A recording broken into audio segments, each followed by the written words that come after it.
Jonah and Company by Dornford YATES. Ward, Lock and Company, Limited. London and Melbourne Library editions of Jonah and Company.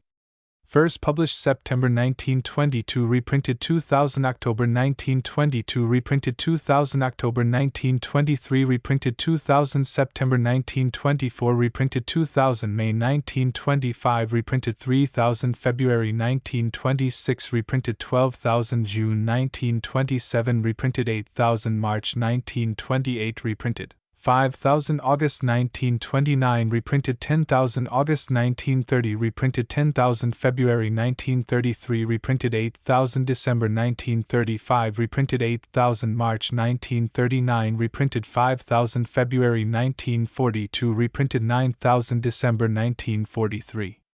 Book Production War Economy Standard. The typography of this book conforms to the Authorized Economy Standard. Made in England. Printed in Great Britain by Butler and Tanner Limited, Frome and London. 2. Elm Tree Road, my lady. It is hard, sitting here, to believe that, if I would call for a cab, I could be in St. James's Street in less than 10 minutes of time. Nevertheless, it is true.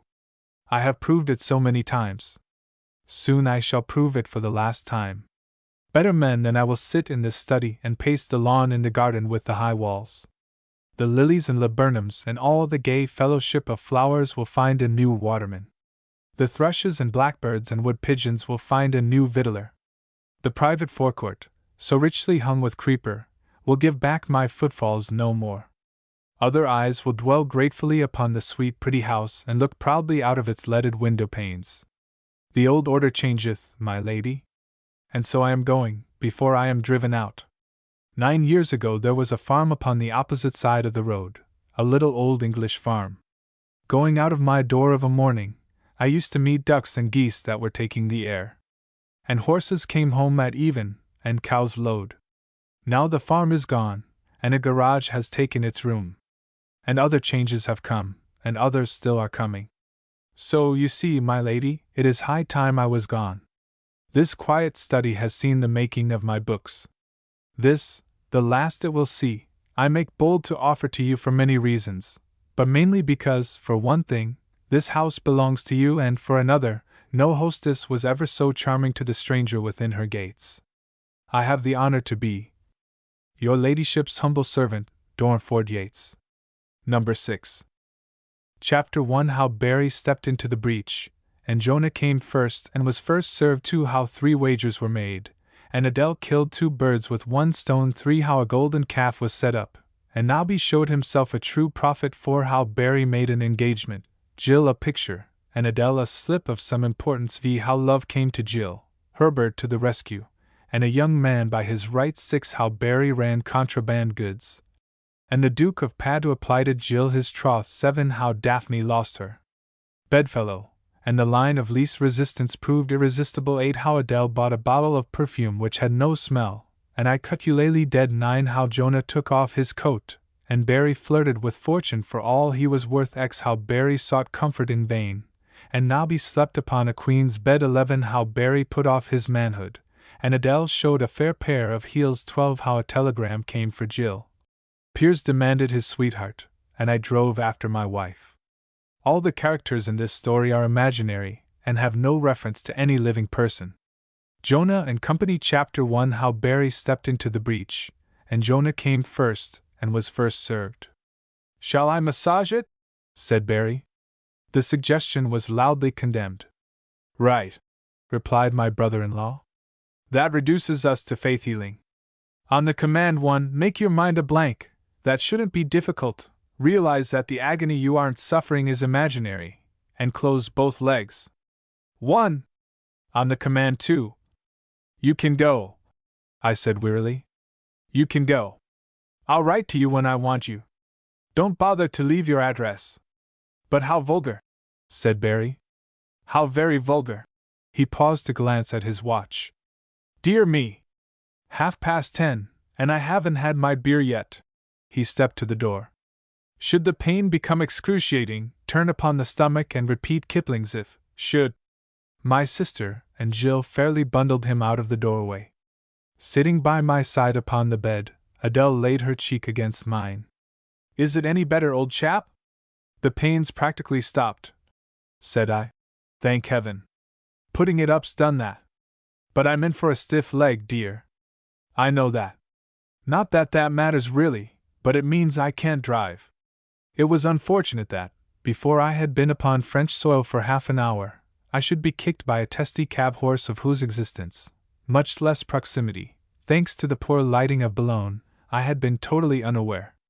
I had been kicked upon the same knee in 1916. On that occasion I had gone with a stiff leg for a fortnight. It seemed unpleasantly probable that history would wholly repeat itself. I can travel, I continued. I shall be able to walk with a stick, but I shan't be able to drive. And, as Jonah can't drive more than one car at a time, Barry'll have to take the other. At my words Daphne started, and Jill gave a little cry. But boy, he's only had 3 lessons. I know, but he'll get through somehow. I'll sit by his side. It'll shorten my life, of course, but what else can we do? Even if Fitch was here, there's no room for a chauffeur. And you'd find towing tedious after the first 500 miles. With a white forefinger to her lips, my sister regarded me. I know he's a disgrace, she said slowly.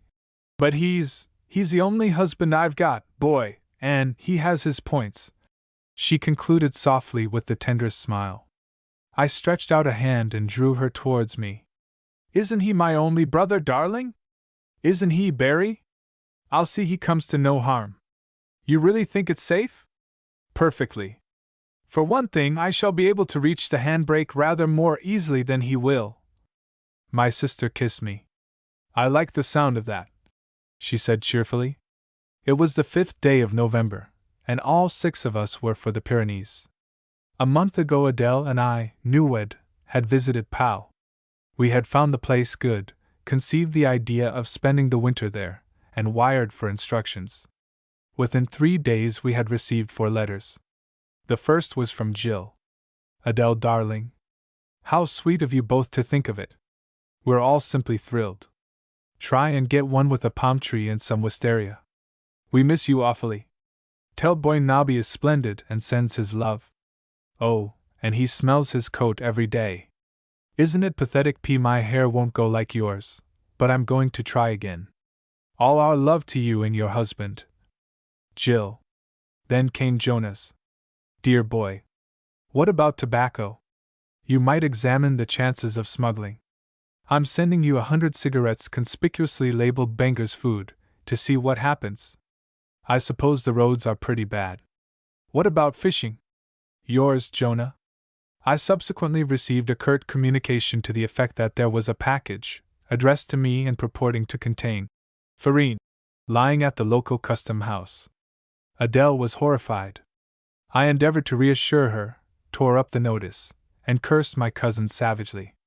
When 3 days had passed, and I was still at liberty, Adele plucked up heart, but for the rest of our visit, upon sight of a gendarme she was apt to become distrait and lose the thread of her discourse. A letter from Daphne had arrived the next day. Dearest Adele, we're all delighted with the idea. I don't think 6 months would be too long.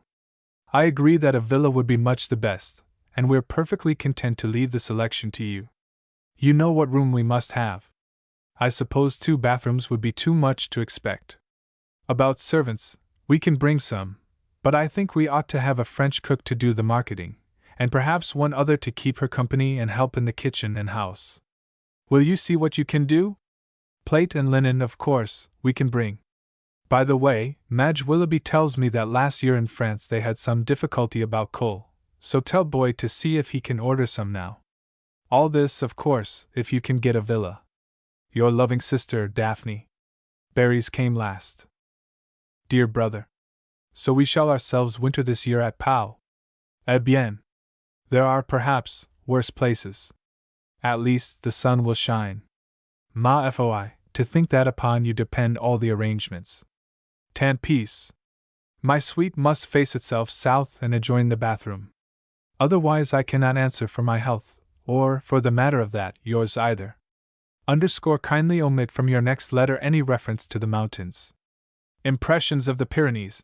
by a fool who has been married for less than 3 weeks not only are valueless, but make my gorge rise, underscore an elevation trace dangerous. Which brings me to your wife. How is the shrew? Tell her I have some socks for her to darn on her return. It was thoughtful of you to emphasize the fact that the season of green figs, to a surfeit of which I sincerely hope you will succumb, will be over before I reach Pau. I am inclined to think that the 500 cigars George sent you will be over even earlier. Besides, I shall at once console and distend myself with foie gras. We must have a French cook, of course, a very priestess of gluttony, skillful to lure the timid appetite from the fastness of satiety. Enfin, I ask myself why I shall have made the trouble to write to you. You have, of course, an opportunity unique of making a mess with the copper bottom of my life for 6 months. Mais, mon Dieu, que vous serez puni! Jet embrace, viel haricot, sur les du Jos. Barry. P.S. This here letter is a talisman, and should be worn upon the exterior of the abdominal wall during a drought. Considering the nature of our holiday, Adele and I did not do so badly. Before we left Pau, I had signed the lease of an attractive villa, standing well in its own grounds and commanding a prospect of the mountains as fine as could be. Adele had engaged a Frenchwoman and her daughter, both of whom were well spoken of, and had been in the service of English and American families before the war. A supply of fuel had been reserved and various minor arrangements had been concluded. Ere we were back at White Ladies, October was old. It had been Jonah's belated suggestion that our migration should be accomplished by car. It was Jonah's enterprise that reduced the upheaval of our plans, consequent upon the instant adoption of his idea, to order and convenience. By the 3rd of November everything had been arranged. The heavier stuff had been embarked for Bordeaux. The servants were ready to accompany the rest of the luggage by way of Paris. The rolls had been sold. In the latter's place we had purchased 2 smaller cars, both new, both of the same make, both coupes, both painted blue. Indeed, but for their numbers, which were consecutive, we could not have told them apart. Each seated 3 inside, comfortably, while a respectable quantity of baggage could be easily bestowed in each of the capacious boots. Certainly my cousin's staff work had been superb.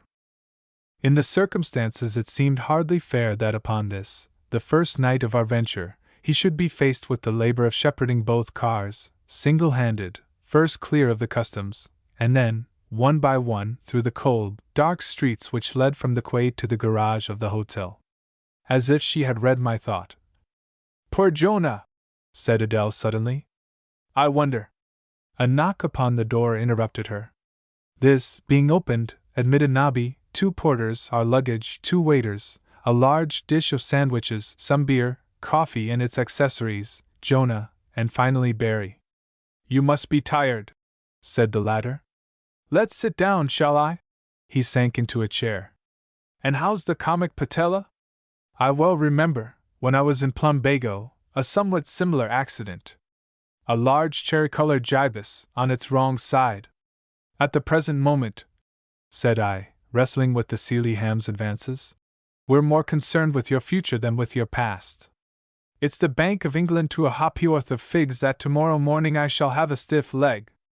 "Very good." I paused. "Those 3 lessons you've had," I added carelessly, "will come in useful." Jonah, who was filling a tumbler, started violently and spilled some beer. Then he leaned against the wall and began to laugh helplessly. Coldly Barry regarded him. "I fail," he said stiffly, "to see the point of your mirth. I gather that it is proposed to enjoy my services for the propulsion of one of the automobiles, that, while you will be responsible for the shoving of ping, these delicate hands will flick pong across France. Very good. Let the press be informed, call forth the ballad-mongers.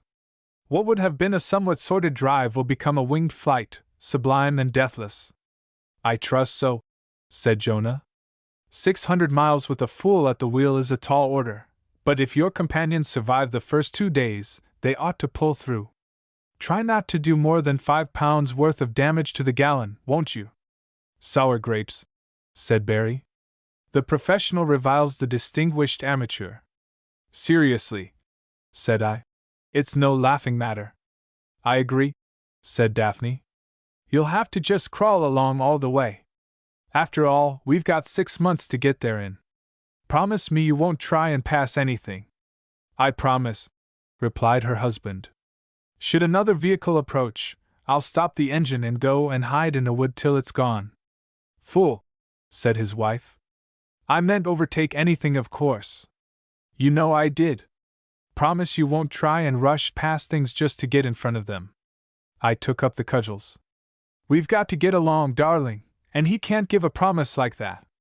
You wouldn't want to do 50 miles behind a traction engine, would you? Remember, I shall be by his side. He may be holding the wheel, but I shall be driving the car. Make him promise to obey me implicitly if you like. That's right, said Jill. You will, won't you, Barry? The latter looked at Adele. Do you also subscribe to my humiliation? He said.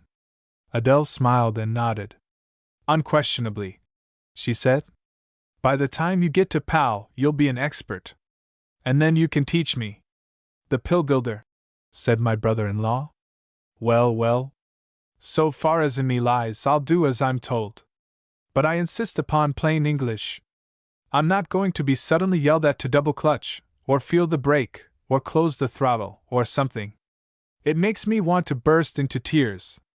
That fellow who was teaching me asked me, without any warning and in the middle of some sheep, what I should do if one of my big ends were to run out. I said I should consult a specialist, but the question upset me. Indirectly, it also upset the shepherd. Which reminds me, I never knew a human being could jump so far. The moment he felt the radiator. You never told us this, said Daphne reproachfully. If I'd known you'd knock somebody down. I never knocked him down, said Barry. I tell you he jumped. We stopped, of course, and explained. He was a little nettled at first, but we parted on the best of terms. It's all very well, said my sister, but I'd no idea. Every dog must have his bite, said I, laughing. He won't do it again. And now, since I'm tethered, will somebody give me some beer? Then and there supper was consumed. A vigorous discussion of the turn events had taken, and the advancement and scrutiny of a variety of high speculations regarding the probable style of our progress to Pau prevailed until past 12 o'clock, but at length the others were evicted, and Adele, Nobby, and I were able to prepare for the night. Out of the luxurious silence of a hot bath Adele's voice came floating into the bedroom. Boy! Yes, lady? I wish I was going with you tomorrow instead of Daphne. So do I said heartily. Adele sighed. Then, it can't be helped, she said. I think, on the whole, she would have worried more than I shall. Not a doubt of it, said I cheerfully. As she said, Barry's the only husband she's got. Adele choked. Presently. The real reason, she said, is because she mistrusts her husband even more than I trust mine. When I had worked this out. Aha, I said pleasedly. But then, of course, said Adele, she's been married much longer. With Rouen as our objective, we left Boulogne the next morning at 10 o'clock. To speak more accurately, we left the hotel at 10 o'clock and Boulogne itself some 40 minutes later. The negotiation of an upgradient leading out of the town was responsible for the delay. My sister and I shall remember that hill so long as we live. So, I imagine, will Barry. We were halfway up when he stopped the engine for the first time. We were still halfway up when he stopped it for the 8th time. Indeed, it was at this juncture that I suggested that he should rest from his labors and smoke a cigarette. My brother-in-law shook his head. Shall I slide down backwards and begin again? He inquired. No, thanks, said I. I have a foolish preference for facing death. Do you think we could push it up? Said Daphne. Frankly, said I don't. You see, she weighs over a ton without the luggage. Barry cleared his throat. I am not, he said, going through the farce of asking what I do wrong, because I know the answer. It's not the right one, but you seem incapable of giving any other. I am, said I. Well, don't say it, said Barry, because if you do, I shall scream. No man born of woman could let in that clutch more slowly, And yet you say it's too fast. The truth is, there's something wrong with the car. There soon will be, I retorted. The starter will fail. Then every time you stop the engine you'll have to get out and crank. That'll make you think. Make me think? Yelled Barry. D'you think I haven't been thinking? D'you think I'm not thinking now? Haven't I almost burst my brains with thinking? Daphne began to laugh helplessly. That's right, added her husband savagely. See the humorous side. I may go mad any minute, but don't let that stop you. And with that, he set his foot upon the self-starter. When he had stopped the engine another 3 times, he applied the handbrake with unnecessary violence, sank back in his seat, and folded his hands. My sister and I clung to one another in an agony of stifled mirth. Barry closed his eyes. My work, he said quietly, is over. I now see that it is ordained that we shall not leave this spot. There's probably an angel in the way with a drawn sword, and the car sees it, although we can't. Anyway, I'm not going to fight against fate. And now don't speak to me. I'm going to dwell on bullock carts and goat chaises and other horse-drawn vehicles. I shan't last many minutes, and I should like to die in peace. With a swift rush, Ping drew up alongside. From its interior Adele, Jill, Nobby and Jonah peered at us excitedly. Hello? Said the latter. What's up? Go away, said Barry. Drive on to your doom. An apparition has appeared to us, warning us not to proceed. It was quite definite about it. Goodbye. Jonah, old chap, said I. I'm afraid you're for it. Unless you take us up, we shall be here till nightfall. With a groan, my cousin opened his door and descended into the road. 1 minute later, we were at the top of the hill. And now, said Daphne, with the Michelin guide open upon her knees, now for Montreal. When 5 minutes had passed and my brother-in-law was breathing through his nose less audibly, I lighted a cigarette and ventured to look about me. It was certainly a fine highway that we were using.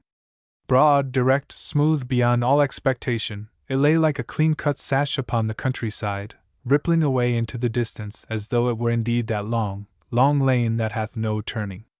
Presently a curve would come to save the face of the proverb, but the bends were few in number, and, as a general rule, did little more than switch the road a point or two to east or west, as the mood took them. There was little traffic, and the surface was dry. Something had been said about the 2 cars keeping together, but I was not surprised when Jonah passed us like a whirlwind before we were halfway to Sammer. He explained afterwards that he had stuck it as long as he could, but that to hold a car down to 20 on a road like a private racing track was worse than pulling. Fired by Jonah's example, Barry laid hold of the wheel, and we took the next hill at 25. It was a brilliant day, but the cold was intense, and I think we were all glad that Pong was a closable car. That winter's rain had begun was most apparent. There was a bleak look upon the country's face. Birch rods that had been poplars made us gaunt avenues. Here and there the cold jewelry of frost was sparkling. I fell to wondering how far south we must go to find it warmer. Presently we came to Montreal. As we entered the little town, this, said I, was the headquarters of the British Expeditionary Force. From behind these walls. Don't talk, said Daphne, or I shall make a mistake. Round to the left here. Wait a minute. No, that's right. And straight on. What a blessing this Michelin guide is. Not too fast, Barry. Straight on. This ought to be Grande Rue. She peered out of the window. Yes, that's right.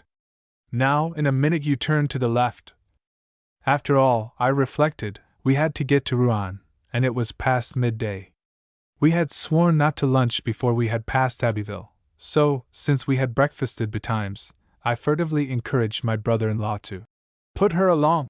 His response was to overtake and pass a lorry upon the wrong side, drive an unsuspecting bicyclist into a ditch and swerve, like a drunken seagull, to avoid a dead fowl.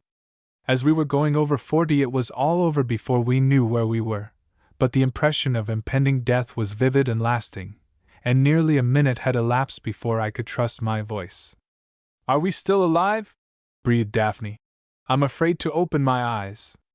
I think we must be, said I. At least I'm still thirsty, if that's anything to go by. I consider, said Barry, that the way in which I extricated us from that impasse was little short of masterly. That cyclist ought to remember me in his prayers. I don't want to discourage you, I said grimly, but I shouldn't bank on it. The plan of Abbeville, printed in the guide, was as simple to read as were my sister's directions to follow. At a critical moment, however, Barry felt unable to turn to the right. The trouble is, he explained, as we plunged into a maze of back streets, I've only got 2 hands and feet.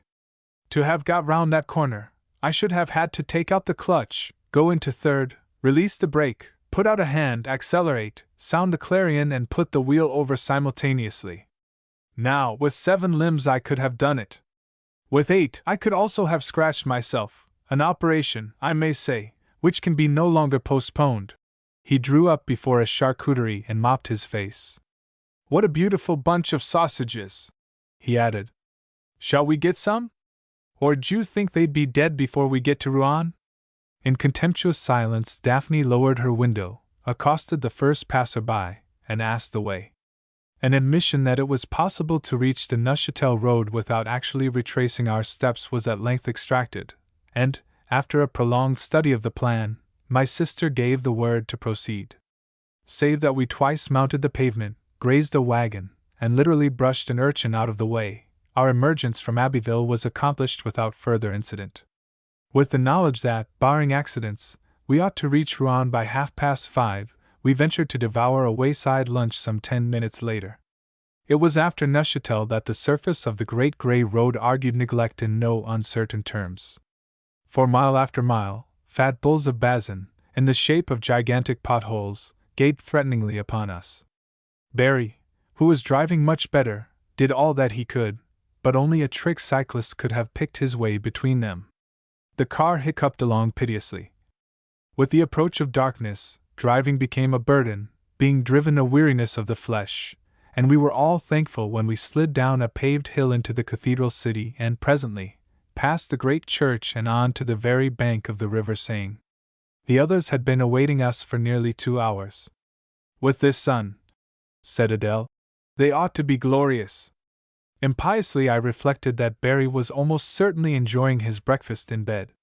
I expect they will, I said abstractedly. Adele slid an arm through mine. It's very sweet of you to come with me, boy. I stood still and looked at her. You're a wonderful child, I said. When you speak like that, I want to kick myself and burst into songs simultaneously. I suppose that's love. I expect so, said Adele mischievously. 5 minutes later we were standing beneath the shadow of Chartres Cathedral. We had come, my wife and I, to see the windows. The day before had been dull, and what light there was had been failing when we had visited the shrine. Today, however, was all glorious. If we had risen early, we had our reward. The place had become a gallery with jewels for pictures. Out of the somber depths the aged webs of magic glowed with the matchless flush of precious stones. From every side colors we had not dreamed of enriched our eyes. To make the great West rose, the world herself might have been spoiled of her gems. Looking upon this mystery, no man can wonder that the art is lost. Clearly it went the way of Babel. For of such is the kingdom of heaven. Windows the sun was lighting were at once more real and more magnificent. Crimsons and blues, purples and greens, yellows and violets, blazed with that ancient majesty which only lives today in the peal of a great organ, the call of a silver trumpet, or the proud roll of drums. Out of the gorgeous pageant mote-ridden rays issued like messengers, to badge the cold grey stone with tender images and set a smile upon the face of stateliness. Such old pains, says someone. 600 years and more. How wonderful! Pardon me, but I have seen them, and it is not wonderful at all. Beneath their spell, centuries shrink to afternoons. The windows of Chartres are above time. They are the peepholes of immortality. We returned to the hotel in time to contribute to a heated argument upon the subject of tipping. It's perfectly simple, said Barry. You think of what you would hate to have given before the war, double it, add 40% for the increased cost of living, have it because of the exchange, ask them whether they'd like it in notes or gold, and pay them in postage stamps. I want to know, said Daphne, what to give the chambermaid. 8 francs 50. That's the equivalent of half a crown before the war. Nonsense, said his wife. 5 francs is heaps, and you know it. I think it's too much, said Barry. Give her 1 instead, and tell her you've hidden the rest in the bathroom and that, when she touches the towel rail, she's warm. As a matter of fact, said Jill uneasily, it's all over. I've done it. There was a dreadful silence. Then, tell us the worst, said I, and get it over. I'm afraid I gave her rather a lot, but she had a nice face. She had a nice step, said Barry. I noticed that about 5 this morning. How much? Said I relentlessly. Jill looked round guiltily. I gave her 50, she said. There was a shriek of laughter. Did she faint? Said Barry. Or try to eat grass or anything? Gravely Jill shook her head. She talked a great deal, very fast. I couldn't follow her. And then she turned away and began to cry. I was so glad I'd done it. So are we all, said Daphne. She was supported heartily. Jonah looked at his watch. I suggest, he said, that we start at 11, then we shall fetch up in time to see the cathedral. How far is Tours? Said Daphne. 86 miles. Let's keep together today, said Jill. It's much more fun. Her brother shook his head. I don't want, he said, to be arrested for loitering. Don't you worry, said Barry. We wouldn't be seen with you. Jonah sighed. Where there's a will there's a way, he murmured. More, said Barry. We regard you rather less than the dust beneath our detachable wheels. You pollute the road with your hoghood. I suppose it's no use asking you to keep behind us. None whatever, replied our cousin. Why should we? Well, said Barry, supposing a tire discovers that I'm driving and bursts with pride, who's going to change the wheel? Jonah stifled a yawn. You can't have it both ways, he said. If we're to warn people not to shoot at you, we must be in front. Barry regarded his fingernails. Perhaps you're right, he said. Think of me when you get your 3rd puncture, won't you? And remember that my heart goes out to you in your tire trouble and that you have all my love. Then you won't sweat so much. Half an hour later Pang stormed out of the garage and into the Place des Eparses. Adele's wish had been granted, and she was traveling with Barry and me instead of with Jonah. For this new order of battle Nobby was solely responsible. Upon the first day's journey the terrier had whined all the way to Rouen because he had wanted to be with me. As one of his audience, Jonah had been offensively outspoken regarding this predilection. Upon the following day the dog's desire had been gratified, whereupon he had whined all the way to Chartres because he was apart from Adele. Commenting upon this unsuspected devotion, Barry had been quite as outspoken as Jonah, and much more offensive. Naturally, to withstand such importunity was out of the question, and since it was impossible for me to leave Barry, the line of least resistance was followed, and Daphne and Adele changed places. Our way out of Chartres was short and simple, and with the exception of temporarily obstructing 2 trams by the artless expedient of remaining motionless upon the permanent way, Pang emerged from the city without a stain upon his character. The Vendôme road looked promising and proved excellent. Very soon we were flying. For all that, Jonah overtook us as we were nearing Bonneville. It was some 30 minutes later, as we were leaving Châteaudun, that a sour-faced gendarme with a blue nose motioned to us to stop. Standing upon the near pavement, the fellow was at once conversing with a postman and looking malevolently in our direction. I think we all scented mischief. What can he want? Growled Barry, as he brought the car to a standstill. He's probably being officious, said I, getting our papers ready. We're strangers, and he's in a bad humor. Consequently, he's going to scrutinize our triptyque, passports, passes, and certificates, to see if he can accuse us of anything. Happily they're all in order, so he'll be disappointed.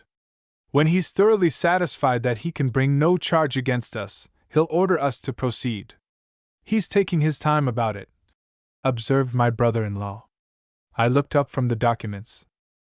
My gentleman was still talking to the postman, while his pig's eyes were still surveying the car.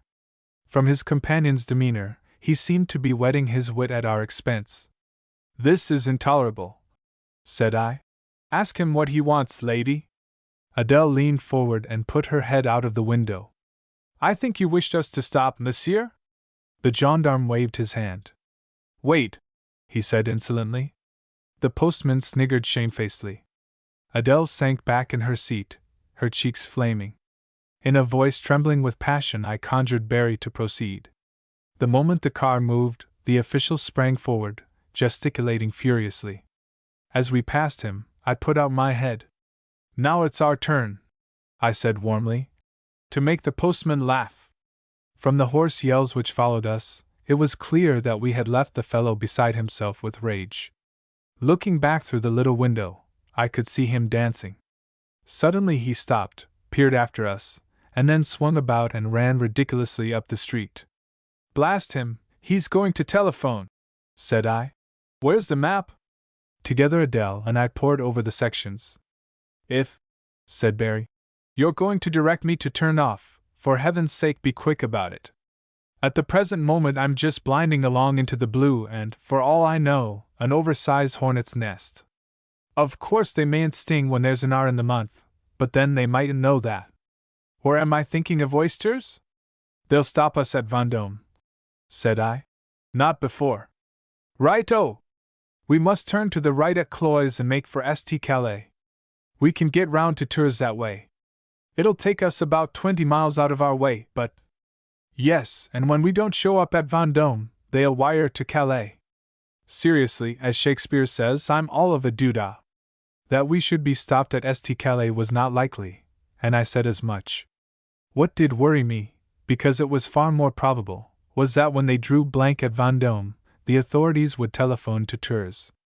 Any apprehension, however, regarding our reception at that city was soon unmercifully, and somewhat paradoxically overshadowed by a more instant anxiety lest we should never arrive there at all.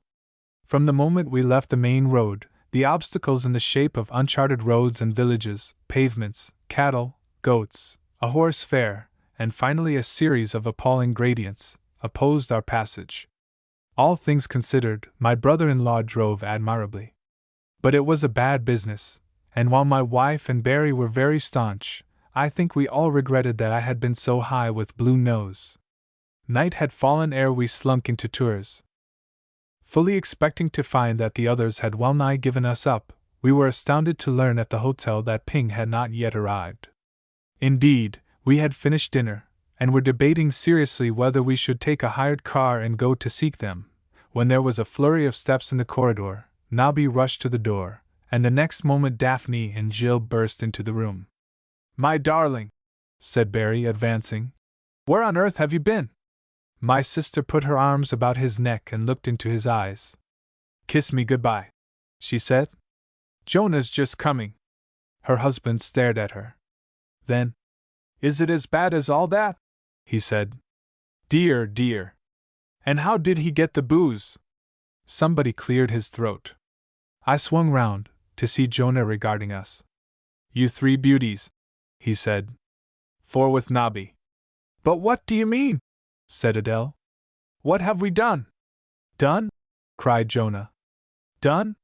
Where'd you think we've been?"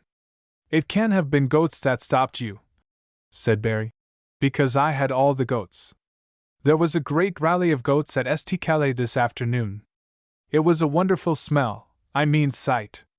"Guess again," said Jonah grimly. "You haven't been waiting for us on the road?" said I. "You're getting warmer," was the reply. Adele gave a sudden cry. "Oh, Jonah!" she gasped. "You've been at Vendôme!" I started violently, and Barry, who was about to speak, choked. "That's right," said Jonah shortly. "Nice little place, what I saw of it. Lovely view from the police station." He leaned against the mantelpiece and lighted a cigarette.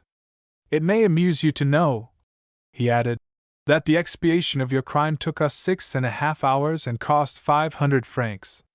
In response to our thirsty inquiries, the tale came bubbling.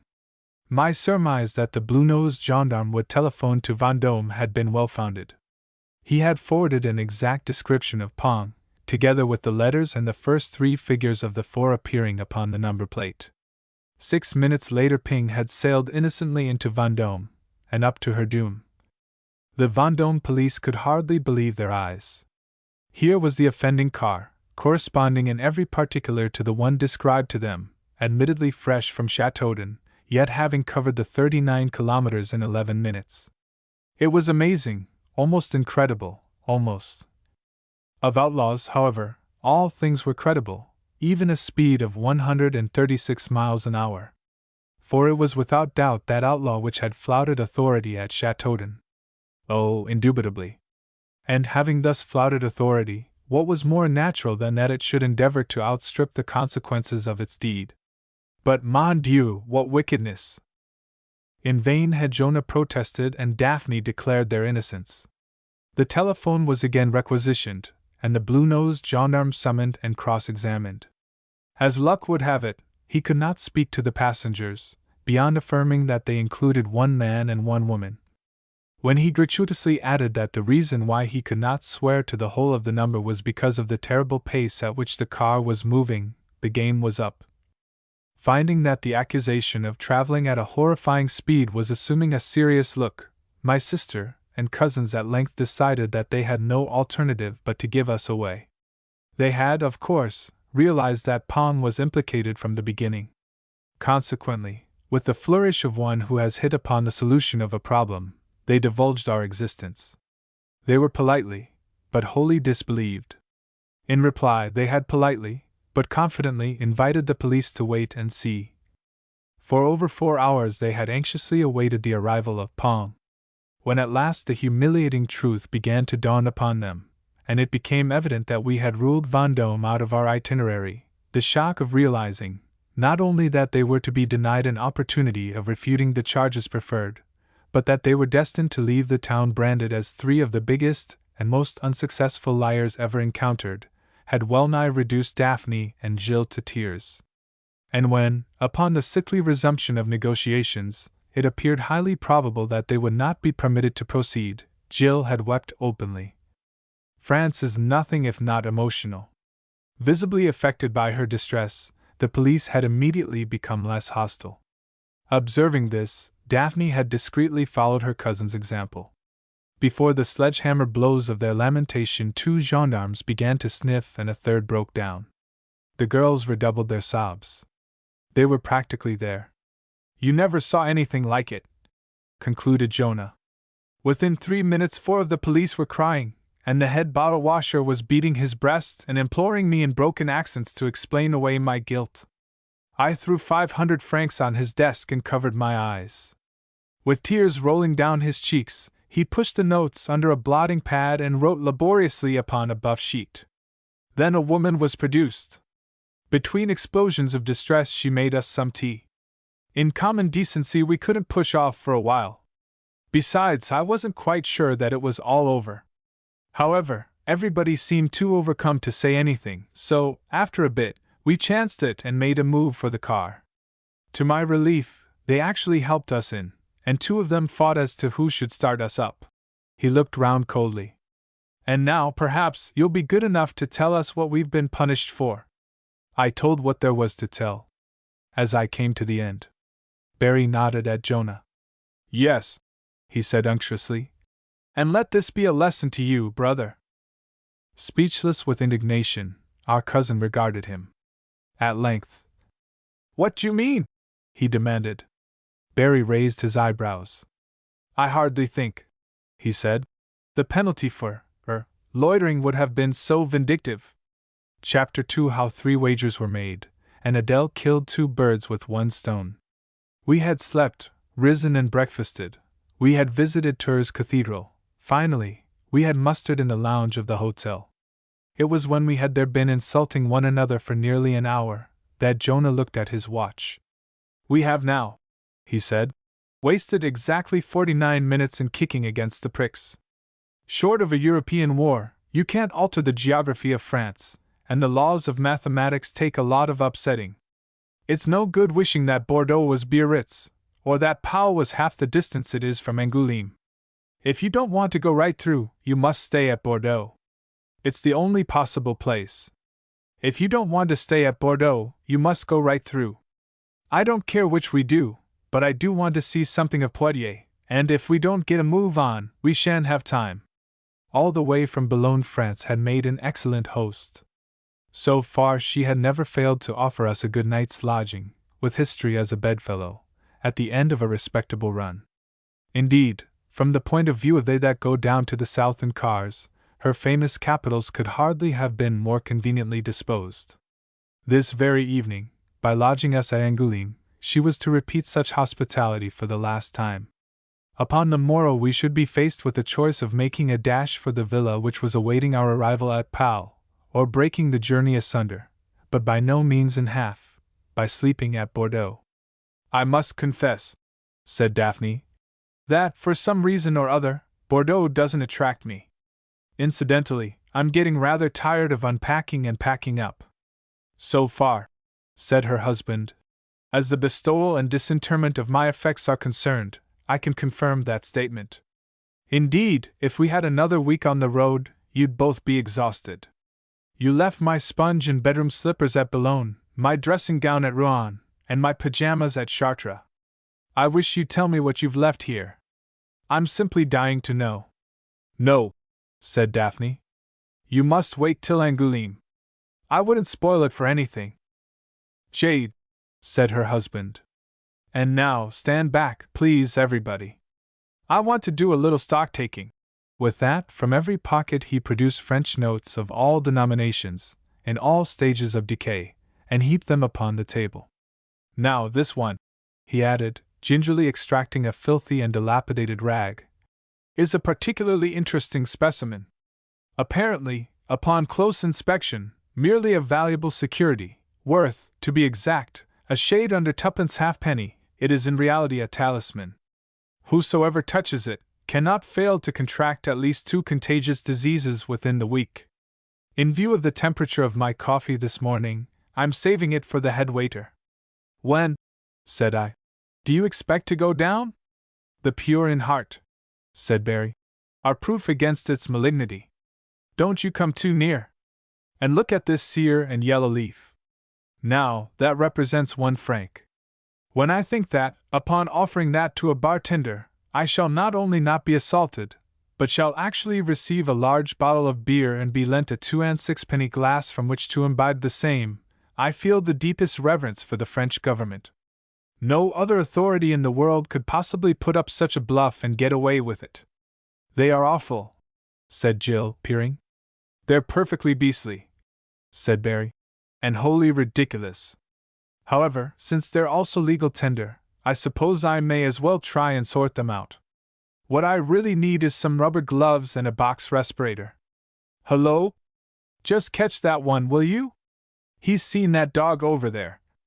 You know, I'm not at all sure that they get enough air in my pocket. I suppose we couldn't get a hutch for the more advanced ones. I mean, I don't want to be cruel. Again Jonah looked at his watch. We have now, he said, wasted 56 minutes in.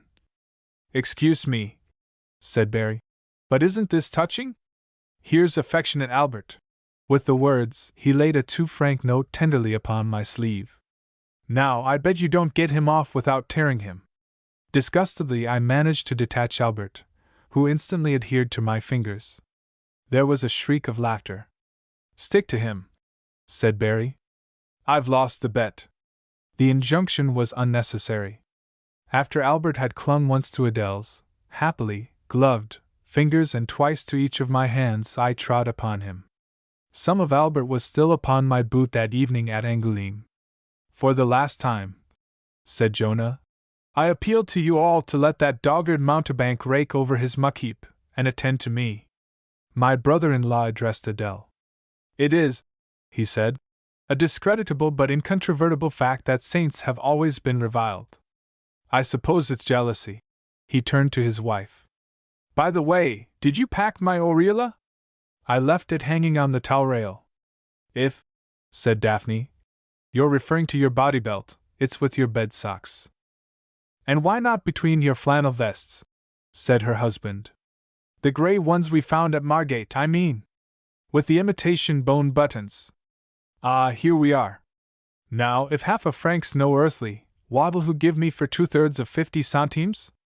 Jonah sank into a chair and closed his eyes. Look here, said I desperately. Once for all, are we going to stay at Bordeaux, or are we going right through? I think we'd all rather go right through, said Jill. I know I would, said her brother. And if Boy's leg was all right, I shouldn't hesitate. I'll answer for Ping. But frankly, with Barry driving, I doubt if Pong'll fetch up. I mean, 222 miles takes some biting off. There was a pregnant silence. Then, he'll never do it, said Daphne. Her husband, who was still busy with his paper, looked up defiantly. Then he took a 1,000-franc note and laid it apart from its fellows upon the table. I will wager that shekel, he said deliberately, that with a start of 1 hour tomorrow, Pong reaches Pau before Ping. There was a gasp of astonishment. Done, said Jonah. What's more, I'll bet you another you don't get in before 10. Barry raised his eyes to heaven. An insult, he said. Never mind. Your draws shall wipe it out. I take you?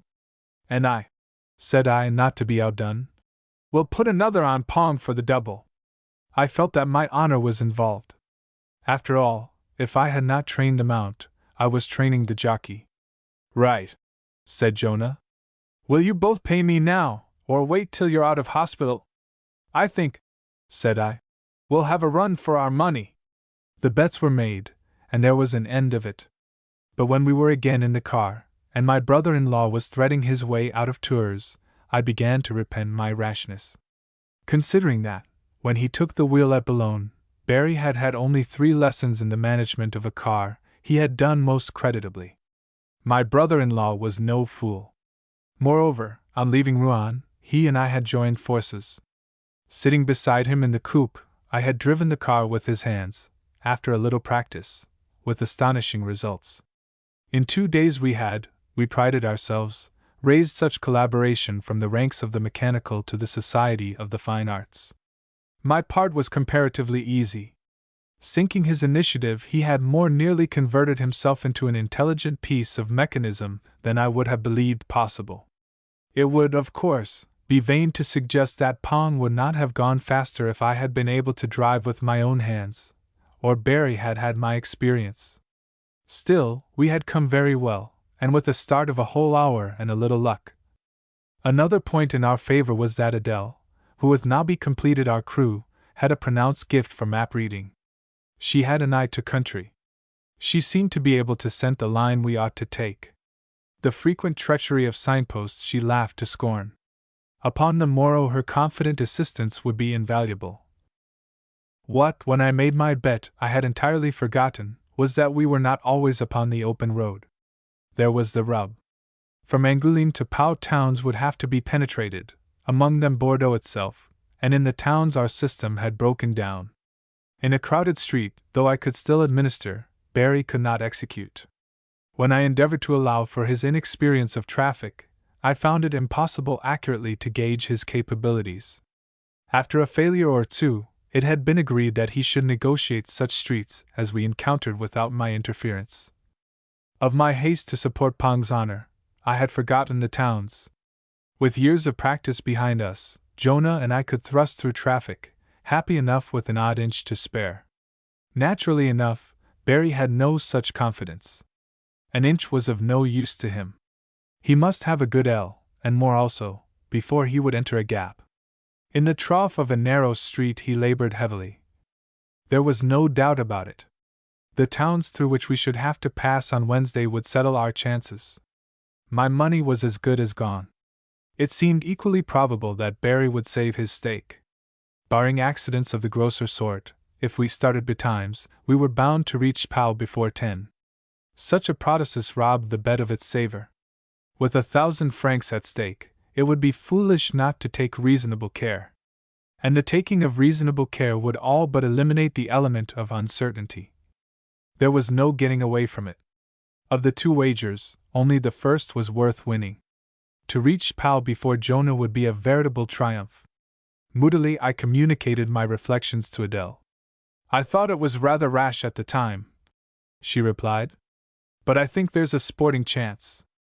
"That's right," said Barry. "Put your money on Uncle. With enough encouragement, I can do anything." "Permit me to encourage you to blow your horn," said I. "That child in front of you is too young to die." My brother-in-law obeyed. "All the same, I'm afraid we're for it. It isn't so much a question of pace, pure and simple, for Jonah's a careful driver. But his street work is beautiful." Barry sighed. "I suppose he'd pass between those two wagons," he said sarcastically. "He would," said I. "I don't think you quite see where I mean," said Barry, pointing. "I mean along that temporary passage, which would admit a small perambulator." As he spoke, Ping brushed past us, slipped between the two wains, and disappeared. Barry stared after it in silence. At length, "I withdraw," he said. "I'm not a conjurer. If everybody stood well back, I used to be able to produce an egg, broken or unbroken according to the temperature of my hands, from a handkerchief about 6 feet square. People were very nice about it, very nice. But an inability to introduce a quart into a pint pot has always been among my failings. Don't say I've got to turn to the left here, because I can't bear it." "No," said Adele, smiling. "Straight on." "What, past the steam roller? How very touching! Excuse me, messers, but would you mind suspending your somewhat boisterous travail? My little car is frightened." No answer. "I suppose I must pass it. Or shall we turn back? You know, I didn't really half see the cathedral." "Go on," I said mercilessly. "Jam your foot on the accelerator and shut your eyes. Oh, and you might hold Nobby a minute, will you? I want to light a cigarette." Adele began to shake with laughter. "With pleasure," said Barry acidly. "And then I'll help you on with your coat. I may say that, if you touch me with that mammal, I shall press and pull everything I can see and burst into tears. I'm all strung up, I am." There was not much room, and the roller was ponderously closing in, but with a protruding tongue our luckless chauffeur crept slowly past the monster in safety, and a moment later we were scudding up the Poitiers road. Now that we were clear of the town, we set to work diligently. Adele pored over the map and the Michelin guide, Barry turned himself into a mechanical doll, and I maintained a steady issue of orders until my throat was sore. The weather was fair, and the going was good. Her newborn stiffness beginning to wear off, Pong went better than ever. Barry excelled himself. With every kilometer we covered my spirits rose, and when we overtook Jonah on the outskirts of Châtellerault, I could have flung up my cap. The latter was clearly immensely surprised to see us, and when we stopped, as was our custom, at a charcuterie to buy our lunch, and Ping had followed our example, leaned out of his window and asked me pointedly whether my leg was yet stiff. Concealing a smile, I regretted that it was. Jonah fingered his chin. "Of course," he said warily. "It's a condition precedent that you don't drive tomorrow." "Of course," I agreed. The confession of uneasiness, however, did my heart good. It was plain that my imperturbable cousin was getting nervous. As we moved off again, "We must lunch soon," said Barry. "My mouth's watering so fast I can't keep up with it." I patted Adele's arm. "Now you know the way to his heart," I said. "Straight through the stomach and—" "But how gross," said Barry. "And how untrue. Naturally ascetic, but for the insistence of my physicians, I should long ago have let my hair grow and subsisted entirely on locusts and motionless lemonade. But a harsh fate ruled otherwise. Excuse me, but I think that their basket or ark in which the comfort is enshrined is rather near the conduit through which flows that sparkling liquid which, when vapored, supplies our motive power.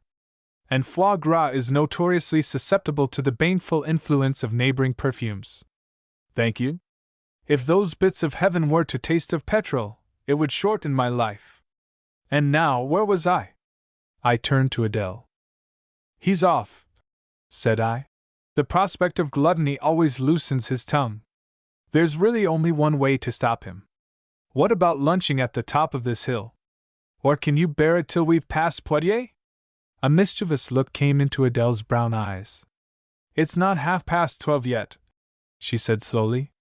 My brother-in-law groaned. Still, I don't know. After all, we did have breakfast rather early, didn't we? Barry smacked his lips. A sensible woman, he said, is above boobies. As he spoke, pings swept by stormily. There was a moment's silence. Then, hooray! Cried Adele excitedly. We've got a rise! It was patently true. Jonah was wishful to reassure himself upon a point which an hour ago he had taken for granted. The reflection that at the moment we had not been trying to outdistance him increased our delight. All the same, his ability to outdrive us was unquestionable. But whether he could give us the start he had agreed to was another matter. We ate a festive lunch. An hour with Poitiers is like a sip of old wine. The absence of the stir and bustle which fret her sister capitals is notable. So reverend and thoughtful is the old grey-muzzled town that it is hard to recognize the bristling war dog that best strode the toughest centuries, snarled in the face of fate, and pulled down time. The old soldier has got him a cassock and become a gentle-faced dominie. The sleepy music of bells calling, the pensive air of study, the odor of simple piety, the sober confidence of great possessions, are most impressive. Poitiers has beaten her swords into croziers and her spears into tuning forks. Never was there an old age so ripe, so mellow, so becoming. With this for evidence, you may look history in the eyes and swear that you have seen Poitiers in the prime of her full life. The dead will turn in their graves to hear you, children unborn will say you knew no better. And Poitiers will take the threefold compliment with a grave smile. She has heard it so often. Celt, Roman, Visigoth, Moor, Englishman, all these have held Poitiers in turn. Proud of their tenure, lest history should forget, 3 at least of them have set up their boasts in stone. The place was, I imagine, a favorite. Kings used her, certainly. Dread Harry Plantagenet gave her a proud cathedral. Among her orchards Coeur de Lion worshipped Jehane, jousted, sang of a summer evening, and spent his happiest days. Beneath her shadow the Black Prince lighted such a candle of chivalry as has never yet been put out. Not without honor of her own countrymen, for 13 years the High Court of Parliament preferred her to Paris. Within her walls the sainted Joan argued her inspiration. I have dived at random into her wallet, yet see what I have brought forth. If memories are precious, Poitiers is uncommon rich. As if to console us for our departure, the road to Sister Angoulême was superb. Broad, straight, smooth as any floor, the great highway stretched like a strip of marquetry inlaid upon the countryside. Its invitation was irresistible. We reached the windy town in time for a late tea. As soon as this was over, Barry and I escaped and carried Pong off to a garage, there to be oiled and greased against the morrow's race. Somewhat to our amusement, before we had been there 10 minutes, our cousin arrived with Ping and the same object. Had the incident occurred at Poitiers, I should have been encouraged as well. It was another sign that Jonah did not despise his opponents, and his opinion was worth having. As it was, the compliment left me unmoved. The truth was, Barry had that afternoon contracted 2 habits. Again and again on the way from Poitiers he had shown a marked tendency to choke his engine, and 5 times he had failed to mesh the gears when changing speed. Twice we had had to stop altogether and start again. He had, of course, reproached himself violently, and I had made light of the matter. But for all the comfort I offered him, I was seriously alarmed. In a word, his sudden lapse suggested that my brother-in-law was entering that most unpleasant stage which must be traversed by all who will become chauffeurs and are taught, so to speak, to run before they can walk. It was after we had dined, and when my wife and I were seated, myself, by virtue of my injury, upon a couch, and she upon a cushion beside me, before the comfort of a glowing log fire, that Adele laid down the guide and leaned her head against my knee. "I'm glad I married you," she said. I looked at Nobby. "So are we both," said I. "I wonder," said Adele, "whether you are really, or whether you're just being nice. Personally, I'm just being nice. Nobby is really. Of course, he may be making the best of a bad job. As a worldly good of mine, I just endowed you with him, and that was that. You were both very happy before I came. We thought we were. Oh, said Adele, twisting her head around to see my face. You were. You know you were. The gleeful accusation of the soft brown eyes was irresistible. To gain time, I swallowed. Then, so were you, I said desperately. I know I was the disconcerting reply. Well then, why shouldn't we? But you said you weren't. I called the Sealyham. Nobby, said I. I'm being bullied. The woman we love is turning my words against me. For a moment the dog looked at us. Then he sat up and begged. And what? Said Adele, caressing him. Does that mean? He's pleading my cause, obviously. I'm not so sure, said Adele. I wish he could talk. You're a wicked, suspicious girl. Here are two miserable males, all pale and trembling for love of you. You've only got to smile to make them rich, and you set your small pink heel upon their devotion. I admit it's a soft heel, one of the very softest I ever remember, flashed Adele. How very interesting, heels I have held by wild oats. Were the others pink too? Solemnly I regarded her. A little more, said I, and I shan't teach her to drive. Adele tossed her head. Barry's going to do that, she said. Directly we get to Pau. I laughed savagely. I'm talking of automobiles, I said, not golf balls. I know, said my wife. And Barry's going to. Well, he's not, I shouted. For one thing, he can't, and for another, it's my right, and I won't give it up. I've been looking forward to it ever since I knew you. I've dreamed about it. You're miles cleverer than I am, you're wise, you're quick-witted, you can play, you can sing like a nightingale, you can take me on a tennis, you can ride. Driving a car's about the only thing I can teach you, and… Adele laid a smooth hand upon my mouth. Nobby and I, she said, are very proud of you. They're not in the same street with their master, they know, but they're awfully proud to be his wife and dog. To such preposterous generosity there was but one answer. As I made it. May I teach you to drive, lady? A faraway look came into the soft brown eyes. If you don't, said Adele, nobody shall. The day of the race dawned, clear and jubilant. By 8 o'clock the sun was high in a blue heaven, new-swept by a steady breeze. Limping into the courtyard before breakfast, I rejoiced to notice that the air was appreciably warmer than any I had breathed for a month. We had hoped to leave Angoulême at 9 o'clock. Actually, it was 9:45 before the luggage was finally strapped into place, and my brother-in-law climbed into the car. With a sigh for a bad beginning, I reflected that if we could not cover the 220-odd miles in 12¼ hours, we ought to be shot.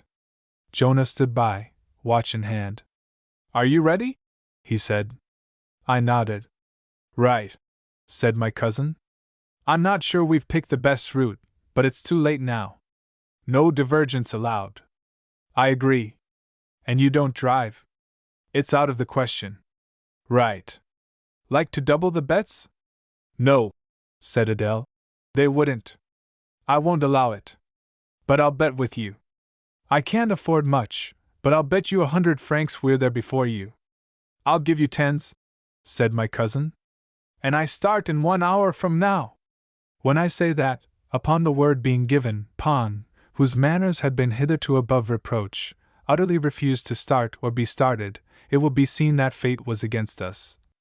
It took us exactly 2 minutes to locate the trouble, which was in the magneto, and just over 2 hours to put it right. As we slid out of Angoulême, an impatient clock announced that it was midday. At least the delay had done something.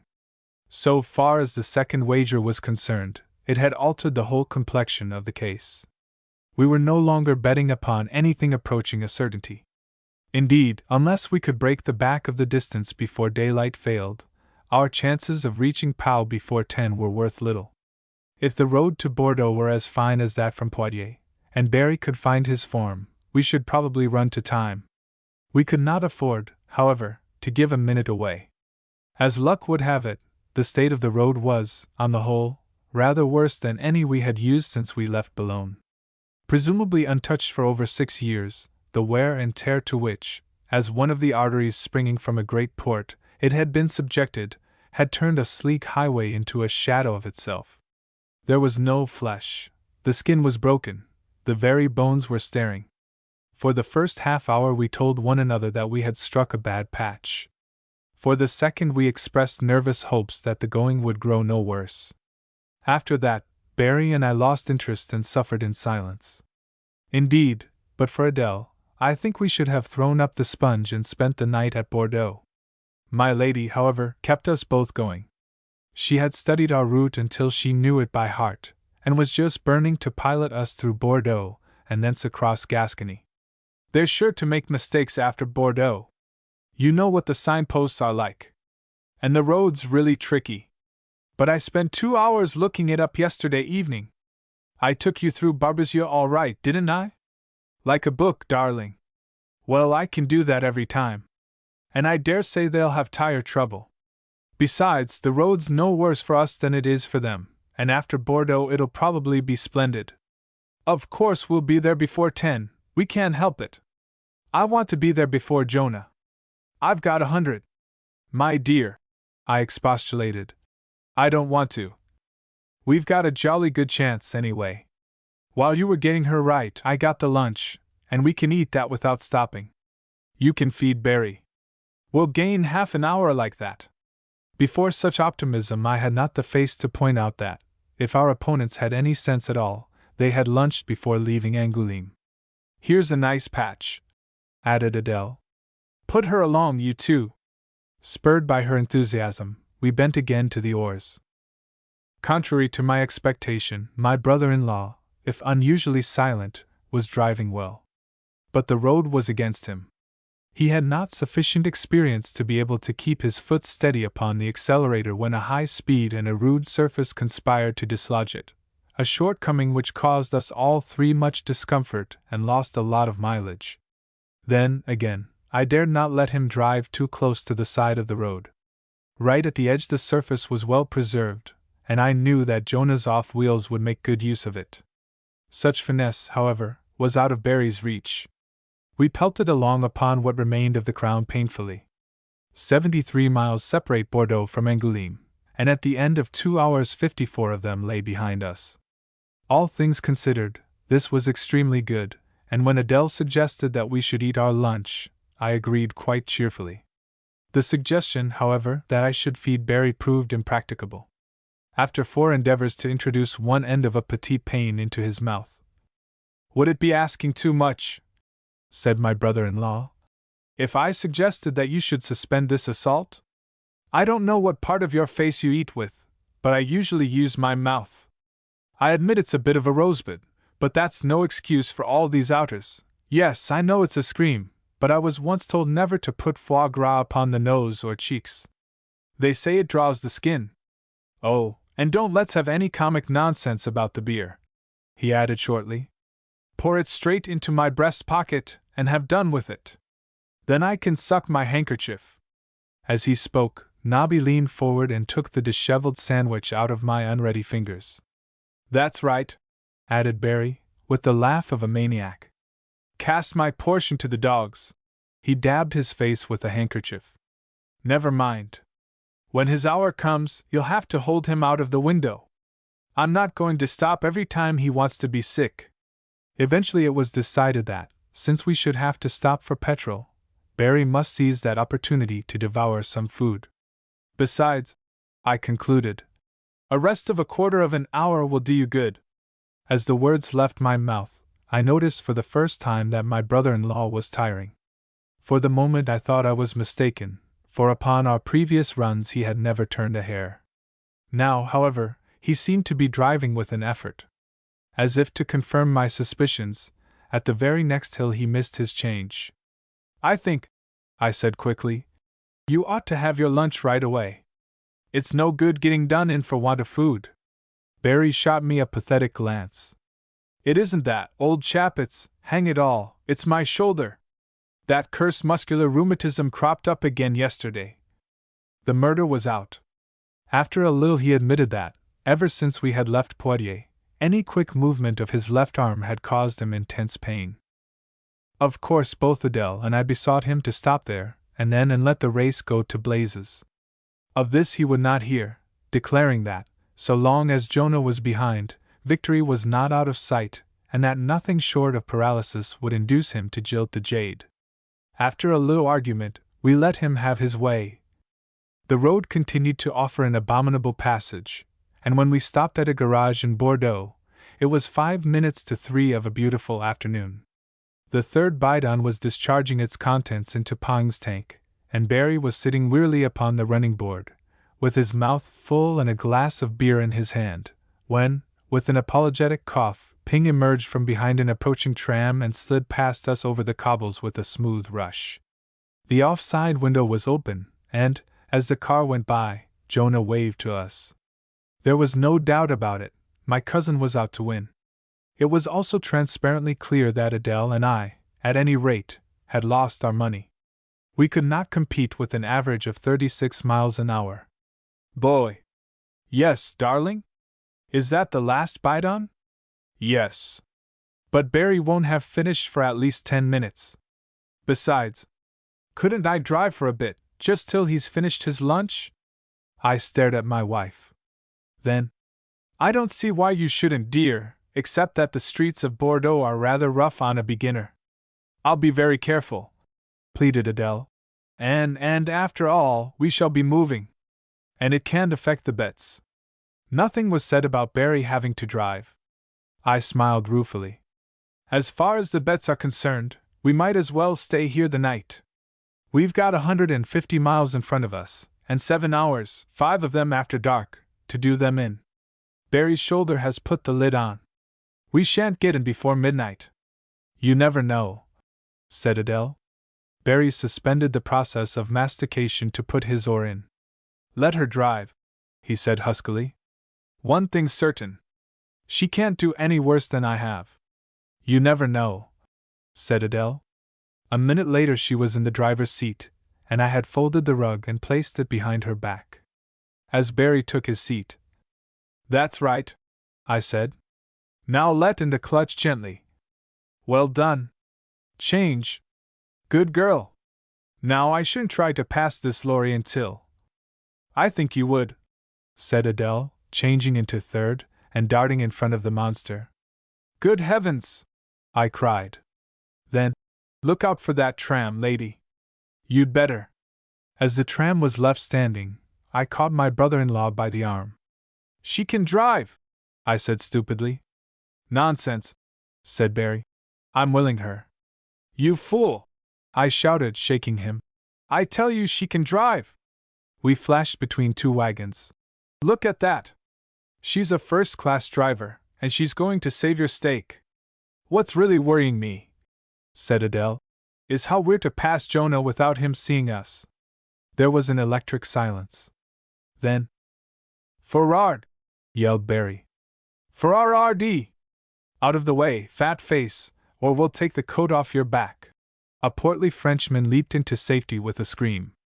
"That's the style. Forrard! Fill the fife, dear heart, fill the blinkin' fife. There's a cyclist on the horizon. Forrard!" To sound the horn would have been a work of supererogation. Maddened by our vociferous exuberance, Nobby lifted up his voice and barked like a demoniac. The ungodly hullabaloo with which we shook the dust of Bordeaux from off our tires will be remembered fearfully by all who witnessed our exit from that city. When I had indulged my excitement, I left the terrier and Barry to finish the latter's lunch and turned to my wife. Sitting there, with her little hands about the wheel, she made a bewitching picture. She had thrown her fur coat open, and the breeze from the open window was playing greedily with the embroidery about her throat. Her soft hair, too, was now at the wind's mercy, and but for a little suede hat, which would have suited Rosalind, the dark strand that lay flickering upon her cheek would have been one of many.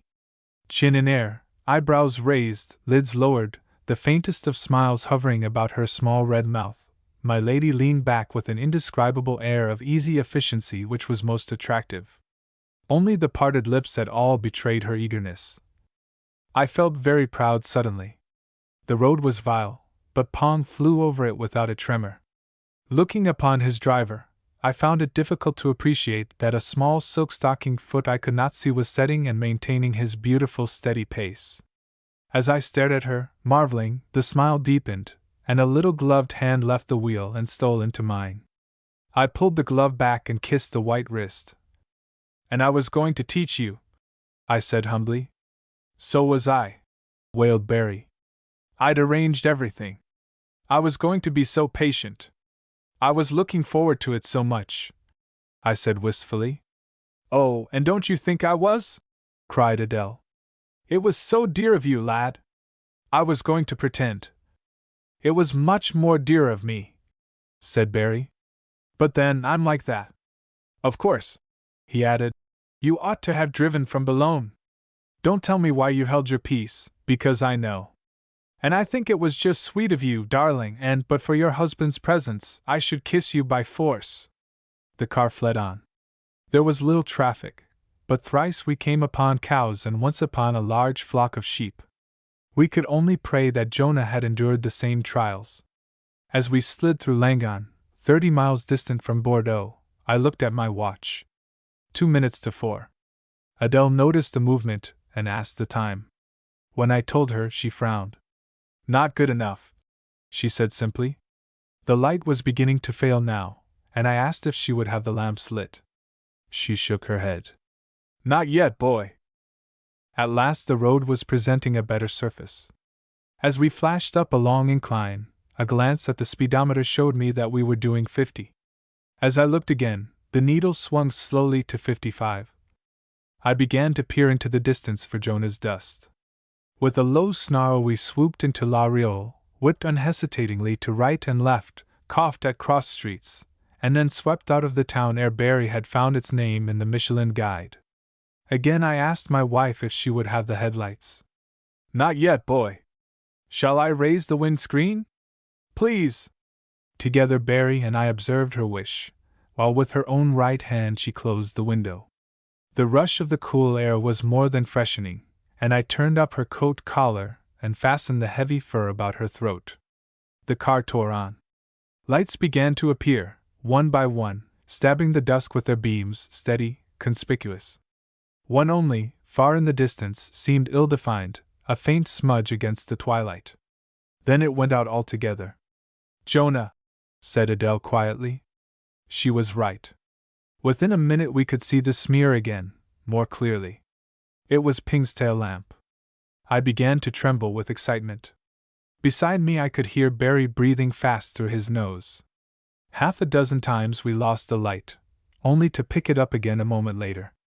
Each time it was brighter than before. We were gaining rapidly.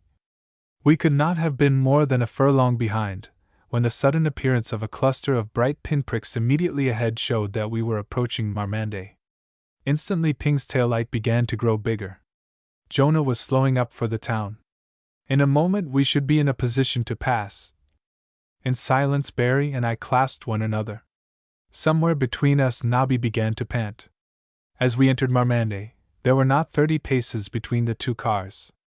And my unsuspecting cousin was going dead slow. A twitch of the wheel, and we should leave him standing. Then, without any warning, Adele slowed up and fell in behind Ping. I could have screamed to her to go by. Deliberately she was throwing away the chance of a lifetime. Desperately I laid my hand on her arm. "Adele!" I cried hoarsely. "My darling, aren't you?"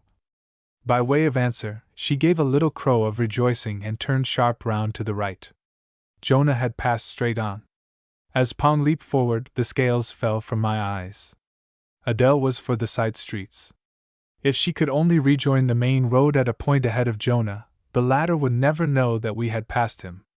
I began to hope very much that my wife knew the plan of Marmande rather better than I. Through the dusk I could see that the street we were using ran onto a bridge. It was there, I supposed, that we should turn to the left. To my horror, Adele thrust onto the bridge at an increased pace. "Aren't you going to turn?" I stammered. "I mean, we'll never." I said the road was tricky, said Adele. But I hardly dared to hope they'd make such a bad mistake. We sailed off the bridge and on to a beautiful road. Ah, this is more like it. I don't know where Joan is going, but this is the way to Pau. And now I think it'll be safe to have the lights on. You might look behind first to see if they're coming. You see, if they'd seen us go by, the game would have been up. As it is. At 7:30 that evening we drove into Pau. Arrived at our villa, we put the car away and hurried indoors. It was almost 8 o'clock when Ping discharged his passengers upon the front steps. In silence and from the landing we watched them enter the hall. When they were all inside, I released Nobby. Chapter 3: How a golden calf was set up, and Nobby showed himself a true prophet. 5 fat weeks had rolled by since Adele had eased Jonah of 60 pounds, and the Antoinette ring we had given her to commemorate the feat was now for the first time in danger of suffering an eclipse. In a word, a new star had arisen. I dreamed about it, said Daphne. I knew I should. I knitted my brows. I wish, said I could share your enthusiasm. Ah, but you haven't seen it. I know, but I don't even want to. If you'd come back raving about a piece of furniture or a jewel or a picture, I should have been interested. But a shawl leaves me cold. I agree, said Jonah. I've learned to appear attentive to the description of a frock. I keep a special indulgent smile for the incoherence inspired by a hat. But when you pipe to me the praises of a shawl, well, I'm unable to dance. Wait till you see it, said Adele. Besides, there were some lovely rugs. That's better, said I. I like a good rug. Well, these were glorious, said Jill. They had the most lovely sheen. But, of course, the shawl. If anyone, said Jonah, says that ugly word again, I shall scream. It was 9:30 of a very beautiful morning, and we were breakfasting. The last 2 days had been wet. In the night, however, the clouds had disappeared, leaving the great sky flawless, an atmosphere so rare as tempted shy distance to approach, and the mountains in all the powdered glory of their maiden snow. 70 miles of magic, that is what Pau stares at. For the Pyrenees, viewed from this royal box, are purely magical. They do not rise so high. 11,000 feet, as mountains go, is nothing wonderful. There is no might nor majesty about them, distant some 30-odd miles. They are just an exquisite wall, well and truly laid, and carved with that careless cunning of the great artificer into the likeness of some screen in heaven. Where, then, is the magic? Listen. These mountains are never the same. Today they are very nigh. Tomorrow they will stand farther than you have ever seen them. On Monday they will lie a mere ridge above the foothills. On Tuesday they will be towering, so that you must lift up your eyes to find the summits. But yesterday you marveled at their establishment. This morning they will be floating above the world. 1 week the clear-cut beauty of their lines and curves gladdens your heart. The next, a mocking mystery of soft blurred battlements will tease your vision. Such shifting sorcery is never stale. Light, shade, and atmosphere play such fantastic tricks with Pau's fair heritage that the great town, curled comfortably in the sunshine upon her plateau's edge, looks not on one, but upon many prospects. The pageant of the Pyrenees is never done. As for the wedding garment which they had put on in the night, it made us all late for breakfast. The door opened to admit Barry. The look of resignation upon his face and the silence in which he took his seat were highly eloquent. There was no need to ask what was the matter. We knew. Big with the knowledge, we waited upon the edge of laughter. As he received his coffee. I'm not going on like this, he said shortly. It's insanitary. Adele's lips twitched, and Jill put a hand to her mouth. I can't think how it is, said Daphne. Mine was all right. Of course it was, retorted her husband. So was Adele's. So was Jill's. By the time you 3 nymphs are through, there's no hot water left. That, said I, is where the geyser comes in. The agent was at some pains to point out that it was an auxiliary. Was he, indeed? Said Barry. Well, if he'd been at some pains to point out that it leaked, stank, became white hot, and was generally about the finest labor-wasting device ever invented, he'd been nearer the mark. If he'd added that it wasn't a geyser at all, but a cross between a magic lantern and a money box. "Nah," said Jonah. "That's all it needs. You haven't got the hang of it yet." The savagery with which my brother-in-law attacked a roll was almost frightening. "Why money box?" said Jill tremulously. "Because," said Barry, "it has to be bribed to devil you. Until you've put 10 centimes in the meter, you don't get any gas. It's a pretty idea." Adele began to shake with laughter. "You must have done something wrong," said I. Barry shrugged his shoulders. "Provided," he said, "that you are fairly active and physically fit, you can't go wrong. But it's a strain on one's sanity. No, I don't think I'll have any omelet. They're so impatient." I decided to apply the spur. But the agent showed us exactly. "Look here," said Barry. "You enter that bathroom, clothed, after a fashion, and in your right mind. Then you leave it for some matches. On your return you turn on the gas. After wasting 4 matches you laugh pleasantly, put on your dressing gown again, and go about the house asking everyone for a 10-centime piece. This you place in the slot. Then you go out again and try to remember where you put the matches. By the time you're back, the whole room is full of gas, so you open the window wide and clean your teeth to fill up the time. Long before it's safe you strike another match. The thing lights with an explosion that shortens your life. In about 2 minutes it emits a roaring sound and begins to shake all over. By now all the taps are red hot, and by the time you've burnt yourself to hell, you're wondering whether, if you start at once, you'll have time to leave the house before the thing bursts. Finally you knock the gas off with the cork mat. After a decent interval you start again. This time you turn on the water first. Stone cold, of course. When you've used enough gas to roast an ox, you hope like anything and reduce the flow." He paused to pass a hand wearily across his eyes. "Have you ever seen Vesuvius in eruption?" he added. "I admit no rocks were discharged. At least, I didn't see any. There may be some in the bath." I didn't wait to look. Blinded by the steam, deafened by the noise, you make a rush for the door. This seems to have been moved. You feel all over the walls, like a madman. In the frenzy of despair, it's astonishing how one clings to life. You hurl yourself at the bath and turn on both taps. As if by magic the steam disappears, the roaring subsides, and 2 broad streams of pure cold water issue, like crystal founts, into the bath. Now you know why I'm so jolly this morning.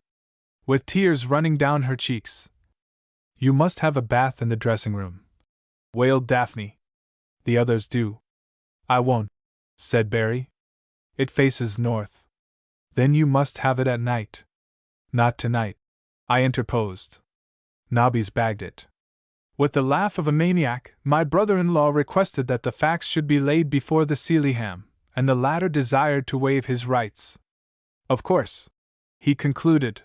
"If you want me to become verminous, just say so." There was a shriek of laughter. "And now be quick," said Daphne, "or we shall be late for the meet. And I particularly want to see Sally." Sarah Featherstone was the possessor of the coveted shawl. We had met her by chance upon the boulevard 2 days before. No one of us had had any idea that she was not in Ireland, whither she had retired upon her marriage, and where her passion for hunting kept her most of the year. And when we learned that she had already spent 6 months in the Pyrenees, and would be at Pau all the winter, we could hardly believe our ears. Her little son, it appeared, had been ailing, and the air of the Pyrenees was to make him well. So their summer had been passed in the mountains, and with 3 good hunters from Ireland, the winter was to be supported under the shadow of the healing hills.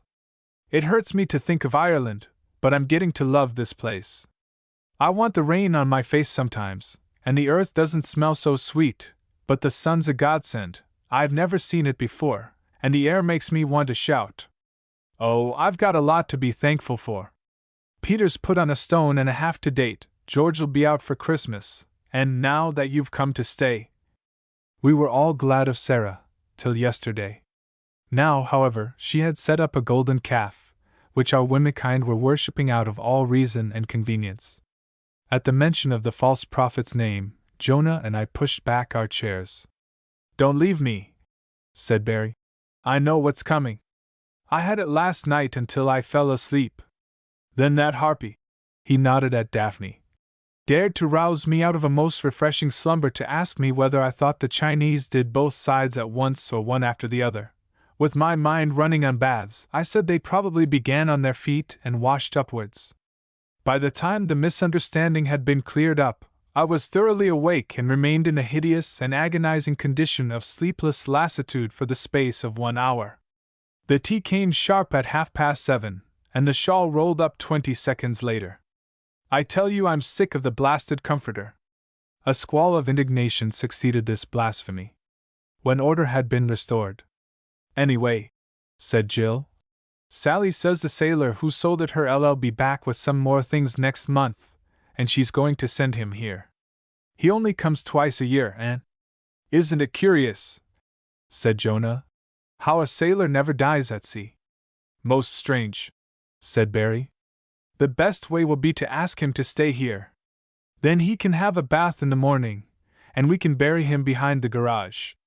With that confident accuracy which waits upon a player only when it is uncorded, Jill cracked her ball across the 6 yards of turf and into the hole. "Look at that," said Adele. Jonah raised his eyes to heaven. "And the game," he said, "means nothing to her. It never has. Years ago she and I got into the final at Hunstanton. She put me dead on the green at the 13th, and I holed out. When I turned round to say we were 3 up, she wasn't there. Eventually I found her looking for her iron. She'd laid it down, to start on a daisy chain. I only put it down for a second," protested Jill. "And you must admit the daisies were simply huge." "What happened?" said Adele, bubbling. "The daisy chain won us the match."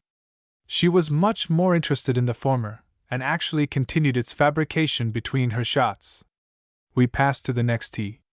As I was addressing the ball, "Don't top it," said Jill. "Have I been topping them today?" "No, boy. Only do be careful. I believe there's a lark's nest down there, and it'd be a shame." "There you are," said Jonah. "No," said I. "I'm dead certain to top it." "Well, then, drive more to the right," said Jill. "After all, it's only a game." "I'll take your word for it," said I. Of course, I topped the ball, but at the next hole my gray-eyed cousin discovered that our caddy had a puppy in his pocket, so we won easily. As we made for the clubhouse. "Only 10 days to Christmas," said Adele. "Can you believe me?" "With an effort," said I. "It's almost too hot to be true." Indeed, it might have been a June morning. The valley was sleepy beneath the midday sun. The slopes of the sheltering foothills looked warm and comfortable. Naked but unashamed, the woods were smiling. Southward, a long flash spoke of the sunlit peaks and the dead march of snow, and there, a league away, Great Powell was basking contentedly, her decent crinoline of villas billowing about her sides, lazily looking down on such a fuss and pother as might have bubbled out of the pot of revolution, but was, in fact, the hospitable Right Daily. Observed on the arrival of the Paris train. "I simply must get some presents," continued my wife. "We'll start tomorrow." I groaned. "You can't get anything here," I protested. "And people don't expect presents when you're in the south of France." "That's just when they do," said Adele. "All your friends consider that it's a chance in a lifetime, and if you don't take it, they never forgive you." "Well, I haven't got any friends," said I. "So that's that. And you used to tell me you had very few." "Ah," said Adele, "that was before we were engaged. That was to excite your sympathy." I appealed to my cousins for support.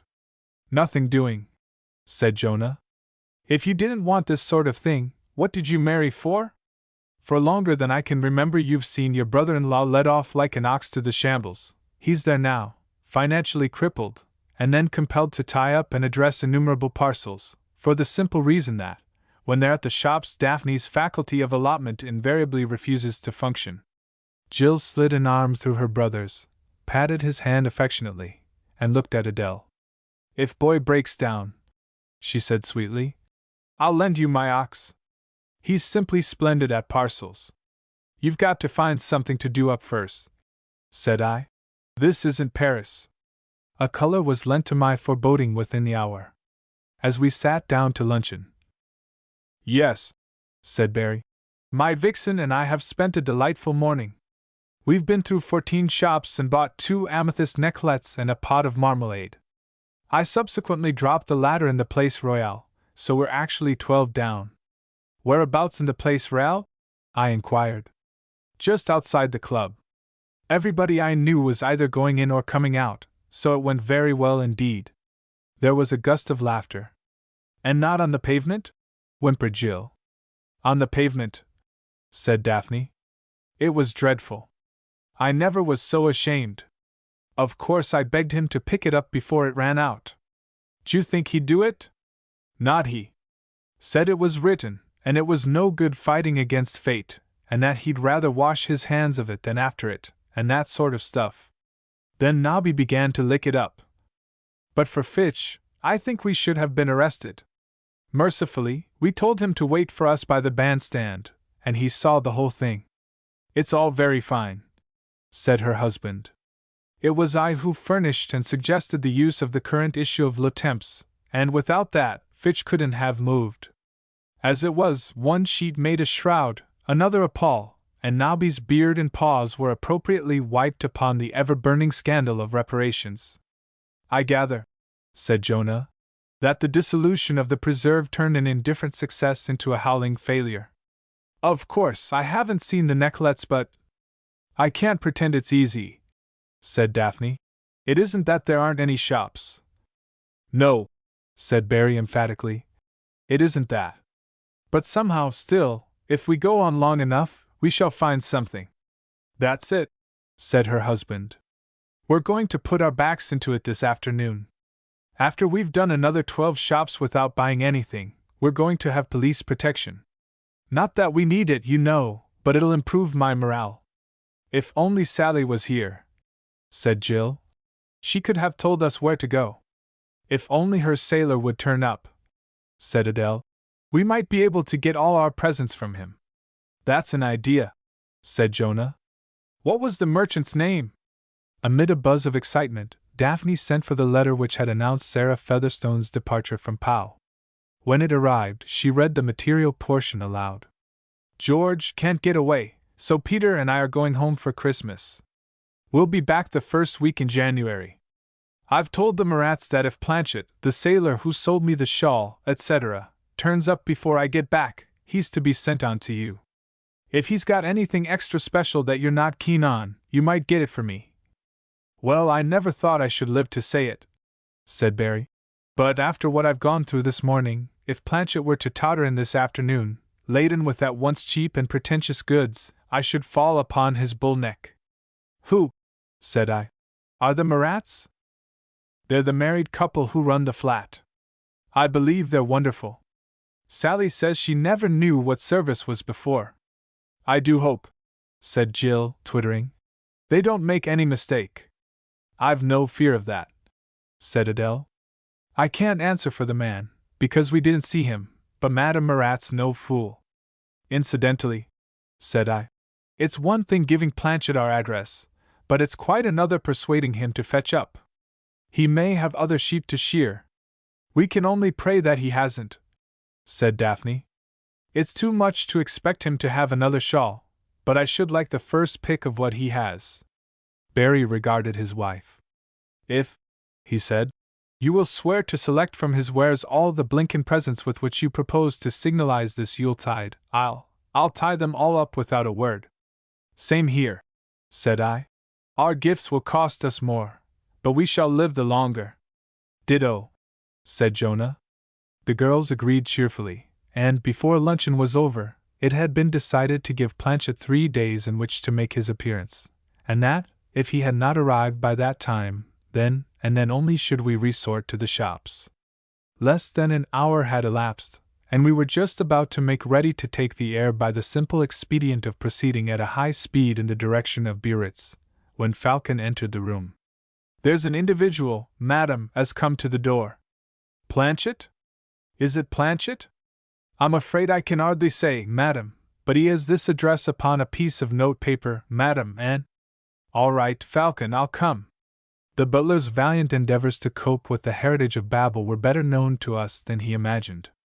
More than once his efforts to extract from strangers that information which was his due, and at the same time, like a juggler of many parts, to keep the balls of dignity and courtesy rolling, had been overheard, and had afforded us gratification so pronounced as to necessitate the employment of cushions and other improvised gags if our faithful servant's feelings were to come to no harm. I'll go, said Jill and Adele simultaneously. We all went, and we were all just in time to see our visitor precede the Sealyham in the direction of the lodge. Aghast at such ill-timed pleasantry, we erupted pell-mell into the drive, all frantic by word or deed to distract the terrier from his purpose. Shrieks, curses, and a copy of La Fontaine's fables were hurled simultaneously and in vain at our favorite, and it was Barry, to whom the fear of further acquaintance with the emporiums of Powell must have lent wings, who actually overtook and discomfited the pursuers some 3 yards from the road. It was with feelings of inexpressible relief that we presently beheld the three returning, Barry alternately rebuking the Sealyham, who was under his arm, and apologizing to his guests, the latter wide-eyed, something out of breath, and anything but easy, and Nobby apparently torn between an aggressively affectionate regard for his captor and a still furiously expressed suspicion of the stranger within our gates. As the trio drew nigh, "It is Monsieur Planchet," called Barry. "He's brought some things for us to see. His man's behind with a barrow." With beating hearts we trooped back into the house. As I returned from thrusting Nobby into a bedroom, Monsieur Planchet's hireling staggered into the hall, a gigantic basket trunk poised precariously upon his hunched shoulders. The inspection was held in the drawing-room. It was rather late in the day to assume that nonchalant air which has, from time immemorial, adorned the armories of all accomplished hucksters. Our instant recognition of the salesman, our energetic solicitude for his safety, and our obvious anxiety to dissociate ourselves from the policy of direct action adopted by the terrier, had not only betrayed, but emphasized, the fact that the sailor's arrival was very much to our taste. Clearly, if we did not wish to pay through the nose for what we purchased, our only course was to feign disappointment when the wares were produced. For what it was worth, I circulated a covert recommendation of this while, which was acknowledged with sundry nods and inaudible assurances, the latter, so far as Jill was concerned, too readily given to inspire me with confidence.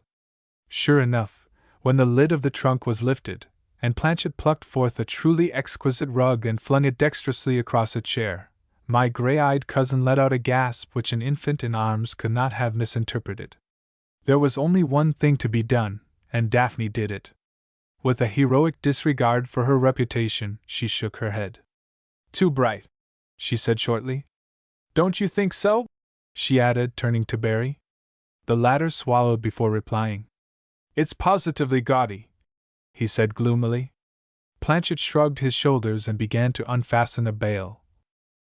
By the time 7 more Persian rugs, all old and all more than ordinarily pleasing in design and coloring, were sprawling about the chamber, any organized depreciation was out of the question.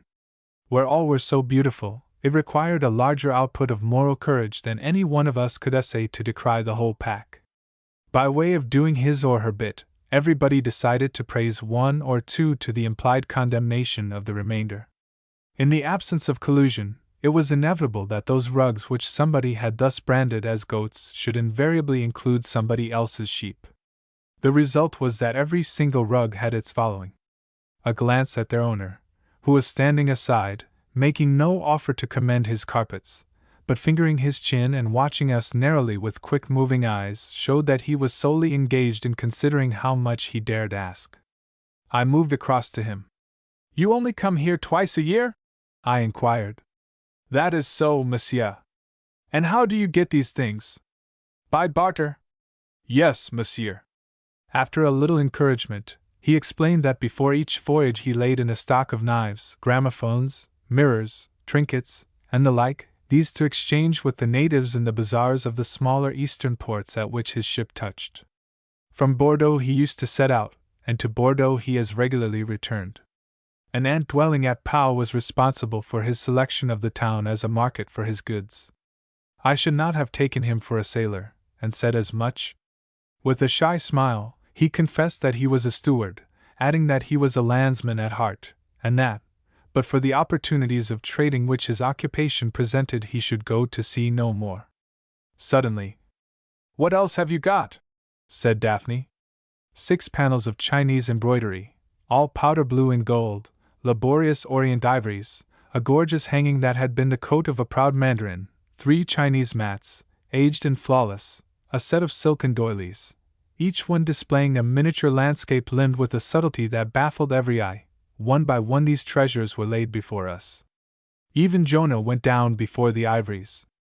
Ere the trunk was empty, we had, one and all, dropped our masks and were reveling openly.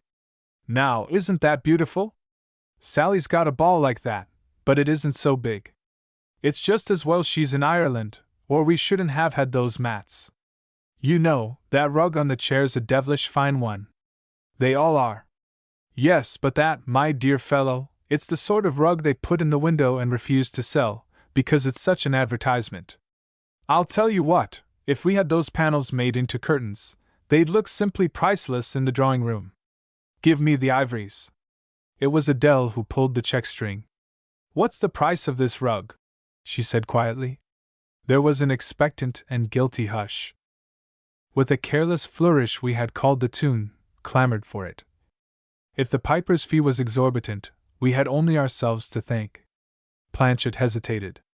Then, 500 francs, madam. £10. You could have heard a pin drop. The rug was worth 60. In Regent Street or Fifth Avenue we should have been asked 100.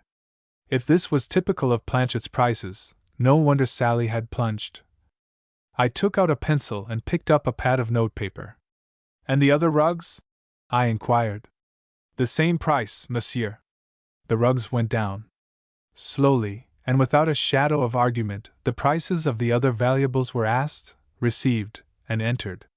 With a shaking hand I counted up the figures, 8,600 francs. I passed the paper to Barry. "Will you pay him?" I said. "I haven't got enough at the bank here, and you can't expect him to take a foreign check." "Right-o! He may not want to part with them all at one house," said Daphne. "You'd better ask him." Adele smiled very charmingly. "We like your pretty things very much," she said. "May we have what you've shown us?" Planchet inclined his head. "As madam pleases." I crossed to where he was standing and went through my list, identifying each article as I came to it, and making him confirm the price. When we had finished, I insisted upon him checking my figures. He did so with some show of reluctance. The total, seemingly, was good enough. When the reckoning was over, I hesitated. Then, "You know," I said slowly, "we'd have to pay much more than this in the shops." It seemed only fair. Planchet spread out his hands. "Monsieur is very kind, but for me, I should not obtain more from the merchants. I know them. They are robbers. I prefer infinitely to deal with you." "All right. You don't mind a check?" "A check, monsieur?" "Yes, on the bank here. We haven't so much money in the house." The little man hesitated. Nervously the big brown eyes turned from me to fall upon his possessions. "That's all right," said Barry. "The bank's still open. Fitch can run up in the car and get the money. He's probably had a dud check some time or other. Anyway, considering he knows nothing of us, and Sally's out of reach, I don't blame him." Such a way out of the difficulty was unanimously approved, and when I communicated our intention to Planchet, the latter seemed greatly relieved. It was not, he explained volubly, that he did not trust us, but when a poor sailor produced such a check to a bank. As Barry left to give the chauffeur his instructions. "Last time you came," said Daphne, "you brought a beautiful shawl. Mrs. Featherstone bought it." Planchet frowned thoughtfully. Then his face lighted with recollection. "Perfectly, madam. I remember it. It was very fine. I have another like it at home." My sister caught her breath. For sale? If Madam pleases. Adele and Jill clasped one another. I will bring it tomorrow. With an obvious effort, Daphne controlled her excitement. We should like to have a look at it, she said. Planchet inclined his head. Tomorrow morning, madam. Without more ado, he packed up his traps, announced that, as he was returning on the morrow, there was now no occasion for him to wait for his money, and thanking us profusely for our patronage and assuring us that he was ever at our service, summoned his employee and withdrew humbly enough. It was fully a quarter of an hour before the first wave of our pent-up enthusiasm had spent itself. After a positive debauch of self-congratulation, amicable bickering with regard to the precise order of precedence in which an antiquary would place our acquisitions, and breathless speculation concerning their true worth, we sank into sitting postures about the room and smiled affectionately upon one another. And now, said Barry, what about tying them up? What for? Said Jill. Well, you can't send them through the post as they are. You don't imagine, said Daphne, in the horrified tone of one who repeats a blasphemy. You don't imagine that we're going to give these things away? Barry looked round wildly. Do you mean to say you're going to keep them? He cried. Of course we are, said his wife. What, all of them? My sister nodded. Every single one, she said. With an unearthly shriek, Barry lay back in his chair and drummed with his heels upon the floor. I can't bear it, he roared. I can't bear it. I won't. It's insufferable. I've parted with the savings of a lifetime for a whole roomful of luxuries, not one of which, in the ordinary way, we should have dreamed of purchasing, not one of which we require, to not one of which, had you seen it in a shop, you would have given a second thought, all of which are probably spurious. Shame! Cried Jill. Only to be told that I've still got to prosecute the mutually revolting acquaintance with infuriated shopkeepers forced upon me this morning. It's cruelty to animals, and I shall write to the YMCA besides, it's more blessed. I can't help it, said Daphne. The man had absolutely nothing that would have done for anybody. If— 1 second, said her husband. I haven't parsed that sentence yet. And what do you mean by done for? Because, if— Daphne continued doggedly, we sent one of those rugs to someone for Christmas, they'd think we'd gone mad. Barry sighed. I'm not sure we haven't, he said. Anyway, he nodded at Jonah and myself. I'll trouble each of you gents for a check for £60. As it is, I shall have to give up paying my tailor again, and what with Lent coming on. Wearily he rose to his feet. And now I'm going to have a good healthy cry. Globules the size of pigeons' eggs will well from my orbs. I know, said Jill. These things can be our Christmas presents to one another. Barry laughed hysterically. What a charming idea, he said brokenly. And how generous! I shall always treasure it. Every time I look at my passbook. Overcome with emotion, he stepped out of the room. A muffled bark reminded me that Nobby was still imprisoned, and I rose to follow my brother-in-law. As I was closing the door, I heard my wife's voice. You know, I'm simply pining to see that shawl. At 10 o'clock the next morning, the most beautiful piece of embroidery I have ever seen passed into our possession in return for the ridiculously inadequate sum of 2,000 francs.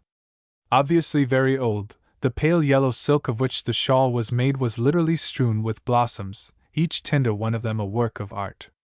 All the matchless cunning, all the unspeakable patience, all the inscrutable spirit of China blinked and smiled at you out of those wonderful flowers.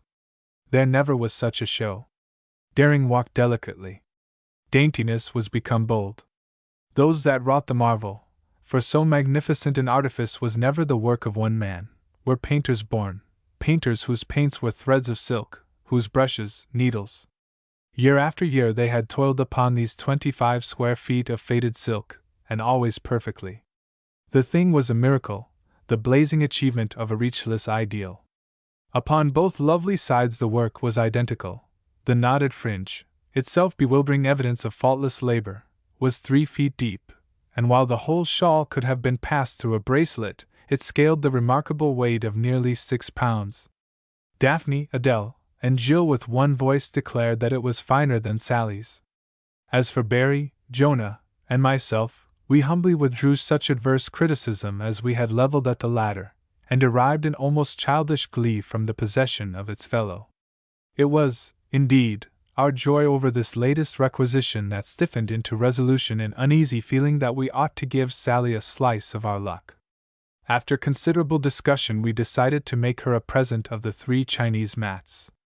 She had bought 3 of Planchet upon his last visit, and those we had just purchased would bring her set up to 6.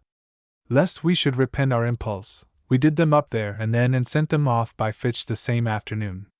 Christmas was over and gone. In the 3 days immediately preceding the festival, such popularity with the tradesmen of the town as we had forfeited was more than redeemed at the expense, so far as I was concerned, of an overdraft at the bank.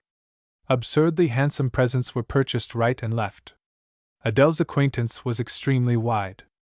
Observing that it was also in every instance domiciled in the United States, with the density of a male, I ventured to point out that upon the day which my wife's presents were intended to enrich, all of them would indubitably be lying in the custody of the French postal authorities.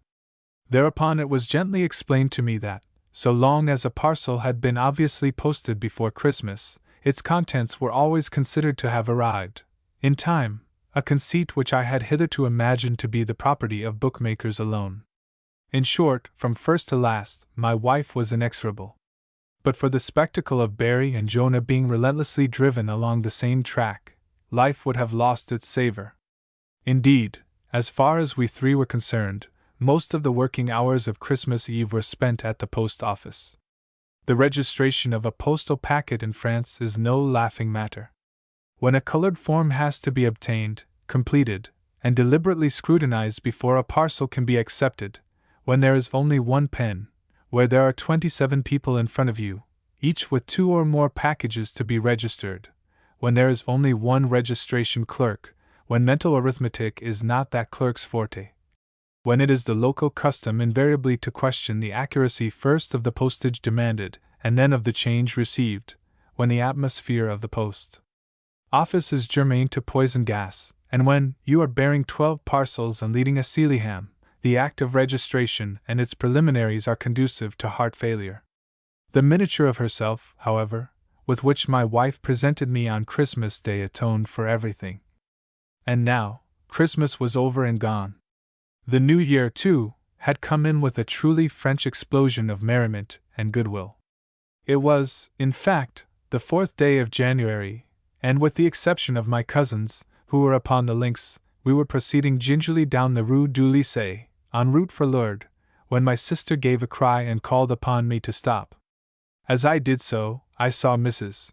Featherstone stepping towards us across the open space which fronts the market. Barry climbed out of the dickey, and Adele and Daphne got out of the car. As I followed them, "Sally, my dear," said Daphne, "I never knew you were back." "I wasn't till this morning," panted Sally. "I only arrived at 8. For the last 3 hours I've been." "Before you tell us anything," said Daphne, "we want to thank you. Since you've been away, Planchet's been. He's sold us the most lovely things I've ever seen. We're so grateful to you, we don't know what to do." "Well, for goodness sake," rejoined Sally, "insure them today. I've just been cleaned out of everything I've got." "Cleaned out?" cried Daphne. "D'you mean to say you've been robbed?" "That's right," said Sally. "Peter and I got back this morning to find the Marats gone and the place stripped. Of course, the furniture belonging to the flats there, but the only decent things were what I'd added, and those have vanished." "Not all the things you got from Planchet?" "Rather," said Sally. "Shawl and everything. Jolly, isn't it?" "What an awful shame!" cried Adele. "But who's taken them? Not the Marats?" "Must be," said Mrs. Featherstone. She nodded over her shoulder. "I've just been to the police about it, but you know how hopeless they are." "If I can do anything," said Barry, "you know I'd only be too happy." "Thanks awfully," was the reply. "But to tell you the truth, I don't see what there is to be done. As far as I can make out, they left before Christmas, so they've got a pretty good start. I'm terribly sorry, said I. Of course I never saw the goods, but if they were anything like the things we bought, it's a cruel shame. Mrs. Featherstone laughed. I do feel sore, she admitted. The maddening part of it is, I meant to take the shawl home to show George, and then, in the rush at the last, I left it out. She turned to my sister. And you know I trusted that couple implicitly. I know you did. The queer thing is, they seem to have suffered one solitary pang of remorse. Did I show you those Chinese mats I was so crazy about? Well, after they'd gone, I suppose, their hearts smote them, because they did the 3 up and sent them back. For a moment we looked at one another. Then, I'm sorry to disappoint you, Sally, said Daphne gently, but you mustn't give the brutes that credit. We sent you the mats as a Christmas present. Sally knitted her brows. They're not yours. We bought them from Planchet. Directly I saw them, I thought how beautifully they match yours, and we wanted you to have a set. Sally stared at her. But I could have sworn, I know, said Daphne. It was because they were such a wonderful match that we. What else did he sell you? A sudden thought came to me, and I turned to catch Barry by the arm. As men in a film, he and I looked at one another with open mouths. Sublimely unconscious. Daphne and Adele were reciting the list of our treasures. Mrs. Featherstone heard them out solemnly. Then, and what, she said, does Planchet look like? It became Daphne's turn to stare. I moistened my lips. Slight, dark, clean-shaven, large brown eyes, nervous manner, scar on the left temple, or am I describing Marat? Sally spread out her hands. To the life, she said simply. There was a dreadful silence. At length. Sold, I said slowly. By order of the trustees. Owner going abroad. Marat was with you when you bought them, of course? But what a smart bit of work! Sally covered her face and began to shake with laughter. Daphne and Adele stared at her as if bewitched. At his third attempt to speak. Well, that's topping, said Barry. And now will you come back and get your things now, or shall we bring them over tomorrow? We've taken every care of them, he sighed. When I think, he added, that, but for my good offices, Nobby would have sent that treacherous Strawhatch away, not only empty, but with the modern equivalent of a flea in his ear, I could writhe. When I reflect that it was I who supported the swine's predilection for hard cash, I could scream. But when I remember that ever since our purchase of the shawl, my wife has never once stopped enumerating and or indicating the many superiorities which distinguish it from yours, I want to break something. He looked round savagely. Where's a grocer's? He demanded. I want some marmalade. Chapter 4 How Barry made an engagement, Jill a picture, and Adele a slip of some importance. A natural result of our traffic with Planchet was that we became temporarily suspicious and careful to a fault. The horse had been stolen. For the next 3 weeks we locked not only the stable door, but every single door to which a key could be fitted, and suffered accordingly. In a word, our convenience writhed. To complete our discomfort, if ever one of us jibbed, the others were sure to lay the lash about his shoulders. The beginning of the end arrived one fine February day. An early breakfast had made us ready for lunch. As we were taking our seats, Are the cars locked? Said Daphne. Adele held up a key. Pong is, she said. My sister fumed to Jonah. And Ping? My cousin shook his head. No, he said shortly. I omitted the precaution. If this was Paris instead of Pau, if the cars were standing in an undesirable thoroughfare instead of in the courtyard of the English Club, if... It's all very well, said Daphne. But you know what happened to the rolls. Barry frowned. Any reference, he said, to that distressing incident is bad for my heart. He turned to Jonah. As for you, you've lodged your protest, which will receive the deepest consideration. I shall dwell upon it during the soup. And now push off and lock the vehicle. I know love laughs at locksmiths, but the average motor thief's sense of humor is less susceptible. When his sister threw her entreaties into the scale, my cousin took the line of least resistance, and rose to his feet. "For converting a qualified blessing into an unqualified curse," he said bitterly. "You three alarmists take the complete cracknel.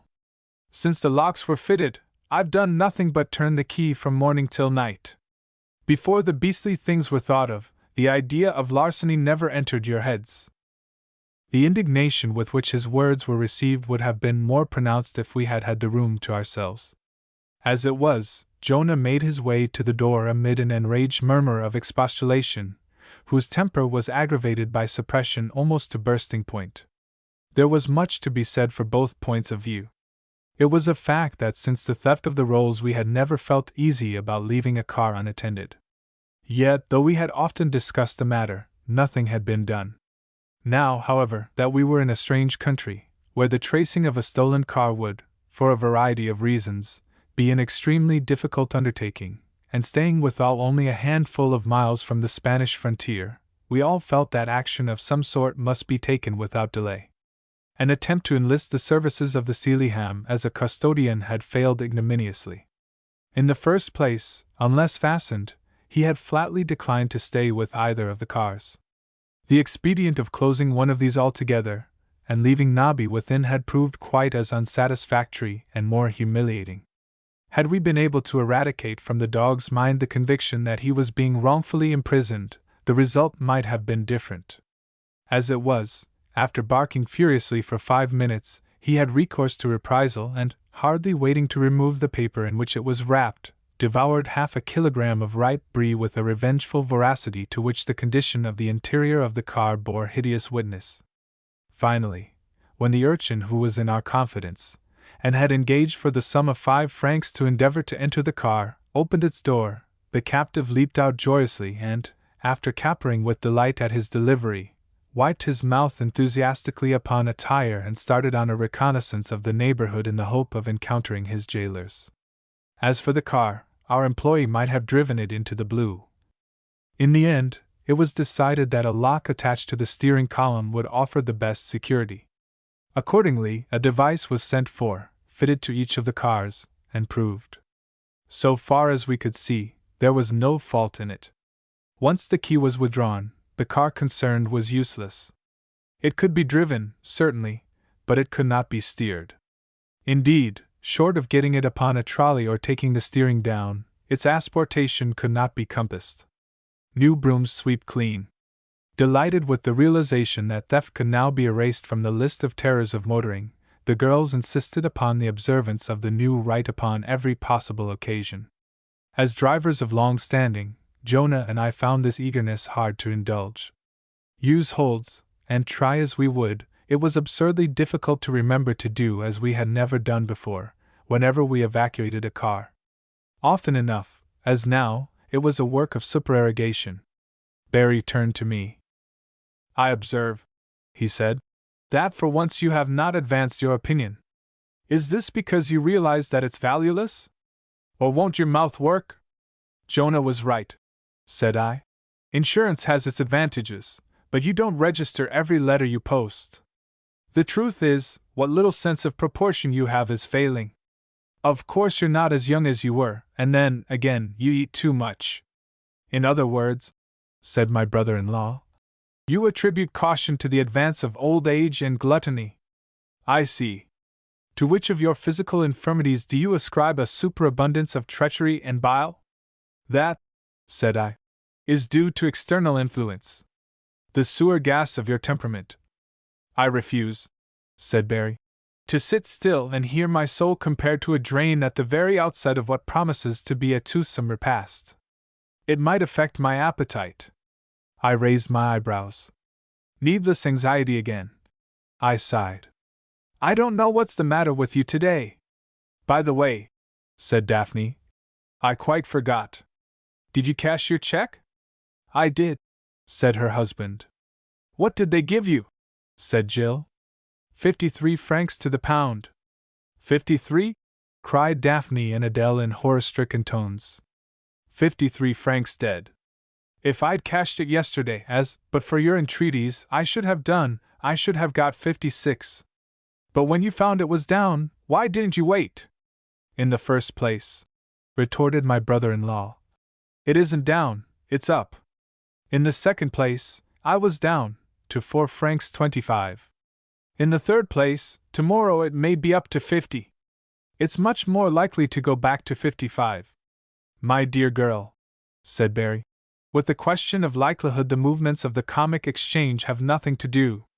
It's a law unto itself. Compared with the money market of today, Monte Carlo's a Sunday school. I admit we'd have more of a show if we didn't get the paper a day late.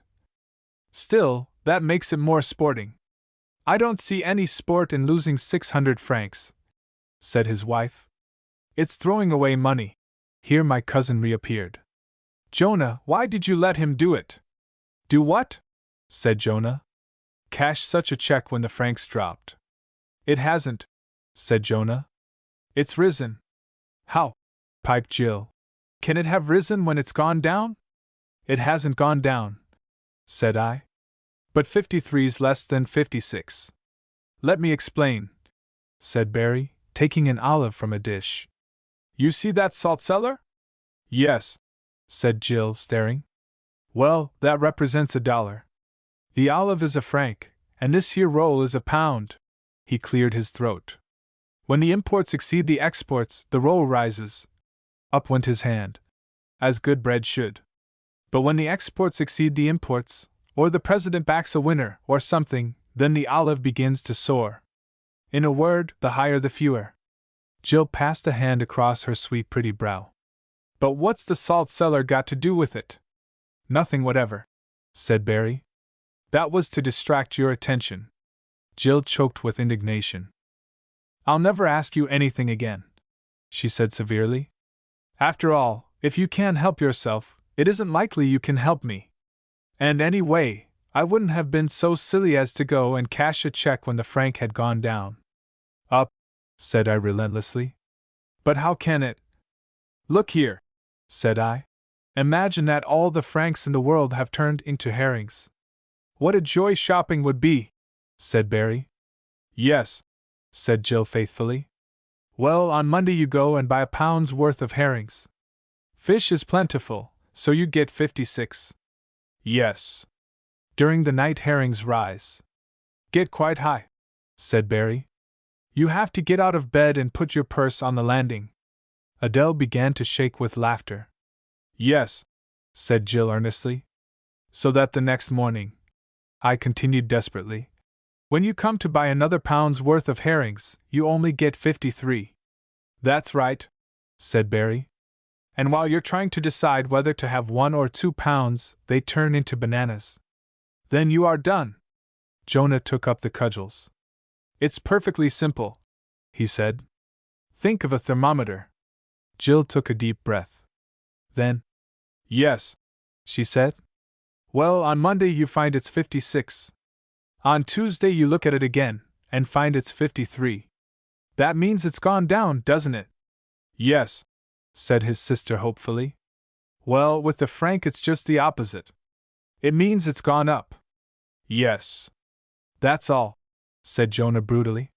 Jill looked from him to Daphne and from Daphne to Adele, dazedly. The former put a hand to her head. My dear, she said, I can't help you. Before they started explaining, I had a rough idea of how the thing worked. Now I'm confused forever. If they are to be believed, in future we've got to say up when we feel inclined to say down, but don't ask me why. She stopped to speak with a member who was leaving the room and had come to pay his respects. After a word or two, Visitor's weather, he said. Perfect, isn't it? But I say, what a fall in the franc. 3 points in a day. Never mind. It'll go up again. He made his adieus and passed on. It was no good saying anything. A prophet is not without honor, save in his own country. It was 3 days later that we were bowling along the road to Biarritz. The morning was full and good to look upon. Sun, sky, and air offered the best they had. To match their gifts, a green and silver earth strained at the leash of winter with an eager heart. The valleys smiled, high places lifted up their heads, the hasty gave de Pau swirled on its shining way, a laughing sash of snow broth, and all the countryside glowed with the cheerful aspect of a well-treated slave. Wide, straight, and level, the well-built road thrust through the beaming landscape with a directness that took distance by the throat. The surface improving as we left Pau behind, I drew on the 7-league boots, surreptitiously. Very soon we were flying. With a steady purr of contentment, Pong, tuned to a hair, swallowed the flashing miles so easily that pace was robbed of its sting. A dot on the soft bullock walk that edged the road grew with fantastic swiftness into an ox wagon, loomed for an instant life-size, and was gone. A speck ahead leapt into the shape of a high-wheeled gig, jogged for a moment to meet us, and vanished into space. A doll's house by the wayside swelled into a villa, a chateau, a memory of tall thin windows ranged in a white wall. The future swooped into the present, only to be flicked into the past. The 7-league boots were getting into their stride. Then came a level crossing with the barriers drawn. For a minute the lady responsible for the obstruction seemed uncertain whether to withdraw them or no. After a long look up the line, however, she decided against us and shook her head with a benevolent smile. "Le train arrive," she explained. With a sigh, I stopped the engine and lighted a cigarette. "What exactly?" said Daphne. "Did Evelyn say?" "That," said Barry, "as I have already endeavored to point out, will always remain a matter for conjecture. We addressed one another for more than 20 minutes, but our possession of the line was disputed effectively during the whole of that period." "Well, what did you hear her say?" "I heard her say yes twice, and delighted, and 1 o'clock. I'm almost certain that towards the end of our communion she said, 'Oh, hell, having regard to the prevailing conditions, she may be forgiven.'" Daphne sighed. "Well, I suppose she expects us," she said. "After all, that's the main thing. You made her understand it was today, didn't you?" "That," was the reply, "remains to be seen. If I didn't, it's not my fault. It's no good pretending that Wednesday's a good word to shout, but I made the most of it. I also said Woden's Day with great clarity, and Marty." "Marty?" shrieked his wife. "Oh, much louder than that." But that's Tuesday." Barry started guiltily. I mean Mercredi," he said hurriedly. I began to shake with merriment. Suspiciously my sister regarded her husband. "Which did you say?" she demanded. "Mercredi." "I don't believe a word of it," cried Daphne. "You said Marty, you know you did." Here a seemingly interminable freight train started to lumber across our path. As the rumble began to die, "I think," said I, "he must have got Wednesday through. Otherwise Evelyn would have rung up last night." Barry drew a case from his pocket and offered me a cigar. Then he turned to my sister and protruded his tongue. We had known Evelyn Ferry for years. It was natural that we should wish to know Evelyn Sweetcoat. That wedlock could have diminished her charm was not to be thought of. But we were forgivably curious to see her in the married state, and to make the acquaintance of the man whom she had chosen out of so many suitors. Little knowing that we were at Pau, Evelyn had written to us from Biarritz. In due season her letter had arrived, coming by way of Hampshire. An answer in the shape of a general invitation to lunch had brought not so much a refusal as a definite counter-proposal that we should suggest a day and come to Biarritz. In reply, the services of the telephone had been requisitioned, and if my brother-in-law was to be believed, Mrs. Sweetcoat had been advised to expect us on Wednesday. In any event, expected or unexpected, here were we, all 6, upon the road, my wife and cousins in one car, and Daphne, Barry, and I within the other. As we swung into the paved streets of Orthez. "And when," said Barry, "when am I to drive?" "From Péry-Horade," I replied. "Oh, I suppose that's where the stones begin, or the road stops, or something." I shook my head. "Not that I know of." "And you can drive all the way back?" "But, well, there's a hill or two coming, and I'd like just to take her so far," I concluded lamely. But for my sister's presence, I would have told him the truth. This was that I had bet Jonah that I could get from Orthez to Péry-Horade in 20 minutes. The distance was exactly 30 kilometers, and the road was perfect. There were no corners, and the bends were few. There were hills, certainly, but these were straightforward enough and could be taken, so to speak, in our stride. Moreover, there were no crossroads, and only two turnings worth thinking about. To some cars the feat would have been nothing. Whether it was within the reach of ping and pong remained to be seen. As we left Orthez, I looked at my watch. 10 minutes to 11. I laid hold of the wheel. To this hour I cannot tell why Daphne did not exercise the prerogative of a passenger and protest against the pace. But neither at the time or thereafter did she so much as mention it. Barry confessed later that he had been frightened to death. 3 kilometers out, there was a bend, and the needle of the speedometer, which, after rising steadily, had come to rest against the stop, retreated momentarily to record 55. We sang past a wayside farm, dropped into a valley, soared up the opposite side, flashed in and out of an apparently deserted village, shot up a long incline, and slowed up for a curve. Then some poultry demanded consideration. As we left them behind, the agitation of 2 led horses necessitated a still further reduction of speed.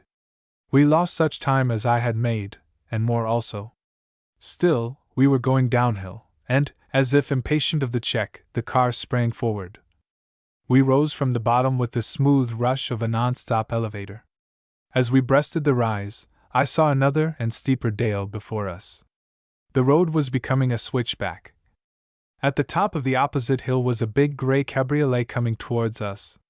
At the foot was a panting lorry going our way. An approaching Ford was about to pass it. The cabriolet and Pong fell down their respective slopes. The Ford was abreast of the lorry, and the cabriolet was prepared to pass the two when we arrived. It was a question of giving way, at least it ought to have been. It was, however, too late. Happily, there was more room than time at our disposal, a very little more. There was no time at all. For one never to be forgotten instant there were 4 vehicles in a row. I doubt if an ordinary matchbox could have been passed between our near side running board and that of the cabriolet. I could certainly have touched the lorry, had I put out my hand. Then we swept on and up and over the crest. Thereafter all was plain sailing. As we ran into Peri-Horade, I glanced at my watch. I had lost my bet by about a quarter of a minute. But for the led horses, we should have run to time. Upon one matter we were all agreed, and that was that the driver of the grey cabriolet was going much too fast. So soon as we had passed through the town, Barry and I changed places. Almost immediately the road deteriorated. Its fine straightforward rolling nature was maintained, the surface, however, was in tatters. After 10 kilometers of misery, my brother-in-law slowed up and stopped. Then he turned to me. "Have you ever driven upon this road sick before?" I shook my head. "Well, you can start now," was the reply. "I'm fed up, I am. I'd rather drive on the beach." With that he opened his door. "Oh, and give me back that cigar." "Courage," I said, detaining him. "It can't last." "Pardon me," said Barry, "but it can last for blistering leagues. I know these roads. Besides, my right knee's getting tremulous. It's quite good practice," I ventured. "What for?" was the bitter reply. "My future estate? Possibly. I have no doubt that there it will be my blithesome duty continually to back a charabanc with a fierce clutch up an interminable equivalent of the Eiffel Tower. At present. And you were driving so beautifully," said his wife. "What, not with finesse?" said her husband. "Rather," said I. "Ginger, too." "What d'you mean, ginger?" suspiciously. "Determination," said I hurriedly. "Not the BB Bulldog BB breed?" "The same," said I. "All underhung, shove me and I'll shove your face sort of air." It was most noticeable. Barry slammed the door and felt for the self-starter. As we bucketed down the next slope, "I only wish," he said, "that we could encounter the deceitful Munder responsible for including this road among Les Grands itineraires. I can stand potholes, but the remains of a railway platform which might have been brought from one of what we know as the stricken areas, laid, like linoleum, upon a foot of brick dust, tend to make you gird at life." Incidentally, is this fast enough for you? Or are your livers still sluggish? I think, said I, nodding at a huge pantechnicon, that we might pass the furniture. I know no horn whose note is at once so compelling and offensive as that of the usher with which Pong was equipped. I know no din at once so obliterative and brain-shaking as that induced by the passage of a French pantechnicon, towed at a high speed over an abominable road. That the driver of the tractor failed to hear our demand was not remarkable. That he should have elected to sway uncertainly along the very crown of the road was most exasperating. 3 times did Barry essay to push by, 3 times at the critical moment did the tractor lurch drunkenly across our bows, and 3 times did Pong fall back discomfited. The dust, the reek, the vibration, the pandemonium, were combining to create an atmosphere worthy of a place in the litany. One's senses were cuffed and buffeted almost to a standstill. I remember vaguely that Daphne was clinging to my arm, wailing that it was no good. I know I was shouting. Barry was howling abusive incoherence in execrable French. We were approaching the top of a hill. Suddenly the tractor swung away to its right. With a yell of triumph, my unwitting brother-in-law thrust at the gap. Pong leapt forward. Mercifully there was a lane on the left, and I seized the wheel and wrenched it round, at the same time opening the throttle as wide as I dared. I fancy we took the corner on 2 wheels. As we did so, a pale blue racer streaked by our tail lamp with the roar of an avalanche. When Daphne announced that, if she reached Biarritz alive, she should drive home with Jonah, I was hardly surprised. It was perhaps an hour later that, after passing grey-headed Bayonne, we came to her smart little sister and the villa we sought. The great lodge gates were open, but Ping was without in the road, while Jonah was leaning languidly against the wall. As we slowed up, he took his pipe from his mouth. I shouldn't drive in, he said. They're out. Won't be back before 6, the servants say. Black as was the evidence against him, my brother-in-law stoutly refused to be held responsible for the affair. All the way to the Hotel du Palais he declared violently that the engagement had been well and truly made, and that if Evelyn and her husband chose to forget all about it, that was no fault of his. Finally, when Jonah suggested that after luncheon we should return to the villa and inquire whether we had indeed been expected the day before, he assented with disconcerting alacrity. As we passed into the restaurant, "And I'll do the interrogating," he concluded. "I don't want any of your leading questions. I quite expect we were expected yesterday, weren't we, all sweet and slimy, with a 5-franc note in the middle distance?" "How dare you?" said Daphne. "Besides, I'd be only too relieved to find it was their mistake." "Blow your relief," replied her husband. "What about my bleeding heart?" "I'm not much of a physician," said I, "but there's some cold stuffed venison on the sideboard. I don't know whether that, judiciously administered." Barry shook his head. "I doubt it," he said mournfully. "I doubt it very much." Still, he looked round hungrily. "We can always try." We were at the villa again within the hour. Almost immediately we elicited the information that Major and Mrs. Sweetcoat had spent the previous day at San Sebastian. Turning a withering and glassy eye in our direction, my brother-in-law explained the position and desired permission to enter and write a note. This was granted forthwith. My sister and I followed him into a pleasant salon meekly enough. When he had written his letter, he read it to us with the air of a cardinal. "Dear Evelyn, lest we forget." "Yes, I know. But you should be more careful. Old friends like us, too. Disgraceful, I call it. To have been unprepared to receive us would have been bad enough, but to be actually absent from home. Well, as Wordsworth says, that's been it.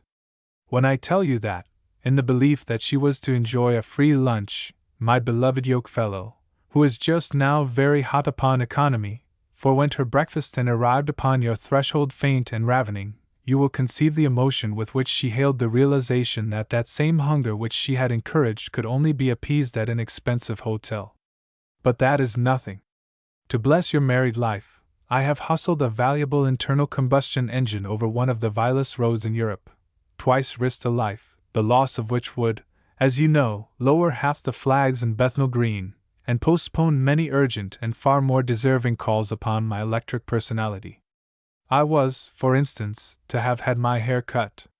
Worse. Upon hearing of your absence, the unnatural infidel above referred to charge this to my account. As is my humble wont, I bent my head to the storm, strong in the fearless confidence that France is France, and that, late as we were, the ever-open bar would not be closed.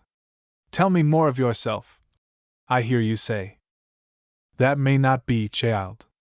For one thing, that venison has made me sleepy. Secondly, I am just off to find a suitable and sheltered grove, within sound of the Atlantic, where I may spend an hour in meditation. Thirdly, I live for others. Jonah wants to know if your husband can play golf. He does, of course. But can he? Your dear old friend Barry. P.S. Do you happen to know who owns a large gray cabriolet with a GB plate? I imagine it lives at Biarritz. Anyway, they ought to be prosecuted. Driving about the country like a drunken hornet. Mercifully we were crawling. Otherwise, I tell you, it made my blood boil. Not at the time, of course. The pine woods were wholly delightful. The lisp of the wind among the branches, the faint thunder of the Atlantic, the soft, sweet atmosphere showed us a side of Biarritz which we should have been sorry to miss. By rights, if music and perfume have any power, we should have fallen asleep. The air, however, prevented us. Here was an inspiriting lullaby, a sleeping draught laced with cordial. We plucked the fruit from off the tree of drowsiness, ate it, and felt refreshed. Repose went by the board. We left the cars upon the road and went strolling. "Do you think you could get me that spray?" said Jill suddenly. In my cousin's eyes Flora have only to be inaccessible to become desirable. Remembering this, I did as Barry and Jonah were doing, stared straight ahead and hoped very hard that she was not speaking to me. "Boy." "Yes, dear? Do you think you could?" By the time I had torn my trousers, strained my right shoulder, sworn 3 times, and ruined the appearance of my favorite brogues, the others were out of sight. "Thanks awfully, boy. You are good to me. And that'll look lovely in the drawing room. The worst of it is, this stuff wilts almost at once. Seems almost a shame to have picked it," I said grimly. "Doesn't it?" "It does really," Jill agreed. "Never mind," she added cheerfully, slipping an arm through mine. "It was my fault." Subduing a desire to lie down on my back and scream, I relight my pipe, and we strolled forward. A country walk with Jill is never dull. To do the thing comfortably, you should be followed by a file of pioneers in marching order, a limbered wagon, and a portable pond. Before we had covered another 200 yards, I had collected 3 more sprays, 2 ferns, and a square foot of moss, the latter, much to the irritation of its inhabitants, many of whom refused to evacuate their homes and therefore accompanied us. I drew the line at frogs, on the score of cruelty to animals, but when we met one about the size of a postage stamp, it was a very near thing. Finally, against my advice, my cousin stormed a bank, caught her foot in an invisible wire, and fell flat upon her face. "There now!" I cried testily, dropping our spoils and scrambling to her assistance. "I'm not a bit hurt," she cried, getting upon her feet. "Not a scrap. And don't be angry with me, boy. Jonah's been cross all day. He says my skirt is too short. And it isn't, is it?" "Not when you don't fall down," said I. "At least, well, it is rather, isn't it?" Jill put her feet together and drew the cloth close about her silk stockings. It fell, perhaps, 1 inch below her knees. For a moment she regarded the result. Then she looked up at me and put her head on one side. I have grown up with Jill. I have seen her in habits, in ball dresses, in dressing gowns. I have seen her hair up, and I have seen it tumbled about her shoulders. I have seen her grave, and I have seen her gay. I have seen her on horseback, and I have seen her asleep. But never in all my life shall I forget the picture which at this moment she made. One thick golden tress, shaken loose by her fall, lay curling down past the bloom of her cheek onto her shoulder. The lights in it blazed. From beneath the brim of her small tight-fitting hat her great grave eyes held mine expectantly. The stars in them seemed upon the edge of dancing. Her heightened color, the poise of her shapely head, the parted lips lent to that exquisite face the air of an elf. All the sweet grace of a child was welling out of her maidenhood. Her apple-green frock fitted the form of a shepherdess. Her pretty gray legs and tiny feet were those of a fairy. Its very artlessness trebled the attraction of her pose. Making his sudden way between the boughs, the sun flung a warm bar of light athwart her white throat and the fallen curl. Nature was honoring her darling. It was the accolade. I could have sworn that behind me somebody breathed, "Madonna!" But although I swung round and peered into the bushes, I could see no one. "When you've quite done," said Jill. Clearly she had noticed nothing. I returned to my cousin. "Yes," I said. "It's too short. Just a shade. As for you, you're much too sweet altogether. Something'll have to be done about it. You'll be stolen by fairies, or translated, or inveigled into an engagement, or something." Jill let her dress go and flung her arms round my neck. "You and Barry and Jonah," she said, "are far too sweet to me. And oh, I can see myself in your eye, boy. I can really." For a moment she stared at the reflection. "I don't think I look very nice," she added gravely. "However," she kissed me abstractedly and started to fix the tress errant. "If Jonah asks you, don't say it's too short. It's not good for him. I'll have it lengthened all right." For the second time I began to relight my pipe. After examining the scene of her downfall, the witch caught at a slip of a bough and swung herself athletically to the top of the bank. Thence she turned a glowing face in my direction. "No, I shan't, after all," she announced. "It's much too convenient." 20 minutes later we reached the point from which we had set out. Adele was awaiting us with Ping. As soon as we saw her, "Good heavens!" cried Jill. "I quite forgot you were married. You ought to have been with Adele." She ran to the car. "Adele, darling, what do you think of me?" "I am blind," said Adele, with jealousy. "Anyone would be. And now jump in. Barry has taken the others to look at La Barre, and we're to follow them." Such of the landscape as I was bearing was thereupon bestowed in the boot. I followed my cousin into the car, and a few minutes later we were at the mouth of the Adur. Here we left Ping beside Pong, and proceeded to join 3 figures on the horizon, apparently absorbed in the temper of a fretful sea. As we tramped heavily over the shingle, "You're not cross with me, Adele?" "Why should I be, darling?" "Well, you see," panted Jill, "I've known him so long, and he's still so exactly the same, that I can't always remember." "That he's not your property?" said my wife. "But he is, and always will be." Jill looked at her gravely. "But he's yours," she said. Adele laughed lightly. "Subjects marry, of course," she said, smiling. "But they've only one queen." Which, I think, was uncommon handsome. Anyway, I kissed her slight fingers. As we reached our companions, "I could stay here forever," said Barry. "Easily. But I'm not going to. The wind annoys me, and the sea's not what it was before the war." "How can you?" said Daphne. She stretched out a pointing arm.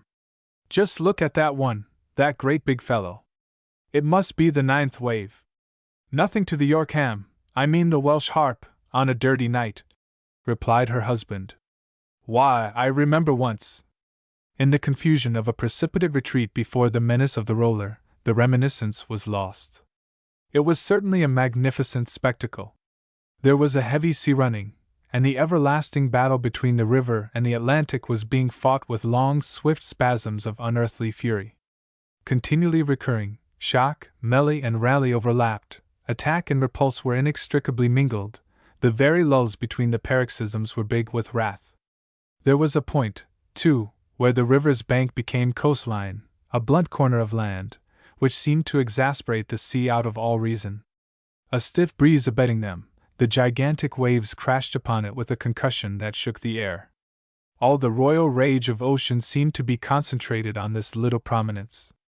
The latter's indifference appeared to aggravate its assailant. Majesty was in a tantrum. With the exception of Barry, we could have watched the display till, as they say, the cows come home. My brother-in-law, however, felt differently. The wind was offending him. After a violent denunciation of this element. Besides, he added, we ought to be getting back. It's nearly 3:30, and if we're to avoid the playground of the tanks and return by Bidake, we shall be longer upon the road. Well, you go on, said Daphne. Ask Adele nicely first if she'll take my place, and then if she minds starting now. Fair lady, he said. The vayeth long, the vindeth cold, it mocketh me feel infernal old. I'm sorry, said Adele hurriedly, but I've left my purse at home. Try my husband. Barry put on his hat, cocked it, and turned to me. D'you want a thick ear? He demanded. Or will you go quietly? A little more, I retorted. And you ride in the dickey. 10 minutes later Pong was sailing into the outskirts of Bayonne. To emerge from the town upon the briskest road proved unexpectedly hard. The map insisted that we should essay a dark entry, by the side of which a forbidding notice board dared us to come on. Adele and I pored over the print, while out of our bickering Barry plucked such instructions as his fancy suggested, and, alternately advancing and retiring, cruised to and fro about a gaunt church. After a while we began to ask people, listen carefully to their advice, thank them effusively, and then demonstrate to one another that they were certainly ignorant and probably hostile.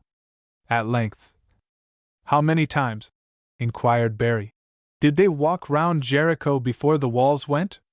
13, I think, said Adele. Why? Oh, nothing, was the reply. Only if you aren't quick, we shall have this church down. Besides, I'm getting giddy. Then show some initiative, I retorted. Right, said Barry, darting up a side street. Calling upon him to stop, Adele and I fought for the map. A sudden lurch to the left flung us into the corner, whence, before we had recovered our equilibrium, a violent swerve to the right returned us pell-mell. At last, in response to our menaces, Barry slowed up before a signpost. Its legend was plain. Briskest 10. We stared at it in silence. Then we stared at one another. Finally we stared at Barry. The latter spread out his hands and shrugged his shoulders. Instinct, he said. Just instinct. It's very wonderful. Hereditary, of course. One of my uncles was a water-waste preventer. With the aid of a cricket bat and a false nose, he could find a swamp upon an empty stomach. They tried him once, for fun, at a garden party. Nobody could understand the host's uneasiness until, amid a scene of great excitement, my uncle found the cesspool under the refreshment marquee. Eventually we persuaded him to proceed.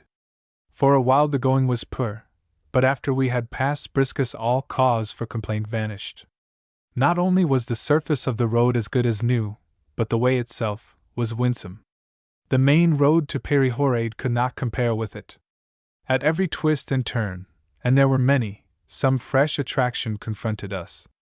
The countryside, shy of the great highways, crept very close. We slipped up lanes, ran side by side with brooks, brushed by snug cottages.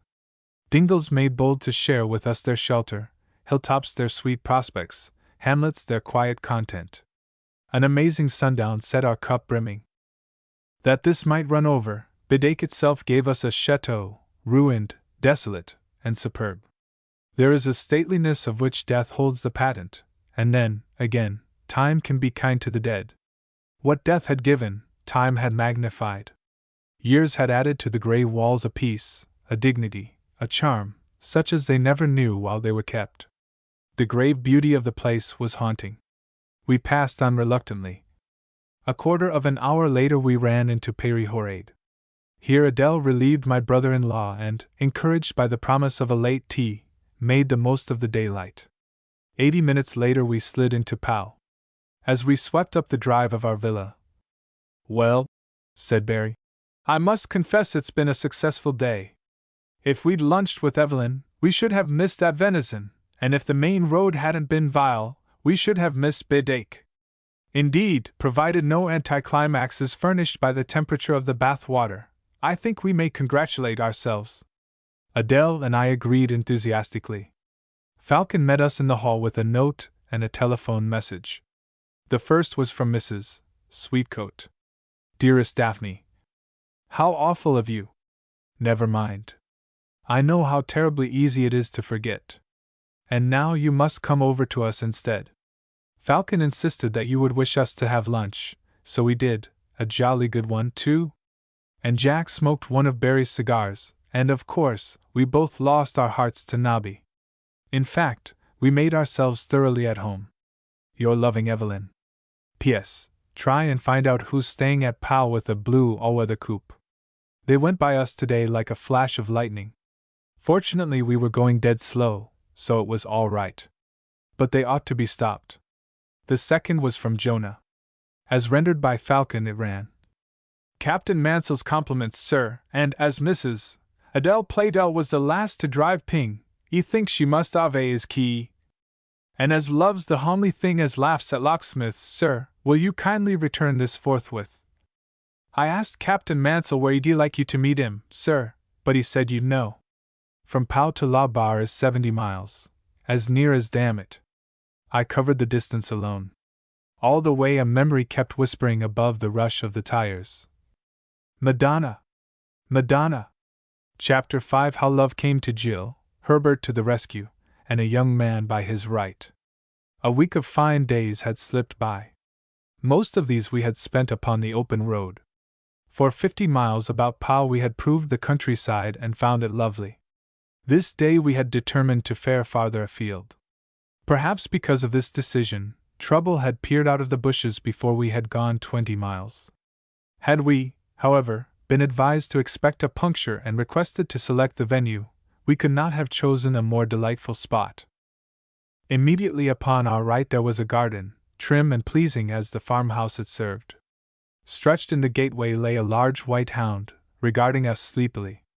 Beyond, on the greensward, a peacock preened himself in the hot sunshine. On the left, a wayside bank made a parapet, and a score of lime trees a sweet balustrade. A glance between these natural balusters turned our strip of meadowing into a gallery. The car, indeed, was standing upon the edge of a brae. Whether this fell sheer or sloped steeply could not be seen, for the first thing which the down-looking eye encountered was a vast plain, rich, sun-bathed, rolling, 300 feet below. North, south, and east, as far as the sight could follow, was stretching Lilliput. Meadows and poplars and the flash of streams, steadings and villages, coppices, flocks and curling roads glinted or glowed in miniature. Close on our right 2 toy towers stood boldly up to grace a townlet. Due east a long, straight baby avenue led to a midget city.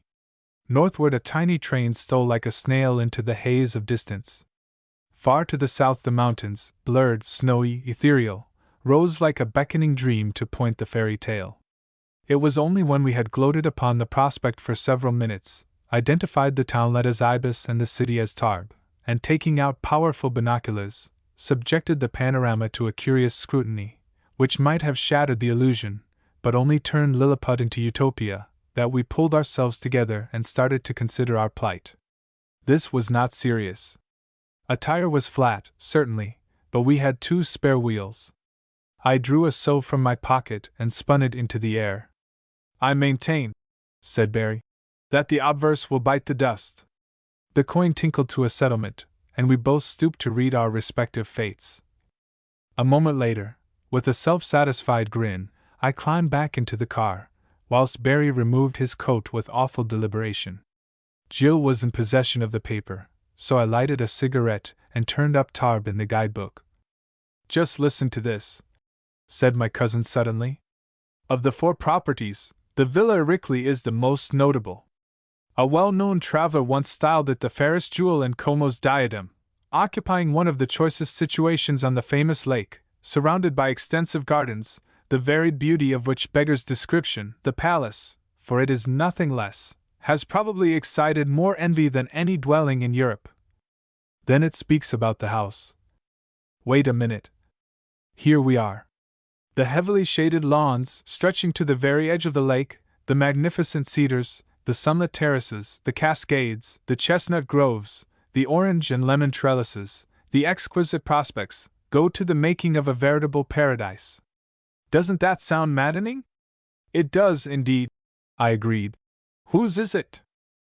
I don't know, said Jill absently, staring into the distance. But I can just see it all. Fancy living there, and going out before breakfast over the lawns to bathe. Idly I took the paper out of her hand. From this it appeared that the property had belonged to the Duke of Padua. Reading further, I found that the latter's whole estate had, upon his death 9 months ago, become the subject of an action at law. The deceased's legitimacy, it seemed, had been called in question. Today the appeal court of Italy was to declare the true heir. As I laid down the sheet, "Somebody," I said, "will drink champagne tonight." "Oranges and lemons," murmured Jill. "Cascades." A vicious grunt from below and behind suggested that my brother-in-law was standing no nonsense. I settled myself in my corner of the car, tilted my hat over my nose, and closed my eyes. The sound of voices aroused me. "Your silly eyes. Didn't you hear me say non? No, man, no. You'll strip the blinkin' thread. Look here. Eh ah. Oui, oui, monsieur. Je comprends, je comprends." "You don't listen," said Barry severely. "That's what's the matter with you. Valuable car like this, too?" Jill buried her face in my sleeve and began to shake with laughter. "Alors, en avant, mon brave. Mettez y votre derrière. Oh, very hot, very hot. C'est bien ça, monsieur?" "Every time," said Barry. "Now the next. D'abord avec les Deutsch." "That's enough, fathead. What's the brace done?" "Mais, monsieur. Si vous disputez," said Barry gravely. "Vous n'aurez pas seulement le poulet avec la hatch, mais je n'aurai pas de choix mais de vous demander de retourner à vos buffs." "Pardon, monsieur." "Granted, Herbert, granted," was the airy reply. "But you must take off that worried look. Ça me rappelle la maison de singes." "Oh, terrible, terrible. Et le parfum. My dear Herbert, Illinois frappe l'orchestre. And now, suppose we resume our improvement of the working day." Except for the labored breathing of Herbert, the remaining bolts were affixed in silence. "Bien," said Barry. "Maintenant le jack. I trust, Herbert, that you have a supple spine." "Voici. Tournez, mon ami, tournez." "Non, non, non. You bull-nosed idiot. À gauche." "Eh ah. Oui, oui, monsieur. À gauche, à gauche." "All right," said Barry. "I said it first. It's my brainwave. That's right. Now pull back, Thérèse. Bon. Now shove it ici dans la bottine. And must you kneel upon the wing, Herbert? Must you? Eh ah! Get off, you clumsy satyr!" A yell of protest from Herbert suggested that Barry's protest had been reinforced 6 armis. "Non, non, monsieur! Laissez-moi tranquille. J'ai ne face quo si que vous commandez." "Dog," said my brother-in-law. "You lie. Never mind. Pick up that wheel instead. Prenez la roue, Herbert. C'est bien. Alors, attaches la ici. Yes, I know it's heavy, but any montres pas la langue. Respires par le nez, man. And don't stagger like that. It makes me feel tired. So. Now, isn't that nice? Herbert, my son, void la fin de votre travail. C'est tout, monsieur? C'est tout, mon ami. Should you wish to remember me in your prayers, je suis le Comte Blowfly, du Rat Mort, Clacton Nancy. Telegraphic address, Maquip. And there's 10 francs towards your next shave. Oh, monsieur, c'est trop gentil. J'ai été heureux. Pas un mot, Herbert. Believe me, it's cheap at the price. What's more, je suis enchanté d'avoir fait votre connaissance. A votre service, monsieur. Ich dien, said Barry. Ich dien. And if ever one of your bullocks bursts, and you have to put in a new one, I only trust I shall be out of earshot. Au revoir, mon ami. Ne faites pas attention au monsieur avec le nez rouge dans l'auto. Ils grice. The reverent look with which Herbert favored me, as he returned to his oxen, I shall never forget. Clearly, To be in the arms of Dionysus by 11 o'clock in the morning was arguing at once an affluence and a discretion which were almost sacred. "Ah," said Barry, making his appearance. "You're awake, are you? I've just finished. Herbert's been watching me. Have you got the beer opener there? It's tiring work."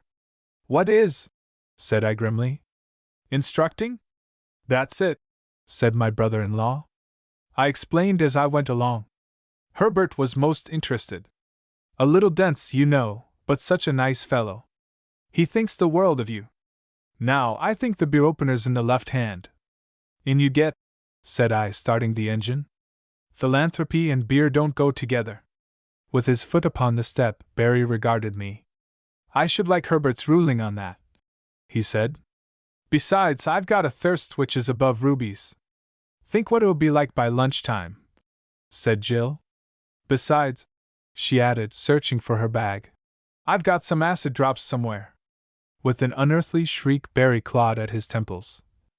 For a moment he rocked to and fro agonizedly. Then he climbed heavily into the car. As he sank back against the cushions, "Murderous," he said. "And it was the best I've had since Egypt." 2 hours later we ran into Montreux, crept by its exquisite market, roofed and pillared and carrying its 400 years as they were 40, dropped down a wicked hill, and swept over an infant Garonne on to the Luchan road. Before we had covered 5 kilometers we sighted our goal. A city that is set on a hill cannot be hid. Out of the blowing meadows rose up an eminence. But for the snow-clad heights beyond, you would have called it a mountain. Its slopes were timbered, and if there was a road there, this could not be seen. High up above the trees was a city wall, standing out boldly, as ramparts should. Within the wall, still higher, were houses, white, ancient, stern-faced. And there, clear above them all, perched upon the very point of the hill, towered a cathedral. The size of it turned the city into a close. Its site, its bulwarks, however, turned the church into a castle. Here was an abbot filling the post of constable. The longer you gazed, the stronger the paradox became. Pictures of peace and war became inextricably confused. Men-at-arms mumbled their offices, steel caps concealed tonsures, embrasures framed precious panes, trumpets sounded the Angelus, mail chinked beneath vestments, sallies became processions, sentinels cried Pax Vobiscum. Plainly most venerable, the tiny city and the tremendous church made up a living relic, of whose possession memory can be very proud. St. Bertrand minges ranks with the leaning tower of Pisa. There is nothing like it in all the world. Presently we passed through the meadows, climbed up the tree-clad slopes, and came to a little terrace under the city wall. Full in the sunlight, sheltered from the wind, the pleasaunce made an ideal refectory. The view of the mountains, moreover, which it afforded was superb. I stole by the city gate and berthed Pong close to the low parapet. 10 minutes later Ping drew up behind us. "Isn't this just lovely?" cried Adele, applying the handbrake. "It's unique," said I, advancing. "How did the car go?" "Like a train," said Jonah, helping Daphne to alight. "I may add that I've enjoyed being driven." "Oh, Jonah, how nice of you!" cried Adele. It was, indeed, a compliment worth having. "I told you so," I said unctuously. "And now," said Barry, "if you've quite done scratching one another's backs." "Vulgar brute," said Daphne. "I beg your pardon?" My sister repeated the appellative. Instantly her husband assumed an attitude of listening ecstasy. "Hark!" he exclaimed dramatically. "I hear my love calling." A rapturous smile swept into his face. "It must be closing time." He changed his tone to one of indicative solicitude. "More to the left, sweet Chuck." "No, that's the water trough. I've got the pram here." A master of pantomime, Barry can create an atmosphere with a look and a word. On the halls, he would probably be a complete failure. On the terrace beneath the walls of St. Bertrand he was simply side-splitting. Daphne and Jonah included, we collapsed tearfully. As we did so there was a roar of laughter behind us. One and all, we turned blindly about, to see a slim figure in a grey tweed suit dash for the gateway. As we looked, a grey hat flew off. The next moment its owner was within the walls. I ran to the gateway and stared up a little paved street. It was quite empty. After a moment I returned to pick up the hat. Looking at this, I saw that it came from Bond Street. What was more remarkable was that 20 paces away was standing a great two-seater. It was quite evident that, for car and passenger to approach without our knowledge, we must have been extremely preoccupied, and the newcomer's engine uncannily silent. After some discussion of the incident, we placed the hat in the two-seater and proceeded to lunch. The meal was over, and Jonah and I were washing the glasses, when— "Now, no guidebooks, please," said my brother-in-law. "I've read it all up. Where we are now was the Ulularium." "Whatever's that?" said Jill. "The Howling Green," said Barry. "The monks used to come and howl here before breakfast." "What did they howl for?" said Adele. "It was a form," was the reply, "of mortification, instituted by Aeschylus the Half-Baked and encouraged by his successor, who presented an empty but still fragrant beer barrel to be howled for upon Michaelmas Eve." After the manner of a guide, the speaker preceded us to the gateway. And now we come to the gate. Originally 1/2 its present width, it was widened by the orders of Gilbert the Gluttonous. The work, in which he took the deepest interest, was carried out under his close supervision. Indeed, it was not until the demolition of the structure had been commenced that he was able to be released from a position which was embarrassing not only his digestion, but his peace of mind, inasmuch as it was denying ingress to a cardinal who had much influence at the Vatican and was wearing tight boots. The steep, narrow street was walled by great houses of the 15th and 16th centuries, while at the top a little archway buttressed a mansion of obvious importance. "We now enter," said Barry, with the time-honored flourish of the hired conductor, "the famous Bishop's Row. At one time or another, in every one of these dwellings prelates of all sizes and shapes have snored, swallowed, and generally fortified the flesh." Upon that door were posted the bulletins announcing the progress towards recovery of Rudolph the Rash, who in the 15th year of his office decided to take a bath. His eventual restoration to health was celebrated with great rejoicing. From that window Sandwich, surnamed the Slop Pail, was wont to dispense charity in the shape of such sack as he found himself reluctantly unable to consume.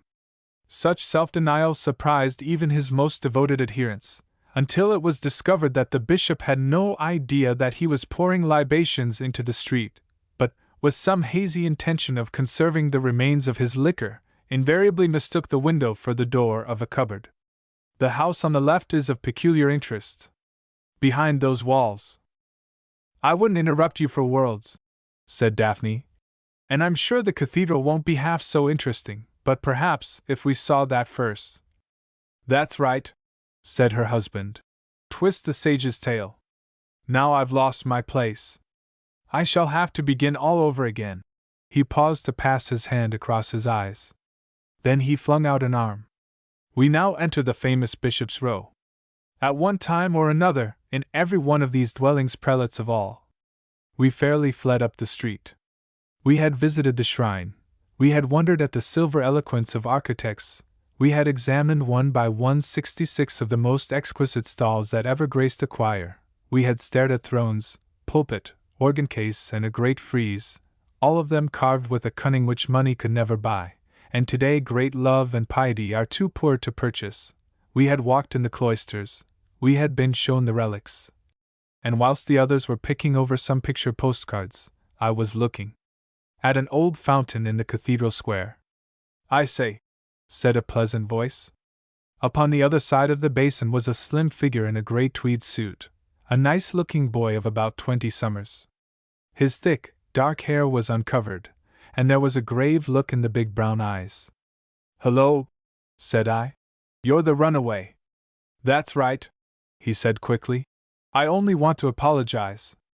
I'm afraid I was awfully rude to laugh like that, but I couldn't help it. I wasn't listening." He turned away hurriedly. "Here, I say!" I cried, stepping after him. With his chin on his shoulder, the boy hesitated, like some wild thing. "Don't go," I added. "It's quite all right. If my brother-in-law likes to make a fool of himself, why shouldn't you laugh?" "I know, but—" My dear fellow, said I. The more the merrier. Besides, we use the same hatter. So let's be friends. You're all alone, aren't you? Yes. I'm really staying at Pal, and as I'd got nothing, I knew I'd seen your car before. Didn't you go to Lurd on Tuesday? The boy started. Yes, sir. I think I did. He was really extraordinarily nervous. That's right, I continued. We were on the way back from Carteret's. By the way, I see you've got one of the new models. How does she go? We walked down to the gate, talking easily enough. By the time the others arrived, the two-seater's bonnet was open, and I had promised to teach him to change speed without taking out the clutch. Isn't that sweet? Said Jill's voice. My companion started upright. You like it? He said, flushing. I think it's wonderful, said my cousin. So it was. I have seen many mascots. But seated upon the cap of the radiator, a little silver reproduction of the Aries Ludovici knocked memories of nymphs, hounds, and urchins into a cocked hat. I'd like you to have it, said the boy suddenly. Which is your car? Oh, but I can't take it, cried Jill breathlessly. It's awfully generous of you, but I couldn't think of. Well, let's just see how it looks. You were in the first car, weren't you? It was about 1,000 to 1 against the two caps being interchangeable, but the miracle came off. Once Aries was in his new seat, nothing would induce his owner to disestablish him. Keep him today, at least, he insisted. Please do. I think it'll bring me luck. You're awfully kind, said Jill. Why did you run away? Daphne took my arm and called Barry. Together we strolled up the terrace. Jonah was showing Adele the points of the two-seater. Who, said my sister, is this attractive youth? I've not the faintest idea, said I. But he's staying at Pal. Well, Jill's got off, was the reply. They're like a couple of children. Ah, said Barry unexpectedly. What on earth's the matter? Said Daphne. Listen, rejoined her husband. I've laid an egg, metaphorically. We're all terrified of Jill getting pinched, again metaphorically, aren't we? Very good. Let's encourage this friendship. Let it swell into an attachment. They're far too young to think about marriage. Of course, we shan't see so much of her, but, as the sainted Martin said, half a cloak's better than no bags. Dear lad, said Daphne, slipping her arm through his, you're not laying at all. You're getting broody. With that, she turned to me. And what do you think about it? He's a gentleman, said I. And he's a child. Children, I suppose, attract children. Let him be asked to tea, and they can play in the nursery. Thank you, said my sister. Now I'll break it to you. Subject to the usual formalities, Jill will marry that boy within the year. But it's absurd, bubbled Barry. It's out of the question. They'd be like the babes in the wood. What that he-child's doing on his own, I can't imagine. I should think he's a ward in Chancery who's given his guardians the slip. And the two together'd make a combination about as well fitted to cope with life as a mute with a megaphone. On the contrary, said Daphne, they'll get on splendidly. They'll turn the world into a playground. Wherever they go, everybody'll drop their tools and go down on their knees and play with them. She laughed delightedly. I tell you, it'll be like a fairy tale. Of course, I said. I see what it is. You're at your old games. I'm not, was the fierce retort. D'you think I want to lose Jill? But she'll have to go some day. It's inevitable. And the only thing she could ever really love is a playmate. The finest lover in the world would never find the trick of Jill's heart. Only a child can do that. She might marry him easily, the lover, I mean. And she'd be happy, of course. But she'd miss the biggest thing in life. Well, eligible playmates are pretty scarce. I've been watching for one for years. Mind you, I don't say this boy's going to do. There may be a score of reasons that put his suit out of court. But, on the face of it, he's nearer the mark than anything I've seen. Thoughtfully we turned back the way we had come. After a long silence. Anyway, said Barry gloomily, The first thing to do is to find out who he is. Perhaps Jill's done it. That, said my sister, is the very last thing she'd think of. We returned to where Ping and Pong were standing, to find that Jonah and Adele had disappeared, while Jill was being taught to drive the two-seater. The environs of St. Bertrand de Comminges do not make a good school, but master and pupil cared not for that. Indeed, they were so engrossed in their exercise that our approach was unobserved. The two were at the top of their bent. Flushed with excitement, laughing, chattering like old friends, lady and squire were having the time of their lives. They were, certainly, wonderfully matched. If Jill was a picture, so was the boy. His gravity was gone. The fine, frank face was fairly alight with happiness, the brown eyes dancing, the strong white teeth flashing merriment. From being good-looking, he had become most handsome. If he was to find the trick of Jill's heart, she had laid a pink finger upon the catch of his charm. For a moment we stood marveling. Then Jill saw us with the tail of her eye. "I say," she cried, twittering, "he's going to teach me to drive. He's coming to lunch tomorrow, and then we're going along the Morlas Road, because that'll be quiet." As Adele and Jonah emerged from the gateway. "You can't have the Morlas Road tomorrow," said Barry, "because I've got it. I'm going to practice reversing through goats. It's all arranged. 5 million of the best new-laid goats are to be in line of troop columns 2 kilometers south of the L of Ill by 3 o'clock. Jill addressed her companion. "We'll go another way," she said. "I don't suppose he's really going there, but if he did, well, when he says he's going backwards on purpose, we always get out of the car." The naivete with which this unconsciously scathing criticism was phrased and uttered trebled its poignancy. Barry collapsed amid a roar of laughter. Then Jonah pulled out his watch, and we began to arrange ourselves. That Jill might return with her brother and have her mascot too, we had to swap cars, for, as the only two mechanics, Jonah and I never traveled together. I was sorry about it, for Pong was the apple of my eye. Seldom, if ever, had we been parted before. Jonah, I fancy, felt the same about Ping. Our new friend was going straight back. We, however, were proposing to return by Bagnères de Bigorre, and suggested that he should accompany us. He shook his head gravely. "No, I have to get back," he said heavily. "I must." Then he bowed to Daphne and to us all. "You've been very kind to me. Goodbye." As he turned. "Till tomorrow," I cried heartily. "You know where we live?" "Oh, yes. You're Captain Playdell." "That's right. Oh, and by the way, I don't think we know your name." For a moment the boy hesitated. Then he turned scarlet. "And neither do I," he said. It was 4 o'clock by the time we reached Lannemezan, so, after a little discussion, my wife and Barry and I determined to cut Bagnères de Bigorre out of our itinerary and return to Pau by the way by which we had come.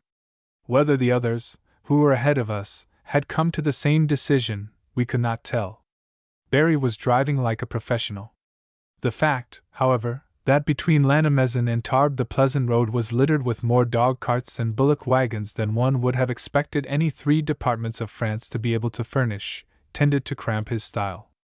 The uses, moreover, to which the occupants of these vehicles subjected the way argued a belief not so much in progress as in esprit de corps. As often as not the carts moved 3 abreast, their human complements comparing excited notes, gossiping and making merry with as much disregard of their whereabouts as if they were gathered in a familiar tavern.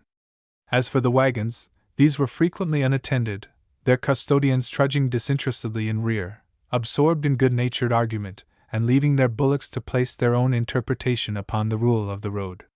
Such confidence was seldom misplaced, still, for the driver of an approaching car to share it, demanded, I suppose, an experience of oxen which we did not possess. After a few miles my brother-in-law's patience began to show signs of wear and tear, and by the time we had reached Tournai it was positively threadbare. For this Adele and I paid almost as heavily as he. But for the horn by his side, many an infuriated chauffeur would have lost his reason. It is a kind of safety valve. Barry's employment of this convenient accessory was characterized by a savagery which, if deplorable, is not uncommon. The frequency, however, with which passage simply had to be asked was truly terrible. Disapproval at once so bitterly and constantly expressed was most distressing. Our heads began to ache violently. To crown our annoyance, we picked up a cast shoe, with the inevitable result. When, fortified by the knowledge that it was my turn to change the wheel, Barry ventured to point out that such an acquisition was extremely fortunate, the power of speech deserted me. Dusk was falling as we ran into Tarbes. "D'you think," said Adele, "that we could find a chemist? My head feels as if it was going to burst." We sought diligently without success. After a little we stopped and asked a postman. An apothecary of sorts, it appeared, was plying his trade 2 side streets away. Adele and I descended to go and visit him. I was rather skeptical about the virtue of the drug which was eventually produced to us, but, after a little discussion, we purchased the tablets and asked for some water with which to swallow them. I must confess that when we returned to find no sign of the car, I was extremely annoyed. It was rapidly growing dark, and it had become cold. Adele was tired and had had no tea. The market was up, with the result that the streets were swarming. I cursed my brother-in-law with pardonable acerbity. "It's all right, old chap," said Adele, taking my arm. "He's probably just around somewhere. Let's go and look for him." He was not around anywhere. We struggled to the right, we fought our way to the left, we pushed and were pushed back to the pharmacy, and we returned laboriously to our starting point. All the time we were devilled by the lingering idea that Barry was searching for us, and that we were just avoiding him at every turn.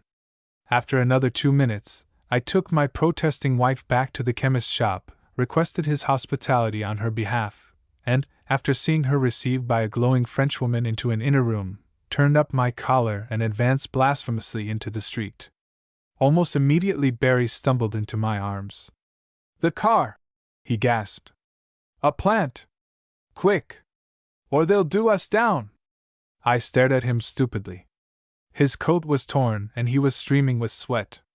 Also his hat was missing, and there was a cut on his cheek. "You're hurt," I cried. "Right as rain," he panted.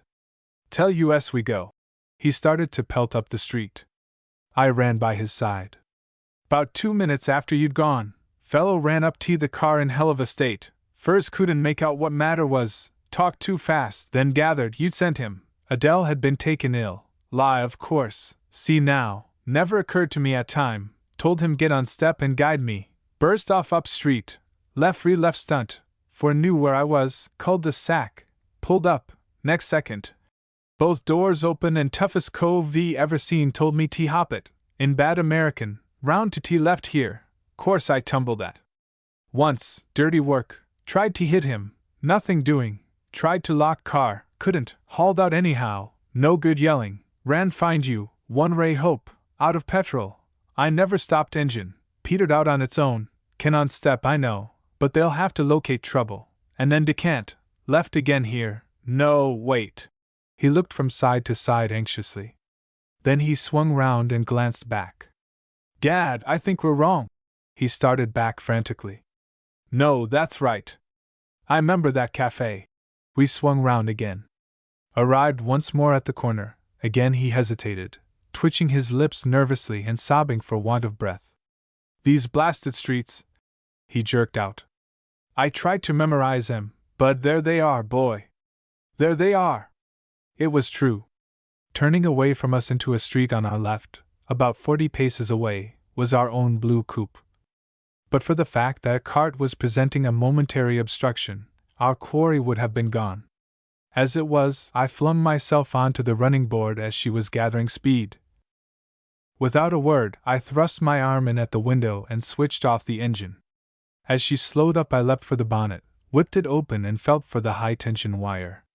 At that moment the engine restarted. For a second whoever was driving fumbled with the gears. As the wheels meshed with a chunk, my fingers found what they sought. The next instant the car lunged forward, and the wire broke. I fell on my back, certainly, and my hand was bleeding, but I could afford to smile. The gun was spiked. As I rose to my feet, the car came gently to rest 25 paces away. "All right," panted Barry by my side. "Every time," said I. "And now for it." I turned to a gaping youth. "Allez cherche la police?" I flung at him. "Vite!" as we came up to the car. "And may I ask," drawled a voice, "the meaning of this hold-up? I guess you'll get tired of answering before you're through, but, as the owner of this vehicle, I'm just curious." "Cut it out," said I shortly. "And just come out of that car. Both of you." So far as the speaker's companion was concerned, my injunction was supererogatory. Even as I spoke, with a scream of agony the latter emerged from the car. Holding him fast by the wrist, Barry had almost broken his arm across the jamb of the door. "And why?" said the voice imperturbably. "Because the game's up." I opened the door. "Besides, to tell you the truth, we're rather particular about our cushions. Till now, no one with more than 3 previous convictions has ever sat on them." With narrowed eyes, a very square-faced gentleman regarded me grimly. "If you hadn't damaged my car," he said slowly, "I'd get out and refashion your physiognomy. But I guess I'll wait for the police." And with that, he drew a cigar from his pocket, bit off the end, spat, and then lighted the brand with great deliberation. I began to think rapidly. Violence was out of the question. The fellow was far heavier than I, and obviously as hard as nails. Moreover, I felt instinctively that the Queensberry rules did not mean much to him. As for cunning, well, we were not in the same class. Here was an audacity such as I had not dreamed of. Having lost one throw, the fellow was doubling his stake. Hook having broken in his hand, he had dropped it and picked up crook. His game was to bluff the French police. That was why he was staying in the car, to give the impression of ownership. If he could maintain this impression, make it easy for the police to wash their hands of a dispute between foreigners, so find favor in their eyes, just turn the scale sufficiently to be allowed to proceed. Pending the fullest inquiries, it might go hard with us. I fancy he read my thoughts, for he took the cigar from his mouth and laughed softly. "Up against it, aren't you?" he said. At last a gendarme arrived, and 5 minutes later we were all on the way to the police station. This was not to my gentleman's taste, but he was too shrewd a knave to press his point. Honesty was his best policy. He did demand hotly that I should be taken in charge, but I had the better of him in French, and after a moment he let that iron go. He fought very hard for the services of a mechanic, but I was determined that the engine should remain out of action, and calling for volunteers upon the crowd of onlookers, soon satisfied the gendarme that to push the car to the station was easy enough. Holding fast to the accomplice, who, for reasons best known to himself, was adopting an injured air and sulky silence, Barry walked by my side. "What's his game?" he muttered. "In the face of our papers, he's done. He'll swear they're his, for a monkey. They're in the car. Probably read them through, while you were looking for me. And all the details are on the traveling pass. But he's got to get over the photograph." "Well, it's up to you," said Barry. "I used to think I could bluff, but this is beyond me." When we arrived at the police station, the chief of the police was summoned, and we told our respective tales. Our enemy spoke first, shortly, but much to the point. He was returning, he said, to Pau, where he was staying with friends. Finding that he had run out of petrol, while he was passing through Tarbes, he had turned into a side street to refill without obstructing a main thoroughfare. As he was starting again, an assault had been made, an unprovoked assault, seriously damaging the car. Thereupon he had sent for the police. Now, foiled in their enterprise, the thieves, he understood, were actually daring to say that he had assaulted them. One of them, he nodded at Barry, had certainly been roughly handled, but mon Dieu, what did they expect? Here he took out his watch and frowned at the dial. And now would the police get to work? His friends at Pau would be wondering what had become of him. I admit that you could have pushed me over. Upon the question of ownership the rogue said not a word. The whole onus of raising that issue he had thrust on to me. I was to broach the barrel of improbability, and by so doing to taint my whole case. The police were manifestly impressed. There was no doubt at all that we were up against it. The asperity with which the official asked me what we had to say sent my heart into my boots. I started to tell my story. The moment I said that the car belonged to us, police and robbers stared at me as if bewitched. Then the latter exploded. It was certainly very well done. Such fulminations of outraged dignity, such outpourings of righteous indignation, never were witnessed. It took the united sympathy and assurance of the whole personnel of the station to smooth the ruffian down. After a while, however, he condescended to see the humorous side. The police laughed with him. Throughout my recital I had to endure the like. As for the chief of police, he was plainly extremely bored. He listened, patently because it was his duty to let me speak. His cold, indifferent air, the way in which his eyes went straying about the room, were simply maddening. Desperately endeavoring to keep my temper, I plowed my way on. At last, "Listen," I said dramatically. "You do not believe me. I do not blame you. My friend has told a good tale. At present it is my word against his. Supposing I bring some evidence? What evidence can you bring?" "The papers belonging to the car." I pointed to the usurper. "On his own showing I cannot have seen them. Yet I will tell you their contents." "I pray you send for them." "They're in the left." "Wrong, sonny," said my antagonist, tapping his coat. "I always carry 'em here." And with that he drew out our wallet and flung it upon the desk. With our pass in his hands, the chief of the police blinked at me. "The chassis number?" he said. "P1709. Up went his eyebrows. "And on the number plates?" "XD2322. The official folded the pass and shook his head. "Wrong," he said shortly, as I stared at him, frowning. "Yes, sonny," said the jeering voice. "And don't go putting it up that you're J. Mansell, 'cause the picture's against you." With the words the truth came to me. It was Ping, Jonah's car, that was standing without in the street. And I had given Pong's numbers. With a grin of triumph the impostor rose to his feet. "So that's that," he drawled. "Well, I guess I'll be moving. As for these climbers—" "Pardon me, sir," said Barry in pretty fair French, "but you will do nothing of the sort." He turned to the chief of the police and inclined his head. "I am a nobleman, and I should like a chair."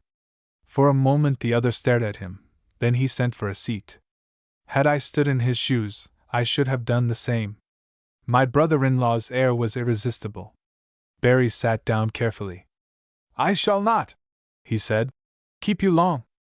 This is not my car. It belongs to my cousin, Captain Jonathan Mansell. Look at the pass, please, and check me. Captain Mansell was born at Guildford, Surrey, is it not so? Good. Now I have given the birthplace." He shot out an accusing hand. "Ask that gentleman the date." For the second time the tough exploded, but with a difference. This time the wrath was genuine, the passion real. There was something beastly about it. Beside this paroxysm the other outburst had been almost refined. The official who had been about to speak looked at the fellow curiously, and when, a moment later, the latter stretched out his hand for the pass, he held up a prohibitive palm. As the storm died down, "Good," said Barry. "The gentleman doesn't want to. The date is December the 15th, 1891, he sighed profoundly. "Then, you have a gendarme here," he said musingly. "Call Jean Lafargue." The chief of the police stared. "Yes, monsieur. He is there, by the door." Barry nodded. "He has a twin brother, hasn't he?" "Perfectly, monsieur. He is called Francois." "Very likely," said Barry. "Very likely. I call him Herbert." "Monsieur le Comte," said Herbert, stepping into the room. "Ah, Herbert," said Barry airily. "We meet again." He nodded at the official. "Just tell this gentleman about this morning, will you? He would, I think, be interested." To say that Herbert came up to the scratch is to do scant justice to the testimony which he gave and to the manner in which he gave it. He swore to Barry, he swore to me, and in all honesty he swore to the car. For this, since Ping and Pong were duplicates, he may be forgiven. He described the morning's incident with a wealth of picturesque detail and an abundance of vivid imagery, while an astute cross-examination only served to adorn the sincerity of his tale.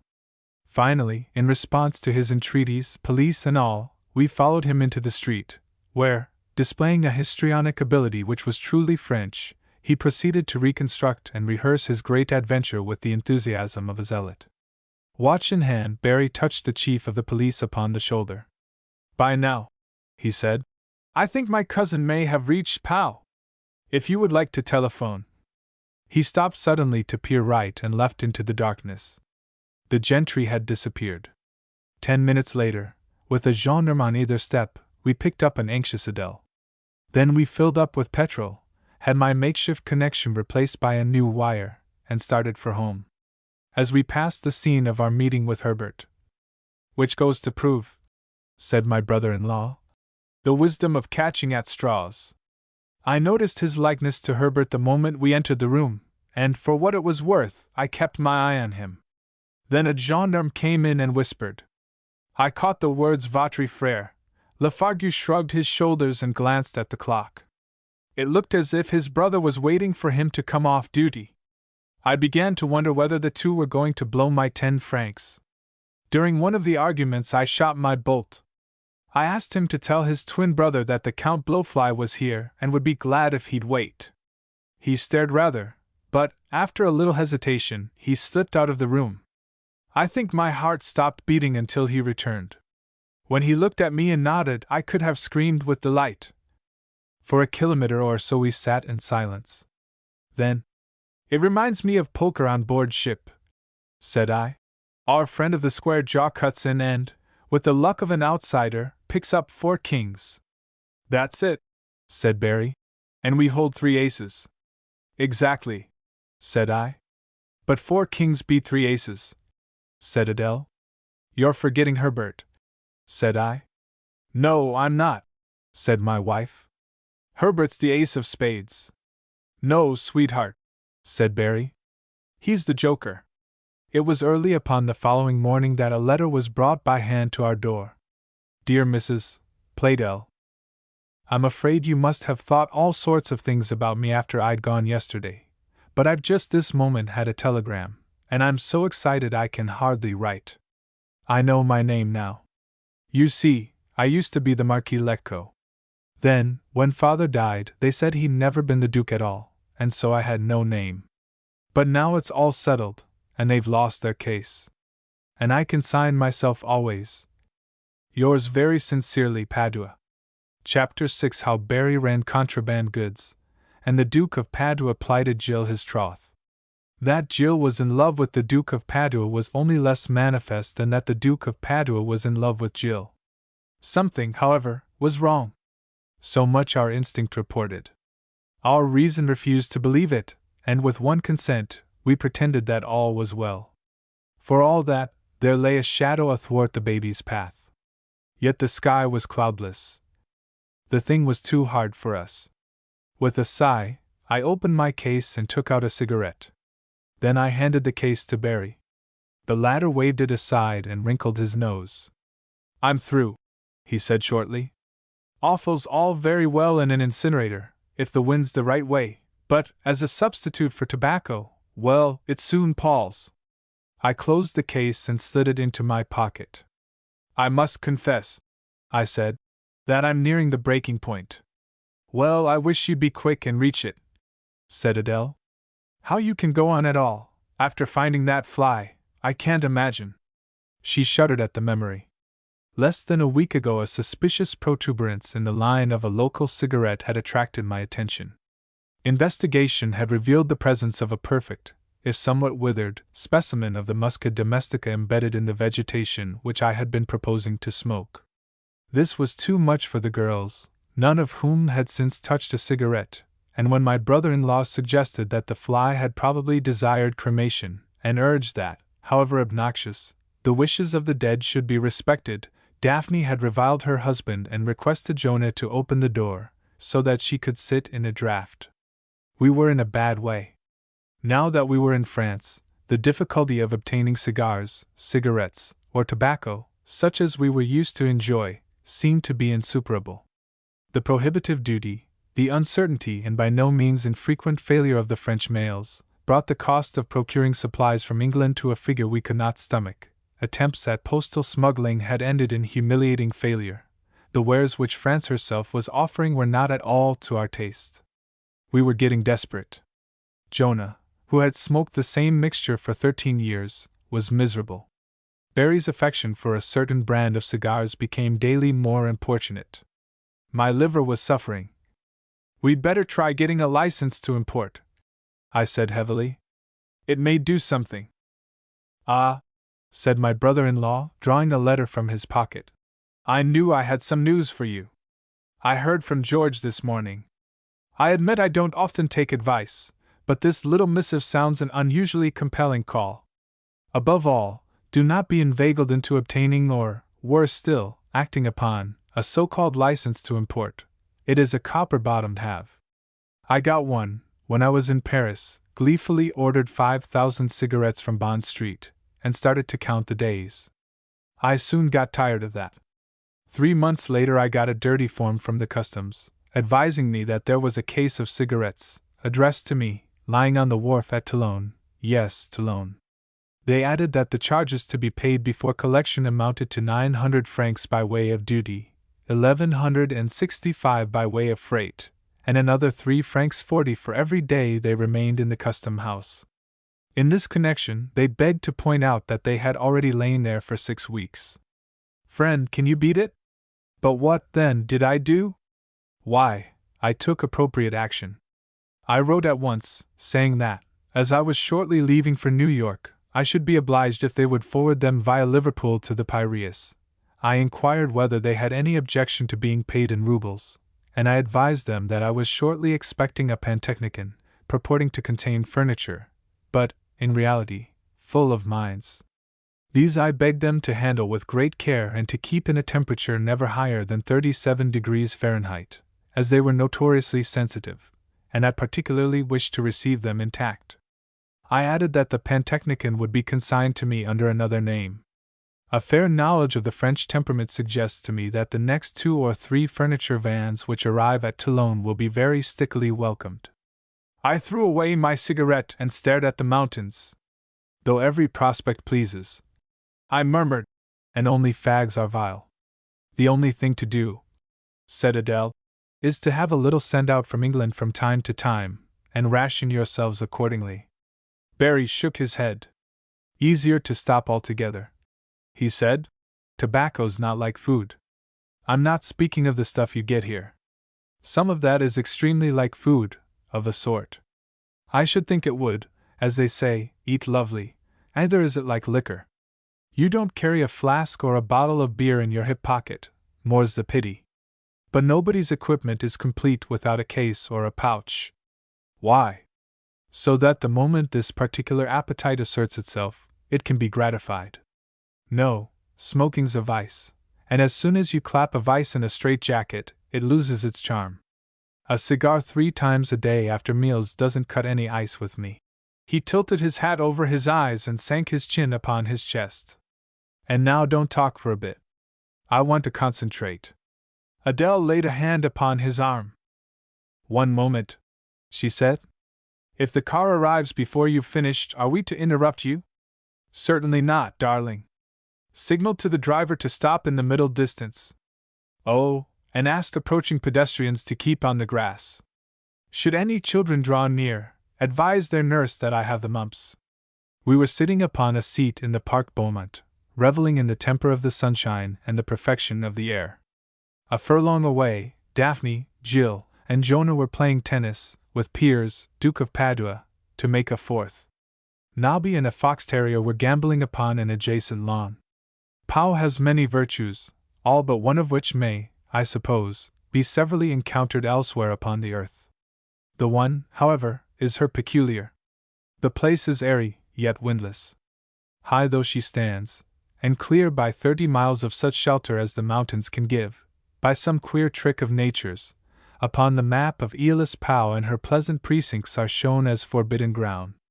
There is no stiff breeze to rake the boulevard, there are no gusts to buffet you at corners, there are no draughts in the streets. The flow of sweet fresh air is rich and steady, but it is never stirred. A mile away you may see dust flying, storm and tempest savage the Pyrenees. Upon the gentlest day fidgety puffs fret Biarritz, as puppies plague an old hound. But Pau is sanctuary.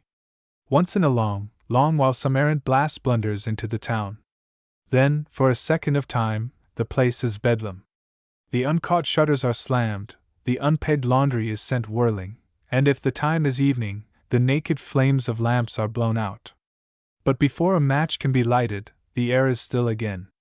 And nobody cares. It was an accident, and Pau knows it. Probably the gust had lost its way and was frightened to death. Such a thing will not happen again for 2 or 3 months. I like Piers, said Adele suddenly. But I think he might kiss my hand. How dare you? Said I. I do really, said Adele. He kisses Daphne's and he actually kisses Jill's. That's all wrong, said I. You don't kiss a maiden's hand. Of course you do, grunted Barry. A well-bred son of Italy. But he isn't a son of Italy. He's English on both sides. I'm not talking of his sides, said Barry. It's a matter of bosom. You may have English forebears, but if they've been Italian dukes for 2 centuries, it's just possible that they've imbibed something besides Chianti. Personally, I think it's a very charming custom. It saves wiping your mouth and… Well, why doesn't he kiss my hand? Said Adele. Because, sweetheart, we're American. And he's very punctilious. He probably thinks that a quondam citizen might have no use for such circumstance. I should, said Adele. I should just love it. I like Piers. I looked across at my brother-in-law. D'you hear that? I inquired. She likes him. Barry shrugged his shoulders. I told her not to marry you, he said. No, you didn't, said Adele. You egged me on. Oh, you wicked story, said Barry. Why, I fairly spread myself on the brutality of his mouth. You said he was honest, sober, and hard-working. Nonsense, said Barry. I was talking of somebody else. I have seen him sober, of course, but besides, you were so precipitate. You had an answer for everything. When I spoke of his ears, you said you'd get used to them, and when I asked you if you'd notice…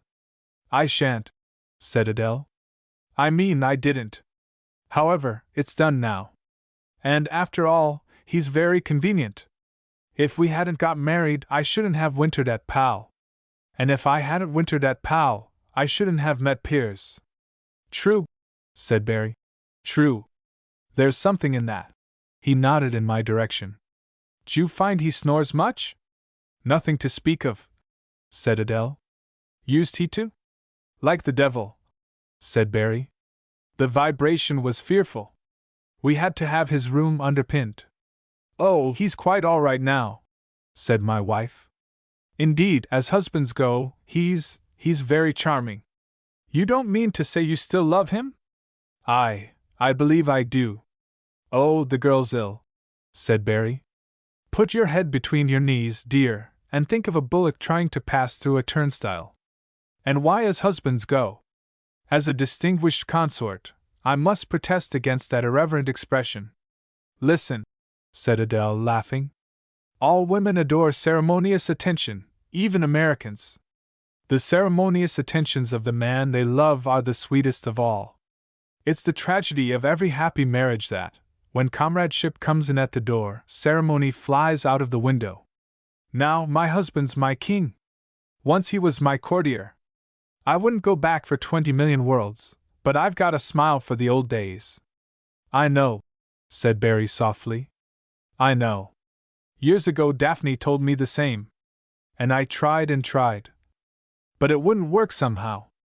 She was very sweet about it, and very wise. Ceremony, she said, gets as far as the fingertips. I vowed I'd carry it further, but she only smiled. We retired there and then, ceremoniously enough, to dress for dinner. I'd bathed and changed and got as far as my collar, when the stud fell down my back. I pinched it between my shoulder blades. At that moment she came to the door to see if I was ready. He spread out expressive hands. They talk about the step from the sublime to the ridiculous. We didn't use any stairs, we went down in the lift. After that I gave up trying. A sense of humor, however, has pulled us through, and now we revile one another. And so, you see, said Adele, slipping an arm through mine, Piers has wares to offer me which you haven't. The shame of it is, he won't offer them. Still, he's very nice. The way in which he solemnly takes us all for granted is most attractive. He's as natural as a baby a year old. He just bows very courteously and then joins in the game. The moment it's over, he makes his bow and retires. We call him Piers, he calls us by our Christian names, and we haven't known him a week. It's not self-confidence, it's just pure innocence. I confess it's remarkable, said I, and I don't wonder you like him. All the same, I'm sorry. There! Cried Adele suddenly, pointing across the lawn. Boy, he's gone in again. I reached the edge of the ornamental water in time to observe the Sealyham emerge upon the opposite bank. You naughty dog, said I. You naughty, wicked dog. Nobby shook himself gleefully. No, don't come across. Go round the other way. Go back. The dog hesitated, and by way of turning the scale, I threw my stick for him to retrieve.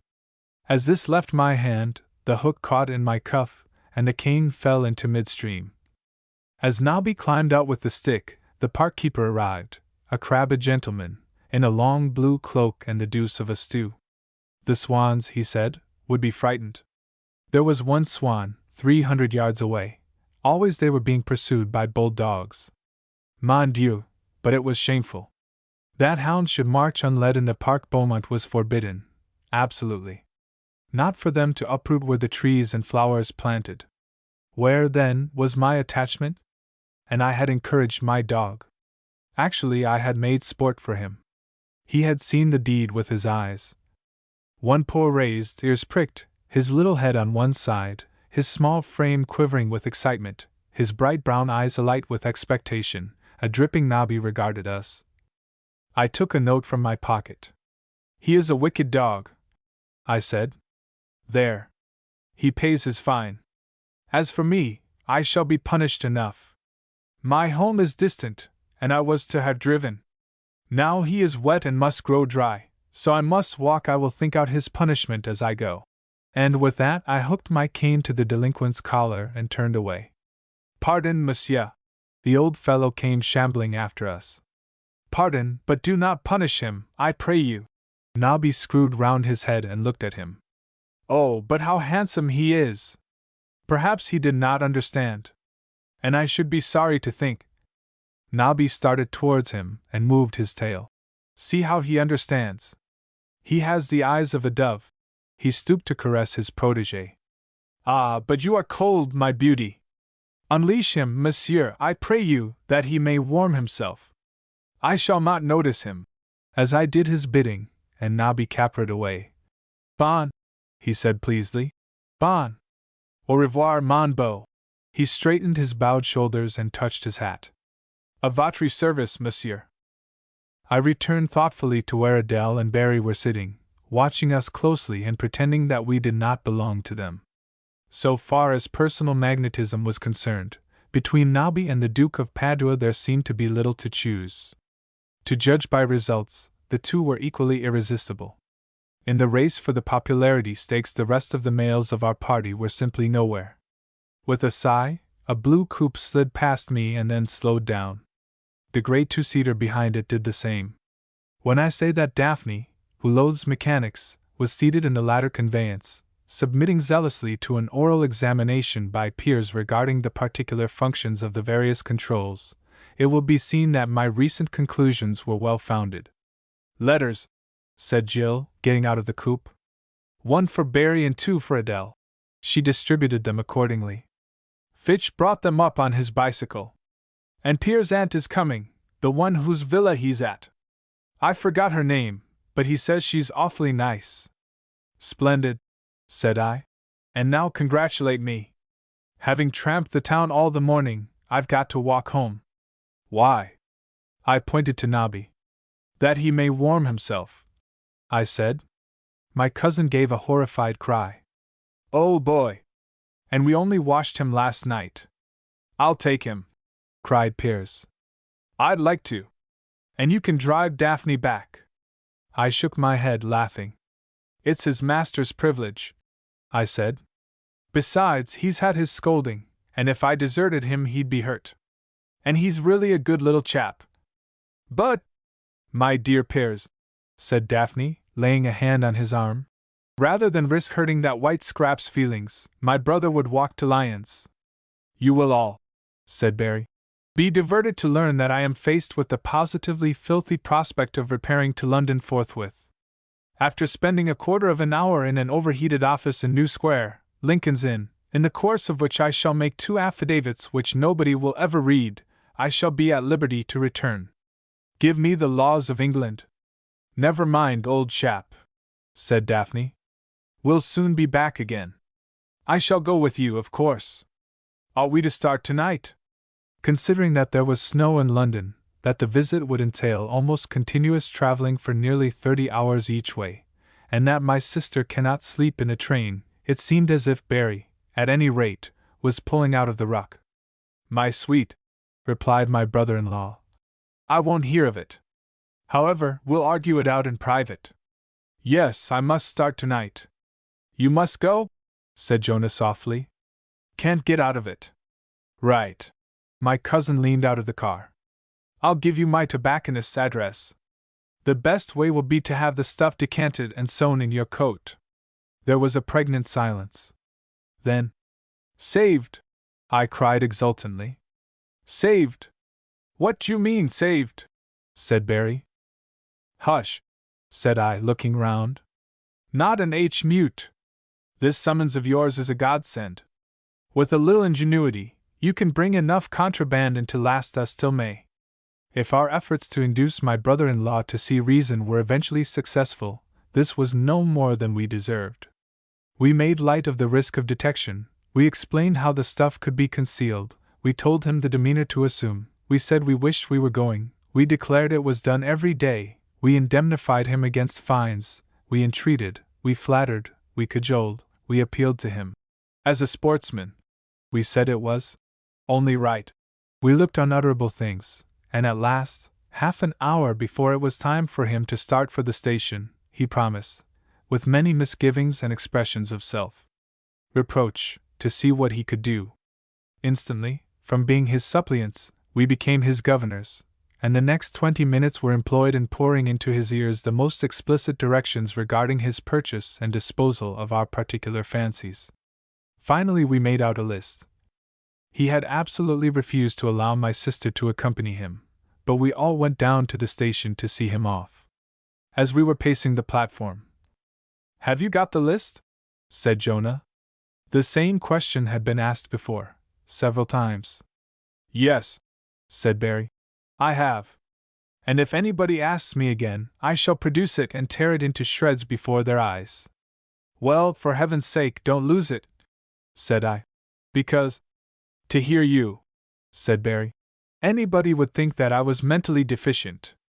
Anybody would think that I was going to enclose it in a note to the customs, telling them to expect me on Saturday, disguised in a flat hat and a bag of gooseberries, and advising them to pull up their socks, as I should resist like a man. And I don't know what's the matter with you." We endeavored to smooth him down. "And if," purred Daphne, "if there should be any, that is, what I mean is, should any question arise." Barry laughed hysterically. "Yes," he said. "Go on, any question, such as whether they can give me more than 5 years' hard labor. I understand. Get on the telephone to Barrick. He knows the president personally and can do anything." "Sweetheart," replied her husband, "you may bet your most precious life. If Barrick wasn't in Paris, I wouldn't touch the business with the end of a 40-foot pole." "I wish I was going with you," said Daphne wistfully. Barry took off his hat. "You are," he said gently. "You are." He laid his hand upon his heart. "I wish I could put the tobacco in the same poor place. But that's impossible. For one thing, lady, you've all the room there is." Which was pretty good for a king who hadn't been a courtier for nearly 9 years. It was upon the following afternoon that Adele, who was brushing Nobby, sat back on her heels. When Jill, she said, becomes the Duchess of Padua, what bloods we shall be. She isn't there yet, said I. Where? My sweet, said I. I apologize. I was using a figure of speech, which is at once slipshod and American. That, said my wife, is the worst of being English. You're like the Indian tailor who was given a coat to copy and reproduced a tear in the sleeve. Imitation can be too faithful. Never mind. I forgive you. Did you hear that, Nobby? The terrier started to his feet. Did you hear what the woman said? That we, who have founded precedents from time immemorial, that you and I, who taught America to walk. He's Welsh, said Adele. I don't care. It's scandalous. Who defiled the well of English? And now we're blamed for drinking the water. Adele looked out of the window and smiled at a cloud. Once, she said slowly, once I asked you if you would have known I was an American. And when you said yes, I asked you why. Do you remember your answer? Of course, she added swiftly. That was before we were married. You beautiful witch, said I. You unkind, beautiful witch. You've only to touch the water with the tip of your little red tongue to make it pure. You've only to put your lips to it to make it the sweetest music that ever a poor fool heard. You've only to smile like that to make me proud to kiss your shining foot. Nobby! Cried Adele. Oh, Nobby! Did you hear that? Did you hear what the man said? A real courtier's speech! But how can he kiss my feet when I'm sitting on them? I stepped to her side, picked her up, and swung her on to a table. Then I kissed her sweet insteps. From her perch my wife addressed the Sealyham. It's all right, Nobby, she said relievedly. He is a king, after all. Only a king would have done that. As I sat down by her side. I'd love to be a queen, cried a voice. Love to. Wouldn't you like to be a king? It was Jill speaking. The fresh tones came floating up and in at the open window. She could not have heard our words. It was pure coincidence. Adele and I sat very still. I don't know, said Piers slowly. I'll tell you what I'd do, said Jill. Piers, what is the matter? Nothing, said Piers. There is, said Jill accusingly. You know there is. I can see it in your eyes. What are you thinking about? I don't know, stammered her swain. I think you might tell me, said Jill aggrievedly. I always tell you everything. Once or twice lately you've got all quiet suddenly. I can't think why. Is it because your aunt's coming? Piers laughed bitterly. Good heavens, no, he said. Well, why is it then? For a moment there was no answer. Then all of a sudden the sluice gate of speech was pulled up. Oh, Jill, Jill, Jill, I could go on saying your name for the rest of my life. I say it all the way home. I say it as I'm going to sleep. I say it when I wake in the morning. I saw you first at Biarritz. You never knew. I was staying with some Italian people. They've got a place there. And I was alone in the grounds. And then I saw you, with Boy. You looked so wonderful. All in green you were, standing with your feet close together, and your head on one side. Your hair was coming down, and the sun was shining on it. I found out who you were, and came to Pau. I wanted to get to know you. I felt I must. And whenever you all went out, I followed in the two-seater. And then, I got to know you, at St. Bertrand, that wonderful, wonderful day. I was so awfully happy. And now, his voice sank to a wail. I wish I hadn't. If only I'd stopped to think. But I didn't. I just knew I wanted to be with you, and that was all. Oh, he burst out suddenly. Why did I ever do it? Why did I ever follow you, that wonderful day? If I'd dreamed how miserable it'd make me, how miserably wretched I'd be, it's the dreadful hopelessness, Jill, the dreadful hopelessness. But I can't help it. It's something stronger than me. It's not enough to be with you. I want to touch you. I want to put my arms round your neck. I want to play with your hair. Of course I'm terribly lucky to be able to kiss your hand, but don't be frightened. I was only playing, Jill, only pretending. And now I'm going to be all serious again, not quiet, but serious. Goodbye, Madonna. Have you ever seen Pagliacci? Where the fellow bursts into tears. I think I could do that part this afternoon. A light padding upon the gravel came to our ears. Then a car's door slammed. A moment later Pierre's two-seater purred its way down the drive. Adele and I continued to sit very still. Presently I turned to her and raised my eyebrows. Hopelessness? I whispered. Hopelessness? What on earth does he mean? My wife shrugged her shoulders helplessly. Then she laid a finger upon her lips. I nodded obediently. Yes, said Barry. You see in me a nervous wreck. My heart's misfiring, I'm over at the knees, and with the slightest encouragement I can break into a cold sweat. He sank into a chair and covered his eyes. I had meant to meet him at the station, but the early train had beaten me, so Fitch had gone with the car. Indeed, it was not yet 8 o'clock, and Daphne was still abed. That had not prevented us from following Barry into her room, any more than had the fact that no one of us was ready for breakfast. I had no coat or waistcoat. So far as could be seen, Jonah was attired in a Burberry and a pair of trousers.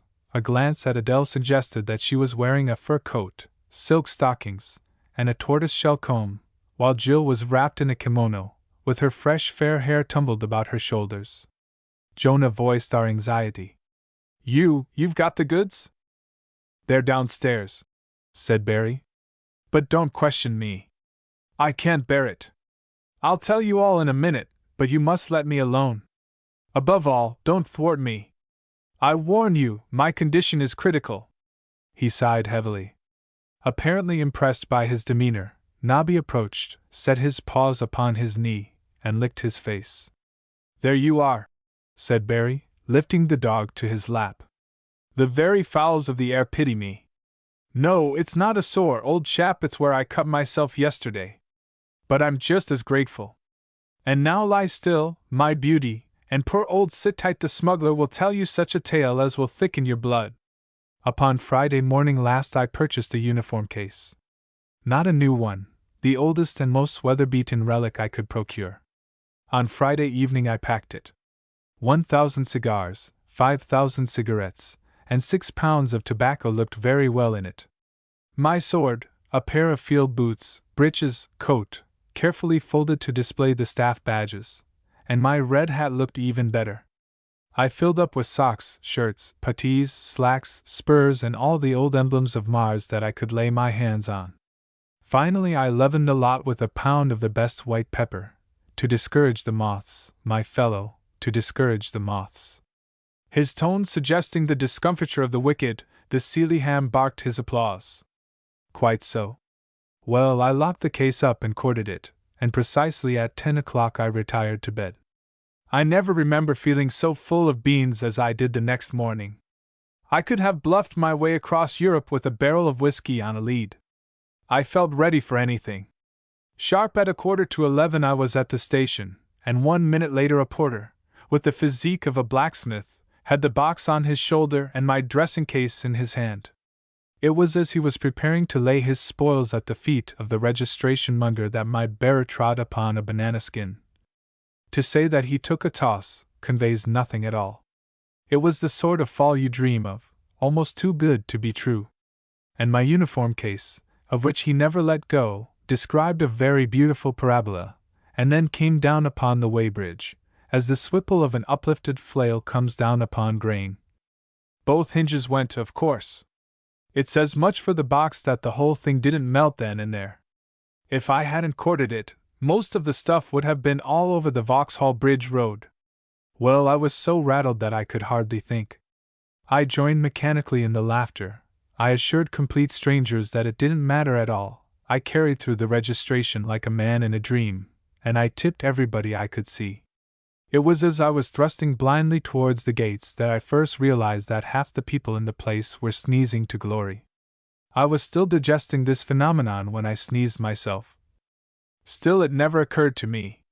There are times when you have to be told right out. I didn't have to wait long. As I presented my ticket, a truck full of luggage was pushed through the gate next to mine. The porters about it were sneezing bitterly. "Snuff," said one of them contemptuously. "Snuff be blarsted. It's pepper." Whether at that moment my stomach in fact slipped or not I am unable to say, but the impression that my contents had dropped several inches was overwhelming. I staggered into the Pullman, more dead than alive. After a large barley and a small water, I felt somewhat revived, but it was not until the train was halfway to Dover that I had myself in hand. I was just beginning under the auspices of a second milk and soda to consider my hideous plight, when a genial fool upon the opposite side of the table asked me if I had witnessed the comedy at Victoria. Icily I inquired, "What comedy?" He explained offensively that some cuckoo had tried the old wheeze of stuffing pepper in his trunk to put off the customs, and that the intended deterrent had untimely emerged. My brothers, conceive my exhilaration. The old wheeze! I could have broken the brute's neck. When he offered me a filthy-looking cigar with a kink in it, and said with a leer that I shouldn't get many like that on the other side of the chops, I could have witnessed his mutilation unmoved. Still, it's an ill wind. The swine's words were like a spur. I became determined to get the stuff through. Grimly I watched the case go on to the boat, to the accompaniment of such nasal convulsions as I had never believed to be consistent with life itself. By way of diverting suspicion, I asked one of the crew what was the matter. His blasphemous answer was charged with such malignity that I found it necessary to stay myself with yet another still lemonade. Arrived at Calais, I hurried on board the train. The journey to Paris was frightful. The nearer we got, the more disheveled became my wits. The power of concentration deserted me. Finally, as we were running in, I found that I had forgotten the French for moths. I'd looked it out the night before, I'd been murmuring it all day long, and now, at the critical moment, it had deserted me. I clasped my head in my hands and thought like a man. Nothing doing. I thought all round it, of course. I thought of candles and camphor and dusk. My vocabulary became gigantic, but it did not include the French equivalent for moths. In desperation I approached my vis-a-vis and, in broken accents, implored him to tell me the French for the little creatures which you find in your clothes. I like the French. If I'd asked an Englishman, he'd have pulled the communication cord, but this fellow never so much as stared. He just released a little spurt of goodwill and then started in, as if his future happiness depended on putting me straight. But I was meaning the fleas. Oh, indubitably. Animals most gross. Only last November he himself. It took quite a lot of persuasion to get him off fleas. Then he offered me lice. I managed to make him understand that the attack was delivered when the clothes were unoccupied. Instantly he suggested rats. With an effort I explained that the things I meant were winged. As the train came to a standstill, he handed me chauve-souris. Bats? I ask you? I stepped onto the platform as if I was descending into my tomb. How I got to the baggage room, I'm hanged if I know, but I remember standing there, shivering and wiping the sweat off my face. Truck by truck the registered baggage appeared. I heard my case coming for about a quarter of a mile. The architecture of the baggage room at the Gare du Nord may be crude, but its acoustic properties are superb. The noise which accompanied the arrival of the cortege was simply ear-splitting. I was in the very act of wondering whether, if I decided to retire, my legs would carry me, when, with a crash, my uniform case was slammed on to the counter 3 paces away. A cloud of pepper arose from it, and in an instant all was confusion. Passengers and porters in the vicinity dropped everything and made a rush for the doors.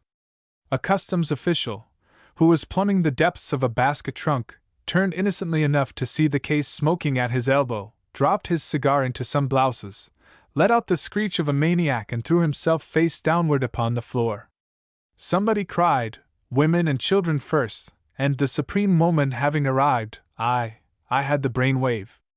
I stepped to the case and, with most horrible oaths, flung my hat upon the ground, smote upon the counter with my fist and started to rave like a fanatic. I made the most awful scene. I roared out that it was my box, and that it and its contents were irretrievably ruined. Gradually curiosity displaced alarm, and people began to return. I yelled and stamped more than ever. I denounced the French railways, I demanded the station master, I swore I'd have damages, I tore off the cords, I lifted the lid, I alternately sneezed and raged, and finally, I took out my tunic and shook it savagely. In vain the excisemen insisted that it was not their business. I cursed them bitterly, jerked an ounce of pepper out of a pair of brogues, and replied that they were responsible. It was after I had shaken my second pair of slacks that the officials, with streaming eyes, began to beseech me to unpack the case no further. If only they'd known, I didn't need much inducing. I could see the shape of a cigarette box under one of my shirts. Of course I argued a bit, for the look of the thing, but eventually I allowed myself to be persuaded and shoved the kit back. Finally they scrawled all over the lid with pieces of chalk, and vowing the most hideous vengeance and invoking the British ambassador, I stalked in the wake of my box out of the station. I was through. I had my dinner in bed. I think I deserved it. Still, I suppose it was indiscreet to have ordered lobster à la Newburgh. I have slept better. I was sleeping better at 8:30 the next morning, when a waiter entered to say that there was an official to see me from the Gare du Nord. Believing it to be another dream, I turned over and shut my eyes. The waiter approached and, touching me on the arm, repeated his ghastly communication. With a frightful effort I explained that I had the ague and could see nobody for some days. Mercifully he retired, and for a little space I lay in a sort of trance. After a bit I began to wonder what, in the name of heaven, I was to do. I was afraid to get up, and I was afraid to stay in bed. I was afraid to stop in the hotel, and I was terrified of meeting the official downstairs. I was afraid to leave the case there, and I was still more afraid to take it away. I was getting hungry, and I was afraid to ring for breakfast. It was a positively poisonous position. Finally, after a lot of thought, I got up, bolted the door, unpacked the blasted box, and shoved all the tobacco in the drawers of the wardrobe. Luckily there was a key. The kit I disposed naturally enough. Then I had a bath and dressed. As I was fastening my collar, the telephone went. It was the Gare du Nord. I jammed the receiver back.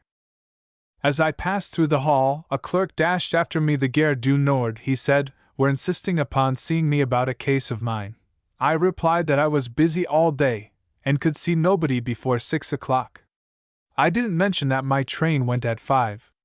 It was as well I didn't argue, for, as I left the hotel, a station official entered. I leapt into a taxi and told the driver to go to Notre Dame. Not that I felt like church, but it was the first place I could think of. Somebody shouted after me, but well, you know how they drive in Paris. I stopped round the second corner, discharged the taxi, and walked to a restaurant. By rights, I should have been ravenous. As it was, the food stuck in my throat. A bottle of lime juice, however, pulled me together. After luncheon I went to a cinema. I had to do something. Besides, the darkness attracted me. I fancy I dozed for a bit. Anyway, the first thing I remember was a couple of men being arrested in the lounge of a hotel. It was most realistic.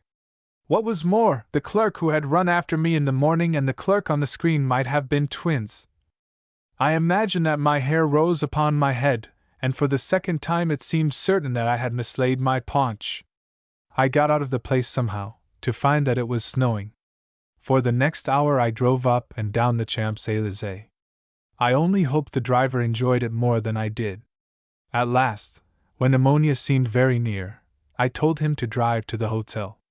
I fairly whipped through the hall and into the lift. As this ascended, a page arrived at the gate and spoke upward. I didn't hear what he said. When I was in a hot bath, the telephone went. I let the swine ring. Finally somebody came and knocked at the door. Of my wisdom I hadn't bolted it, so, after waiting a little, they entered. I lay in the bath like the dead. After a good look round, they went away. By 4:20 I dressed, and repacked the case. I rang for a porter, told him to shove it on a taxi, and descended to settle my bill. Mercifully, the clerk who had stopped me in the morning was off duty. I could have squealed with delight. I paid my reckoning, tipped about 8 people I'd never seen before, and climbed into the cab. 10 minutes later I was at the Quai d'Orsay. By the time I was in the wagon lid it was 10 minutes to 5. I sank down upon the seat in silent gratitude. The comfortable glow of salvation began to steal over my limbs. I looked benevolently about me. I reflected that, after all, the last 30 hours of my life had been rich with valuable experience. Smilingly, I decided not to regret them. When I thought of the scene in the baggage room, I actually laughed. Then the conductor put his head in at the door and said that there was somebody to see me from the Gare du Nord. Barry suspended his recital and buried his face in his hands. I shall never be the same again, he said brokenly. Never again. Up to then I had a chance, a sporting chance of recovery. At that moment it snapped. In a blinding flash I saw what a fool I'd been. If I'd only stayed on the platform, if I'd only gone into the restaurant car, if I'd only locked myself in a lavatory till the train had started, I should have been all right. As it was, I was caught bending.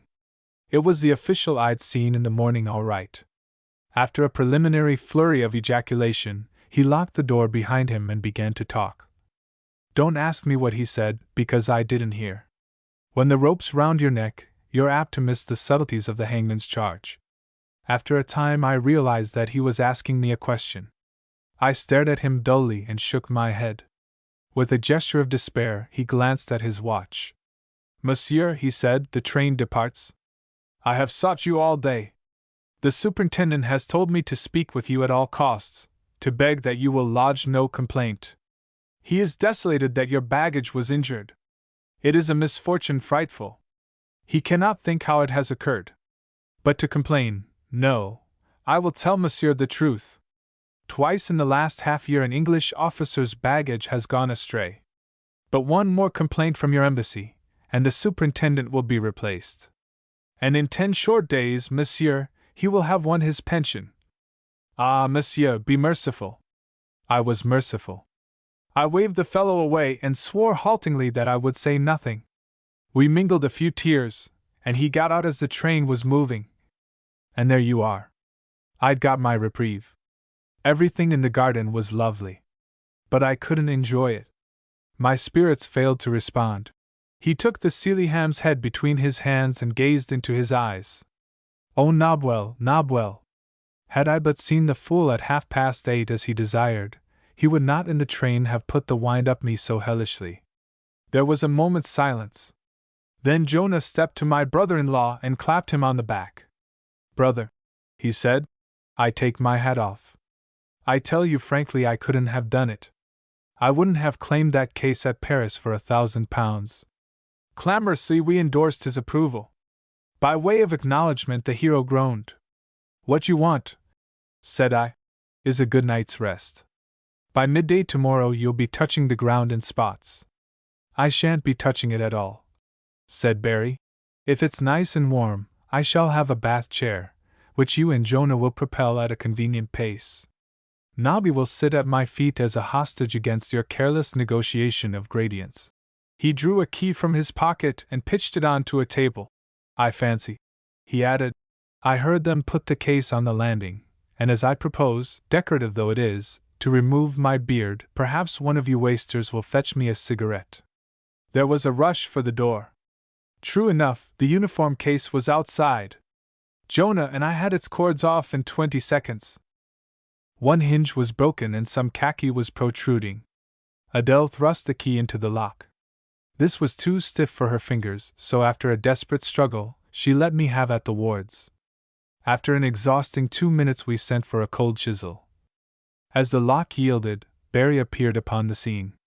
For a moment he stared at us. Then, but why not gun cotton? He inquired. That's the stuff to open a broken box with, if you don't like the look of the key. You know you're thwarting me. And don't try to turn the lid back, because there aren't any hin. The sentence was never finished. As I lifted the lid, my brother-in-law fell upon his knees. With trembling hands he plucked at a Jaeger rug, reposing, carefully folded, upon the top of some underclothes. Then he threw back his head and took himself by the throat. Goats and monkeys! He shrieked. It's somebody else's case. When, 24 hours later, a letter arrived from Pierre's aunt, inviting us all to tea, we accepted, not because we felt inclined to go junketing, but because we did not wish to seem rude. We were in a peevish mood.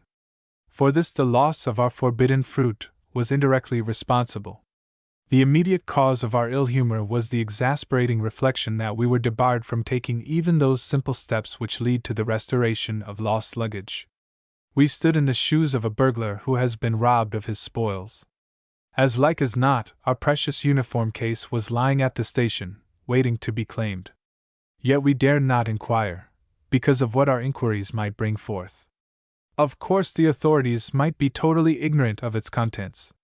But then, again, they might not. It was a risk we could not take. The chance that, by identifying our property, we might be at once accusing and convicting ourselves of smuggling a very large quantity of tobacco was too considerable. There were moments when Jonah and I, goaded to desperation, felt ready to risk penal servitude and have a dart at the bait. But Barry would not permit us. If things went wrong, he declared, he was bound to be involved, hideously. And he'd had enough of thin ice. The wonder was, his hair wasn't white. By the time we had swung him round, our own courage had evaporated.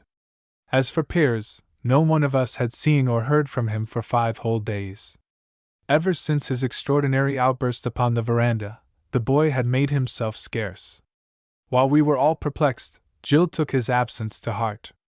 She mourned openly. She missed her playfellow bitterly, and said as much. And when 3 days had gone by and the last post had brought no word of him, she burst into tears. The next morning there were rings beneath her great grey eyes. She was far too artless to pretend that she did not care. Such a course of action never occurred to her. She had no idea, of course, that she was in love. All the same, when upon Wednesday afternoon the cars were waiting to take us to tea with Mrs. Waterbrook, my cousin leaned over the banisters with a bright red spot upon either cheek. "I say," she cried, "I'm not coming." One and all, we stared up amazedly. "Not coming?" cried Daphne. "But, darling," Jill stamped her small foot. "And no," she said shakily, "I'm not. And if he asks after me, say I'm awfully well, but I felt I wanted a walk. I'm going to take Nobby out." Her skirts whirled, and she was gone. Adele flew after her, while the rest of us stood whispering in the hall. 5 minutes later the two descended together. But while we others climbed into the cars, Jill twitched a lead from the rack and took her stand upon the steps, with Nobby leaping for joy about her sides. And when she cried, "Goodbye," there was a ring in her tone which sounded too glad to be true. Mrs. Waterbrook was perfectly charming. As we were ushered into a really beautiful salon, she rose from a little bureau, a tall, graceful figure, with masses of pretty gray hair and warm brown eyes. "My dear," she said to Daphne, "what a beautiful creature you are!" She turned to Adele. "As for you, if I were your husband, I'm afraid I should have a swelled head." "Which is he?" "Ah, I see by the light in his eyes. Of course, I ought to have called upon you, but I'm lazy by nature, and my car won't be here till tomorrow. And now I must thank you for being so kind to Piers. He ought to be here, of course. But where he is, I don't know. I've hardly seen him since I arrived. He seems to be crazy about his uncomfortable car. Went to Bordeaux and back yesterday, 300 miles, if you please. I feel weak when I think of it. And now please tell me about yourselves. Beyond that you're all delightful, I've heard nothing from him." I would not have believed that one woman could entertain 5 strangers with such outstanding success. Within 5 minutes Jonah and Daphne were by her side upon the sofa. Adele was upon the hearth at their feet. Barry was leaning against the mantelpiece, and I was sitting upon the arm of an adjacent chair, describing our meeting with Piers a fortnight ago. "I don't know his age," I concluded. "I take it he's about 19. But he's got the airs and graces of Peter Pan." "Piers," said Mrs. Waterbrook, "is 25. His mother was my sister. She married his father when she was 17. He was 20 years older than she, but they were awfully happy. The blood's pure English, although the title's Italian. The fief of the duchy goes with it. They were given to Pierre's great-grandfather. He was a diplomat, for services rendered. A recent attempt to dispossess the boy mercifully failed. She looked round about her. By the way, I thought there were 6 of you. Piers gave me the number, but neither gender nor anything else. There's a female to come, said Barry. But I don't think she will today. She's a wayward child. We'll send her round to apologize tomorrow. Here coffee and chocolate were served. I must apologize, said Mrs. Waterbrook, for giving you no tea. But there you are, she sighed. What tea you can get in France reminds me of grocer's port. I won't touch it myself, and I haven't the face to offer it to my guests. I usually bring some from England, but I didn't this time. She passed a hand across her eyes, as though to brush away a memory. After all, you needn't come again, need you? But we do the same, said Daphne. We've given up tea. Up to last week, I clung to a cup before breakfast. But now I've stopped it. Yes, said Barry. It was affecting her brain. 10 minutes after she'd swallowed it, she used to begin to wonder why she married me. I believe you, said Mrs. Waterbrook. You can't drink French tea and be resigned. Now, a cup of well-made chocolate affords relief. Before Barry could reply, she had pointed to an old china box and said that it contained cigarettes. If she had said that it was full of black pearls, she could not have created more excitement. Besides, there was a confidence in her tone that set my nerves tingling. It was, I felt sure, no grocer's port that she was commending. And we, with the exception of Barry, had not smoked a good cigarette for nearly 6 weeks. As Jonah handed the box to Daphne, I strove to look unconcerned. And if anybody likes cigars, added Mrs. Waterbrook, there are some in that silver box by Major Playdell. Barry started, said, "Oh, thanks very much," and opened the box. Then he took out a cigar, idly enough. I became conscious that Daphne's and Adele's eyes were upon me as Jonah brought me the cigarettes. I took one without looking, and stared back. Instantly their eyes shifted to the cigarette in my hand. I followed their gaze, to behold one of the brand which I had smoked invariably for 7 years. Dazedly I looked across at Barry, to see him regarding his cigar with bulging eyes. As in a dream, I heard Jonah's voice. "You must forgive my cousins. They're not being rude. To tell you the truth, we've recently had a bereavement. A particularly cherished friend, who was to furnish us all with tobacco for several months, disappeared in sickening circumstances only 2 days ago. The cigar and the cigarette have revived some painful memories." Our hostess opened and closed her mouth before replying. Then, "What?" she said faintly. "What was your, cherished friend like?" Barry started to his feet. "Both hinges gone," he shouted. "Tied up with rope, reeking of pepper." Mrs. Waterbrook interrupted him with a shriek. "He's outside my bedroom," she wailed. "By the side of the tall boy. I suppose it's too much to hope that you've got my tea." "Tea?" we screamed. "Tea," piped our hostess. "Beautiful China tea. 35 pounds of it. Under the camisoles." Barry raised his eyes to heaven. "Modesty forbade us," he said, "to go further than the BBB bodices." It was in the midst of our rejoicing that Piers set foot on the veranda. For a moment he stood staring, pardonably bewildered, at the 2 smugglers, who were saluting one another respectively with a profound curtsy and the most elaborate of bows. Then he pulled open the great window and stepped hesitatingly into the room. As he did so, the door was flung open, and a manservant appeared. "Mies Mansell," he announced. Nobby entered anyhow, pleasantly lugging Jill into the room. "Why, Jill!" cried Daphne. "My dear! Mrs. Waterbrook, let me introduce. But that's not Miss Mansell." It was Pierre's voice. With one accord we turned, staring. With arm outstretched, the boy was pointing at Jill. For a moment nobody moved. Then Piers sprang forward and caught Jill's hands in his. "Jill!" he panted. "Jill, you're not Miss Mansell?" "Yes, I am," said Jill steadily. But I thought you were married to Boy. I thought Adele was Miss Mansell. Oh, Piers, said Jill reproachfully. And she's got a wedding ring on. Piers stared at Jill's hand. I never thought of that, he said slowly. I am silly. A wonderful smile came tearing to light his face. But oh, Jill, he faltered. I am so awfully glad. Never, I fancy, was love so simply declared. For a moment Jill looked at him. Then her eyes fell, and an exquisite blush came stealing into her cheeks. For an instant Piers hesitated. Then he let fall her fingers and turned about, flushing furiously.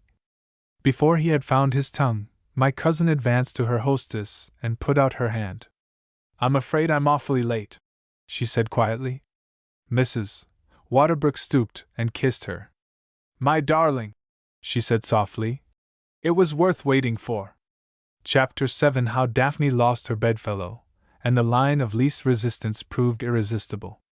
Order, so to speak, having been restored, and the path of love made straight beyond all manner of doubt, we decided festively to make an excursion to Spain.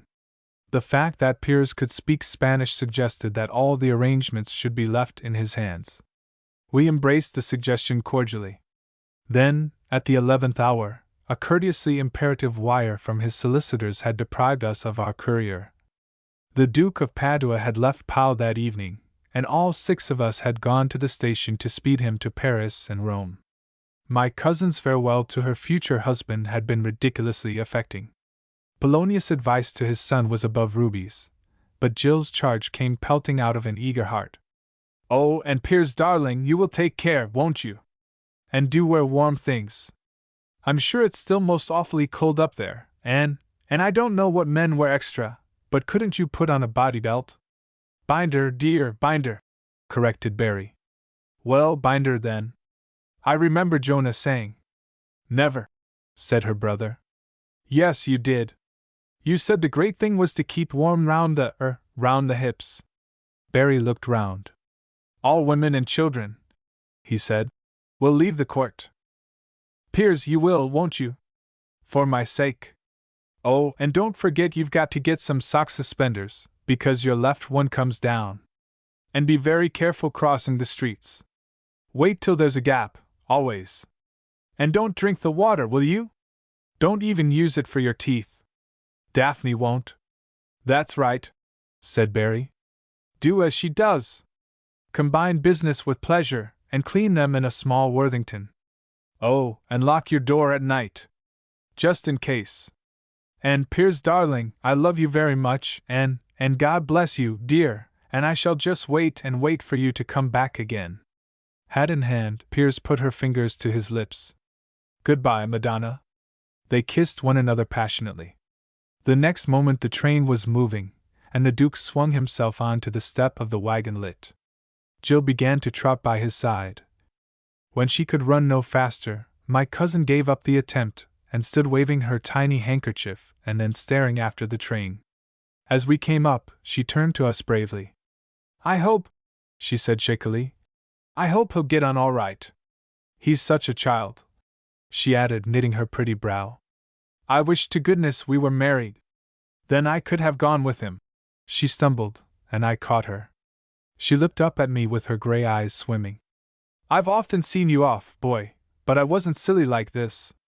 It's a question of interest, darling. Piers is your very own pigeon. Jill wiped her eyes thoughtfully. I suppose that's it, she said slowly. My very own. Boy, will you take me to a tailor's? I want to get a binder. Ere we sat down to dinner that night, 2 stout body belts had been dispatched to Paris by registered post. Satisfactorily, said Barry, restoring his napkin to his knees. To consume oxtail, one should be stripped to the waist. That'll do, said Daphne. As a rule, said her husband, it will. Of course, for a really careless feeder, still further divestment may be desirable. Afterwards he can be hosed. And now about Spain. Of course, without Piers to talk for us, we shall be mocked, misled, and generally stung to glory. But there you are. If you're landed with half a kingdom, I guess it's up to you to take possession. As at present arranged, said Jonah. We start the day after tomorrow, spend one night at Pamplona, 2 at San Sebastian, and get back on Saturday. One clear day, murmured Daphne. I suppose that'll give us time. What's there to do? Said Adele. Besides packing? Not much, said Jonah. The passports have been viséd, and that's the main thing. We must get some money at the bank, Spanish money, I mean, book rooms, run over the cars, I can't think of anything else. We'd better take some insecticide, said Barry. Spain's very conservative. Nonsense, said Daphne. All right, said her husband. Only, on the command, Tarat, don't wake me to inspect the bodyguard. Have we any castanets? And what about some sombreros? I mean, I want to do the thing properly. Thanks, said his wife. But if you're going in fancy dress, I'd rather remain at Pau. I haven't forgotten our second Sunday here. I shall always maintain, was the reply, that I was suitably dressed. On the previous Sunday I had carefully studied the fashions upon the boulevard, and I flatter myself that, had I been permitted to appear in public, my attire would have found immediate favor. If, said I remember aright, it consisted of a white bowler, a morning coat, golf breeches, blue silk stockings, and cloth-topped boots. That's right, said Barry. And an alpenstock. I ought really to have had my cuffs trimmed with skunk, he added wistfully. But I thought of it too late. I tell you what, said Adele. We must take some films. That's right, said Jill. I promised Piers we'd send him some snapshots. Jonah groaned. Surely, he said, our passport photographs are bad enough. The camera, said Barry, can never lie. Besides, I'm very fond of your passport portrait. I admit I hadn't previously noticed that your right ear was so much the larger of the two, but the cast in your left eye is very beautifully insisted upon. Mine, I must confess, is less successful. Had I been told that it was a study of the honorary treasurer of the Splodgeworth Goose Club on bail, I should have held it in excellent likeness. Daphne's is very good. She's wearing that particularly sweet expression of hers. You can almost hear her saying, mine's a large port. Apart, they're bad enough, but with both of them on the same document, well, why we weren't turned back at Boulogne I shall never know. Boys, again, is lifelike. Shame, said Adele. He looks all bloated. I know he does, sweetheart. But that's his own fault. What's put in the mouth comes out in the flesh. The camera can never lie. And now don't choke. It's unmaidenly. And I cannot think of you as a matron. Let's see. Oh, yes. Films. Anything else? Soap, said Daphne. Fountain pen, said Jill. Cards, said Adele. Tea, said Daphne. Beer opener, said I. Plate and linen, said Barry. That's 9. Let's go by train. Anybody, said Jonah, would think that we were going into the bush. If you must have a camera, well, take one. But as for soap and tea and beer openers and fountain pens, oh, you make me tired. And me, said Barry unctuously. A plain man of few words, all this vulgar mouthwash about creature comforts. It was hardly to be expected that he would get any further. It was when the storm of indignation was at its height that the electric light failed. 4 of us breathed the same expletive simultaneously. Then, loss, said Barry's voice. 2 cheese straws and a blob of French mustard. Finder will be. The crash of glass interrupted him. Don't move, Falcon, or you'll wreck the room. Besides, it'll soon be dawn. The nights are getting shorter every day. Very good, sir, replied the butler. They'll bring some candles in a minute, said Daphne. What we really want, said my brother-in-law, is a prismatic compass. What for? Said Jill. To take a bearing with. Then we should know where the port was, and I could peel you a banana. Or would you rather suck it? Brute, said Jill, shuddering. Oh, why is the dark so horrid? The situation, said I. Calls for philosophy. True, said Barry. Now, similarly placed, what would Epicurus have done? I think, said Adele, he'd have continued his discourse, as if nothing had happened. Good girl, said Jonah. Any more queries about Pampeluna? Yes, said my sister. How exactly do we go? We go, said I, to St. Jean Pied de Port. There we get a permit to take the cars into Spain. Then we go over the mountains by Roncevaux. It's a wonderful drive, they say, but the very deuce of a climb. Pampeluna's about 50 kilometers from the top of the pass. If we get off well, we ought to be there in time for tea. Easily, said Jonah. It's only 120 miles. I shrugged my shoulders and resumed a surreptitious search for the chocolates. I expect we shall strike some snow, I said. Snow? Cried Jill. Rather, said Barry. And avalanches. The cars will be roped together. Then, if one falls, it'll take the other with it. Will somebody pass me the grape tongs? I've found a walnut. Why on earth? Said Daphne. Don't they bring some candles? Falcon. Yes, madam. Try to find the door, and go and see what they're doing. Very good, madam. With infinite care the butler emerged from the room. As the door closed. And now, said Adele, I can't bear it any longer. Where are the chocolates? My dear, said my sister, I've been feeling for the wretched things ever since the light went out. Hasn't anybody got a match? Nobody had a match. At length. They can have been put on the table, said Jill. Here they are, said Barry. Where? Here. Give me your pretty white hand. This isn't them, said Jill. They're in. Oh, you brute! You've done it on purpose. I'm awfully sorry, said Barry. I quite thought. You liar, said Jill heatedly. You did it on purpose. You know you did. Daphne, he's gone and put my hand in the ginger. It'll wear off, dear, said Barry. It'll wear off. By the time Piers is back, you'll hardly know. The apologetic entry of Falcon with 2 inches of candle upon a plate cut short the prophecy. As he solemnly set the brand in the center of the table, the light returned with a flash. It was when the butler had placed the wine before Barry and was about to withdraw, that Daphne asked for the chocolates. Falcon peered at the table. They were there, madam, he said. Barry looked round uneasily. I think perhaps, he began, stooping to feel under his chair. Fearing lest in the confusion. He broke off, to stare at a small silver bowl which was as bare as his hand. Daphne took a deep breath. And that was full, she said witheringly. And you sat there and let us feel all over the table, and pretended you were looking, and put Jill's hand in the ginger, and all the time. I never ate one, said Barry. I never. He stopped short and looked round the room. Nobby! The Sealyham emerged from beneath the table, wide-eyed, expectant. Sternly my brother-in-law held out the bowl. Never was guilt more plainly betrayed. The pricked ears fell flat, the bright brown eyes sank to the floor, the pert white tail was lowered incontinently. Nobby had hauled down his flag.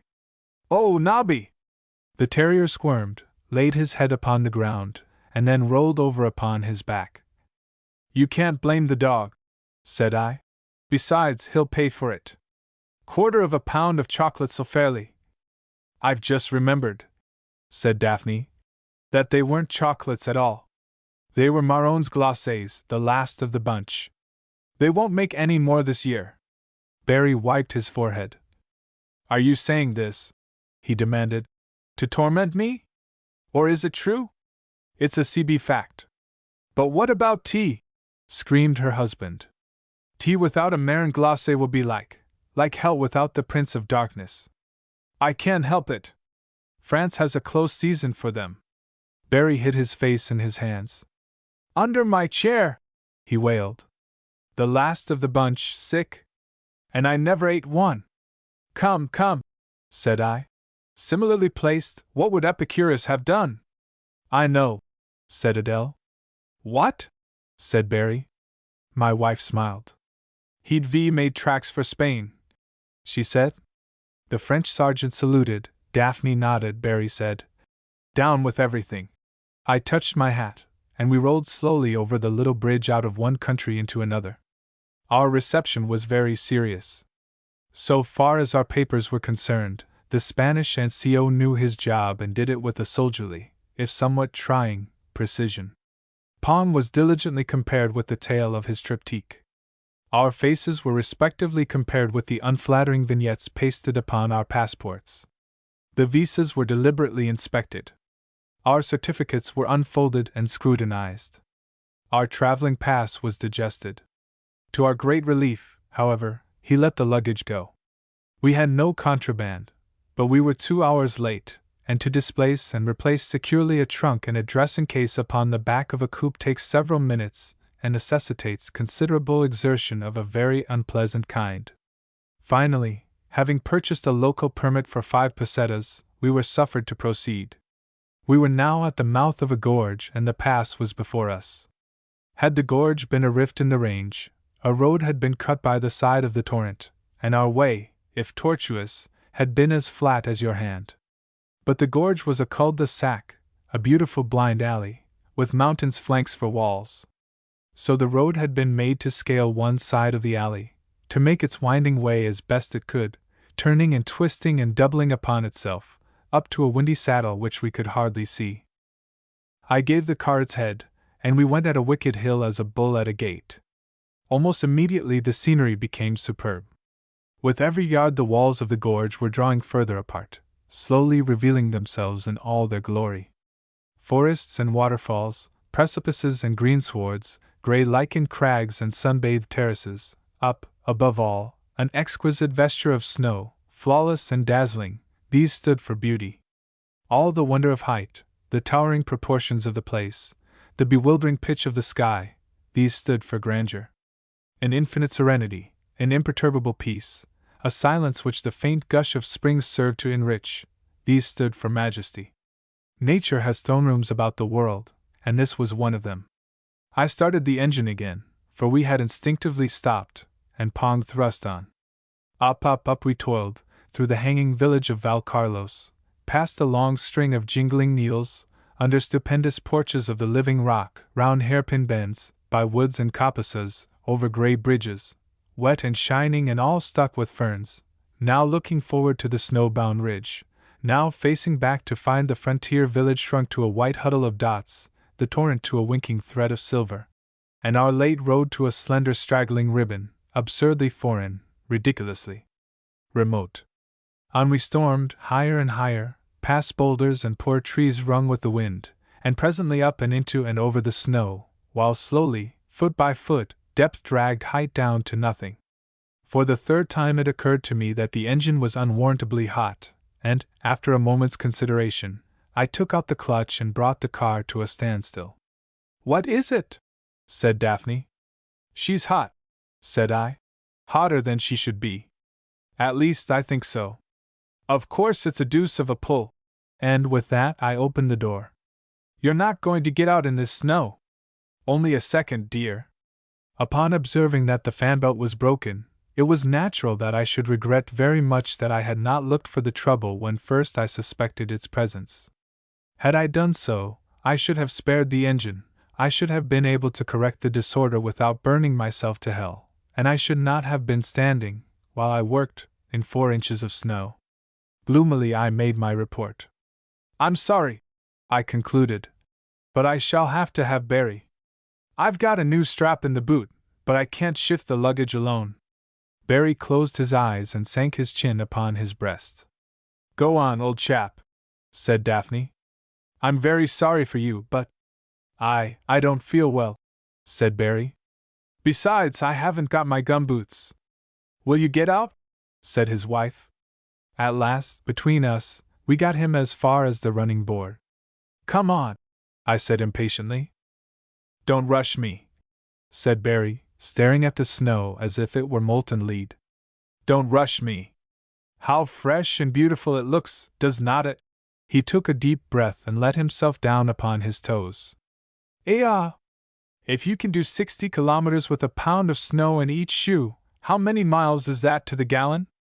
The belt was at the very back of Beyond, but I found it at last, as we replaced the luggage. And while, I said, I'm fixing the strap, you might fill up the radiator. What with? Said Barry. Snow, of course. Just pick it up and shove it in. Just pick it up and show, oh, give me strength, said Barry brokenly. Then he raised his voice. Daphne! What's the matter? I've got to pick up some snow now. Well, rub your hands with it, dear, well. Then they won't get frostbitten. You don't mind my picking it up, then? I mean, my left foot is already gangrenous. Well, rub that too, called Daphne. Thanks, said Barry grimly. I think I'd rather wait for the dogs. I expect there are some at Roncevaux. In the pictures they used to have a barrel of whiskey round their necks. The great thing was to be found by about 5 dogs. Then you got 5 barrels. By the time the monks arrived, you were quite sorry to see them. Will you go and fill up the radiator? Said I, unlocking the toolbox. The fitting of the new belt was a blasphemous business. My fingers were cold and clumsy, and everything I touched was red-hot. However, at last it was done. As I was looking over the engine, We'd better pull up a bit, said Barry. I've used all the snow round here. Just a few feet, you know. That drift over there'll last me a long time. What do you mean? Said I. Isn't it full yet? Well, I thought it was just now, but it seems to go down. I've put in about 100 weight to date. An investigation of the phenomenon revealed the unpleasant truth that the radiator was leaking. I explained this to Barry. I see, he said gravely. I understand. In other words, for the last 20 minutes I have been at some pains to be introducing water into an inconveniently shaped sieve. That, said I, is the idea. And for all the good I've been doing, I might have been trying to eat a lamb cutlet through a couple of straws?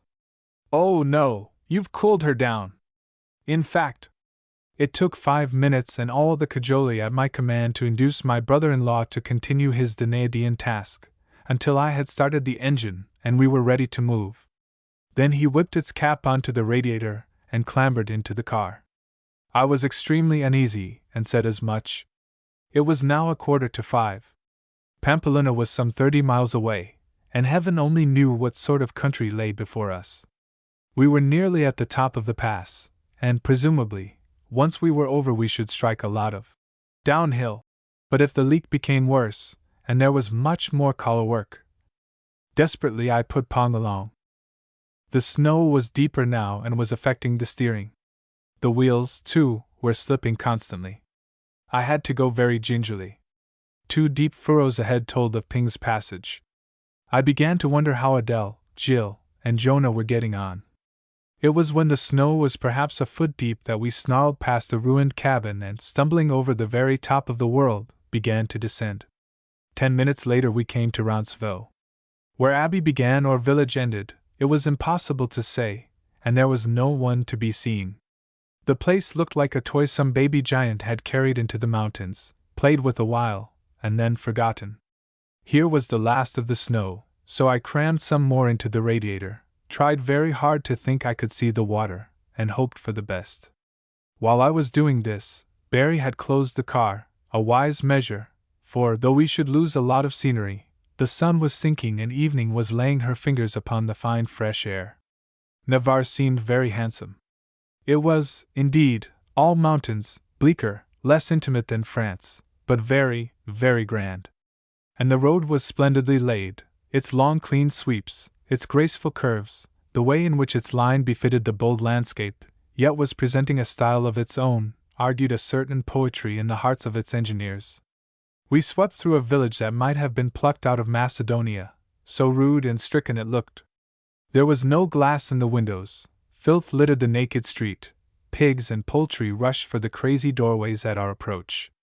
Pampeluna being the nearest town, I realized with a shock what sort of a night we should spend if we failed to get there. I began to hope very hard that there were no more hills. Presently the road forked, and we switched to the right. Maps and guide declared that this was the better way. What's carretera accidentata mean? Said my sister, looking up from the Michelin guide. I think carretera means road, said I. As for accidentata, well, it's got an ugly sound. Well, do look out, said Daphne. We shall be there any minute. This must be Espinal, and that's where it begins. Barry cleared his throat. The art of life, he announced, is to be prepared. Should the car overturn and it become necessary to ply me with cordial, just part my lips and continue to pour until I say when. What are you stopping for? Very slightly to our rear, said I. Upon the right-hand side of the road stands a water trough. You may have noticed it. I did, said Barry. A particularly beautiful specimen of the Paleolithic epoch. Shall we go on now? Supposing, said I relentlessly, you plied the radiator. Just take the cap off and continue to pour till I say when. I should be charmed, was the reply. Unfortunately, I have no vessel wherewith to. Here you are, said Daphne, thrusting a hot water bottle into his hand. What a mercy I forgot to pack it! As I lighted a cigarette. It is indeed, said I, a godsend. With an awful look, Barry received the godsend and emerged from the car. After perhaps 2 minutes he reappeared. No good, he said shortly. The water's too hard or something. The brute won't look at it. Nonsense, said Daphne. All right, said her husband. You go and tempt it. I'm through, I am. Squeeze the air out of it and hold it under the spout. But I tell you. I took out my watch. In another half hour, I said. It'll be dark, and we've still 40 kilometers. Heavily Barry disappeared. When I next saw him, he was filling the radiator from his hat. After 6 journeys, he screwed on the cap and made a rush for the car. But where's my bottle? Screamed Daphne. I rejoice to say, replied Barry, slamming the door, that full fathom 5 the beggar lies. You've never dropped. If it's any consolation, said Barry as I let in the clutch. He perished in fair fight. The swine put about a bucket up each of my sleeves first, and then spat all over my head. Yes, it is funny, isn't it? Never mind. Game to the last, he went down regurgitating like a couple of bathrooms. And now I really am flea-bitten. I can't feel anything except my trunk. It was as well that we had taken in water, for very soon, to my dismay, we began to climb steadily. Once again we watered, heaven knows how high up, at a hovel, half barn, half cottage, where a sturdy mother came lugging a great cauldron before we had named our need. In all conscience, this was obvious enough. The smell of fiery metal was frightening me to death. Mercifully, that terrible ascent was the last. As the day was dying, we dropped down a long, long hill, round 2 or 3 death-trap bends, and so, by gentle stages, on to a windy plain. It was 6:30 when we ran into Pampeluna. After paying an entrance fee, we proceeded to the Grand Hotel. It was intensely cold, and a wind cut like a knife. The streets were crowded, and we moved slowly, with the result that the 8 urchins who decided to mount the running boards did so without difficulty. The 4 upon my side watched Barry evict their fellows with all the gratification of the immune. Little brutes, said Daphne. Round to the left, boy. That's right. Straight on. Look at that one. He's holding on by the lamp. Boy, can't you, now to the right. Here we are. Where? Said I, slowing up. Here. On the right. That must be it, with the big doors. As I climbed out of the car, 7 more boys alighted from the dicky, the wings, the luggage, and the spare wheels. A second later I found myself in a bank. The edifice appeared to be deserted, but after a moment or two an individual came shuffling out of the shadows. My inability to speak a word of Spanish and his inability to speak a word of anything else disfavored an intelligent conversation, but at last I elicited first that the Grand Hotel was next door, and secondly that it would not be open until July. I imparted this pleasing information to the others. Closed? Said Barry. Well, that is nice. Yes. He's quite right. Here it is in the guide. Open from July to October. I suppose a Superman might have put it more plainly, but it's a pretty broad hint. And now what shall we do? 3 months is rather long to wait, especially as we haven't had any tea. Shall we force an entry? Or go on to Madrid? Fool, said Daphne. Get in, boy. I'm getting hungry. I got in and started the engine. Then I got out again with a stick. This the 7 boys, who had remounted, were not expecting. I got in again, feeling better. The second hotel we visited was admirably concealed. As we were passing it for the second time, Jonah came stepping across the pavement. Lucky for you we got in early, he said. We've got the last 2 rooms. They're on the 4th floor, they're miles apart, they're each about the size of a minute, and I don't think the beds are aired. The lift's out of order, there's no steam heat, and there are no fireplaces. Both the bathrooms have been let as bedrooms, and the garage is conveniently situated about 1.5 miles away. The porter's cut his hand, so you'll have to carry up your luggage and help me with ours. Nobody speaks anything but Spanish, but that doesn't matter as much as it might, because the waiters have struck. And now look sharp, or we shan't get any dinner. Bearer will bring you to where we are. Don't talk. Don't do anything. Just get into the car. Jonah. I stared at the words stupidly.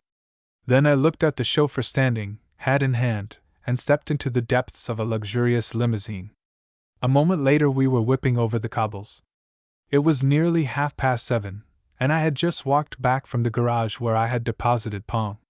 Whether my instructions that the radiator was to be mended and the car to be washed had been understood and would be executed, I was almost too tired to care. I was also abominably cold. The prospect of an evening and night attended with every circumstance of discomfort was most depressing. For the 50th time I was wishing that we had never come. And then at the door of the hotel I had been handed the message. There was a foot warmer in the limousine and a voluminous fur rug. I settled myself contentedly. What it all meant, I had not the faintest idea. Enough that I was comfortable, and was beginning to grow warm. My faith, moreover, in Jonah was profound. The car drew up with a rush before a mansion. As I stepped out, the chauffeur removed his hat, and the front door was opened. I passed up the steps into the grateful shelter of a tremendous hall. At once my coat and hat were taken from me and I was reverently invited to ascend the huge staircase. I did so in silence. At the top of the flight a waiting woman received me and led the way. Everywhere luxury was in evidence. There were plenty of lights, but they were all heavily shaded. So thick were the carpets that I could hardly hear my own footfalls. The atmosphere was pleasantly warm and full of the sweet scent of burning wood. What furniture I saw was very handsome. 3 exquisite stalls, filched from some old cathedral, stood for a settle. A magnificent bronze loomed in a recess. At the head of the stairs was glowing a great canaletto. I followed my guide wonderingly. A moment later she stopped to knock upon a door. "Who is it?" cried Adele. I raised my voice, and she called to me to enter. I opened the door into the finest bedroom that I have ever seen. Upon the walls were panels of yellow silk, and all the silks and stuffs were gray or golden. A soft gray carpet, a deep sofa, a giant 4-poster, a mighty press, a pier glass, chairs, mirrors, table lamps, all were in beautiful taste. An open door in one corner, admitting the flash of tiles, promised a bathroom. On the bed my dress clothes, which I had packed for San Sebastian, lay orderly. And there, upon a chair, in front of a blazing fire, sat Adele, lightly clothed, looking extraordinarily girlish, and cheerfully inveigling a stocking on to a small white foot. I looked round dazedly. "Isn't it priceless?" said Adele. "Isn't it all priceless?" She danced across the room and flung her arms round my neck. "And I thought you were never coming. I wanted to wait for you, lad, but they wouldn't let me. But I've run a bath for you and put out all your clothes. By the way, I can't find your links anywhere." "Are you sure?" "No," I said. I'm not sure of anything. I'm not sure I'm awake. I'm not sure I'm alive. I'm not sure I'm not mad, sure? I don't know the meaning of the word. What are you doing here? What am I doing here? Where are we? What's it all mean? My darling, said Adele, I've not the faintest idea. But listen. You hadn't been gone 5 minutes before a man came into the hotel and up to Jonah. He seemed very nervous and excited, but he was very polite. He couldn't speak a word of anything but Spanish, but at last we gathered that he was asking us if we were the people who had wired to the Grand Hotel. When we said that we were, he talked faster than ever, and at last we began to understand that he'd got some rooms for us elsewhere. You can imagine our joy. Once we understood, he didn't have to ask us whether we'd come. The next minute 2 chauffeurs were slinging the baggage onto a couple of cars, and after we'd managed to explain that you were coming back, Barry paid some sort of a bill and we all pushed off. When we saw this wonderful house, we nearly fainted. As far as I can see, we've got it all to ourselves. Barry and Daphne are in another room like this, about 2 doors away, and Jill's between us. I don't know where Jonah is. I can only imagine that the man who came is the manager of the Grand Hotel, and that this is where they put people when their own place is closed. Unsatisfactory as it was, this seemed, roughly, the only possible explanation. Indeed, but for the magnificence of our lodging, it would have been reasonable enough. Still, we knew nothing of Spain. Perhaps this was their idea of hospitality. I began to like Pamplona very much. By the time I had had a hot bath, I had begun to wonder whether it was worth while going on to San Sebastian. We had dined in state. We had eaten an 8-course dinner, superbly cooked and admirably served. At the conclusion of our meal, folding doors had been opened, and we had passed into the shadowed comfort of a gorgeous library, where only the ceaseless flicker of a great log fire had lighted us to deep-cushioned chairs and a rich sofa, where coffee and liqueurs were set upon a low table and the broad flash of silver showed a massive cigar box reposing conveniently upon an ebony stool. With one consent, sitting at the feet of Epicurus, we had thrust uncertainty aside, and thanking heaven that we had fallen so magically upon our own, confined our conversation to the events of our journey, and compared enthusiastic notes regarding the wonders, entertainments, and perils of our drive. From behind a big cigar, Barry was slowly enumerating the accessories without which, to make life worth living, no car should ever take the road, when the door opened and a servant, bearing a salver, entered the room. Stopping for an instant to switch on the light, the man stepped to my brother-in-law. For a moment Barry glanced at the card. Then, English, he said. Mr. Hubert Weston Hallilay, 44 Calle de Serrano, Madrid. Better have him in, hadn't we? He turned to the servant and nodded. Ask him to come in, he said. The servant bowed and withdrew. A moment later a fair-haired boy, perhaps 23 years old, was ushered into the room. He greeted us respectfully, but with an open-hearted delight which he made no attempt to conceal. How'd you do? I'm most awfully glad to see you. Officially, I'm here by request. The comic mayor got hold of me. He's worried to death because he can't converse with you. I don't suppose you mind, but it's shortening his life. I've had a fearful time with him. There are about 1,000 things he wants to know, and he's commissioned me to find them out without asking any questions. That, he says, would be most rude. Unofficially, I'm at your service. If I'd known you were coming, I'd have been here before. I'm attached to Madrid, really, but I'm putting in 6 weeks here, for my sins. You're very kind, said Barry. Incidentally, you're a godsend, the second we've had today. The first, I may say, lies in 5 feet of water on a particularly blasted mountainside. But don't be disconcerted. We shouldn't think of drowning you. For one thing, you're much too valuable. And now sit down, and have some cold coffee and a glass of kummel. As he sank into a seat. Mr. Hallilay, said Daphne, twittering, I can't bear it. Why are we here? The boy looked at her curiously.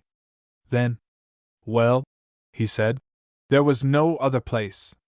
Even if the Grand had been open, I gather it's hardly fit. Of course there's been the most awful mix-up. Trust Spain for that. The post office knew they couldn't deliver the wire.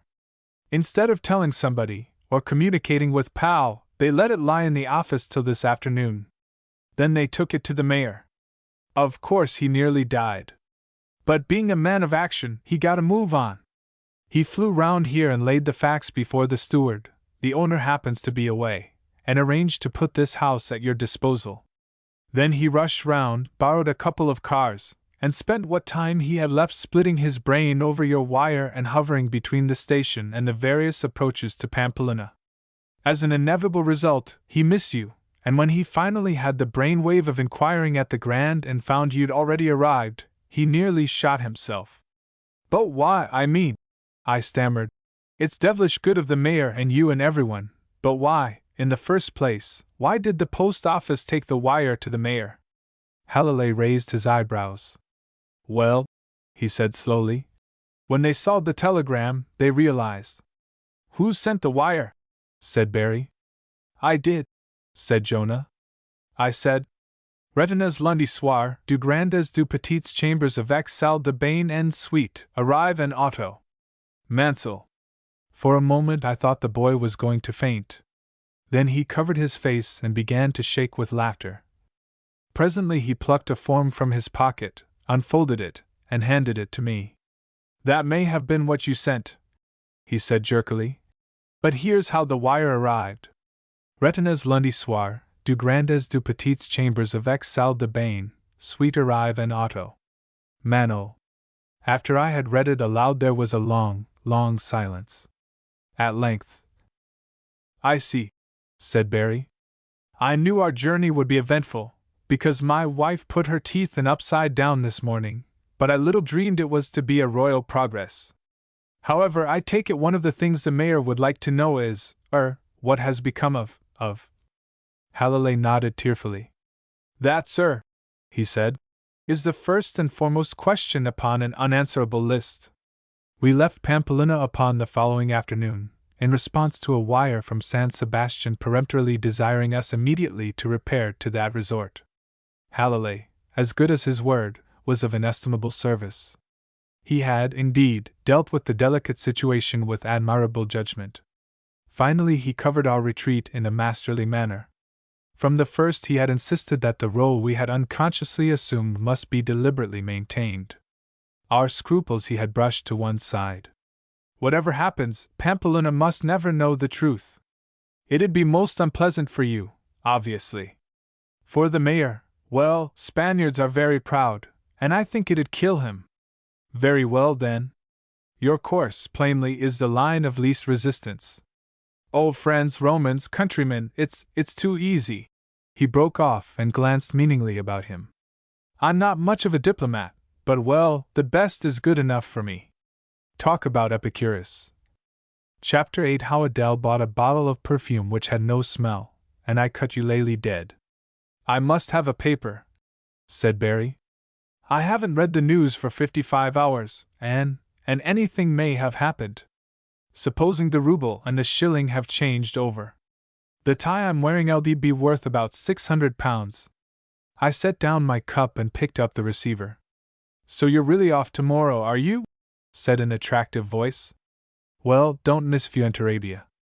It's only 5 miles out of your way, and it's worth seeing. They sell most lovely scent in the Calle del Porta. Ask for their red violets. With a chunk I was disconnected, and a second later a bureau clerk had promised to procure an English paper and send it up to my room. Less than an hour ago we had arrived at San Sebastian, according to plan.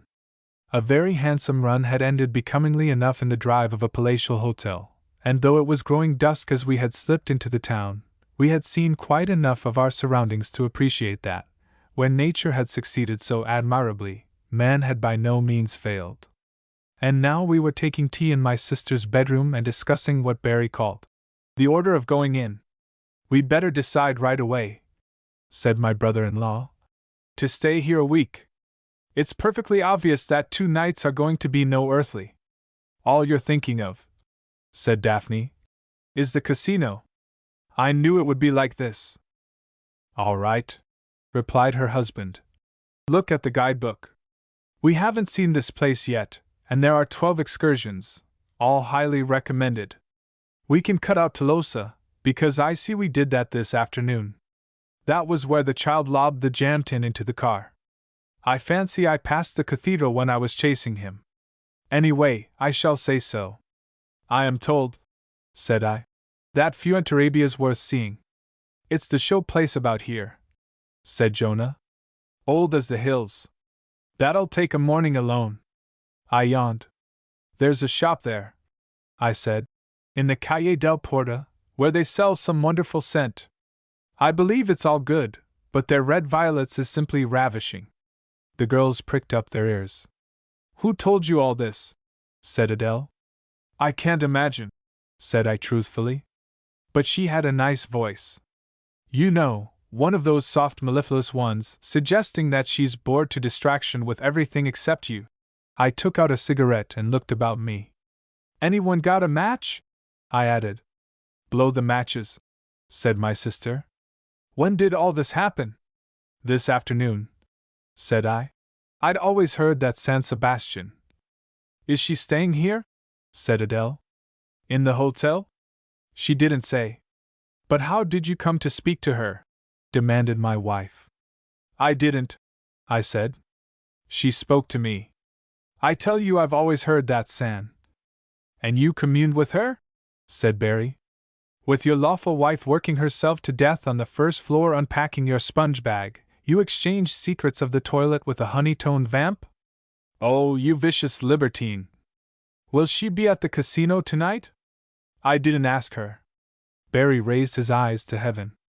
You don't know her name, you never asked where she's staying, and you've fixed nothing up. He sighed heavily. Some people don't deserve to get on. I hadn't time, I pleaded. We got on to scent almost at once. Why scent? Said Jonah. Or is that an indiscreet question? Oh, that's easy, said Barry. The scent was on the handkerchief he picked up. It's been done before. I don't understand, said Jill. I'm glad you don't, darling. One expert in the family is bad enough. He nodded at me. I used to think I was useful, till I'd seen that Mormon at work. Talk about getting off. Why, he'd click at a jumble sale. Would he really? Said Adele interestedly. I'd no idea he was so enterprising. Barry shrugged his shoulders. My dear, he said, he's a blinkin' marvel. Where you and I'd be standing outside a stage door with a nervous grin and a bag of jujubes, he'd walk straight up to a marchioness, say, I feel I must tell you that you've got a mouth in a million, and get away with it. But there you are. In the present case. For once in a way, said Adele, the lady seems to have made the running. She turned to me with a smile. Well, wan me lad, tell us some more about her. Was she fair or dark? I nodded at Barry. Better ask him, I said. He knows more about it than I do. She was dark, said Barry unhesitatingly. A tall willowy wench, with continental eyes and an everlasting pout. Am I right, sir? You may be, said I, not having seen the damsel. There was an outburst of incredulous objection. Sorry, I added, but the liaison was conducted upon the telephone. Just now. When I ordered the paper. The lady had no idea she was giving me counsel. So, you see, we're both blameless. And now may I have a match? Well, I am disappointed, announced Adele. I quite thought we were off. So did I, said Daphne. And you never even, oh, it spoiled my tea. Even Jill protested that I had led them on. In some dudgeon, I began to wonder if I should ever understand women. An hour and a half had slipped by. Ready for dinner with 20 minutes to spare, I had descended to the lounge. There a large writing table had suggested the propriety of sending a postcard to the sweetest of aunts, who, in the absence of evidence to the contrary, invariably presumed our death after 14 days. There being no postcards available, I started a letter. For a page and a half my pen ran easily enough, and then, for no reason whatever, my epistolary sense faltered, labored, and ceased to function. I reread what I had written, touched up the punctuation, and fingered my chin. I reviewed the past, I contemplated the future, I regarded my fingernails, all to no effect. There was simply nothing to say. Finally, I rose and went in search of a waiter. There was, I felt, a chance that a martini might stimulate my brain. I returned to my seat to find that, while I had been gone, a heifer from another herd had come to drink at the pool.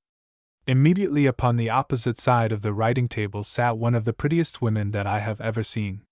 Her coloring was superb.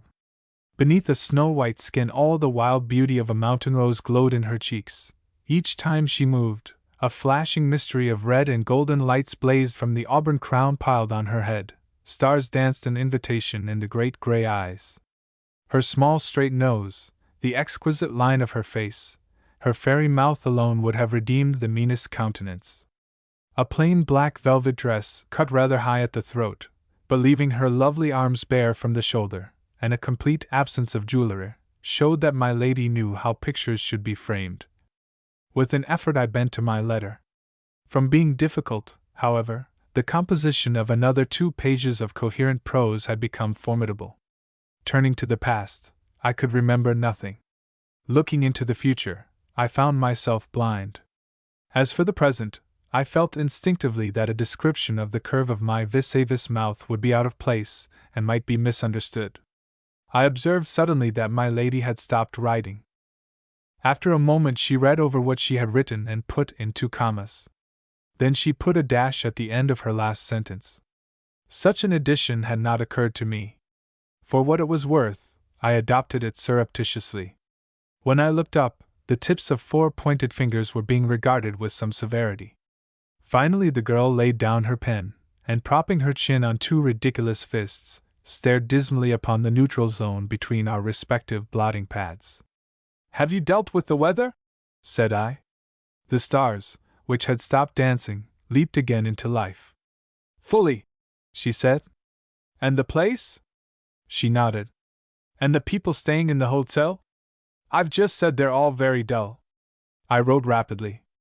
Then, "The people here," I read, "are nearly all very dull." For a moment she looked at me. Then she picked up her pen. "How?" she demanded, with a dazzling smile. "Do you spell nearly?" "Only 1 R," I replied. "Same as adorable." Nearly went down, rather shakily. I pulled up my cuffs. "Spanish furniture," I said, following my pen, "is like the Spanish, on the large side.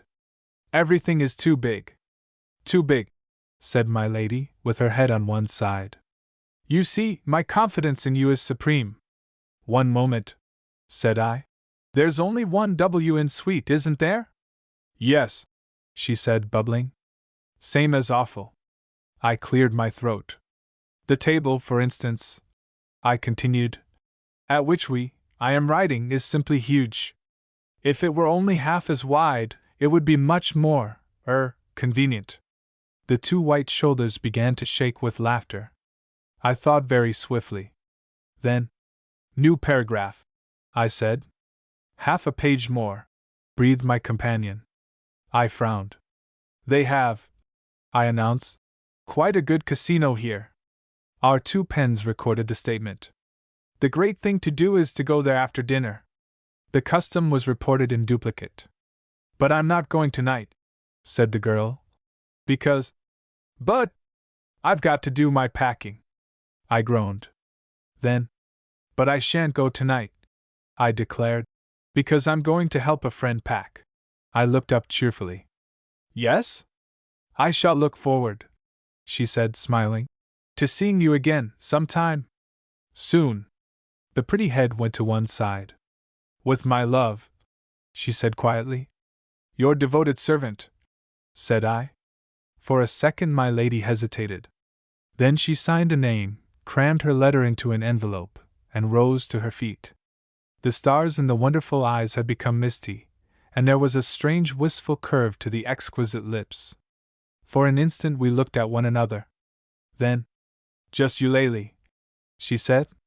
The next moment she was gone. I turned to see Daphne, Adele, and Barry a dozen paces away. I advanced with what composure I could summon. "I have been endeavoring," I said, "to atone for this afternoon." There was a frosty silence. Then, "So I see," said my sister icily. Barry passed a hand across his eyes. Ugh, he said, shuddering. I've gone all gooseflesh. Will she be at the casino tonight? My wife set a hand upon my arm. I must admit, she said, smiling, that she had a mouth in a million. By 10:30 the next morning we were again upon the road. The almanac swore it was March, but here was a summer's day. Not a cloud was floating in the great blue sky, down to the tenderest breeze, the winds were sleeping, the sun was in all his glory. For earth herself, the stains of winter were being done away. Out of the country's coat the greys and browns, lately so prominent, were fading notably. As thick as fast, the green was coming in. As we rounded a bend and sailed down a long sweet hill towards the frontier, the road was all dappled with the shadows of youngster leaves. Our ways seemed popular. Car after car swept by, wagons and lorries went rumbling about their business, now and again 2 of the Guardia Civil, well-horsed, conspicuously armed and point device in their accoutrements, sat stiff, silent, and vigilant in the mouth of an odd by-road. Come to the skirts of Iron, we switched to the left, and 5 minutes later we were at Fuenterrabia. A city with a main street some 4 yards wide, keeping a king's palace, if hatchments be evidence, remembering more dukes than shopkeepers, its house walls upholding a haphazard host of balconies and overhung with monstrous eaves, a pocket stronghold, set on the lip of Spain, staring at sea and land, each sunlit root of which is fat with history, a lovely star upon the breast of fame, chosen by English poets to enrich their songs. Fuenterrabia is among the crown jewels of Europe. We thrust up the Calle Mayor and into the Plaza de Armas. There we put the cars in the shade and alighted eagerly to view the town at close quarters. Look at that little boy, cried Jill. Eating an apple. Where's the camera? Get him to stand in the sun, boy, against that old wall. That's right, said Barry. And there's a dog scratching himself. Ask him to devil his tenants beside the post office.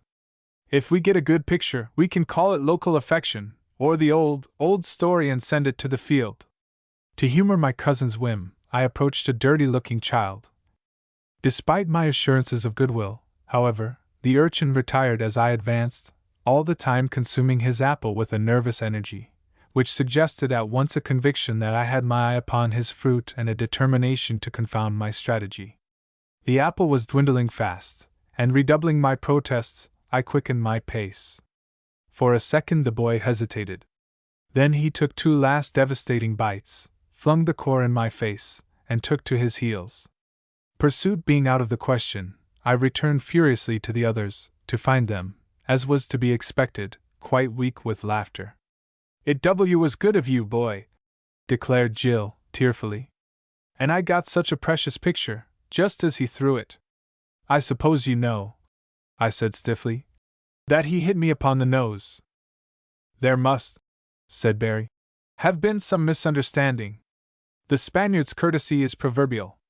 You're sure you weren't rude to him, brother? Certain, said I grimly.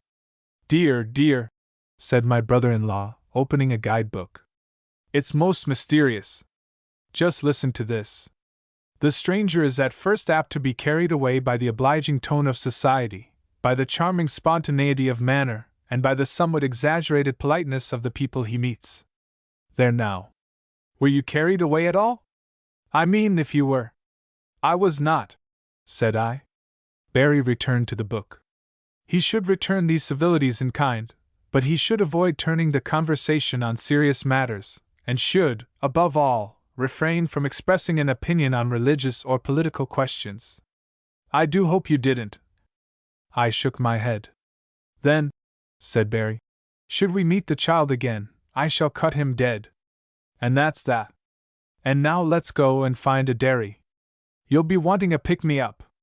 For an hour and a half we went about the city. We marked her bulwarks, we told her towers, we observed her mansions, we strolled upon her terraces, we enjoyed her prospects. Last of all, we visited the Calle del Porta. Before we had taken a dozen paces along the aged alley, a faint odor of perfume began to assert itself, and a few seconds later we were standing before a tiny shop, scrupulously sweet and clean to look upon, absurdly suggestive of the patronage of marionettes. A curtain of apple-green canvas was swaying in the low doorway, while an awning of the same stuff guarded a peep-show window, which was barely 3 feet long and less than 1 foot high. Herein, ranged behind a slab of fine plate glass, stood 3 plain, stoppered files, 1 rose-colored, 1 green, and 1 a faint yellow. Below, on a gray silk pillow, was set a small vellum-bound book. This was open. In capitals of gold upon the pages displayed were 2 words only, Parfait Français. The effect was charming. We gathered about the window, ejaculating surprise. Herbes en rura, said Jonah. And then you're wrong. The Rue de la Paix isn't in it. Which is a description I cannot better. Daphne lifted the portiere, and we followed her in. Passing suddenly out of the brilliant sunshine, we could at first see nothing. Then gradually the interior of the shop took shape.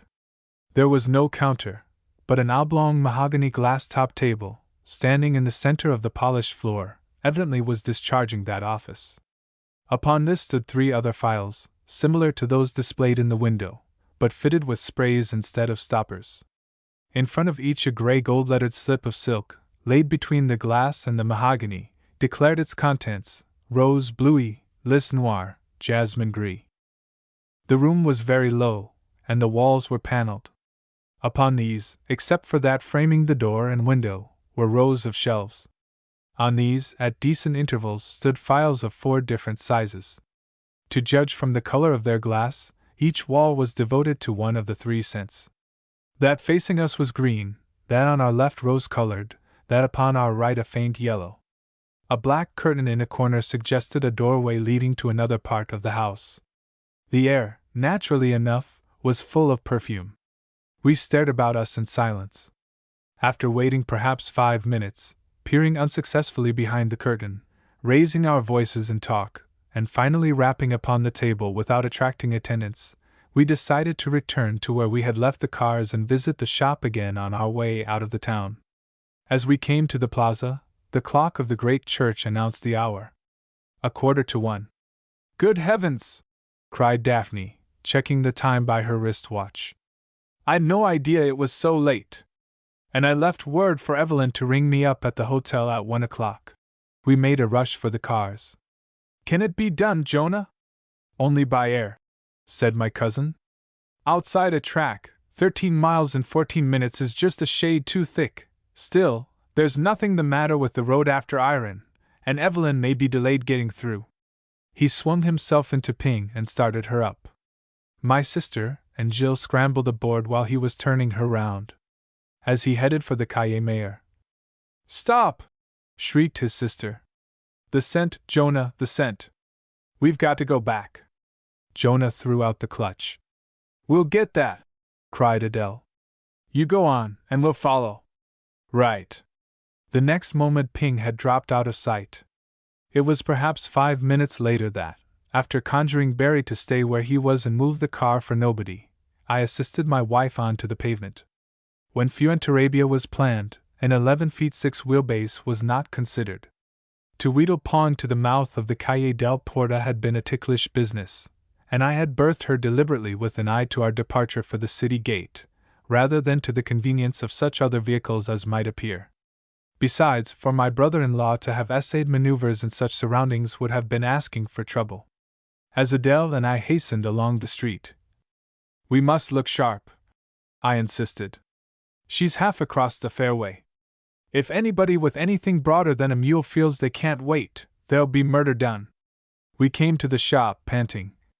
The place was just as we had left it, and there was no one there. I looked round impatiently.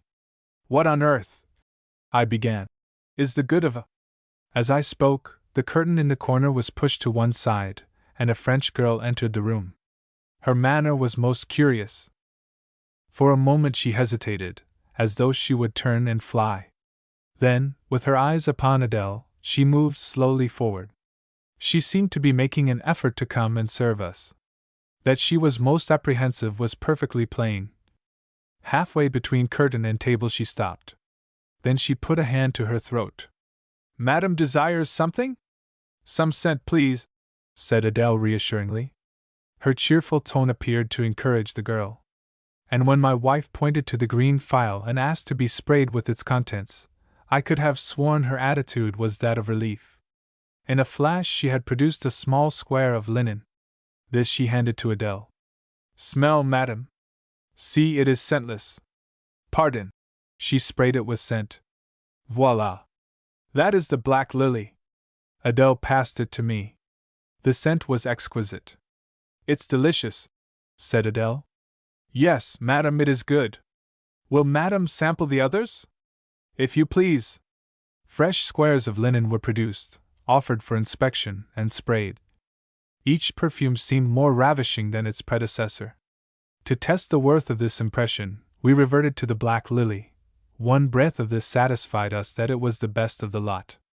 To be quite sure, we smelt the blue rose, and were instantly convinced of its superiority to its fellows. A return to the gray jasmine persuaded us that there was only one scent in the shop. It was, indeed, impossible to award the palm. Each perfume had some irresistible virtue which the others lacked. When, at last, Adele implored me to help her to a decision, I spoke to the point. "There's only one thing to do. We can't wait now, so have a big bottle of each.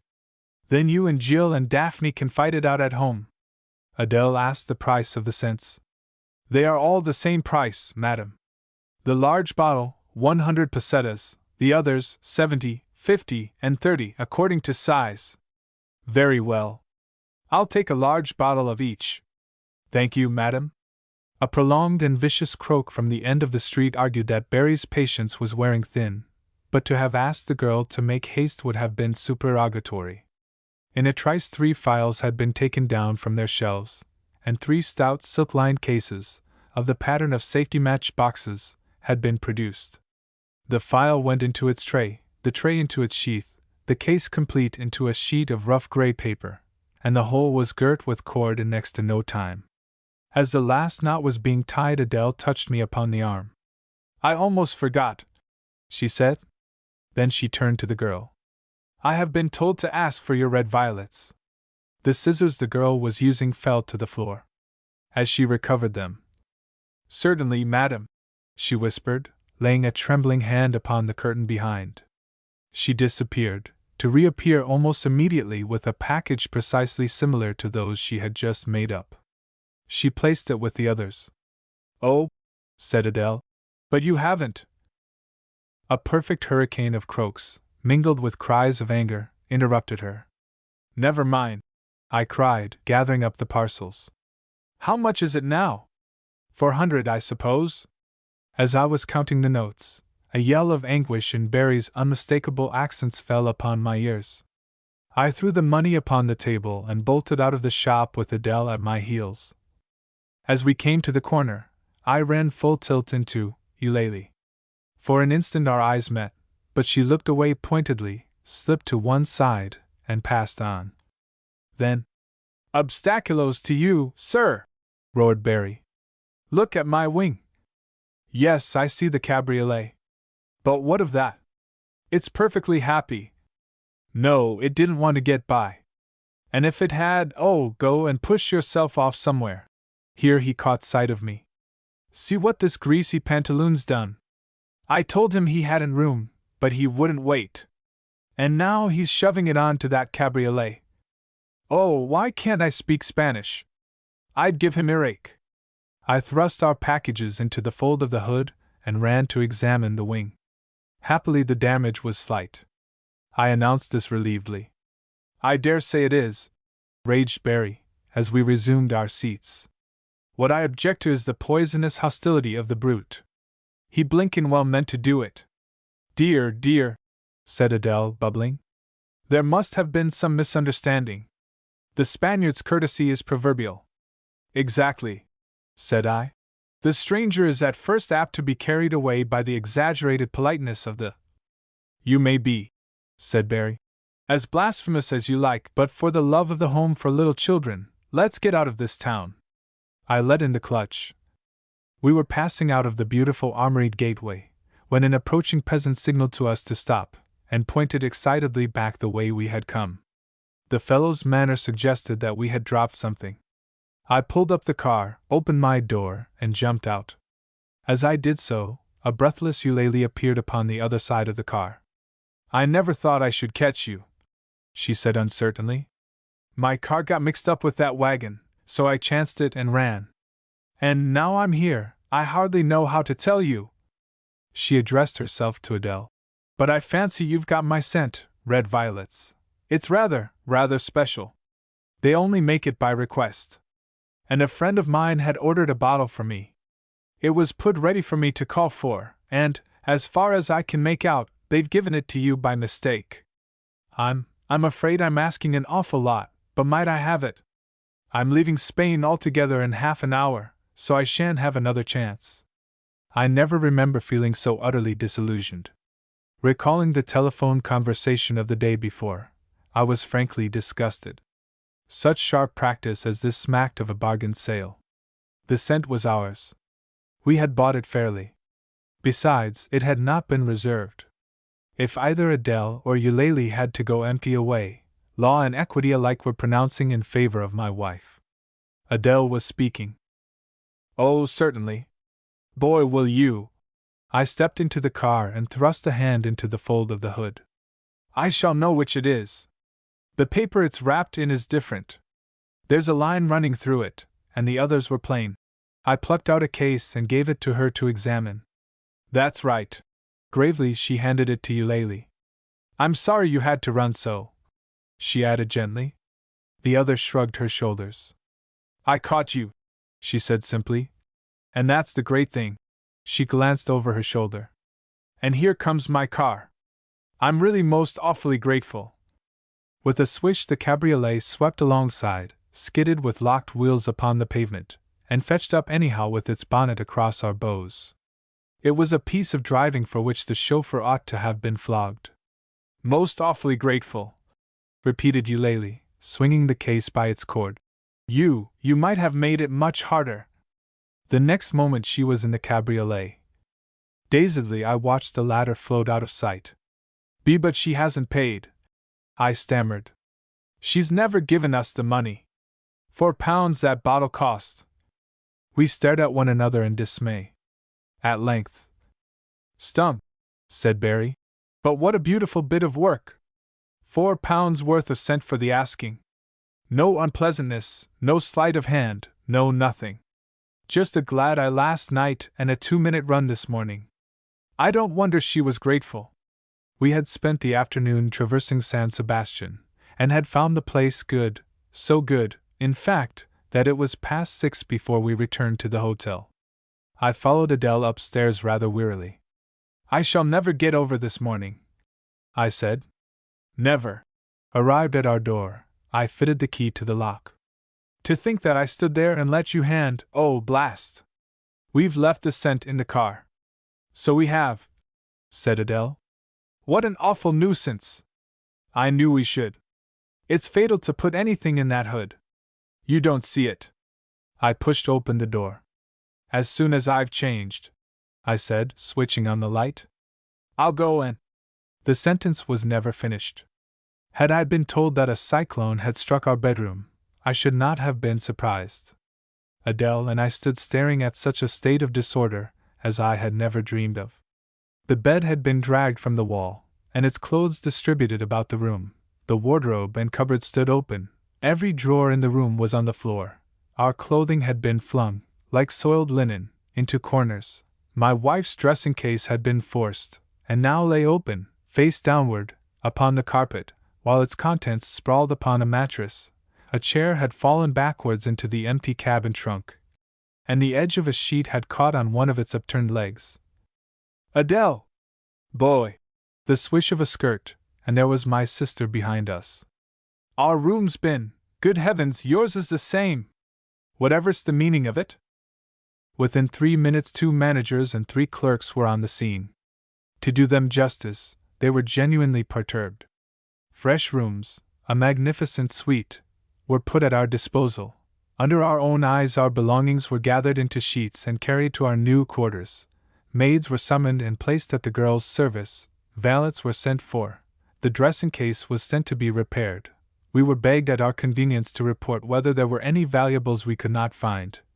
And over again we were assured that the management would not rest until the thieves were taken. Jointly and severally we were offered profound apologies for so abominable an outrage. Barry and Jonah, who had been taking the cars to the garage, arrived in the midst of the removal. Upon the circumstances being laid before my brother-in-law, he seemed for some time to be deprived of the power of speech, and it was only upon being shown the contents of a sheet which had just been conveyed by 2 valets into his wife's bedroom that he at last gave tongue.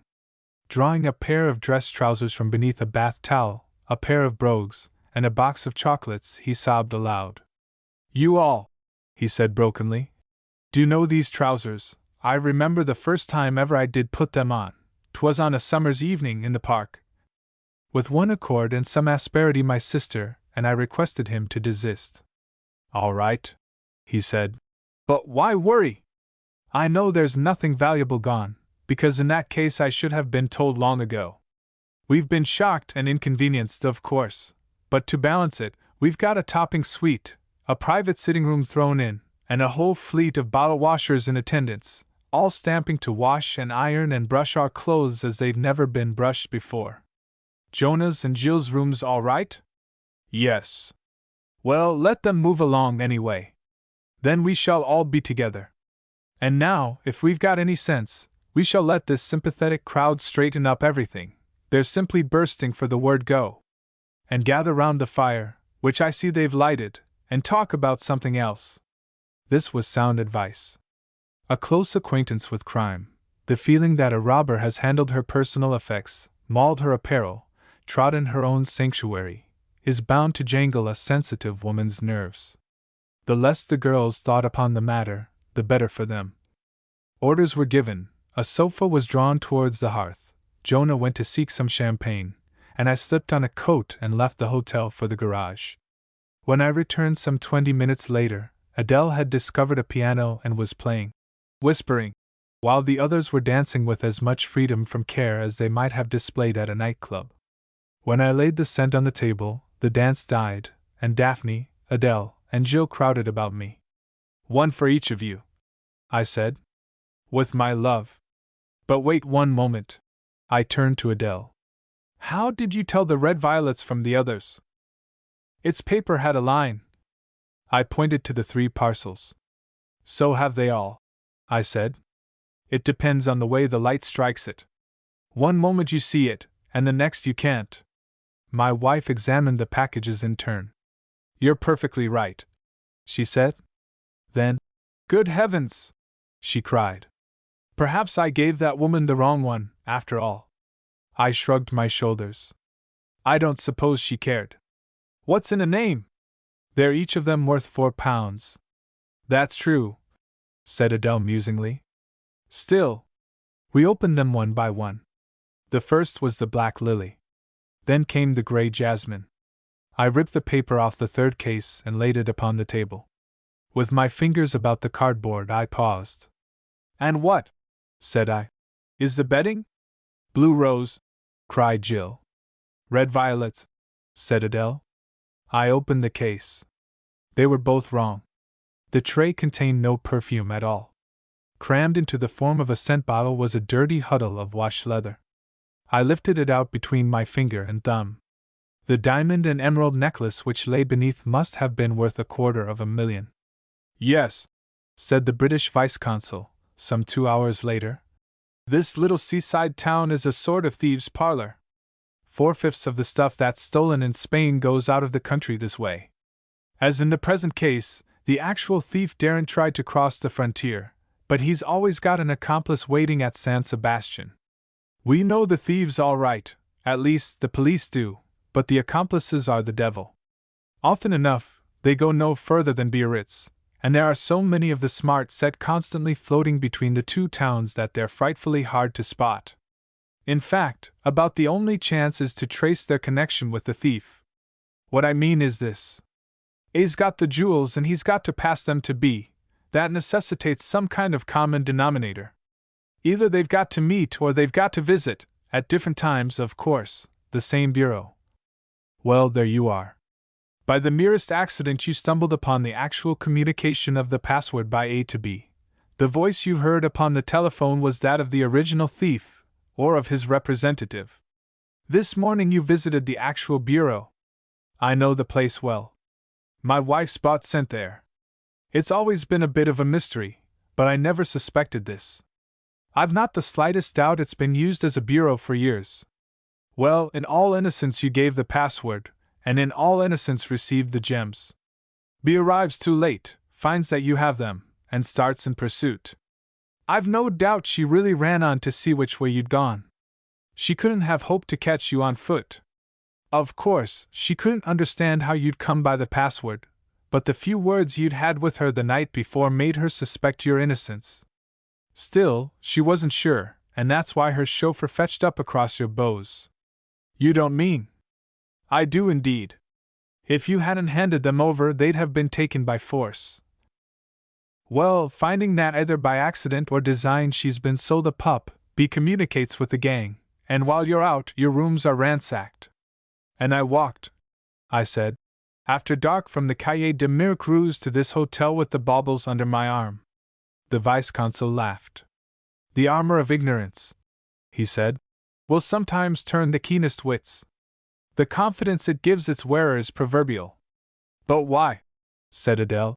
Was the shopgirl so terribly nervous? I mean, if she's used to this sort of traffic. The vice-consul fingered his chin. Then he picked up the jewels. Perhaps, he said slowly, perhaps she knew where they came from. Where was that? Said Daphne. The vice-consul frowned. When I last saw them, he said, they were in the royal treasury.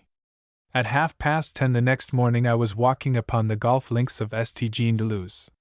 I was not there of choice. Two very eminent detectives, one French and one Spanish, were upon either side of me. We were close to the 7th green, when the Frenchman touched me upon the arm. Look, sir, he said, pointing. There is a golf party coming. They are making, no doubt, for this spot. When they arrive, pray approach and look at them. If you should recognize anyone, I'd beg that you will take off your hat. He bowed, and a moment later I was alone. I sat down on the turf and took out a cigarette. With a plop, a golf ball alighted upon the green, trickled a few feet, and stopped a yard from the hole. Presently, another followed it, rolled across the turf, and struggled into the rough. I got upon my feet and strolled towards the green. It was a mixed foursome. In a cherry-colored jumper and a white skirt, Eulalie looked prettier than ever. She saw me at once, of course, but she took no notice. Her companions glanced at me curiously. Putter in hand, Eulalie walked to her ball, the far one, and turned her back to me. After a little consideration, she holed out. It was a match shot, and her companions applauded vigorously. Eulalie just smiled. I'm always better, she said, when I've something at stake. And what? Said her partner, a large blue-eyed Englishman with a grey mustache. Have you got at stake this time? Eulalie laughed mischievously. If I told you, she said, you wouldn't believe me. Light-heartedly enough, they passed to the 8th tee. I watched them go thoughtfully. When the detectives came up, I didn't take off my hat, I explained, because I wasn't sure. But I'm almost certain that somewhere before I've seen that great big fellow with the grey mustache. My companions were not interested. Chapter 9: How Jonah Took Off His Coat, and Barry Flirted with Fortune for All He Was Worth. My dear, said Barry, be reasonable. With pleasure, said Daphne. But I'm not going to let you off. Her husband frowned upon a roll.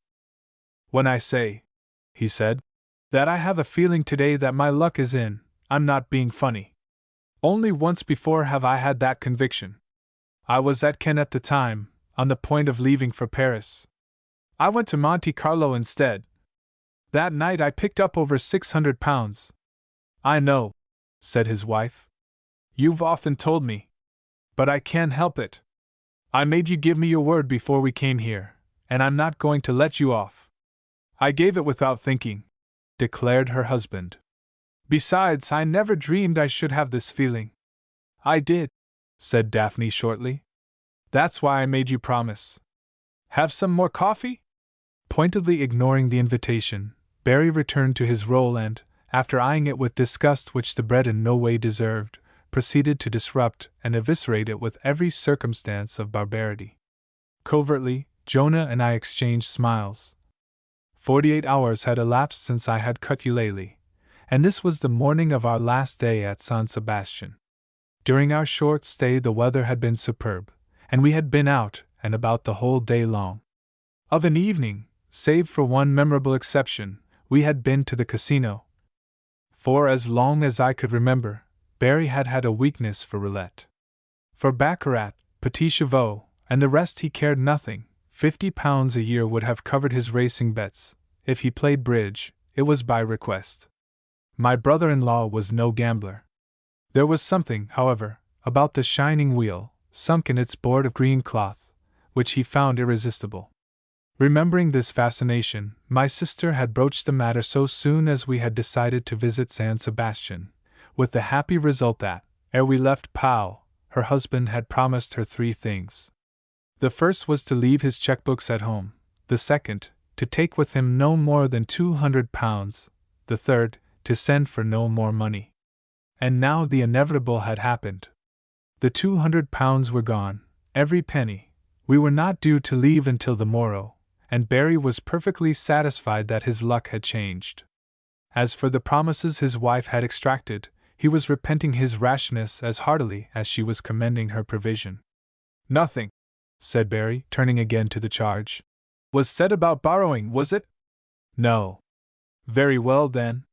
Boy and Jonah'll have to lend me something. I'm not going to let a chance like this go. Sorry, old chap, said Jonah, but we've got to pay the hotel bill. Thanks to your activities, we're landed with. How much have you got? Demanded Barry. I cut in and threw the cards on the table. Brother, I said, we love you. For that reason alone we won't lend you a paper franc. But then you knew that before you asked us. My brother-in-law groaned. I tell you, he affirmed, you're throwing away money. With another 250 I could do anything. I can feel it in my bones. You'd lose the lot, said Jonah. Besides, you've eaten your cake. If you'd limited yourself last night and played rationally, instead of buttering the board. I'm sure, said Jill, you ought to have played on a system. If you'd put £1 on red and kept on doubling each time you lost. Yes, said Barry. That's an exhilarating stunt, that is. Before you know where you are, you've got to put £256 on an even chance to get one back. With a limit of 480 staring you in the face, that takes a shade more nerve than I can produce. I did try it once, at Madeira. Luck was with me. After 3 hours I'd made 4 shillings and lost half a stone. Incidentally, when a man starts playing roulette on a system, it's time to pray for his soul. I admit there are hundreds who do it, hundreds of intelligent, educated, thoughtful men and women. Well, you can pray for the lot. They're trying to read something which isn't written. They're studying a blank page. They're splitting their brains over a matter on which an idiot's advice would be as valuable. I knew a brilliant commercial lawyer who used to sit down at the table and solemnly write down every number that turned up for 1 hour. For the next 60 minutes he planked still more solemnly on the ones that had turned up least often. Conceive such a frame of mind. That wonderful brain had failed to grasp the one simple glaring point of which his case consisted, that roulette is lawless. He failed to appreciate that he was up against fortune herself.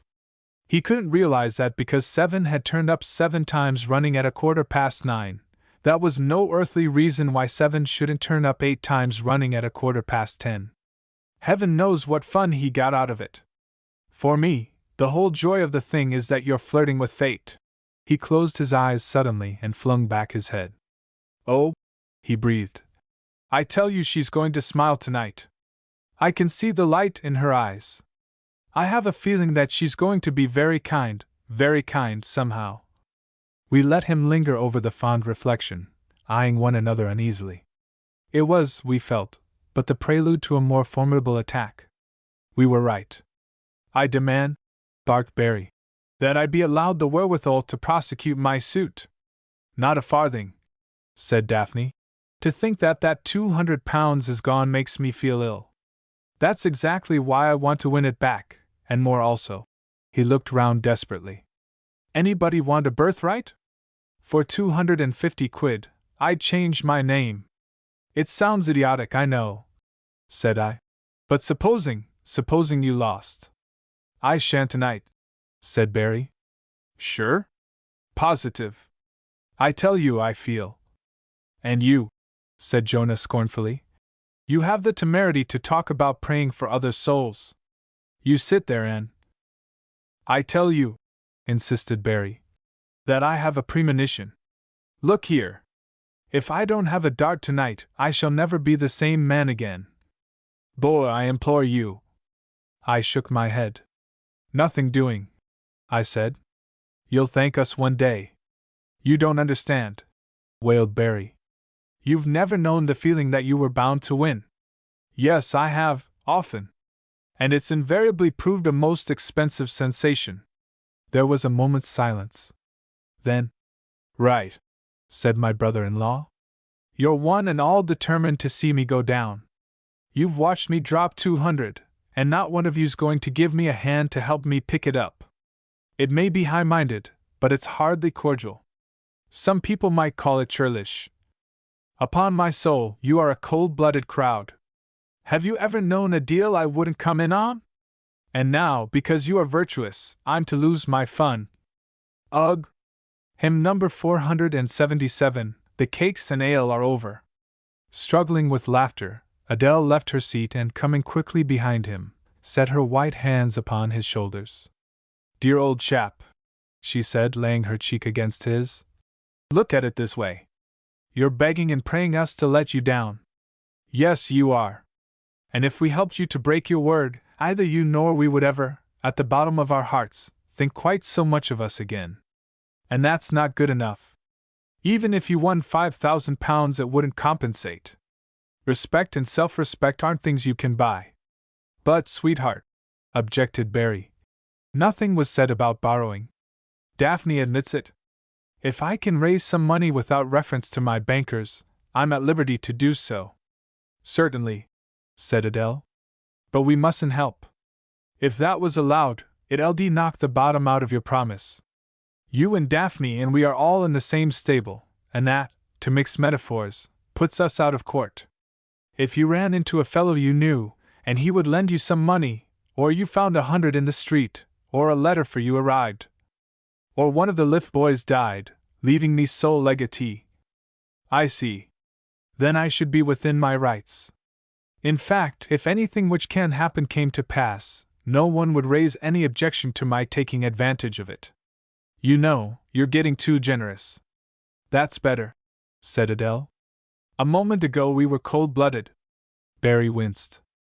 I take it back, he said humbly.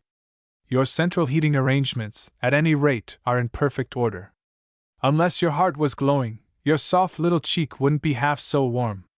I don't know about that, said Adele, straightening her back. But we try to be sporting. And that's your fault, she added. You've taught us. The applause which greeted this remark was interrupted by the entry of a waiter bearing some letters which had been forwarded from Pau. A registered package, for which Barry was requested to sign, set us all thinking. Whatever is it? Said Daphne. I can't imagine, replied her husband, scrutinizing the postmark. Paris? I've ordered nothing from Paris that I can remember. Open it quick, said Jonah. Perhaps it's some wherewithal. Barry hacked at the string. The next instant he leaped to his feet. Fate! He shrieked. Fate! I told you my luck was in! He turned to his wife breathlessly. 'Member those premium bonds you wanted me to go in for? Over a month ago I applied for 25. I'd forgotten about the trash, and here they are. 2 hours and a half had gone by, and we were rounding a tremendous horseshoe bend on the way to Zarauz, when my wife touched Barry upon the arm. Aren't you excited? She said. Just a trifle, he answered. But I'm trying to tread it under. It's essential that I should keep cool. When you're arm in arm with fortune, you're apt to lose your head. And then you're done. The jade'll give me my cues, I'm sure of it. But she won't shout them. I've got to keep my eyes skinned and my ears pricked, if I'm going to pick them up. If I, said Adele, were in your shoes, I should be just gibbering. It was, indeed, a queer business. The dramatic appearance of the funds had startled us all. Had they arrived earlier, had they come in the shape of something less easily negotiable than bearer bonds, had they been representing more or less than precisely the very sum which Barry had named in his appeal, we might have labeled the matter coincidence, and thought no more of it. Such a label, however, refused to stick. The affair ranked with thunder out of a cloudless sky. As for my sister, with the wind taken out of her sails, she had hauled down her flag. The thing was too hard for her. It was Jonah who had sprung a mine in the midst of our amazement. Stop, he had cried. Where's yesterday's paper? Those things are premium bonds, and unless I'm utterly mistaken, there was a drawing 2 days ago. One of those little fellows may be worth £1,000. The paper had confirmed his report. The thought that, but for his wit, we might have released such substance to clutch at such a shadow, had set us all twittering more than ever. At once a council had been held. Finally it had been decided to visit a bank and, before we disposed of the bonds, to ask for and search the official bulletin in which are published the results of all government lottery draws. Inquiry, however, had revealed that the day was some sort of a holiday, and that no banks would be open. At last a financier was unearthed, a changer of money. In execrable French he had put himself at our service. Yes, he had the bulletin. It had arrived this morning. Feverishly we searched its pages. Once we had found the column, a glance was enough. Our bonds bore consecutive numbers, of which the first figure was O. The series appeared to be unfortunate. The winning list contained not a single representative. More reassured than disappointed, we raised the question of a loan. Our gentleman picked at the bonds and wrinkled his nose. After a little he offered £100. This was absurd, and we said so. The bonds were worth £250, and were as good as hard cash. The fellow had no office, and when we wanted him again, as like as not he would have disappeared. His personal appearance was against him. When we protested, his answer came pat. He was no moneylender. In the last 10 years he had not advanced 10 pesetas. He was a changer of money, a broker, and nothing else. Finally he offered £150, at 60% a year or part of a year. For one so ignorant of usury, this was not bad. We thanked him acidly, offered the bonds for sale, and, after a little calculation, accepted £243 in Spanish notes. Half an hour later we had climbed into the cars, anxious to make the most of our last day in Spain. If the way to Zarauz was handsome, that from Zarauz to Zumaya was fit for a king. Take us a range of mountains, bold, rugged, precipitous, and bring the sea to their foot, no ordinary sea, sirs, but ocean himself, the terrible Atlantic to wit, in all his glory. And there, upon the boundary itself, where his proud waves are stayed, build us a road, a curling shelf of a road, to follow the line of that most notable indenture, witnessing the covenant twixt land and sea, settled when time was born. Above us, the ramparts of Spain; below, an echelon of rollers, ceaselessly surging to their doom; before us, a ragged wonder of coastline, rising and falling and thrusting into the distance, till the snarling leagues shrank into murmuring inches and tumult dwindled into rest. On our right, the might, majesty, dominion and power of ocean, a limitless laughing mystery of running white and blue, shining and swaying and swelling till the eye faltered before so much magnificence, and sky let fall her curtain to spare the failing sight. For over 6 miles we hung over the edge of Europe. Little wonder that we sailed into Zumaya, all red roofs, white walls and royal blue timbers, with full hearts, flushed and exulting. The 20 precious minutes which had just gone by were charged with the spirit of the Odyssey. Arrived at the village, we stopped, to wait for the others. So soon as they came, we passed on slowly along the road to Deva. Perhaps a mile from Zumaya we ate our lunch. The comfortable hush which should succeed a hearty meal made in the open air upon a summer's day was well established. Daphne and Adele were murmuring conversation. In a low voice Jill was addressing Barry and thinking of Piers, pipe in mouth. Jonah was blinking into a pair of field glasses, and I was lying flat upon my back, neither smoking nor sleeping, but gradually losing consciousness with a cigarette in my hand. I had come to the point of postponing through sheer lethargy the onerous duty of lifting the cigarette to my lips, when, with an oath that ripped the air, Jonah started to his feet. Sleep went flying. I sat up amazedly, propping myself on my hands. With dropped jaw, my cousin was staring through the glasses as a man who is looking upon sudden death. While I watched, he lowered them, peered into the distance, clapped them again to his eyes, let them fall, glanced swiftly to right and left, shut his mouth with a snap, and made a dash for the cars. With his hand upon Ping's door, he turned and pointed a trembling forefinger along the valley. "There's Zed," he cried. "My horse. Haven't seen him since Cambrai. Leading a team, and they're flogging him. I fancy he knew I should join him, for he never closed Ping's door." As he changed into second, I swung myself inboard. A moment later we were flying along the dusty road. Zed had been Jonah's charger for over 3 years. Together, for month after month, the two had endured the rough and reveled in the smooth. They had shared misery, and they had shared ease. Together, many times, they had passed through the valley of the shadow of death. And while the animal must have loved Jonah, my cousin was devoted to the horse. At last came Cambrai. Jonah was shot through the knee and sent to England. And Zed, poor Zed, disappeared. My cousin's efforts to trace him were superhuman. Unhappily his groom had been killed when Jonah was wounded, and though all manner of authorities, from the director of remounts downwards, had lent their official aid, though a most particular description had been circulated and special instructions issued to all the depots through which the horse might pass, to his lasting grief Jonah had never heard of Zed again. And now, I found myself praying that he had not been mistaken. Jonah was driving like a man possessed. We tore up a rise, whipped round a bend, and coming suddenly upon a road on our right, passed it with locked wheels. The noise my cousin made, as he changed into reverse, showed that his love for Zed was overwhelming.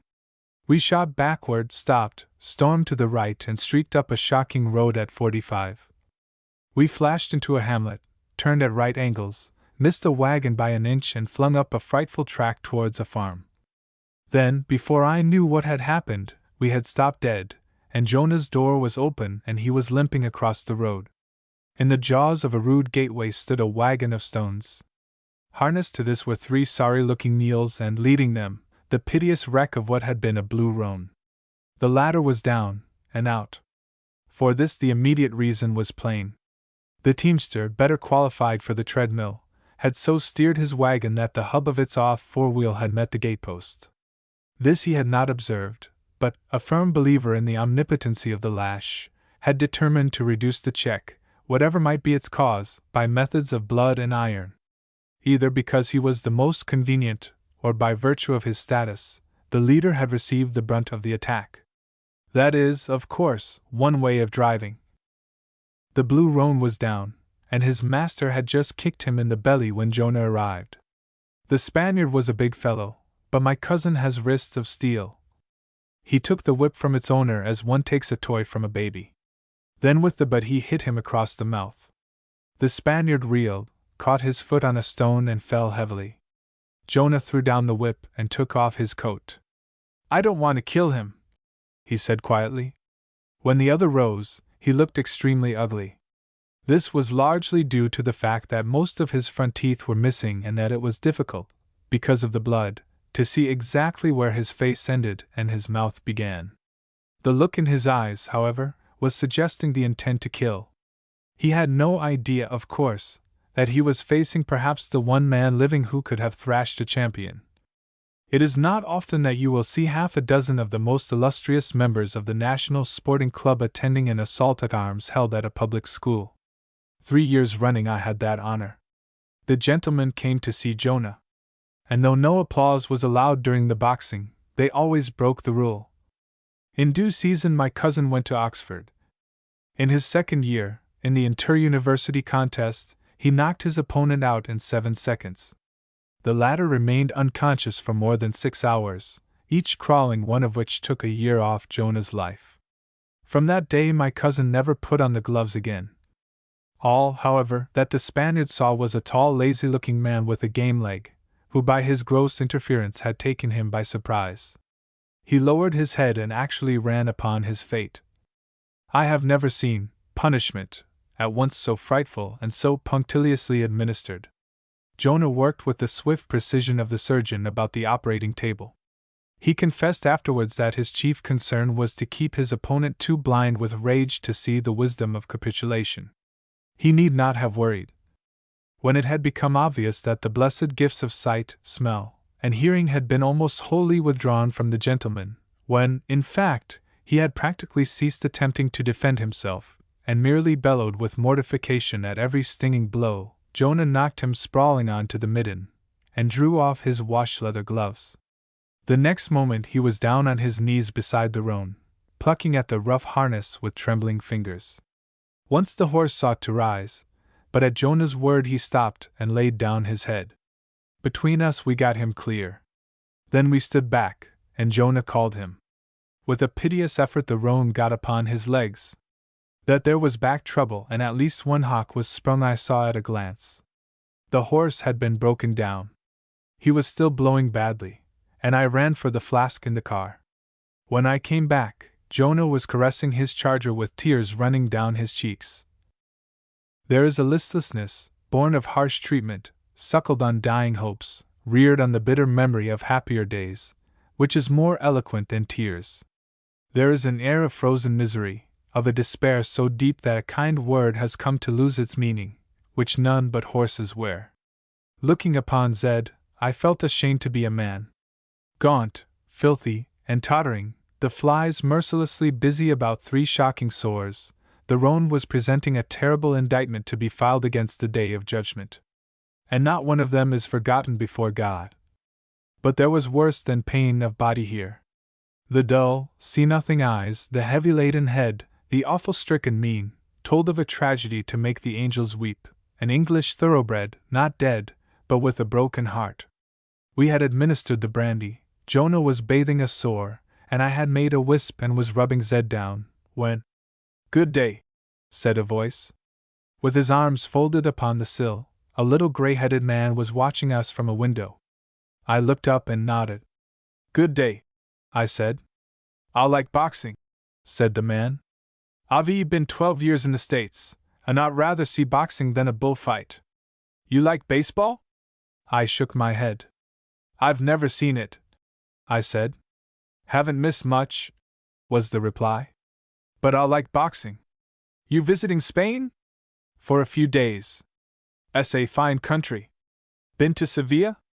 Entirely ignoring the violence which he had just witnessed, to say nothing of our trespass upon his property and our continued attention to his horse, the farmer proceeded to discuss the merits and shortcomings of Spain with as much detached composure as if we had met him in a tavern. At length Jonah got up. "Will you sell me this horse?" "Yes," said the man. "I will." "What do you want for him?" 500 pesetas. "Right," said Jonah. "Have you got a halter?" The man disappeared. Presently he emerged from a door, halter in hand.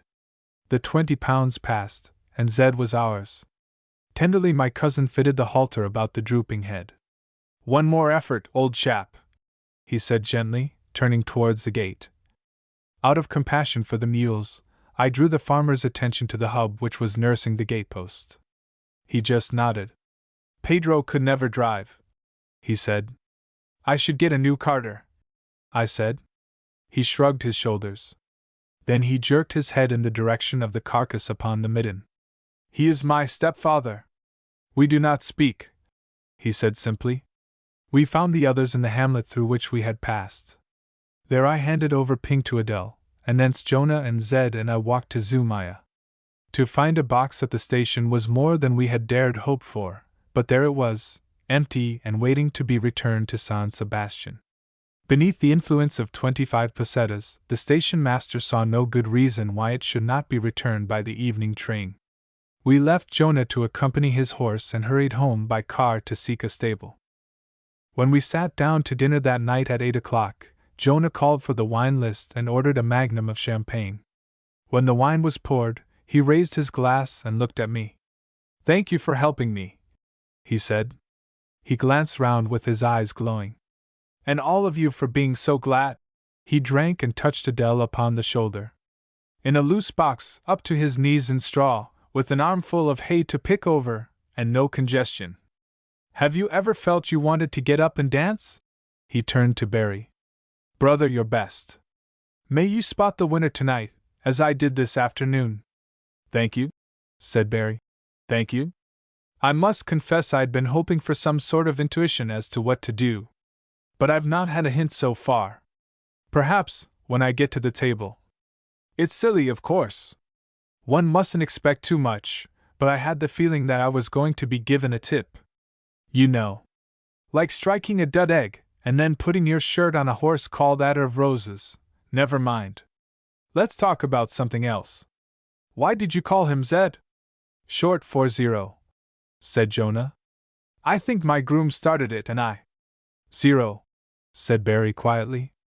I'm much obliged. It was 11:15, and Barry had lost 170 pounds. Across her husband's back Daphne threw me a despairing glance.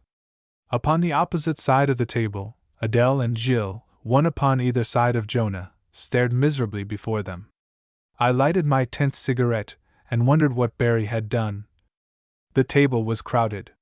From their points of vantage the 8 croupiers alternately did their business, and regarded the assembly with a bored air. A beautifully dressed American, who had been losing, observed the luck of her neighbor, a burly Dutchman, with envious eyes. With a remonstrance in every fingertip, a debonair Frenchman was laughingly upbraiding his fellow for giving him bad advice. From above his horn-rimmed spectacles an old gentleman in a blue suit watched the remorseless rake jerk his 5 pesetas into the bank, in evident annoyance. Cheek by jowl with a dainty Englishwoman, who reminded me irresistibly of a Dresden shepherdess, a Spanish Jew, who had won, was explosively disputing with a croupier the amount of his stake. 2 South Americans were leaning across the table, nonchalantly plastering the board. A little old lady, with an enormous bag, was thanking an elegant Spaniard for disposing her stake as she desired. Finger to lip, a tall Spanish girl in a large black hat was sizing her remaining counters with a faint frown. A very young couple, patently upon their honeymoon, were conferring excitedly. Hagen juego, señores. The conference between the lovers became more intense. Esta hecho? Oh, be quick! Cried the girl. Between 7 and 8, Bill. Between. As the money went on. No ve mas, cried the croupier in charge. 2 pairs of eyes peered at the revolving wheel. They did not notice that the Dutchman, plunging at the last moment upon Monk, had touched their counter with his cuff and moved it to 9. The ball lost its momentum, poppled across the ridges, and leaped to rest. Neuve! 2 faces fell. I wondered if a new frock had vanished into air. With the edge of his rake a croupier was tapping their counter and looking round for the claimant. For a second the Jew peered about him. Then he pointed to himself, and stretched out his hand. I called to the croupier in French. No, it belongs to Monsieur and Madame. I saw what happened. That gentleman moved it with his cuff. Merci, monsieur. With a sickly leer the pretender rallied the croupier, confidentially assured the dainty Englishwoman that he did not care, and laughing a little too heartily, waved the 35 pounds towards their bewildered owners.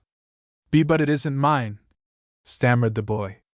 Yes, I said, smiling. Your counter was moved. I saw the whole thing. I hesitated. Then, if you'll take an old hand's advice, you'll stop now. A thing like that's invariably the end of one's luck. I was not an old hand, and I had no authority for my dictum. My interference was unpardonable.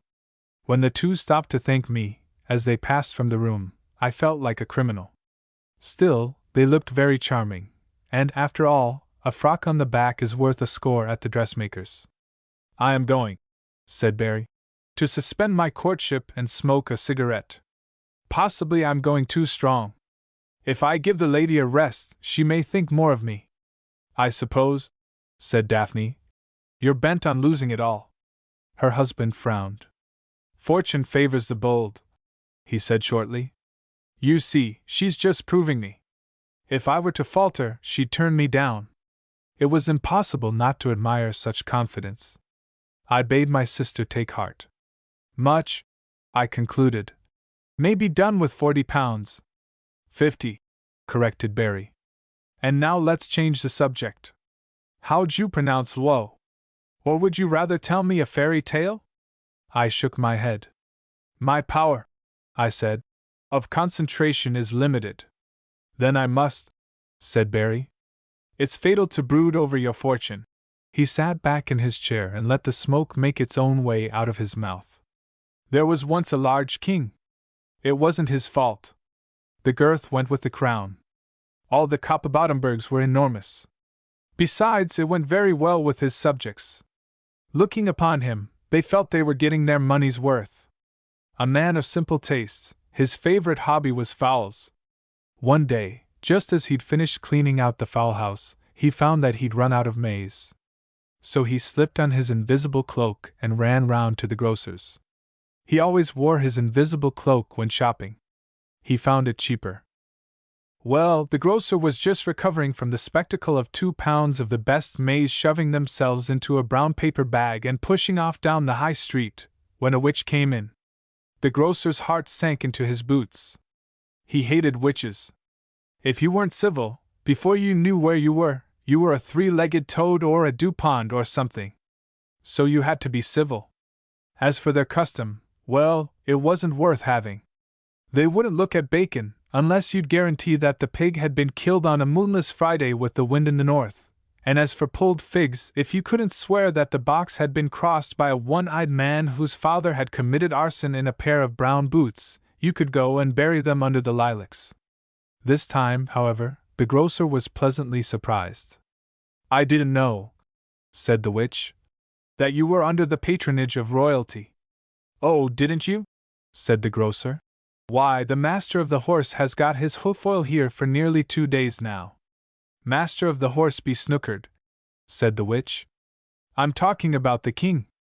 The K-King? Stammered the grocer. Oh, cut it out, said the witch, to whom an invisible cloak meant nothing. No doubt you've been told to keep quiet, but I don't count. And I'll bet you did the old fool over his maize. The grocer's brain worked very rapidly.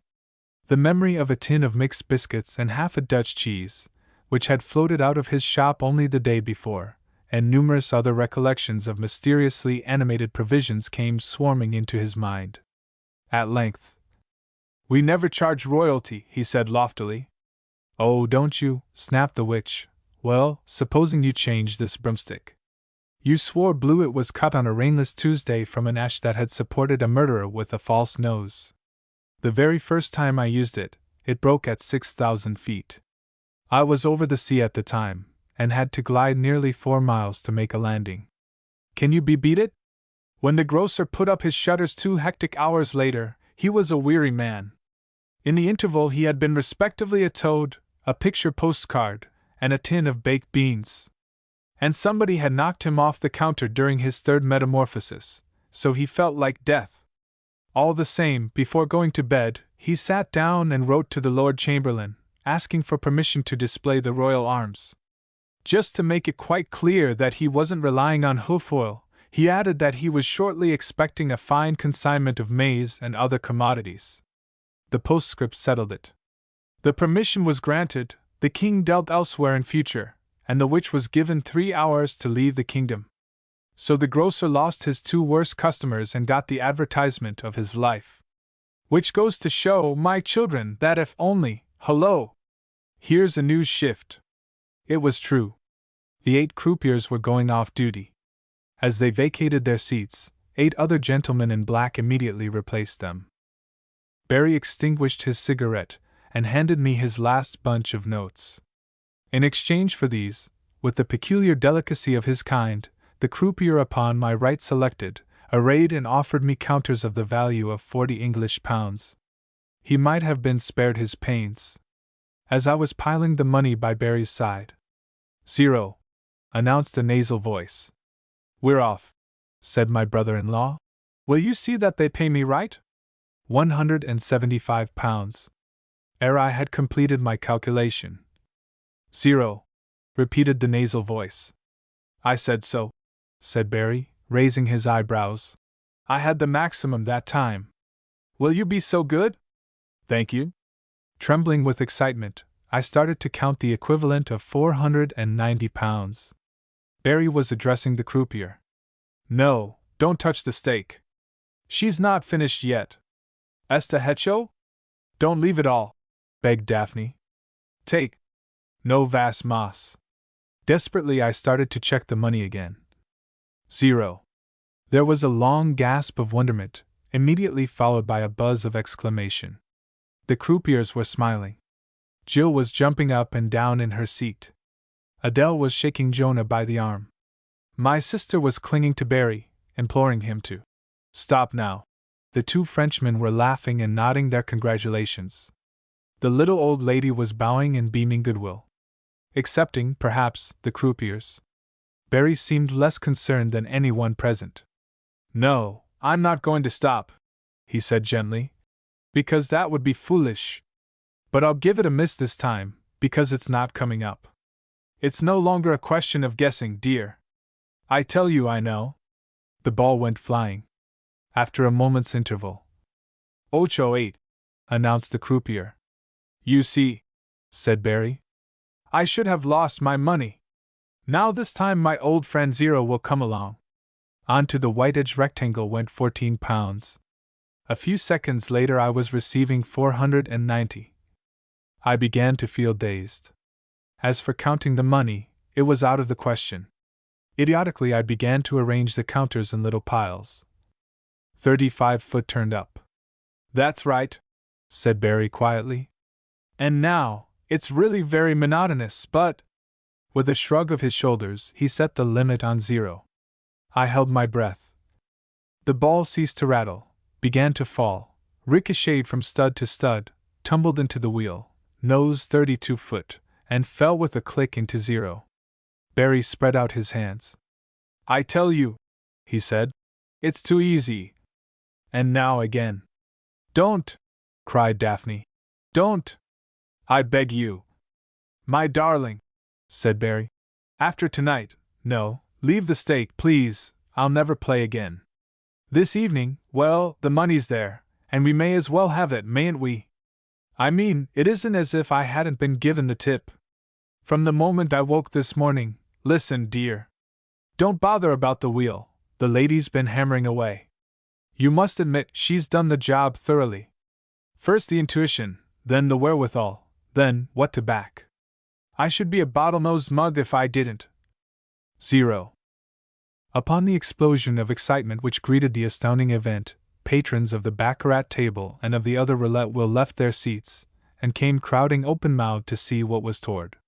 Complete strangers were chattering like old friends. Gibbering with emotion, the Spanish Jew was dramatically recounting what had occurred. The Dutchman was sitting back, laughing boisterously. The Frenchmen were waving and crying. Vive l'Angleterre! Jonah was shouting as though he had been in the hunting field. Adele and Jill were beating upon the table. Barry bowed his acknowledgments. As in a dream, I watched them send for more money. When it arrived, they gave me 490 pounds. Hagen juego, señores. Barry shook his head. Not this time, he said quietly. He was right. After a look at 0, the ball ran with a click into 15. A long sigh of relief followed its settlement. You see? Said Barry, picking up 14 pounds. Don't, I said weakly. Don't. I can't bear it. The board's bewitched. If it turns up again, I shall collapse. You mean that? Said Barry, putting the money on. No vie mas. I do. My heart. Then say your prayers, said my brother-in-law. For, as I live, that ball's going to pick out. 0. I never remember such a scene. Everybody in the room seemed to be shouting. I know I was. Respectable Spaniards stamped upon the floor like bulls. The Frenchmen, who with Barry and several others had backed the winner, were clasping one another and singing the Marseillaise. The beautifully dressed American was wringing Adele's hand. The old gentleman in the blue suit was on his feet and appeared to be making a speech. The Spanish girl was standing upon her chair waving a handkerchief. In vain the smiling croupiers appealed for order.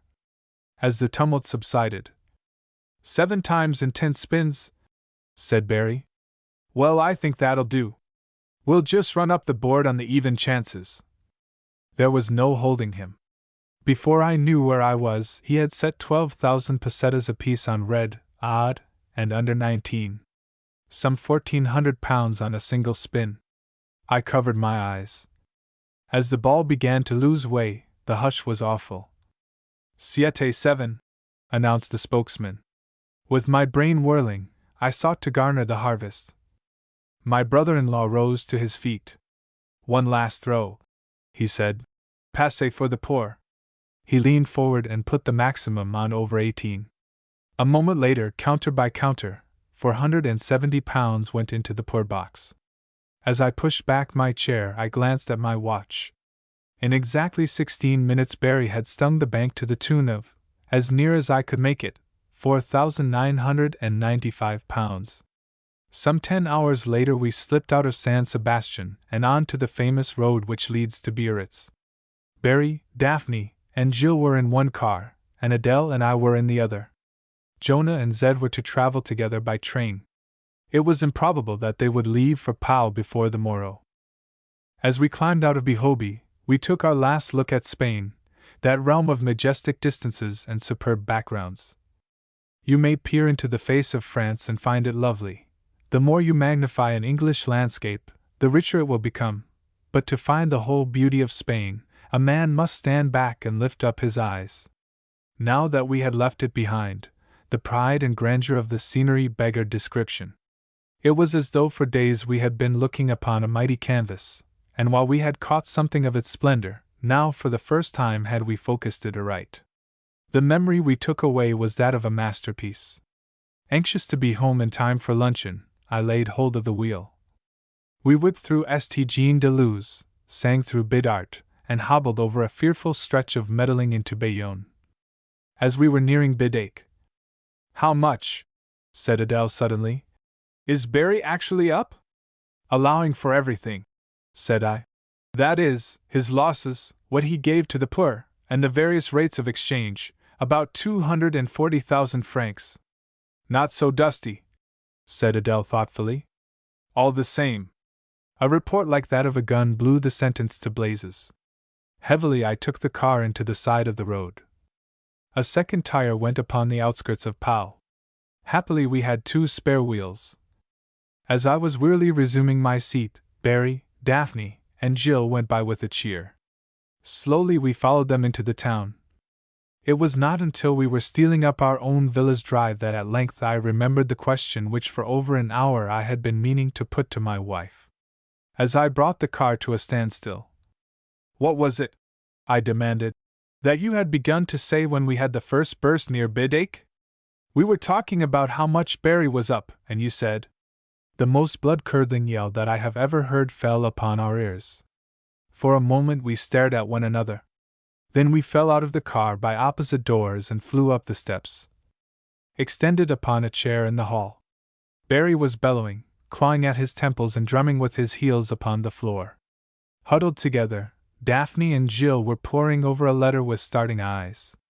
"Dear Sir, in case the fact has not already come to your notice, we hasten to inform you that as a result of the drawing, which took place on Monday last, one of the premium bonds, which we yesterday dispatched to you per registered post, has won the first prize of Fr 500,000 francs. By way of confirmation, we beg to enclose a cutting from the official bulletin.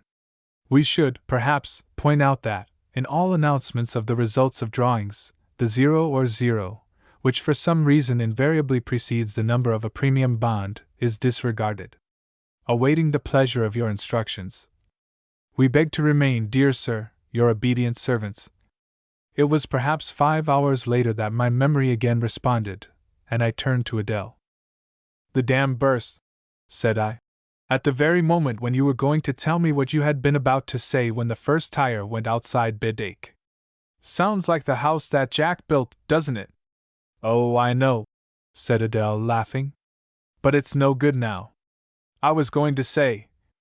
The door opened, and Falcon came in with a wire. I picked up the form and waited thoughtfully. Wonderfully quick, I said. It was 2:30 when I was at the bank, and I couldn't have been at the post office before 2:45. I looked at my watch.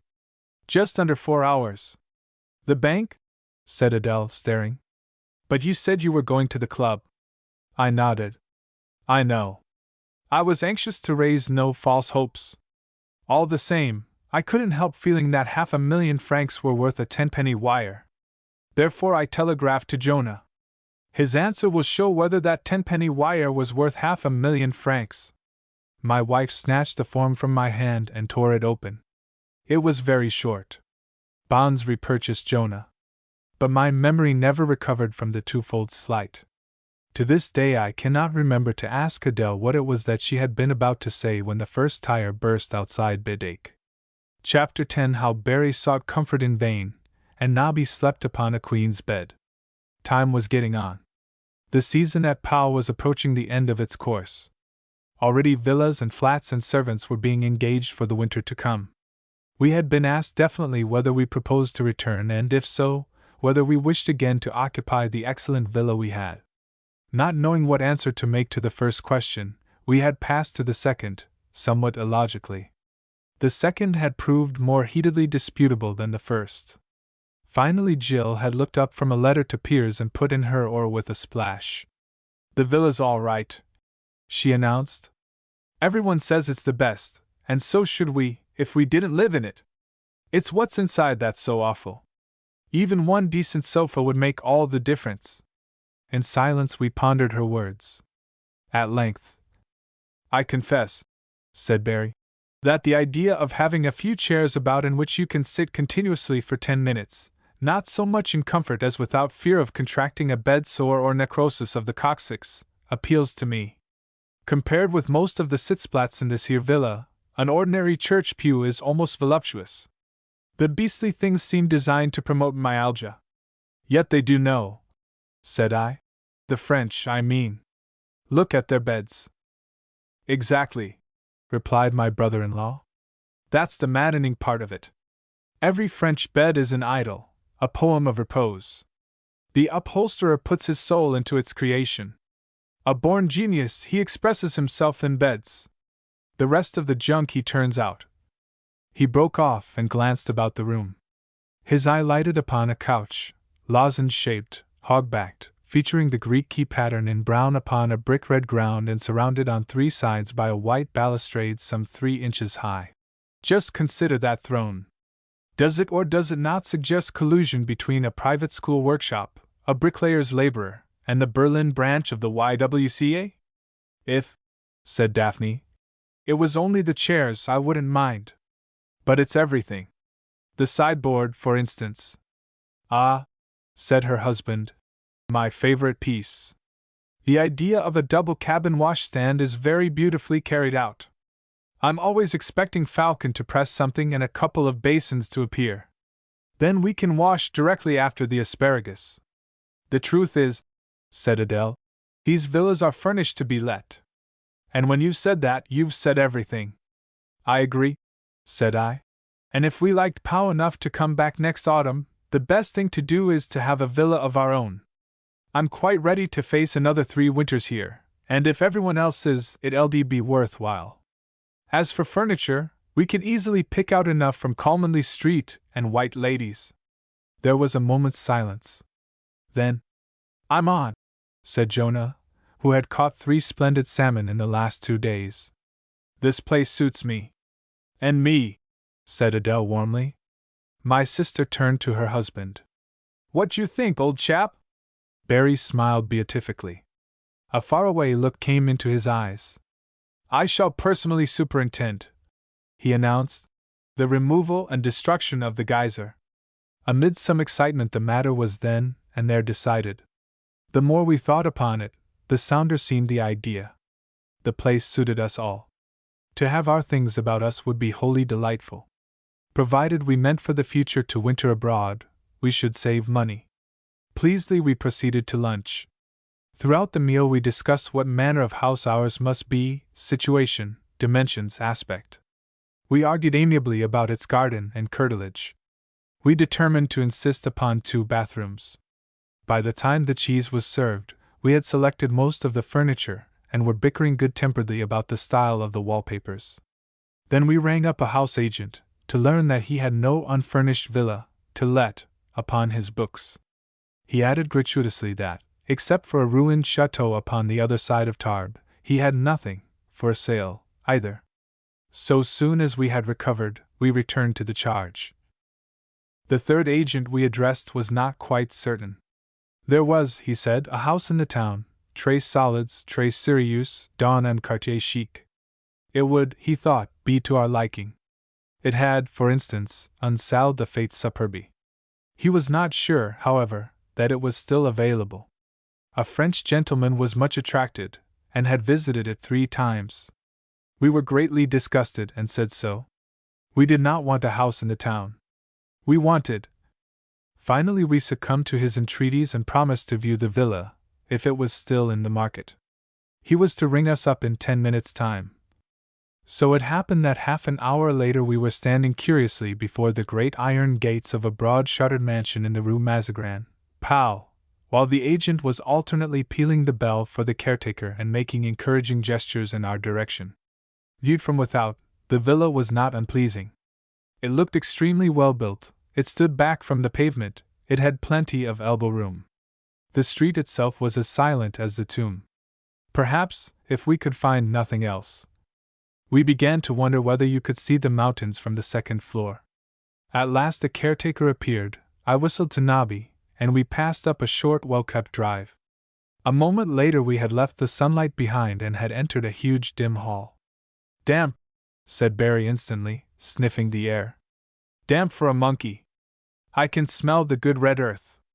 Daphne sniffed thoughtfully. I don't think so, she said. When a house has been shut up like this, it's bound to. It's wonderful, said her husband. What you can't smell when you don't want to. Never mind. If you want to live over water, I don't care. But don't say I didn't warn you. Besides, it'll save us money. We can grow moss on the floors instead of carpets. It does smell damp, said Adele, but there's central heating. See? She pointed to a huge radiator. If that works as it should, it'll make your carpets fade. Barry shrugged his shoulders. I see what it is, he said. You 2 girls have scented cupboards. I never yet knew a woman who could resist cupboards. In a woman's eyes, a superfluity of cupboards can transform the most poisonous habitation into a desirable residence. If you asked a woman what was the use of a staircase, she'd say, to put cupboards under. By now the shutters had been opened, and we were able to see about us. As we were glancing round, the caretaker shuffled to a door beneath the stairs. Here is a magnificent cupboard, she announced. There are many others. As we passed through the house, we proved the truth of her words. I have never seen so many cupboards to the square mile in all my life. My wife and my sister strove to dissemble their delight. At length Cousin Jill, however, spoke frankly enough. They really are beautiful. Think of the room they give. You'll be able to put everything away. Barry turned to me. Isn't it enough to induce a blood clot? Beautiful, evil-smelling recesses walled up with painted wood. Birthplaces of mice. Impregnable hotbeds of vermin. And who wants to put everything away? Hush, said I. They can't help it. Besides, hello! Here's another bathroom. Without a bath, observed my brother-in-law. How very convenient! Of course, you're up much quicker, aren't you? I suppose the idea is not to keep people waiting. Come along. We passed into a bedroom. Oh, what a dream of a paper! Who won the boat race, or the Battle of the Blues? Fancy waking up here after a heavy night. I suppose the designer was found guilty, but insane. Another 2 cupboards? Thanks. That's 59. And yet another? Oh, no, the back stairs, of course. As before, approached by a door which slides to and fro with a gentle rumbling noise, instead of swinging. The same warranted to jam if opened hastily. Can't you hear Falcon on the wrong side with a butler's tray full of glass, wondering why he was born? Oh, and the bijou spiral leads to the box room, does it? I see. Adele's American trunks, especially the 5-foot cube, will go up there beautifully. Falcon will like this house, won't he? I wish to goodness you'd be quiet, said Daphne. I want to think. It's not me, said her husband. It's that inter-university wallpaper. And now where's the tower? I suppose that's approached by a wire rope with knots in it. What tower? Said Adele. The tower. The feature of the house. Or was it a ballroom? Ah, I cried. The ballroom! I'd quite forgotten. I turned to the agent. Didn't you say there was a ballroom? But yes, monsieur. On the ground floor. I will show it to you at once. We followed him downstairs in single file, and so across the hall to where 2 tall oak doors were suggesting a picture gallery. For a moment the fellow fumbled at their lock. Then he pushed the 2 open. I did not know that, outside a palace, there was such a chamber in all France. Of superb proportions, the room was paneled from floor to ceiling with oak, richly carved oak, and every handsome panel was outlined with gold. The ceiling was all of oak, fretted with gold. The floor was of polished oak, and laid with ebony.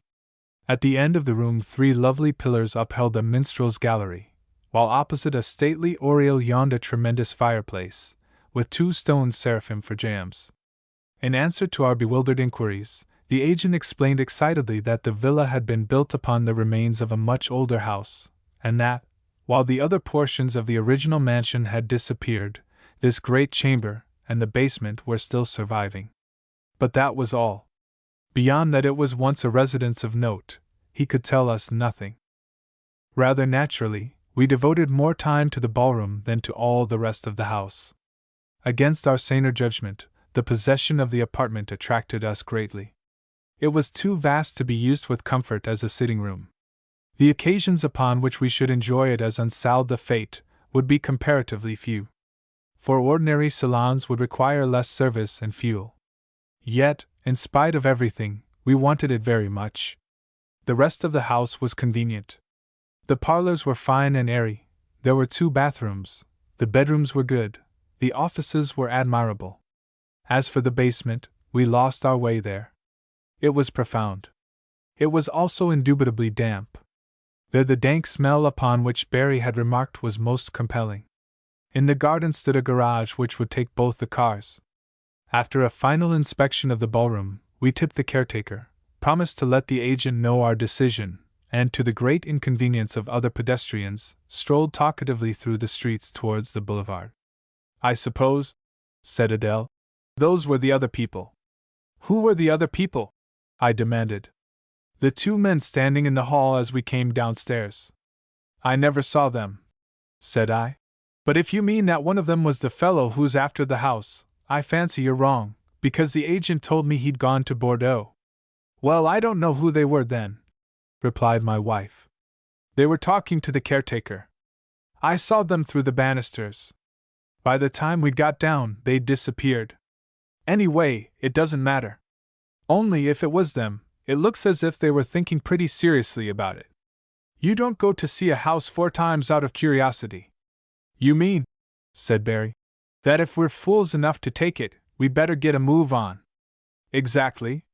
Let's go and have tea at Bosom's, and thrash it out there. No one of us, I imagine, will ever forget that tea. Crowded about a table intended to accommodate 4, we alternately disputed and insulted one another for the better part of 2 hours. Not once, but twice of her agitation my sister replenished the teapot with Jill's chocolate, and twice fresh tea had to be brought. Barry burned his mouth and dropped an apricot tartlet onto his shoe. Until my disgust was excited by a nauseous taste, I continued to drink from a cup in which Jonah had extinguished a cigarette. Finally Barry pushed back his chair and looked at his watch. "Ladies and gentlemen," he said, "we came here this memorable afternoon to discuss the advisability of taking a certain messuage, to wit, the Villa Bucci, for the space of 3 years. As a result of that discussion I have formed certain conclusions. In the first place, I am satisfied that to dwell with you or any of you in the Villa Bucci or any other habitation for the space of 3 years presents a prospect so horrifying as to belittle death itself. Secondly, while my main object in visiting the said messuage was to ensure, if possible, against the future contraction of some complaint or disease of the hams, I have, I fear, already defeated that object by sitting for upwards of 90 minutes upon a chair which is rather harder than the living rock, and whose surface I have reason to believe is studded with barbs. Thirdly, whilst we are all agreed that a rent of 14,000 francs is grotesque, I'd rather pay twice that sum out of my own pocket than continue an argument which threatens to affect my mind. Fourthly, the house is not what we want, or where we want it. The prospect of wassailing in your own comic banqueting hall is alluring, but the French cook believes in oil, and to us, living in the town, every passing breeze will offer indisputable evidence, not only of the lengths to which this belief will go, but of the pentateuchal effects which can be obtained by a fearless application of heat to rancid blubber. Fifthly, since we can get nothing else, and the thought of another winter in England is almost as soul-shaking as that of living again amid French furniture, I suppose we'd better take it, always provided they fill up the basement, put on a mansard roof, add a few cupboards, and reduce the rent. Sixthly, I wish to heaven I'd never seen the blasted place. Lastly, I now propose to repair to the Cercle Anglais, or English Club, there in the privacy of the lavabo to remove the traces of the preserved apricot recently adhering to my right shoe, and afterwards to ascertain whether a dry martini, cupped in the mouth, will do something to relieve the agony I am suffering as the direct result of concentrating on this rotten scheme to the exclusion of my bodily needs. But there you are. When the happiness of others is at stake, I forget that I exist." With that, he picked up his hat and, before we could stop him, walked out of the shop. With such an avowal ringing in our ears, it was too much to expect that he would remember that he had ordered the tea, and had personally consumed 7 cakes, not counting the apricot tart. However, I followed him to the club, rang up the agent, and offered to take the house for 3 years at a rent of 12,000 francs. He promised to telephone to our villa within the hour. He was as good as his word. He telephoned to say that the French gentleman, who had unexpectedly returned from Bordeaux, had just submitted an offer of 14,000 francs. He added that, unless we were prepared to offer a higher rent, it would be his duty to accept that proposal. After a moment's thought, I told him to do his duty and bade him adieu. That night was so beautiful that we had the cars open. As we approached the casino, "Let's just go up the boulevard," said Daphne. "This is too lovely to leave." I slowed up, waited for Jonah to come alongside, and then communicated our intention to continue to take the air. The boulevard being deserted, Ping and Pong proceeded slowly abreast. A sunset which had hung the sky with rose, painted the mountain tops and turned the west into a blazing smeltery of dreams, had slowly yielded to a night starlit, velvety, breathless, big with the gentle witchcraft of an amber moon. Nature went masked. The depths upon our left seemed bottomless.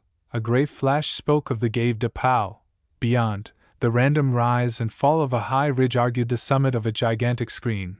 The foothills, to wit, odd twinkling points of yellow light, seemingly pendant in the air, marking the farms and villas planted about their flanks. And that is all.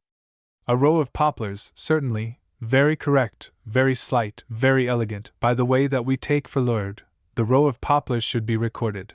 The luminous stars also, and a sweet white glow in the heaven, just where the ridge of the foothills cuts it across. A trick of the moonlight, no doubt.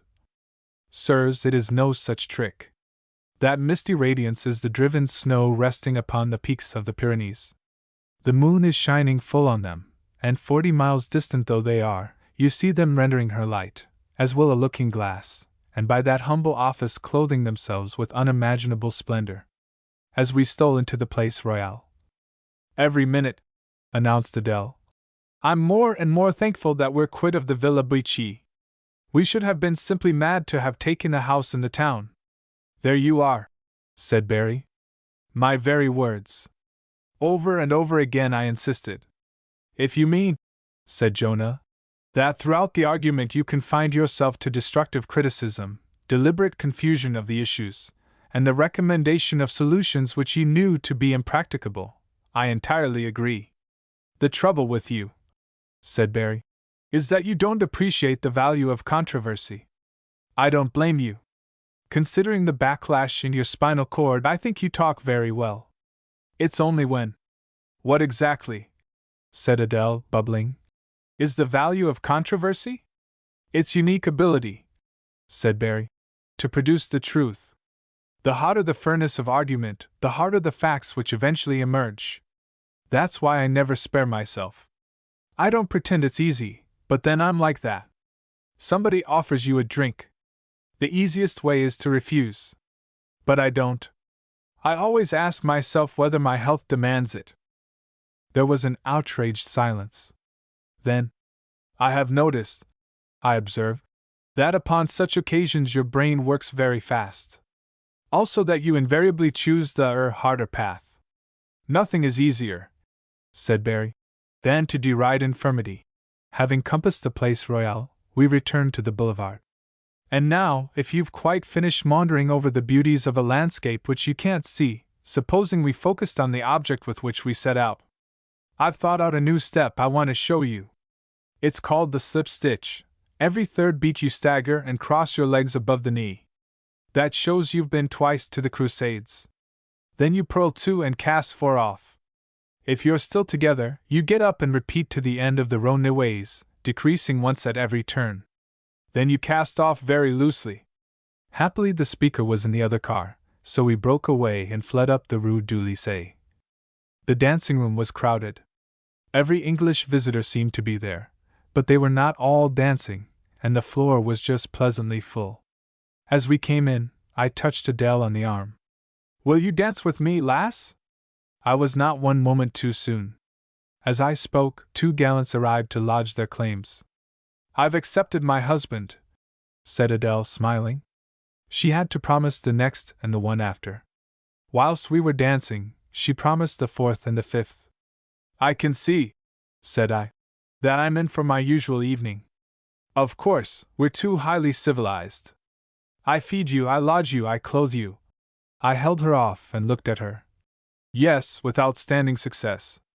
You've a glorious color, your eyes are like stars, and your frock is a marvel. In fact, you're almost too good to be true. From your wonderful, sweet-smelling hair to the soles of your little pink feet, you're an exquisite production. Whoever did see such a mouth?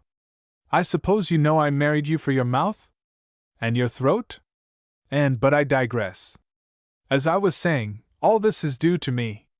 If I fed you exclusively on farinaceous food, you'd look pale. If I locked you out of nights, you'd look tired. If I didn't clothe you, you'd look, well, you wouldn't be here, would you? I mean, I know we move pretty fast nowadays, but certain conventions are still observed. Very well, then. I am responsible for your glory. I bring you here, and everybody in the room dances with you, except myself. To complete the comedy, I have only to remind you that I love dancing, and that you are the best dancer in the room. I ask you? That's just what you don't do, said Adele, with a maddening smile. If you did. But certain conventions, said Adele, are still observed. Have I ever refused you? You couldn't. That's why I don't ask you. Oh, I don't believe you, said Adele. If it was leap year. Pretend it is. And I wanted to dance with you. Pretend you do. The music stopped with a crash, and a moment later a Frenchman was bowing over my wife's hand. May I come for a dance later? He asked. Not this evening. I've promised the next 4. There will, I trust, be a 5th. And after that, I've given my husband the lot. You do understand, don't you? You see, I must keep in with him. He feeds me and lodges me and clothes me in. The Frenchman bowed. If he has clothed you tonight, madam, I can forgive him anything. We passed to a table at which Barry was superintending the icing of some champagne. Ah, there you are! He exclaimed. Had your evening dance? Good. I ordered this little hopeful pour passer le temps. They've 2 more baubles in the offing, and sharp at 1:30 we start on fried eggs and beer. Judging from the contracts into which my wife has entered during the last 6 minutes, we shall be here till 3. Here he produced and prepared to inflate an air cushion. The great wheeze about these shock absorbers is not to. There was a horrified cry from Daphne and a shriek of laughter from Adele and Jill. I implore you, said my sister, to put that thing away. What thing? Said her husband, applying the nozzle to his lips. That cushion thing. How could you? What? Scrap my blow-me-tight? Said Barry. Darling, you rave. You're going to spend the next 4 hours afloat upon your beautiful toes, with a large spade-shaped hand supporting the small of your back. I'm not. I'm going to maintain a sitting posture, with one of the nests for rest provided by a malignant casino directly intervening between the base of my trunk and the floor. Now, I know that intervention. It's of the harsh, unyielding type. Hence this air pocket. With that, he stepped onto the floor, raised the air cushion as if it were an instrument of music, and adopting the attitude and manners of a cornet soloist, exhaled into the nozzle with all his might. There was a roar of laughter. Then, mercifully, the band started, and the embarrassing attention of about 60 pairs of eyes was diverted accordingly. A moment later my brother-in-law and I had the table to ourselves. And now, said Barry, forward with that bauble. The rump parliament is off. Perhaps, because it was a warm evening, the casino's furnaces were in full blast. After a while the heat became oppressive. Presently I left Barry to the champagne, and went for a stroll in the pomarium. As I was completing my second lap, Captain Playdell, said a dignified voice. I turned to see Mrs. Waterbrook, leaning upon a stick, accompanied by a remarkably pretty young lady with her hair down her back. I came to them swiftly. Have you met with an accident? I inquired. I have. I've rickied my ankle. Susan, this is Captain Playdell, whose cousin is going to marry Piers. Captain Playdell, this is Susan, my only niece. Now I'm going to sit down. I escorted her to a chair. That's better. Captain Playdell, have you seen the chateau? Often, said I.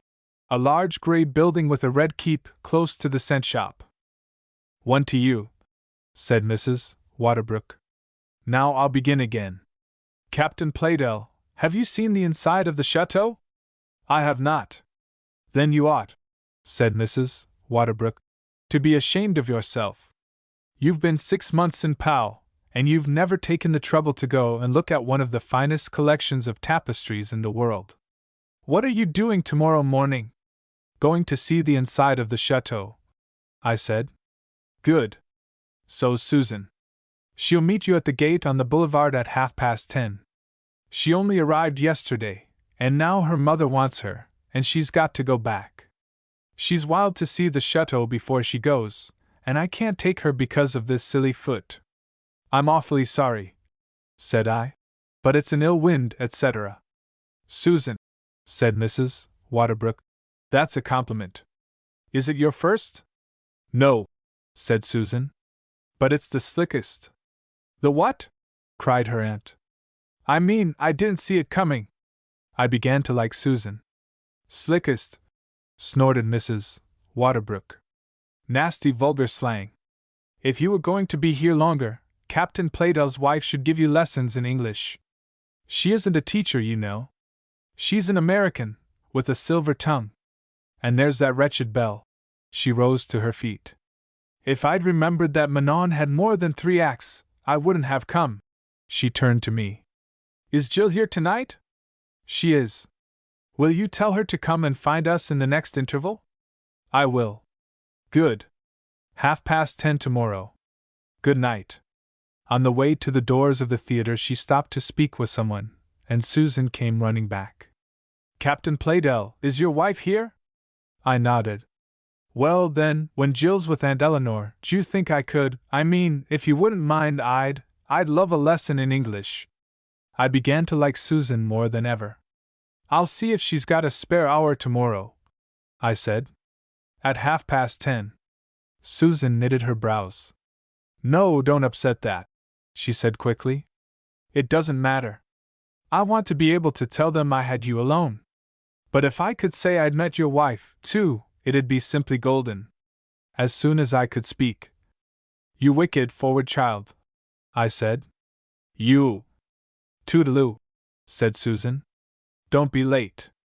Somewhat dazedly, I turned in the direction of the salle de danse, so dazedly, in fact, that I collided with a young Frenchman who was watching the progress of le jeu de boule. This was hardly exhilarating. Of the 7 beings gathered about the table, 6 were croupiers and the 7th was reading Le Temps. I collided roughly enough to knock a cigarette out of my victim's hand. Toodaloo, I mean pardon, monsieur. Je vous demande pardon. It's quite all right, he said, smiling. I shouldn't have been standing so far out. I drew a case from my pocket. At least, I said, you'll allow me to replace the cigarette. He took one with a laugh. And to congratulate you upon your beautiful English. Thank you very much. For all that, you knew I was French.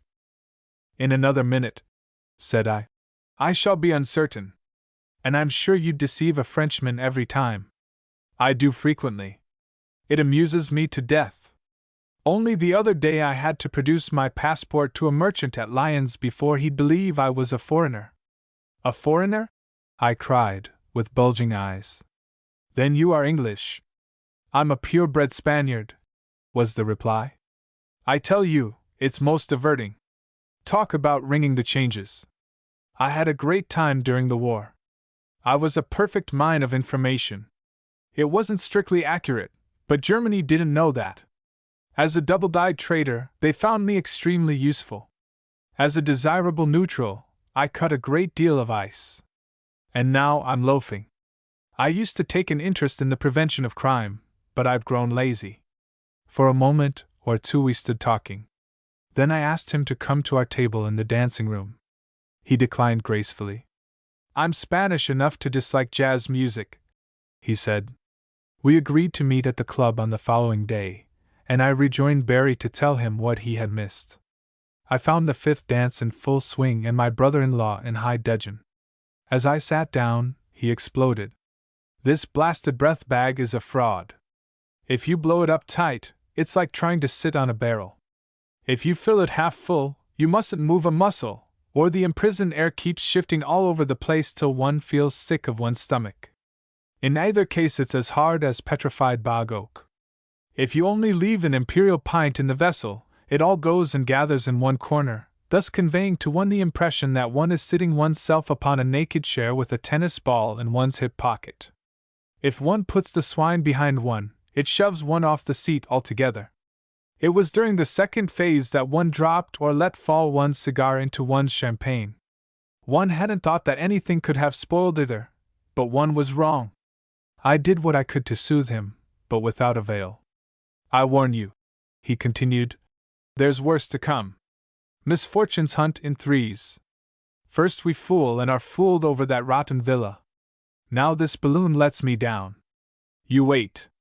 I decided that to argue that the failure of the air cushion could hardly be reckoned a calamity would be almost as provocative as to suggest that the immersion of the cigar should rank as the third disaster, so I moistened the lips and illustrated an indictment of our present system of education by a report of my encounter with Susan. Barry heard me in silence, and then desired me to try the chairs at the chateau, and if they were favoring repose, to inquire whether the place would be let furnished. Stifling an inclination to assault him, I laughed pleasantly and related my meeting with the engaging Spaniard. When I had finished, "How much did you lend him?" inquired my brother-in-law. "Or is a pal of his taking care of your watch?" The foxtrot came to an end, and I rose to my feet. "The average weight," I said, "of the spleen is, I believe, 6 ounces. But spleens have been taken weighing 20 pounds. Net or rod?" said Barry. "Now you see," I continued, "why you're so heavy on the chairs." With that I sought my wife and led her away to watch the baccarat. Before we had been in the gaming room for 20 seconds, Adele caught me by the arm. "'D'you see that man over there, boy? With a bangle on his wrist? And a shirt behind his diamond?" "I do. That's one of the men I saw in the Villa Bici." "The devil it is," said I. "Then I take it he's the new lessee." "Well, well. He'll go well with the ballroom, won't he?" It was a gross-looking fellow, well-groomed and oily. His fat hands were manicured and he was overdressed. He gave the impression that money was no longer an object. As if to corroborate this, he had been winning heavily. I decided that he was a bookmaker. While I was staring, Adele moved to speak with a friend. "And who," said a quiet voice, "is attracting such faithful attention?" It was the Spaniard. "You see that fat cove?" I whispered. "He did us out of a house today. Overbid us, you know." My companion smiled. "No worse than that," he murmured. "You must count yourselves lucky." I raised my eyebrows. "You know him?" The other nodded.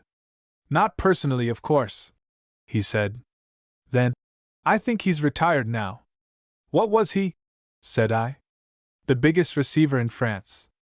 Ere we retired to rest, my brother-in-law's prophecy that there was worse to come was distressingly fulfilled.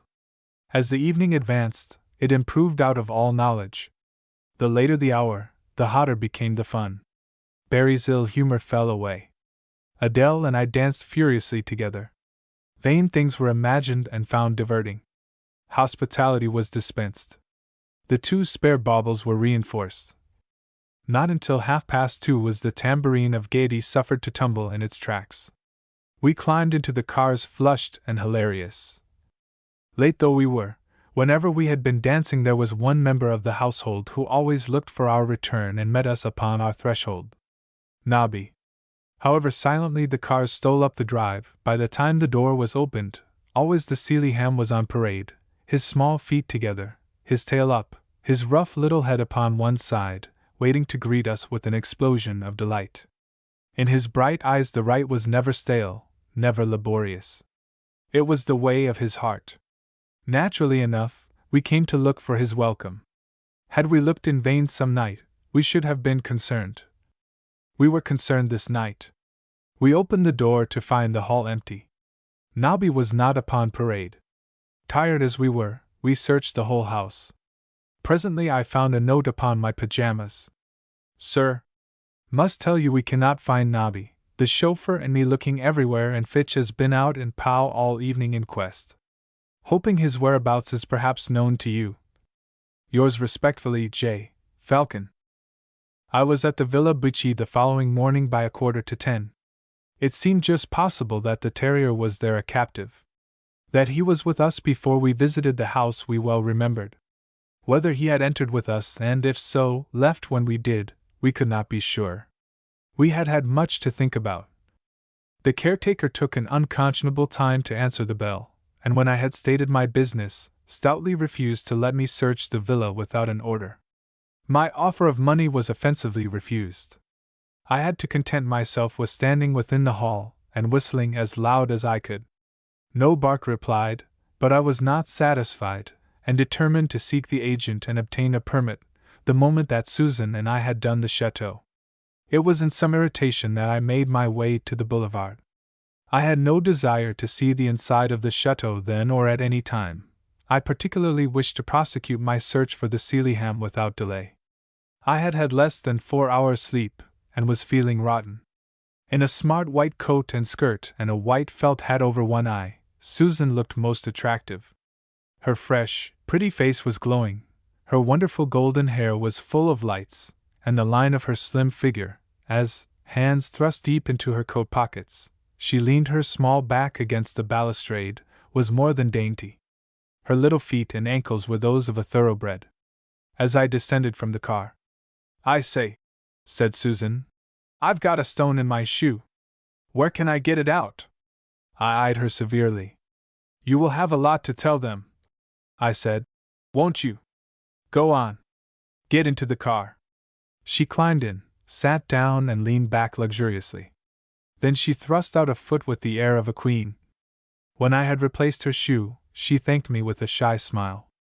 Then, "I say, she said suddenly. Don't let's go to the chateau. I don't want to see the rotten place. Let's go for a drive instead, somewhere where you can let her out.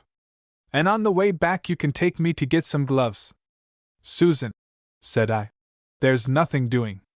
I know a drive in a high-powered car sounds a good deal more chic than being shown round the chateau, but you can't have everything. Orders is orders. Besides, I've lost my dog, and I want to get a move on. But for that, you should have done the chateau and had your drive into the bargain. As it is, Susan is a good girl. The moment she heard of my trouble, she was out of the car and hailing me up to the chateau as if there was a mob at our heels.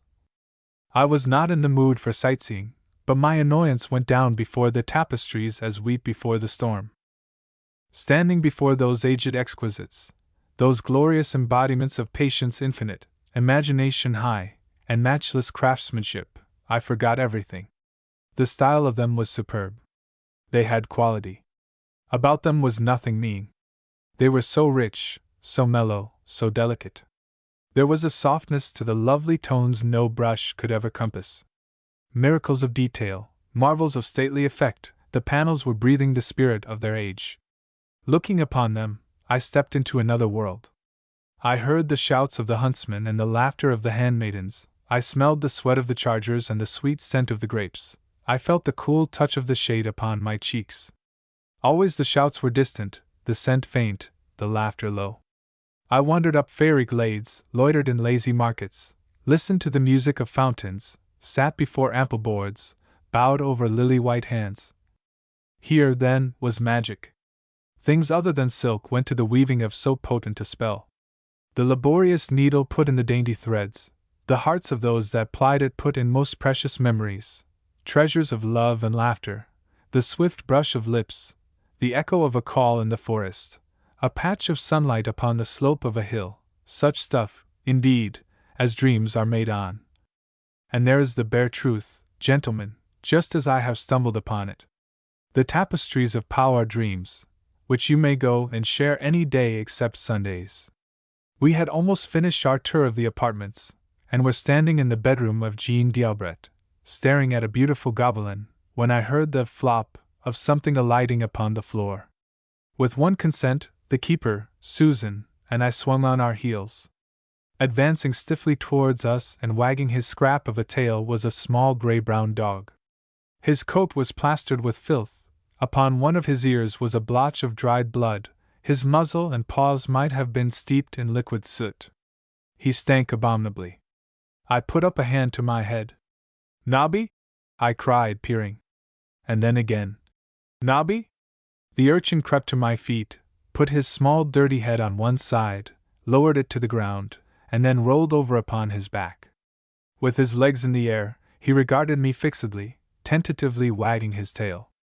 Dazedly I stooped and patted the mud upon his stomach. The bright eyes flashed.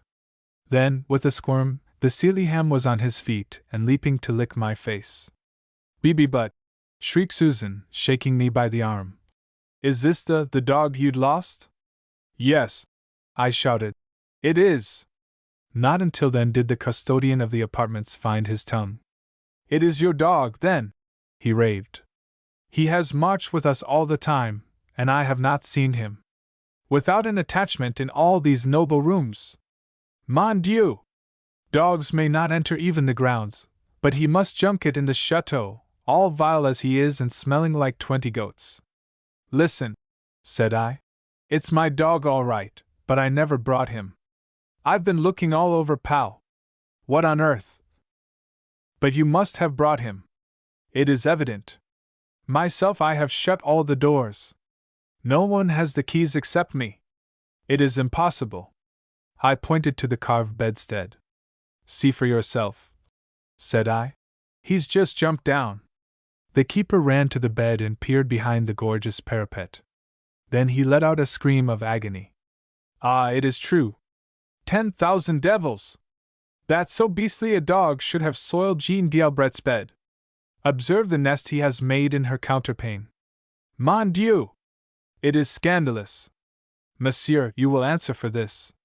"I shall do nothing of the sort," said I. But unless you keep your mouth shut, you will. You shouldn't have let him get in. I thought the fellow would have choked.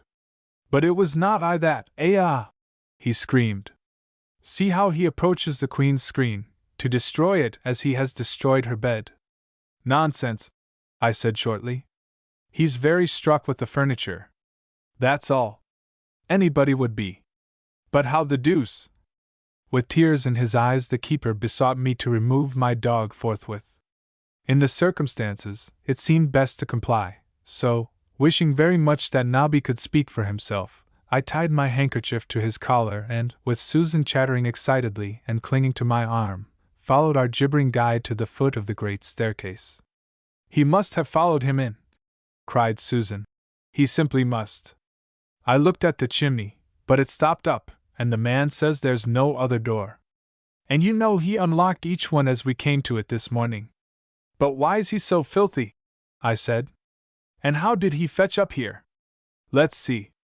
He must have come with us as far as Bosom's. That's only 5 minutes from here. Then we forgot all about him and left him outside. We were there for ages.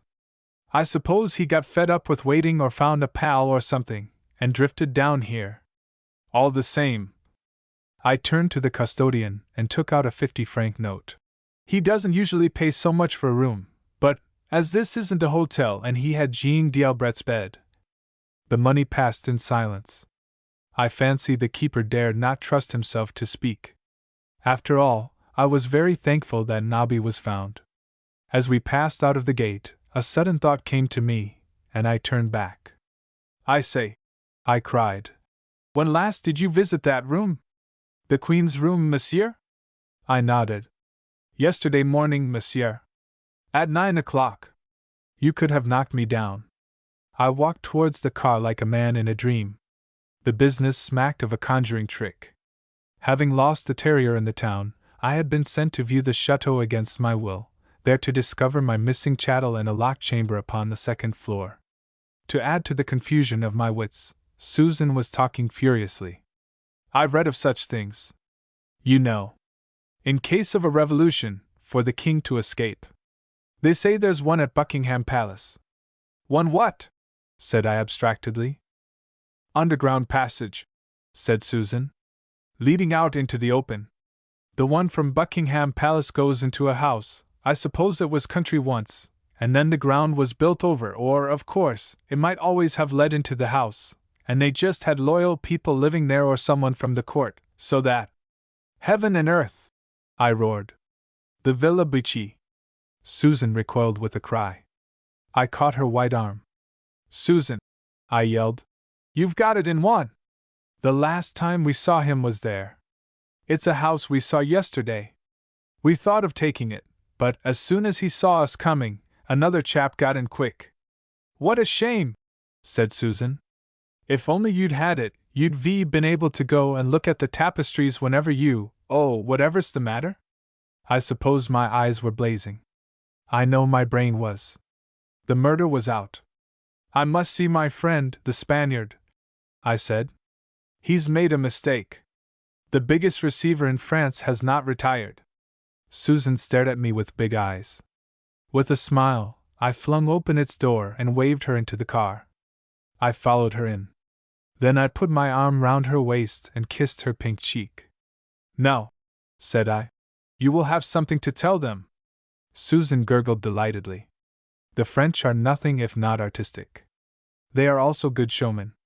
It was largely due to the interest of Senor Don Federiani that, 5 days later, I had the privilege of sitting for 50 minutes upon an extremely uncomfortable chair in the oratory of Jean d'Albret, and listening at intervals, by means of a delicate instrument, to the biggest receiver in France and his confederates stumbling still more uncomfortably along a dank and noisome passage towards penal servitude for life.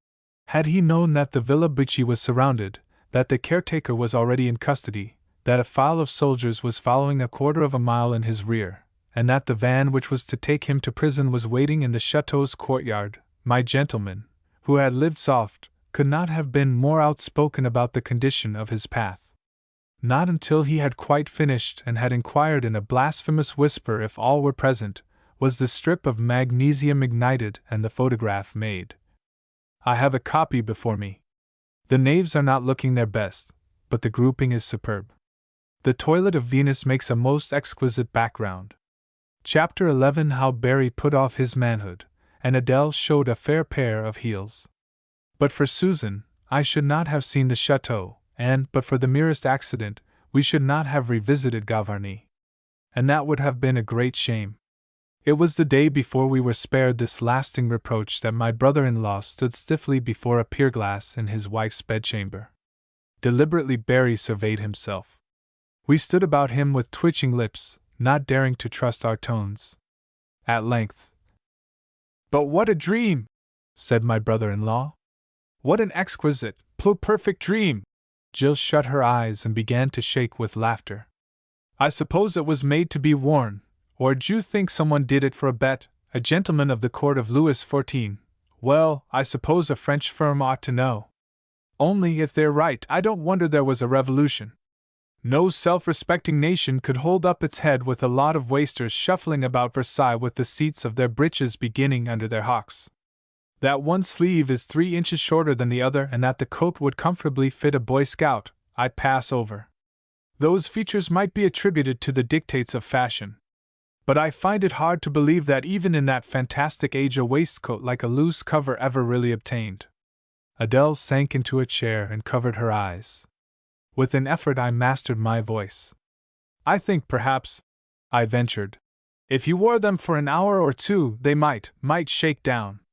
You see," I continued hurriedly, "you're not accustomed." "Brother," said Barry gravely, "you've got it in one. I'm not accustomed to wearing garments such as these. I confess I feel strange in them. Most people who are not deformed would. If I hadn't got any thighs, if my stomach measurement was 4 times that of my chest, and I'd only one arm, they'd be just about right. As it is, short of mutilation." "Can't you brace up the breeches a little higher?" said Daphne. "No, I can't," snapped her husband. "As it is, my feet are nearly off the ground." Seated upon the bed, Jonah rolled over upon his side and gave himself up to a convulsion of silent mirth. "The sleeves and the waistcoat," continued my sister, "are nothing. Adele and I can easily alter them. What worries me is the breeches. They'd worry you a damned sight more if you had 'em on," said Barry. "And if you think I'm going to wear this little song without words, even as amended by you and Adele, you're simply unplaced. To say I wouldn't be seen dead in it conveys nothing at all." "My dear boy," purred Daphne, "be reasonable. It's far too late to get hold of anything else. It's the ball of the season, and fancy dress is de rigueur. I'm sure if you would only brace up." With an unearthly shriek, Barry collapsed in my arms. "Take her away!" he roared. "Take her away before I offer her violence. Explain my anatomy. Tell her I've got a trunk. Conceal nothing. Only—" Amid the explosion of pent-up laughter, the rest of the sentence was lost. As soon as we could speak coherently, we endeavored to smooth him down. At length, "It's transparently plain," said Jonah, that dress is out of the question." Here he took out his watch. "Let's see. It's now 3 o'clock. That gives us just 7 hours to conceive and execute some other confection. It shouldn't be difficult." "Now you're talking," said Barry. "I know. I'll go as a mahout. Now that's easy. 6 feet of butter muslin, 4 pennyworth of woad, and a harpoon. And we can lock the elephant's switch and park him in the rhododendrons." "Why," said Jonah, "shouldn't you go as Mr. Sycamore Tight? You're not unlike him, and the excitement would be intense." After a little discussion we turned the suggestion down. For all that, it was not without merit. Mr. Sycamore Tight was wanted badly. There was a price upon his head.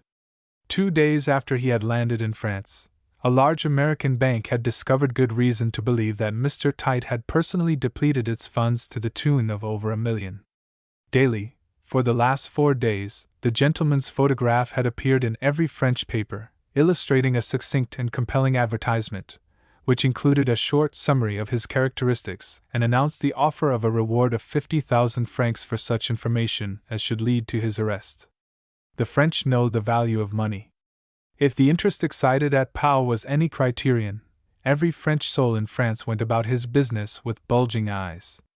Indeed, if Mr. Sycamore Tight were yet in the country, there was little doubt in most minds that his days were numbered. "No," said Barry. "It's very nice to think that I look so much like the brute, but I doubt if a check suit quite so startling as that he seems to have affected could be procured in time. Shall I go as Marat, on his way to the bathroom? With a nightshirt, a flannel, and a leer, I should be practically there. Oh, and a box of matches to light the geyser with." "I suppose," said Daphne, "you wouldn't go as a clown?" "Adele and I could do that easily. The dress is nothing." "Is it indeed?" said her husband. "Well, that would be simplicity itself, wouldn't it? A trifle classical, perhaps, but most arresting. What a scene there'd be when I took off my overcoat! Melancholy would be almost as artless. I could wear a worried look, and there you are." "Could he go as a friar?" said Jill. "You know. Like a monk, only not so gloomy. We ought to be able to get a robe easily. And if we couldn't get sandals, he could go barefoot."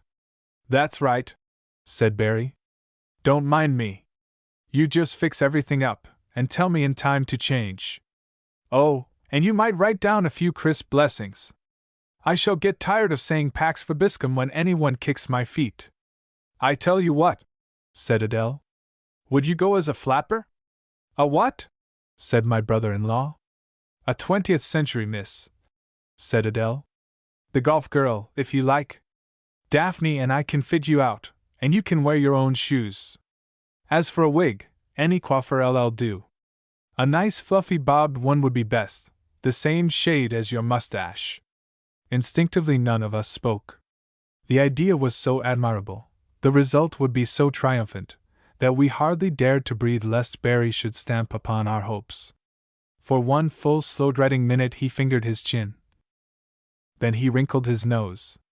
"Not the golf girl," he said. "That's much too pert. I couldn't deliver the goods. No, I must go as something more luscious. What about the Queen of the May?" At 25 minutes to 10 that evening I was writing a note, and wondering, while I did so, whether the original incroyables ever sat down. I had just decided that, rather than continually risk dislocation of the knee, they probably either reclined or leaned against pillars when fatigued, when something impelled me to glance over my shoulder. Framed in the doorway was standing Barry. A frock of pale pink georgette, with long bell-shaped sleeves and a black velvet girdle knotted at one side, fitted him seemingly like a glove. A large leghorn hat, its black velvet streamers fastened beneath his chin, heavily weighted with a full-blown rose over one eye, threatened to hide his rebellious mop of hair. White silk stockings and a pair of ordinary pumps completed his attire.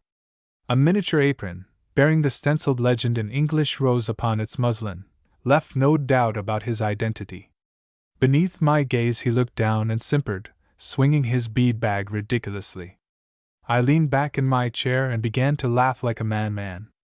Then I remembered my kneecaps, and got up and leaned against the wall, whence I could see him better. As if his appearance alone were not enough, he spoke in an absurd falsetto. "No, I'm not supposed to be out till after Easter. But don't let that stop you. I mean, you know I do say such dreadful things, and all the time. Father always calls me a tomcat, I mean tomboy, but I don't care. Haven't you any sisters? What, not even a step? Oh, but what luck! I mean, I think we'll sit this one out, shall I? I know a lovely place, in the inspection pit. I often go and sit there when I want to have a good fruity drink, think. I always think it's so wonderful to look up and see the gearbox, and the differential, and the dear old engine shield and feel you're alone with them all, absolutely alone." The tempestuous arrival of Adele, looking sweet as Pierrette, and Jonah in the traditional garb of Harlequin, cut short the soliloquy.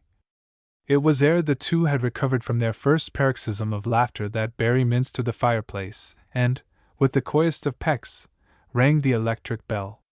A moment later Falcon entered the room. My brother-in-law laughed and looked down, fingering his dress. "Oh, Falcon," he said archly, About tomorrow. I don't know whether Mrs. Plato's told you, but there'll be 4 extra to lunch. I have seen Falcon's eyes twinkle, and I have seen his mouth work, times without number. I have seen him thrust a decanter upon the sideboard and disappear shaking from the apartment. But never before have I seen his self-control crumple as a ripped balloon. For a second he stared at the speaker. Then he flung us one desperate, appealing glance, emitted a short wail, and, looking exactly as if he was about to burst into tears, clapped both hands to his mouth and made a rush for the door. As he reached it, a little Dutch Jill danced into the room, looking adorable. Use holds. Falcon straightened his back, stepped to one side, and bowed his apologies. The temporary check, however, was his undoing. As Jill flashed by, he turned his face to the wall and sobbed like a child. When Daphne made her appearance, amazingly beautiful as Jehanne's St. Paul, we climbed into the cars and slipped down the sober drive into the fragrant dalliance of an April night. The ball was over. It would have been a success anyway, but from the moment that Barry had, upon arrival, been directed to the ladies' cloakroom, its enduring fame had been assured. When, with my wife and sister, reluctant and protesting, upon either arm, he erupted into the ballroom, giggling excitedly and crying, "Votes for women!" in a shrill treble, even the band broke down, so that the music died an untimely and tuneless death.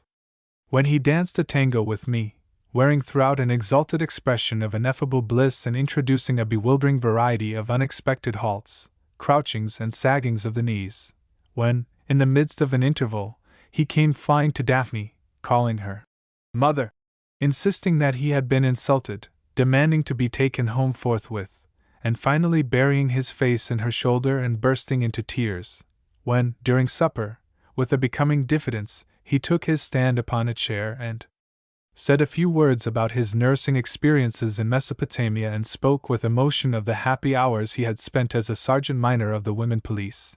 Then it became manifest that my brother-in-law's construction of the laws of hospitality had set up such a new record of generosity as few, if any, of those present would ever see broken. Oh, and the flies, you know. The way they flew. Oh, it was dreadful. And, of course, no lipstick would stick. My dears, I was simply terrified to look in the biscuit box. And then we had to wash in bits, so embarrassing. Talk about divisional reserve. And they were so strict with it all. Only 10 little minutes late on parade, and you got it where Auntie wore the gewgaws. I lost my temper once. To be sworn at like a golf sphere, just because one day I couldn't find my poudre d'amour. And when he'd quite finished, the colonel asked me what powder was for. I just looked round and gave him some of his own back, to damn your pores with, I said. It was past 3 o'clock before our departure was sped. Comfortably weary, we reached our own villa's door to make the grisly discovery that no one had remembered the key. There was no knocker. A feeble electric bell signaled out distress to a deserted basement. The servants were asleep upon the 2nd floor. After we had all reviled Barry and, in return, been denounced as a gang of mud-jawed smokestacks, accused of blasphemy and compared to jackals and vultures about a weary bull, we began to shout and throw stones at the 2nd floor windows. Perhaps because their shutters were closed, our labor was lost. To complete our disgust, for some mysterious reason Nobby refused to bark and so sound the alarm. In the ordinary way the Sealyham was used to give tongue, whatever the hour and no matter what indignation he might excite, upon the slightest provocation. This morning we perambulated the curtilage of the villa, alternately yelling like demoniacs and mewing like cats, without the slightest result. Eventually it was decided that one of us must effect an entrance by climbing on to the balcony of my sister's room. Jonah had a game leg. The inflexibility of my pantaloons put any acrobatics out of the question. Barry's action, at any rate, was more than usually unrestricted. Moreover, it was Barry whom we had expected to produce the key. It became necessary to elaborate these simple facts, and to indicate most definitely the moral which they were pointing, before my brother-in-law was able to grasp the one or to appreciate the other. And when it had been, as they say, borne in upon him that he was for the high jump, another 10 minutes were wasted while he made one final, frantic, solitary endeavor to attract the servants' attention. His feminine personality discarded, he raved about the house, barking, screeching and braying to beat the band. He thundered upon the door with his fists. He flung much of the drive in the direction of the second floor. Finally, when we were weak with laughter, he sat down upon the steps, expressed his great satisfaction at the reception of his efforts to amuse, and assured us that his death agony, which we should shortly witness, would be still more diverting. By now it was 3:45, and, so soon as Jonah and I could control our emotion, we took our deliverer by the arms and showed him the best way up. He listened attentively. At length, "Thanks very much," he said weakly. "Let's just go over it again, shall I? Just to be sure I've got it cold. First, I swarm up that pillar. Good. I may say I never have swarmed. I never knew anybody did swarm, except bees or people coming out of a football match. Never mind. Then I get hold of the gutter and draw myself up with my hands, while continuing to swarm with my legs. If the gutter will stand my weight. Of course, that's easily ascertained. I just try it. If it will, it does. If it won't, I should like a penny in the slot machine erected in my memory outside the English Club. Yes, I've got that. Well, if it will, I work, I think you said work, round until I can reach the downpipe. The downpipe will enable me to get my feet into the gutter. Sounds all right, doesn't it? The drain pipe will enable. A cryptic phrase. Quite the brigade office touch. Where were we? Oh, yes. The drain pipe having enabled me, etc., I just fall forward onto the tiles, when my hands will encounter and grasp the balustrade. Then I climb over and pat Nobby. Yes, except for the cesspool, I mean the drain pipe. Interlude, it's too easy. We helped him off with his coat. We watched his reduction of the pillar with trembling lips. We heard his commentary upon gutters and those who make them with shaking shoulders.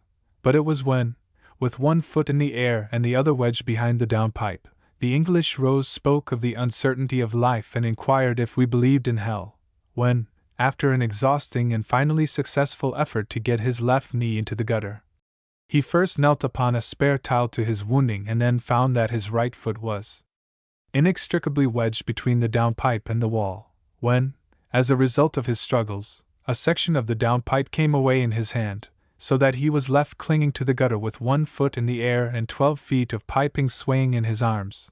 Then our control gave way and we let ourselves run before a tempest of Homeric laughter. We clasped one another, we leaned against walls, we stamped upon the ground, we fought for breath, tears streamed from our eyes. All the time, in a loud militant voice, Barry spoke of building and architects and mountain goats, of France and of the French, of incitement to suicide, of inquests and the law, of skunks and leprosy, and finally of his descent. When we told him tearfully to drop, he let out the laugh of a maniac. Yes, he said uncertainly. To tell you hellhounds the truth, that solution had already occurred to me. It's been occurring to me vividly ever since I began. But I'm against it. It isn't that I'm afraid, but I want something more difficult. Oh, and don't say, work round the gutter first, because it's bad English, and secondly, because no man born of woman could work round this razor-edged conduit with 100 weight of drain pipe round his neck. What I want is a definite instruction which is neither murderous nor futile. Burn it, you handed me enough slush when I was rising. Why the hell can't you slobber out something to help me down?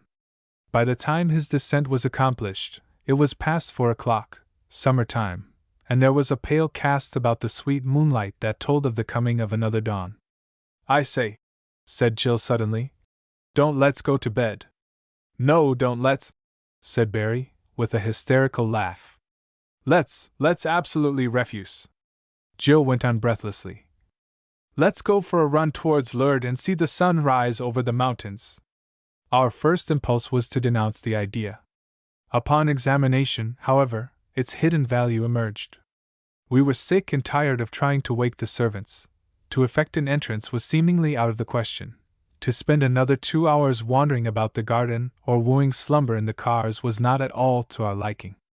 Finally, we decided that, since we should be back before the world proper was astir, our appearance, if it was noticed at all, would but afford a few peasants an experience which they could relate with relish for many years, and that, since the sky was cloudless, so convenient an occasion of observing a very famous effect should not be rejected. 5 minutes later Ping and Pong slid silently under the Pont Oscar II. And so down a winding hill, out of the sleeping town, and on to the Bazanos road. Our headlights were powerful, the road was not too bad, and the world was empty. I let Jonah, who was leading, get well away, and then gave the car her head. Well as we knew it, our way seemed unfamiliar. We saw the countryside as through a glass darkly. A shadowy file of poplars, a grey promise of meadowland, a sable thicket, far in the distance a great blurred mass rearing a somber head, a chain of silent villages seemingly twined about our road, and once in a long while the broad, brave flash of laughing water. These and their ghostly like made up our changing neighborhood. Then came a link in the chain that even wizard night could not transfigure, sweet, storied Corrèze, fencing our way with its peculiar pride of church and state. 3 miles ahead, hoary Bethlehem, defender of the faith, lent us its famous bridge, at the toll of a breakneck turn, of which no manner of moonshine can cheat the memory. We were nearing Lourdes now, but there was no sign of Jonah.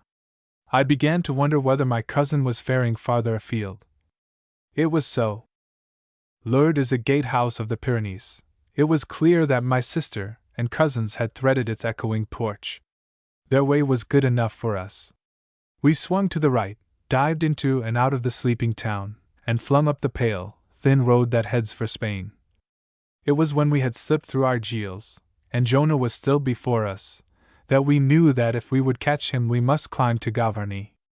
The daylight was waxing now, and when we came to Pierrefitte I switched off the lights. There is a gorge in the mountains some 7 miles long. It is, I think, nature's boudoir. Its tall, steep walls are hung with foliage, a trembling, precious heiress, which spring will so emblazon with her spruce heraldry that every blowing rod breathes a refreshing madrigal. Its floor is a busy torrent, fretting its everlasting way by wet, grey rocks, the vivid green of ferns, and now and again a little patch of greensward, a tender lawn for baby elves to play on. Here is a green shelf, ladies stuck all with cowslips, and there, another, radiant with peering daffodils. In this recess sweet violets grow. Look at that royal gallery. It is fraught with crocuses, laden with purple and gold. Gentians and buttercups, too, have their own nurseries. But one thing more, this gorge is full of fountains. They are its especial glory. All the beauty in the world of falling water is here exhibited. Tremendous falls go thundering, long, slender tresses of water plunge from a dizzy height, lose by the way their symmetry, presently vanish into sparkling smoke. Cascades, with a delicate flourish, leap from ledge to ledge, stout heads of crystal well bubbling out of earth, elegant springs flash musically into their brimming basins of the living rock. The mistress of this shining court is very beautiful. A bank is overhanging a little bow-shaped dell, as the eaves of an old house lean out to shelter half a pavement. As eaves, too, are thatched, so the brown bank is clad with emerald moss. From the edge of the moss dangles a silver fringe. Each gleaming, twisted cord of it hangs separate and distinct, save when a breath of wind plaits 2 or 3 into a transient tassel. The fringe is the waterfall. Enchanted with such a fairyland, we lingered so long over our passage that we only reached Gavarnie with a handful of moments to spare. As we had expected, here were the others, a little apart from the car, their eyes lifted to the ethereal terraces of the majestic cirque. The east was afire with splendor. All the blue dome of sky was blushing. Only the earth was dull. Suddenly the topmost turret of the frozen battlements burst into rosy flame. One by tremendous one we saw the high places of the world suffer their king's salute. Little wonder that, witnessing so sublime a ceremony, we forgot all time. The sudden clack of shutters flung back against the wall brought us to earth with a jar. We turned in the direction of the noise. From the window of a cottage some 70 paces away a woman was regarding us steadily. We re-entered the cars with more precipitation than dignity. A glance at the clock in the dashboard made my heart sink. 6:15, summer time. It was clear that Gavarnie was lazy. Argyles, Lurd, and the rest must be already bustling. Long ere we could reach Pau, the business of town and country would be in full swing. The same reflection, I imagine, had bitten Jonah, for, as I let in the clutch, Ping swept past us and whipped into the village with a low snarl. Fast as we went, we never saw him again that memorable morning. Jonah must have gone like the wind. As for us, we wasted no time. We leapt through the village, dropped down the curling pass, snarled through Saint-Sauveur, left Luz staring, and sailed into Argyles as it was striking 7. From Argyles to Lurd is over 8 miles. It was when we had covered exactly 4 of these in 6 minutes that the engine stuttered, sighed, and then just fainted away. We had run out of petrol. This was annoying, but not a serious matter, for there was a can on the step. The 2 gallons it was containing would easily bring us to Pau. What was much more annoying and of considerable moment was that the can, when examined, proved to be dry as a bone. After a moment's consideration of the unsavory prospect, so suddenly unveiled, I straightened my back, pushed my ridiculous hat to the nape of my neck, and took out a cigarette case. Adele and Barry stared. "That's right," said the latter bitterly. "Take your blinking time. Why don't you sit down on the bank and put your feet up?" I felt for a match. Finger to lip, Adele leaned forward. "For heaven's sake," she cried, "don't say there's none in the can!" "My darling," said I, "you've spoken the naked truth." There was a long silence. The gush of a neighboring spring was suggesting a simple peace we could not share. Suddenly, "Help!" shrieked the English Rose. "Help! I'm being compromised." So soon as we could induce him to hold his tongue, a council was held. Presently it was decided that I must return to Argyles, if possible, procure a car, and bring some petrol back as fast as I could. Already the day was growing extremely hot, and unless I encountered a driver who would give me a lift, it seemed unlikely that I should be back within an hour and a half. We had, of course, no hope of salvation. Help that arrived now would be too late. Lurd would be teeming. The trivial round of Pau would be in full blast. The possible passage of another car would spare us, me particularly, some ignominy, but that was all. It was arranged that, should a car appear after I had passed out of sight, the driver should be accosted, haply deprived of petrol, and certainly dispatched in my pursuit. Finally we closed Pong, and feeling extremely self-conscious and unpleasantly hot, I buttoned my overcoat about me and set out for Argyles. The memory of that walk will stay with me till I die. If, a few hours before, I had been satisfied that incroyables seldom sat down, I was soon in possession of most convincing evidence that, come what might, they never did more than stroll. The pantaloons, indeed, curtailed every pace I took. It also became painfully obvious that their footjoy was intended for use only upon tiled pavements or parquet, and since the surface of the road to Argyles was bearing a closer resemblance to the bed of a torrent, I suffered accordingly. What service their headgear in any conceivable circumstances could have rendered, I cannot pretend to say. As a protection from the rays of the sun, it was singularly futile. Had I been wearing flannels, I should have been sweltering in a quarter of an hour. Dressed as I was streaming with honest sweat in less than 5 minutes.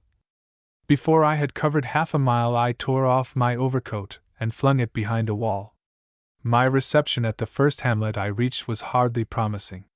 The honor of appreciating my presence before anyone else fell to a pair of bullocks attached to a wain piled high with wood and proceeding slowly in the direction of Lurd. Had they perceived an apparition shaking a bloody goad, they could not have acted with more concerted or devastating rapidity. In the twinkling of an eye they had made a complete volte-face. The wagon was lying on its side across the fairway, and its burden of logs had been distributed with a dull crash upon about a square perch of cobbles. Had I announced my coming by tuck of drum, I could not have attracted more instant and faithful attention. Before the explosion of agony with which the driver, till then walking, as usual, some 30 paces in rear, had greeted the catastrophe, had turned into a roaring torrent of abuse, every man, woman, and child within earshot came clattering upon the scene. For a moment, standing to one side beneath the shelter of a flight of steps, I escaped notice. It was at least appropriate that the luckless wagoner should have been the first to perceive me. At the actual moment of observation, he was at once indicating the disposition of his wood with a gesture charged with the savage despair of a barbaric age and letting out a screech which threatened to curdle the blood. The gesture collapsed. The screech died on his lips. With dropped jaw and bulging eyes, the fellow backed to the wall. When I stepped forward, he put the wagon between us. I never remember so poignant a silence. Beneath the merciless scrutiny of those 40 pairs of eyes I seemed to touch the very bottom of abashment. Then I lifted my ridiculous hat and cleared my throat. "Good day," I said cheerfully, speaking in French. "I'm on my way back from a ball, a fancy dress ball, and my car has run out of petrol. I want to hire a cart to go to Argilles." If I had said I wanted to hire a steam yacht, my simple statement could not have been more apathetically received. Happily, for some unobvious reason, no one seemed to associate me with the bullock's waywardness, but it took me 10 minutes' cajolery to elicit the address of a peasant who might hire me a cart. At last I was told his lodging and pointed the way. Such direction proved supererogatory, first, because we all moved off together, and secondly, because it subsequently transpired that the gentleman whom I was seeking was already present. But that is France. Upon arrival at his house, my friend stepped out of the ruck and, with the utmost composure, asked if it was true that I was desiring to be driven to Argilles. Controlling my indignation, I replied with equal gravity that such was my urgent ambition. Taking a wristwatch from my pocket, I added that upon reaching a garage at Argilles, I would deduct the time we had taken from half an hour and cheerfully give him a franc for every minute that was left. I can only suppose that so novel a method of payment aroused his suspicion. Be that as it may, with an apologetic bow, the fellow requested to see the color of my money. Then and then only did I remember that I had not a brass farthing upon my person. What was worse, I felt pretty sure that Adele and Barry were equally penniless. My exit from that village I tried to forget. I found that the waters of humiliation were deeper than I could have believed. They seemed, in fact, bottomless. It is, perhaps, unnecessary to say that I returned by the way I had come. I had had enough of the road to Argilles. My one idea was to rejoin Adele and Barry and to sit down in the car. Mentally and physically I was weary to death. I craved to set my back against the buttress of company in this misfortune, and I was mad to sit down. Compared with standing any longer upon my feet, the contingency of dislocation became positively attractive. The first thing that met my eyes as I limped round the last of the bends was the bonnet of a dilapidated touring car. I could have thrown up my rotten hat. A few feet further from Lord than Pong himself was an aged grey French car. Standing in the white road between the two was a strapping figure in pale pink georgette and a large leghorn hat, apparently arguing with 3 blue-covered mechanics. From Pong's off-side window the conical hat and extravagant ruff of Pierrette were protruding excitedly. My companion's relief to see me again was unfeigned. As I came up, Adele gave a whimper of delight, and a moment later she was pouring her tale into my ears. "You hadn't been gone long when these people came by. We stopped them, of course, and—" "One moment," said I. "Have they got any petrol?" "Listen," said Barry. 4 bidons of what they had are in our tank. It was when they were in that we found we hadn't a bean. That didn't matter. The gents were perfectly happy to take my address. A pencil was produced, we had nothing, of course, and I started to write it all down on the edge of yesterday's Le Temps. They all looked over my shoulder. As I was writing, I felt their manner change. I stopped and looked round. The fools were staring at me as if I were risen from the dead. That mayn't surprise you, but it did me, because we'd got through that phase. For a moment we looked at one another. Then one picked up the paper and took off his hat. "It is unnecessary," he said, "for monsieur to give us his name. We know it perfectly." The others nodded agreement. I tell you, I thought they'd gone mad. He pushed his hat back from his eyes and sat down on the step. But what's the trouble?" I gasped. Barry threw out his hands. "Haven't you got it?" he said. "They think I'm sycamore tight." I soon perceived the vanity of argument. With my brother-in-law in the hand and 50,000 francs in the bush, the three mechanics were inexorable. They accepted my statements. They saw my point of view. They uncovered. They bowed. They laughed when I laughed. They admitted the possibility, nay, likelihood of a mistake. They deplored the inconvenience we were suffering. But, politely and firmly, they insisted that Barry should enter their car and accompany them to Lourdes. That this their demand should be met was not to be thought of. Adele and I could not desert Barry. From the police at Lourdes nothing was to be expected but suspicion, hostility, and maddeningly officious delays. Barry's eventual release would only be obtained at a cost of such publicity as made my head swim. Any idea of force was out of the question. But for the presence of my wife, we would have done what we could. With Adele in our care, however, we could not afford to fail, and they were 3-2. I racked my brain desperately. Presently one of the trio lugged out a watch. When he showed his fellows the hour, they flung up their arms. A moment later they were clearing for action. Le Temps was carefully folded and stuffed out of sight. Barry was informed, with a bow, that, so soon as their car was turned round, they would be ready to leave. The slightest of the three stepped to the starting handle. The next moment, with a deafening roar, their engine was under way. I was standing with my hand upon our off hind wing, and as the driver ran to his throttle, I felt a steady tremor. Under cover of the other car's roar, Adele had started Pong's engine. What was a great deal more, she had given me my cue. I thought like lightning. There was not a moment to lose. Already the driver was in his seat and fumbling with his gear lever. As slowly as I dared, I strolled to the offside door. Adele's and my eyes met. "When you hear me say, 'Look,'" I said. With the faintest smile, Pierrette stared through the windscreen. I returned to the rear of the car. The way we were using was narrow, but 50 paces away in the direction of Argilles was a track which left our road to lead to a farm. For this spot the driver was making. There he would be able to turn with the acme of ease. His two companions were standing close to Barry. As luck would have it, the latter was standing with his back to our car, perhaps a foot from the tail lamp. Not one of the three, I fancy, had any idea that our engine was running. I addressed the mechanics in French.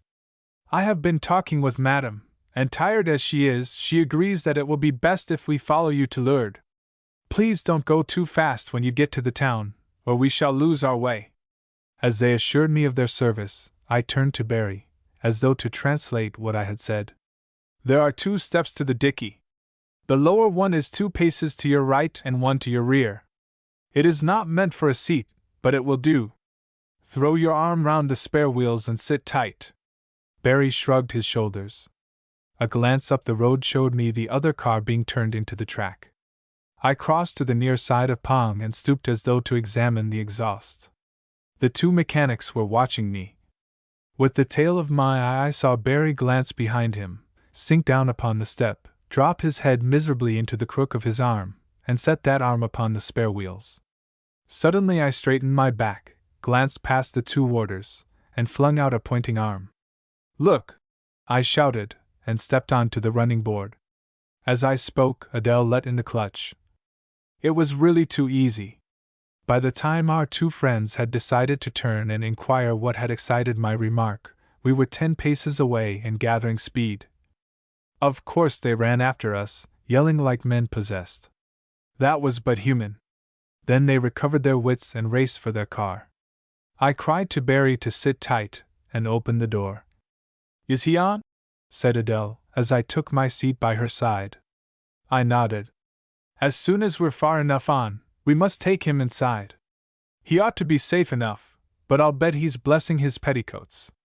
As for you, sweetheart, I don't know which is the finer, your nerve or your wit." A cool hand stole into mine. Then, "But we're not there yet," said Adele. This was unhappily true. Pong was the faster car, and Adele was already going the deuce of a pace. But there was traffic to come, and 2 level crossings lay between us and Lourdes. I turned and looked out of the glass in the back of the hood. The English Rose had thrust herself inelegantly on to the petrol tank. Her right foot was jammed against the wing, so that her shapely leg acted as a brace. Her arms clasped the two spare wheels convulsively, her head was thrown back, and her lips were moving. Of our pursuers there was no sign. That moment we had rounded a bend, but when a moment later we rounded another they were still out of sight. I began to wonder whether it was safe to stop and take Barry inboard. Then the klaxon belched, and a cry from Adele made me turn. 200 yards ahead was a flock of sheep, all over the road. We had to slow down to a pace which jabbed at my nerves. I did not know what to do. I did not know whether to seize the chance and take Barry inside, or whether to put the obstacle between Pong and the terror behind, and I felt I must look at the sheep. The speedometer dropped to 20, to 15, to 10. Then the tires tore at the road, and we practically stopped. Adele changed into second speed. I opened the door instantly, only to see that to collect Barry now was out of the question. The sheep were all round us, like a flood, lapping our sides. Adele changed into first. I was physically afraid to look behind. The next moment we were through. We stormed round a curve to see a level crossing a quarter of a mile ahead. The gates were shut. Adele gave a cry of despair. "Oh boy, we're done!" "Not yet," said I, opening the door again. "Go right up to them, lass. At least it'll give us a chance to get Barry inside." We stopped with a jerk 3 feet from the rails. As I ran for the gate, I glanced over my shoulder. "Now's your chance!" I shouted. "Get!" I never completed the sentence. The English rose was gone. I stopped still in my tracks. Then I rushed back to the car. "He's gone!" I cried. "We've dropped him! Quick! Reverse up the way we've come, for all you're worth." Adele backed the car with the speed and skill of a professional. I stood on the running board, straining my eyes. The next moment a dilapidated touring car tore round the bend we were approaching and leapt towards us. It passed us with locked wheels, rocking to glory. At a nod from me, Adele threw out the clutch. As the mechanics came up, "I'm sorry, messers," I said, "but I fear you've passed him." "No, he's not here." "Pray look in the car." "Quite satisfied." "Good." "Yes, we dropped him a long way back. We thought it wiser." With that I wished them good day, and climbed into our car. "But what shall we do?" said Adele. "Get home," said I. "As quick as ever we can. So long as we stay hereabouts, those fellows'll stick to us like glue. We must go and get help and come back. Barry'll hide somewhere where he can watch the road." As we passed over the level crossing, I looked behind. The dilapidated gray car was being turned round feverishly. 45 minutes later we sped up the shadowy drive and stopped by our own front door. Pierrette switched off the engine and sat looking miserably before her. "I wish," she said slowly, "I wish you'd let me go with you. I did hate leaving him so, and I'd feel—" With a hand on the door, I touched her pale cheek. "My darling," said I, "you've done more than your bit, far more, and you're going straight to bed. As for leaving him, well, you know how much I liked it, but I know when I'm done. 'Tis the last rose of summer, left blooming alone." Delivered with obvious emotion in a muffled baritone voice, Moore's famous words seemed to come from beneath us. Adele and I stared at one another with starting eyes. Then I fell out of the car and clawed at the flap of the dicky. My hands were trembling, but I had it open at last. Her head pillowed upon a spare tube, the ruin of an English rose regarded me coyly. "I think you might have knocked," she said, simpering. "Supposing I'd been en déshabille." Chapter 12. How a telegram came for Jill. Piers demanded his sweetheart, and I drove after my wife. Rome. My darling Jill. It's all finished now, and I can start for Paris tomorrow. I must stay there one night, to sign some papers, and then I can leave for Pau. And on next Sunday morning, as ever is, we'll have breakfast together. Perhaps, no, I won't say it. Anyway, Sunday morning at latest. Everyone's been awfully kind, and you'll never guess what's coming. Cousin Leslie's turned out a white man. He's the one, you know, who brought the suit. The day I got back from Erickley I got a note from him, saying that, While he couldn't pretend he wasn't sorry he'd lost his case, he knew how to take a beating, and now that it was all over, couldn't we be friends, and asking me to come and dine with him and his wife at the Grand Hotel. Old Vesocci didn't want me to go, and kept quoting something out of Virgil about fearing the Greeks, but of course, I insisted. And I am so glad I did. Leslie and his wife were simply splendid. Nobody could have been nicer, and considering that, if he'd won, he'd had the title, estates, money and everything, I think it speaks jolly well for them both. They've got 2 ripping little boys, and they were frightfully interested to hear about you. They'd no idea, of course, but I just had to tell them. They were so astonished at first they could hardly speak. And then Mrs. Trunk picked up her glass and cried out, "Hooray, hooray!" And they both drank to us both, and everybody was staring, and Leslie got quite red with embarrassment at their having made such a scene. Then they made me tell them what you looked like, and I did my best, and they laughed and said I was caking it on, so I showed them your photograph. And then Mrs. Trunk made me show her a letter of yours, and told your character from your handwriting, and we had a great time. Oh, Jill, I'm longing for you to see Ericli. Of course I love Rome, but I think we'll have to be at Como a lot. Father always liked it the best, and I think you will. It's so lovely, it makes you want to shout. It only wants a princess with golden hair to make it fairyland, and now it's going to have one. Oh, my darling, I'm just living to see your beautiful face again and your great grave gray eyes. Jill, have you any idea what wonderful eyes you've got? I say, we are going to be happy, aren't we? So happy, we shan't have time for anything else. But I can't wear a body belt, dear. Not after this. I promised I would till I came back, but I'm almost melted. I don't think Jonah can be right. Anyway, I'll bet he doesn't wear one. Your very loving Piers. My cousin showed us the letter with the artless confidence of a child. Excepting herself, I don't think any one of us shared the writer's enthusiasm about Mr. Leslie Trunk. We quite agreed with Signer Vesocci. It was hard to believe that the man who had instituted such an iniquitous suit could so swiftly forgive the costly drubbing he had received, or, as heir presumptive to the dukedom, honestly welcome the news of Pierre's engagement. Sweetheart Jill, however, knew little of leopards and their spots. Out of respect for such unconsciousness, we held our peace. There was no hurry, and Piers could be tackled at our convenience. The conversation turned to our impending departure from France. I take it, said Jonah, that we go as we came. If we're going to Paris for the Grand Prix, there's not much object in stopping there now. In any event, it'll mean our going by train and sending the cars by sea. I'm not going to drive in Paris for anyone. I'm too old. After a little discussion, we decided that he was right. Same route? Said Adele. I think so, said Jonah. Except that we miss Bordeaux and go by Bergerac instead. Is that shorter or longer? Said Barry. Not that I really care, because I wouldn't visit Bordeaux a second time for any earthly consideration. I've seen a good many poisonous places in my time, but for inducing the concentrated essence of depression, that moth-eaten spectre of bustling commerce has them, as the immortal B.B.B. Wordsworth says, beat to a B.B.B. string bag.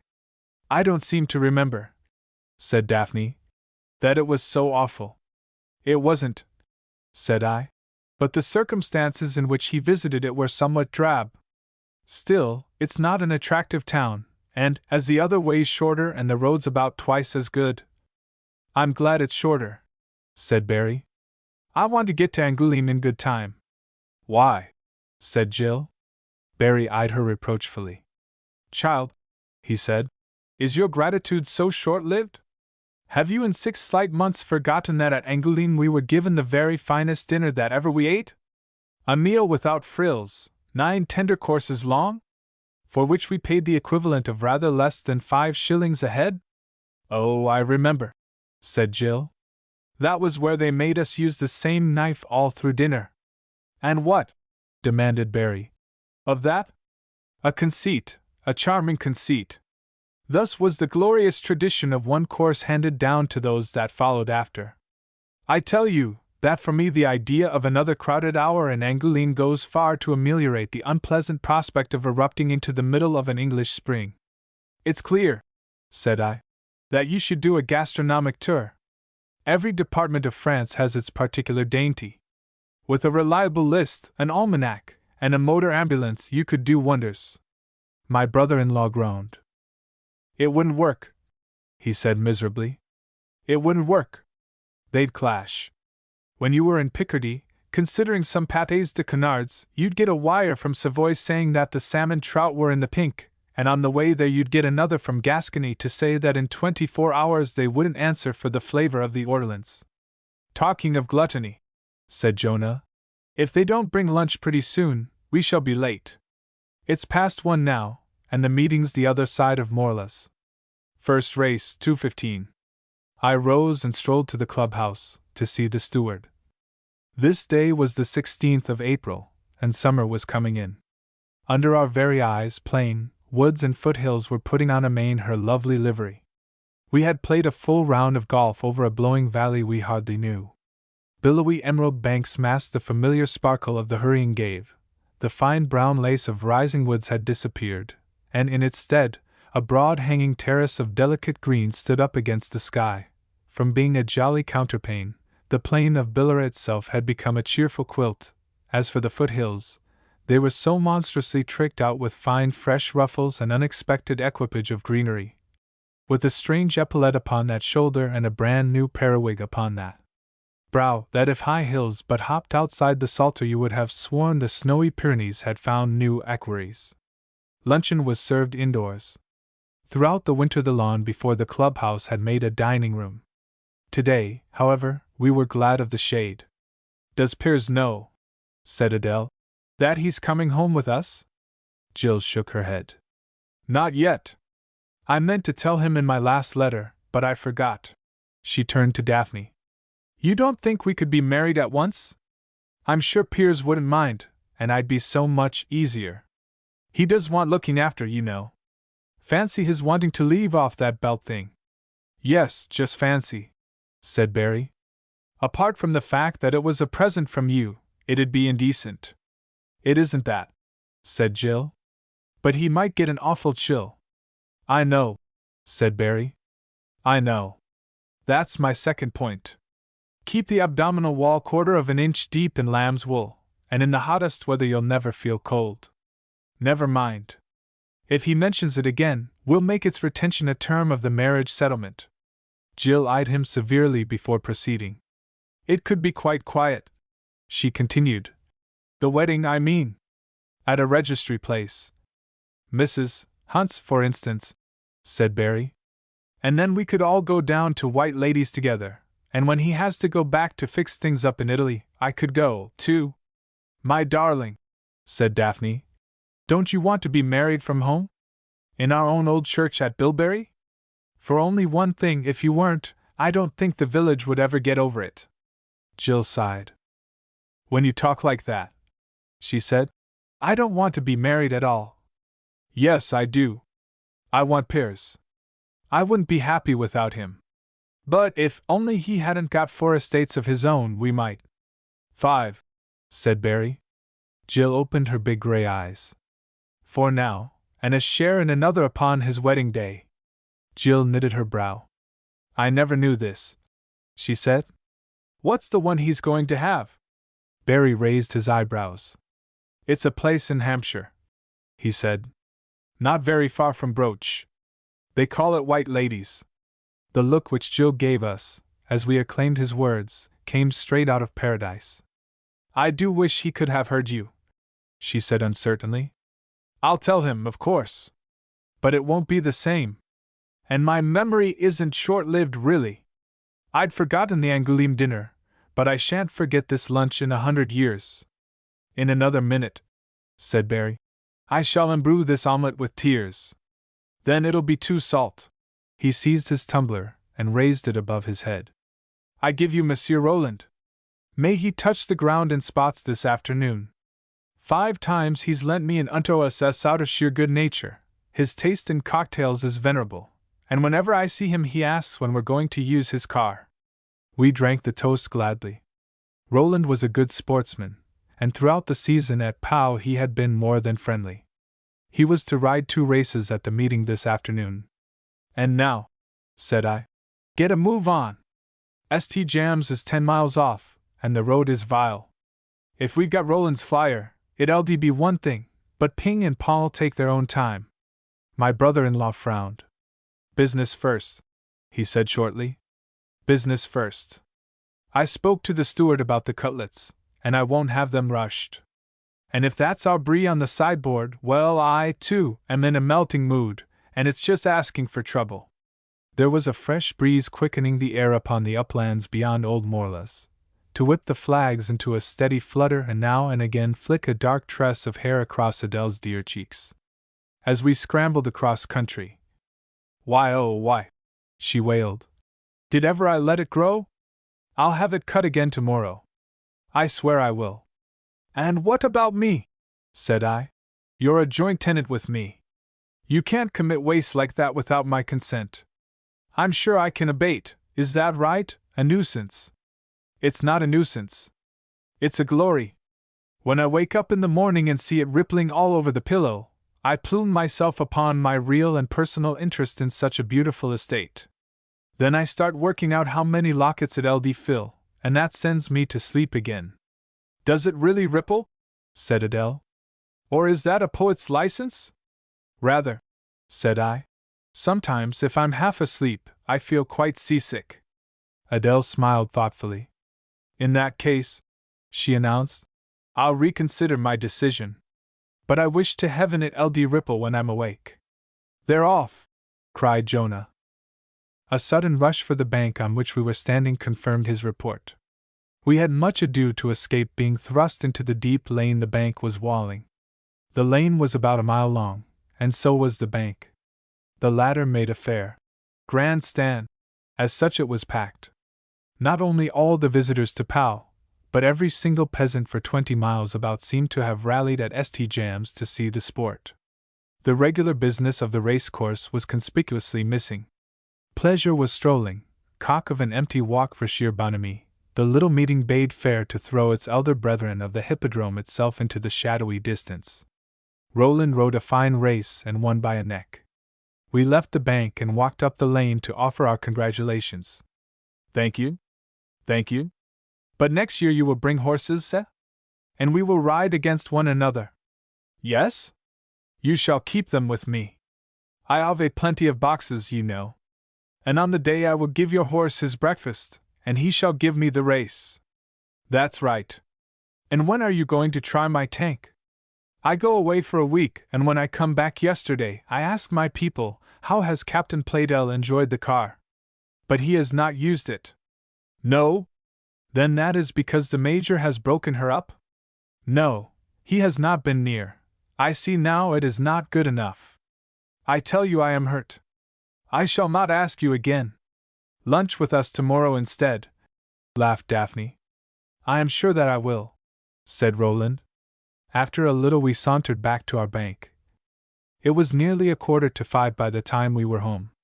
That was early enough, but the girls had grown tired of standing, and we had seen Roland win twice.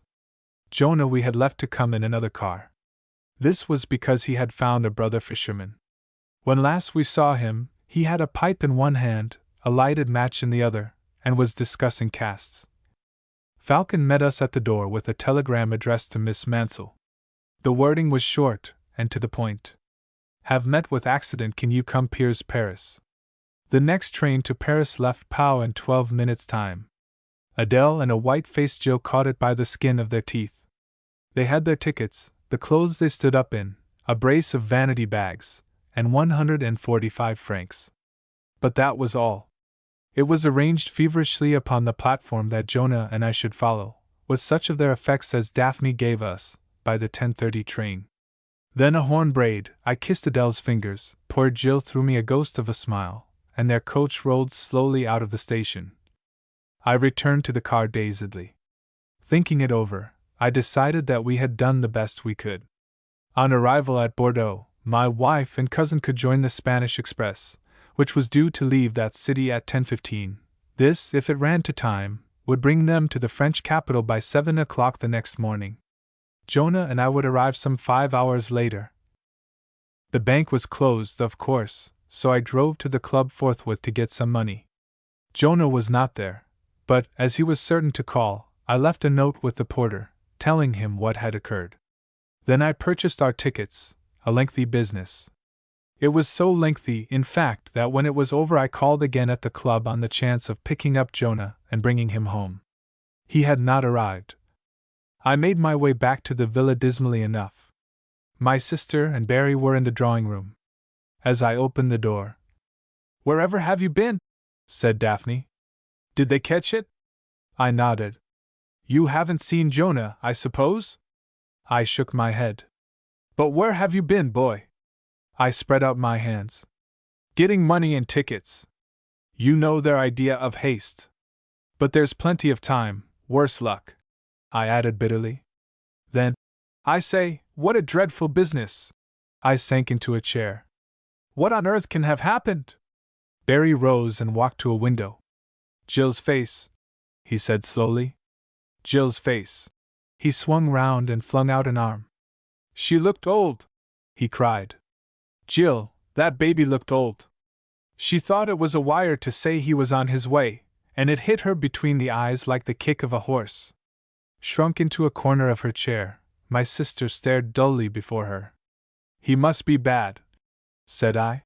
"Unless he was bad, he'd never have wired like that. If Piers could have done it, I'm sure he'd have tempered the wind." "Can you come?" quoted Barry, and threw up his arms. Daphne began to cry quietly. A glance at the tea things showed me that these were untouched. I rang the bell, and pleasantly fresh tea was brought. I made my sister drink, and poured some for Barry and me. The stimulant did us all good. By common consent, we thrust speculation aside and made what arrangements we could. That our plans for returning to England would now miscarry seemed highly probable. At last my sister sighed and lay back in her chair. "Why?" she said quietly. "Why? What has Jill done to earn this?" "Oh, I know it's no good questioning fate, but it's rather hard." I stepped to her side and took her hand in mine. "My darling," I said, "don't let's make the worst of a bad business. The going's heavy, I know, but it's idle to curse the jumps before we've seen them. Piers didn't send that wire himself. That goes without saying. He probably never worded it. I know that's as broad as it's long, but when you come to think, there's really no reason on earth why it should be anything more than a broken leg." There was a dubious silence. At length, "Boy's perfectly right," said Barry. "Jill's scared stiff, naturally. As for us, we're rattled, without good reason at all. For all we know." He broke off to listen. The front door closed with a crash. "Jonah," said I.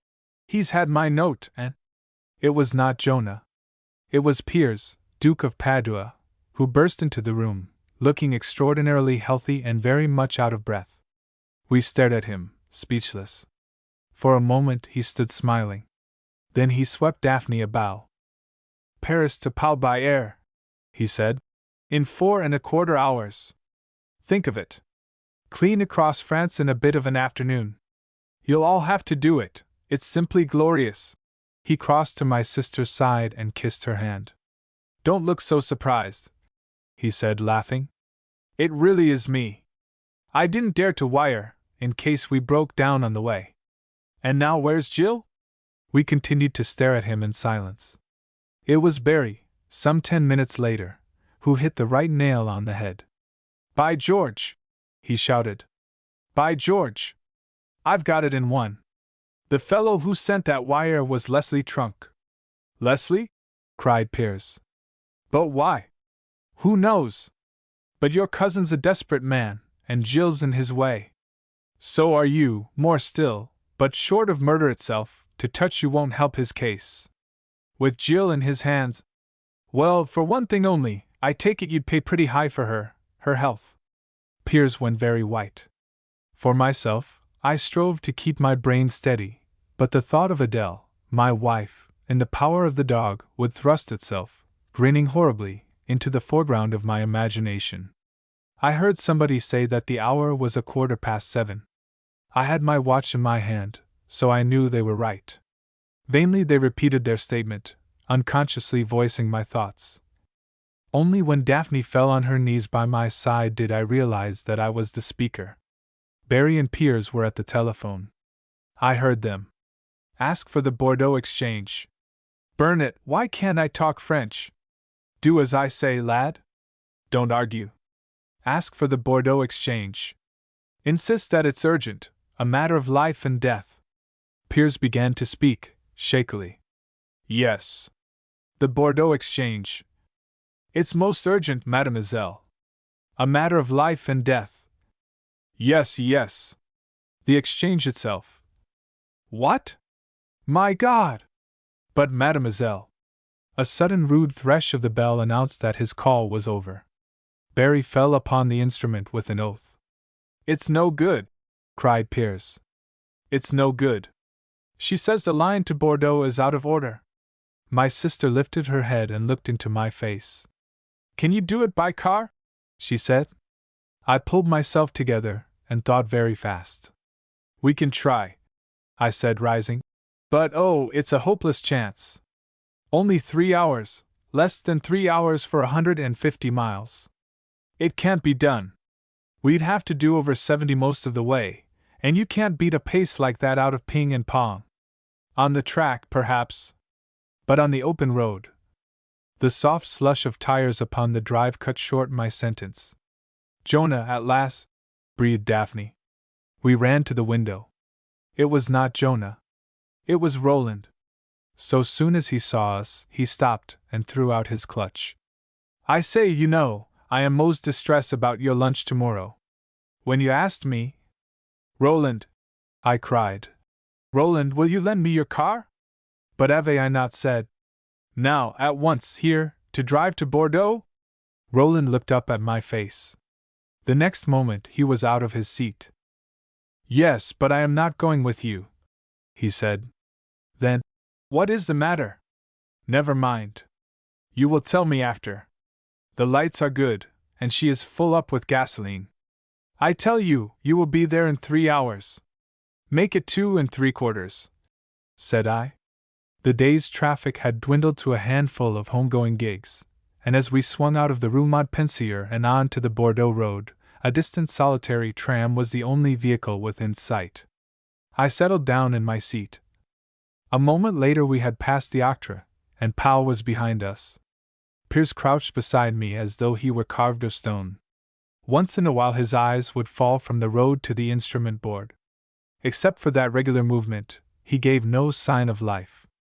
As for Barry, sunk, papoose-like, in the chauffeur's cockpit in rear, I hoped that his airman's cap would stand him instead.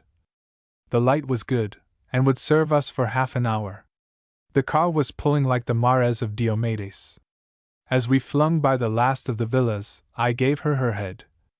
Instantly the long straight road presented a bend, and I eased her up with a frown. We took the corner at 50, the car holding the road as though this were banked for speed. As we flashed by the desolate racecourse and the ground on which Piers had alighted 2 hours before, I lifted a grateful head. It was clear that what corners we met could be counted out. With such a grip of the road and such acceleration, the time which anything short of a hairpin bend would cost us was almost negligible. As if annoyed at my finding, the road for the next 5 miles ran straight as a die. For over 3 of those miles the lady whose lap we sat in was moving at 84. A hill appeared, a long, long hill, steep, straight, yellow, tearing towards us. We climbed with the rush of a lift, too fast for our stomachs. The road was improving now, but, as if to cancel this, a steep, winding hill fell into a sudden valley. As we were dropping, I saw its gray-brown fellow upon the opposite side, dragging his tedious way to the height we had left. We lost time badly here, for down on the flat of the dale a giant lorry was turning, while a wagon was creeping by. For a quarter of a precious minute the road was entirely blocked. Because of the coming ascent the check hit us hard. In a word, it made a mountain out of a molehill. What the car might have swallowed whole she had to masticate. She ate her way up the rise, snorting with indignation. A mile, or a minute, sirs, whichever you please, was all the grace she had to find her temper. Then the deuce of a hill swerved down to the foot of another, long, blind, sinuous. The road was writhing like a serpent. We used it as serpents should be used. Maybe it bruised our heels, we bruised its head savagely. We were on the level now, and the way was straight again. A dot ahead was a wagon. I wondered which way it was going. I saw, and we passed it by in the same single moment of time. That I may not be thought inobservant, 45 yards a second is a pace which embarrasses sight. A car came flying towards us. At the last I remarked with a smile it was going our way. A flash of paint, a smack like the flap of a sail, and we were by. A farm was coming. I saw the white of its walls swelling to ells from inches. I saw a hen, who had seen us, starting to cross our path. Simultaneously I lamented her death, needlessly. She missed destruction by yards. I found myself wondering whether, after all, she had held on her way. Presently I decided that she had, and, anxious to retrace her steps, had probably awaited our passage in some annoyance. We swam up another hill, flicked between two wagons, slashed a village in half and tore up the open road. The daylight was waning now, and Piers switched on the hooded light that illumined the instrument board. With a frown I collected my lady for one last tremendous effort before the darkness fell. She responded like the thoroughbred she was. I dared not glance at the speedometer, but I could feel each mile as it added itself to our pace. I felt this climb from 90 to 91. Thickening the spark by a fraction, I brought it to 92, 93. In a quiet, steady voice, Piers began to give me the benefit of his sight. Something ahead on the right, a wagon, all clear, cart, I think, on the right, no, yes. It's not moving. A bicycle on the left, and another, a car coming, all clear, no, a man walking on the right, all clear. So, our narrowed eyes nailed to the straight gray ribbon streaming into the distance, the sea and the waves roaring in our ears, folded in the wings of the wind, we cheated dusk of 7 breathless miles and sent nature packing with a fork in her breech. Sore at this treatment, the dame, as ever, returned, with Night himself to urge her argument. I threw in my hand with a sigh, and Piers switched on the lights as we ran into Ercereladur. I heard a clock striking as we swung to the left in the town. 8 o'clock. 2 more hours and a quarter, and 119 miles to go. I tried not to lose heart. We had passed Villeneuve-de-Marsan, and were nearing, I knew, crossroads, when Piers forestalled my inquiry and spoke in my ear. Which shall you do? Go straight? Or take the forest road? I don't know the Roquefort way, except that there's pavement there. What's it like? It's pretty bad, said Piers. But you'll save about 15 miles. How much pavement is there? 5 or 6 miles? 30 about, said Piers. Thanks very much, said I. We'll go by the forest. I think I was right. I knew the forest road and I knew its surface was superb. 30 miles of pavement, which I did not know, which was admittedly rough, presented a ghastly prospect. The luxury tax of 15 precious miles, tacked on to the way of the forest, was really frightening, but since such a little matter as a broken lamp would kill our chances, I dared not risk the rough and tumble of the pavement upon the Roquefort road. At last the crossroads came, and we swung to the right. We had covered a third of the ground. I glanced at the gleaming clock sunk in the dash. 25 minutes past 8. An hour and 50 minutes, and 100 miles to go.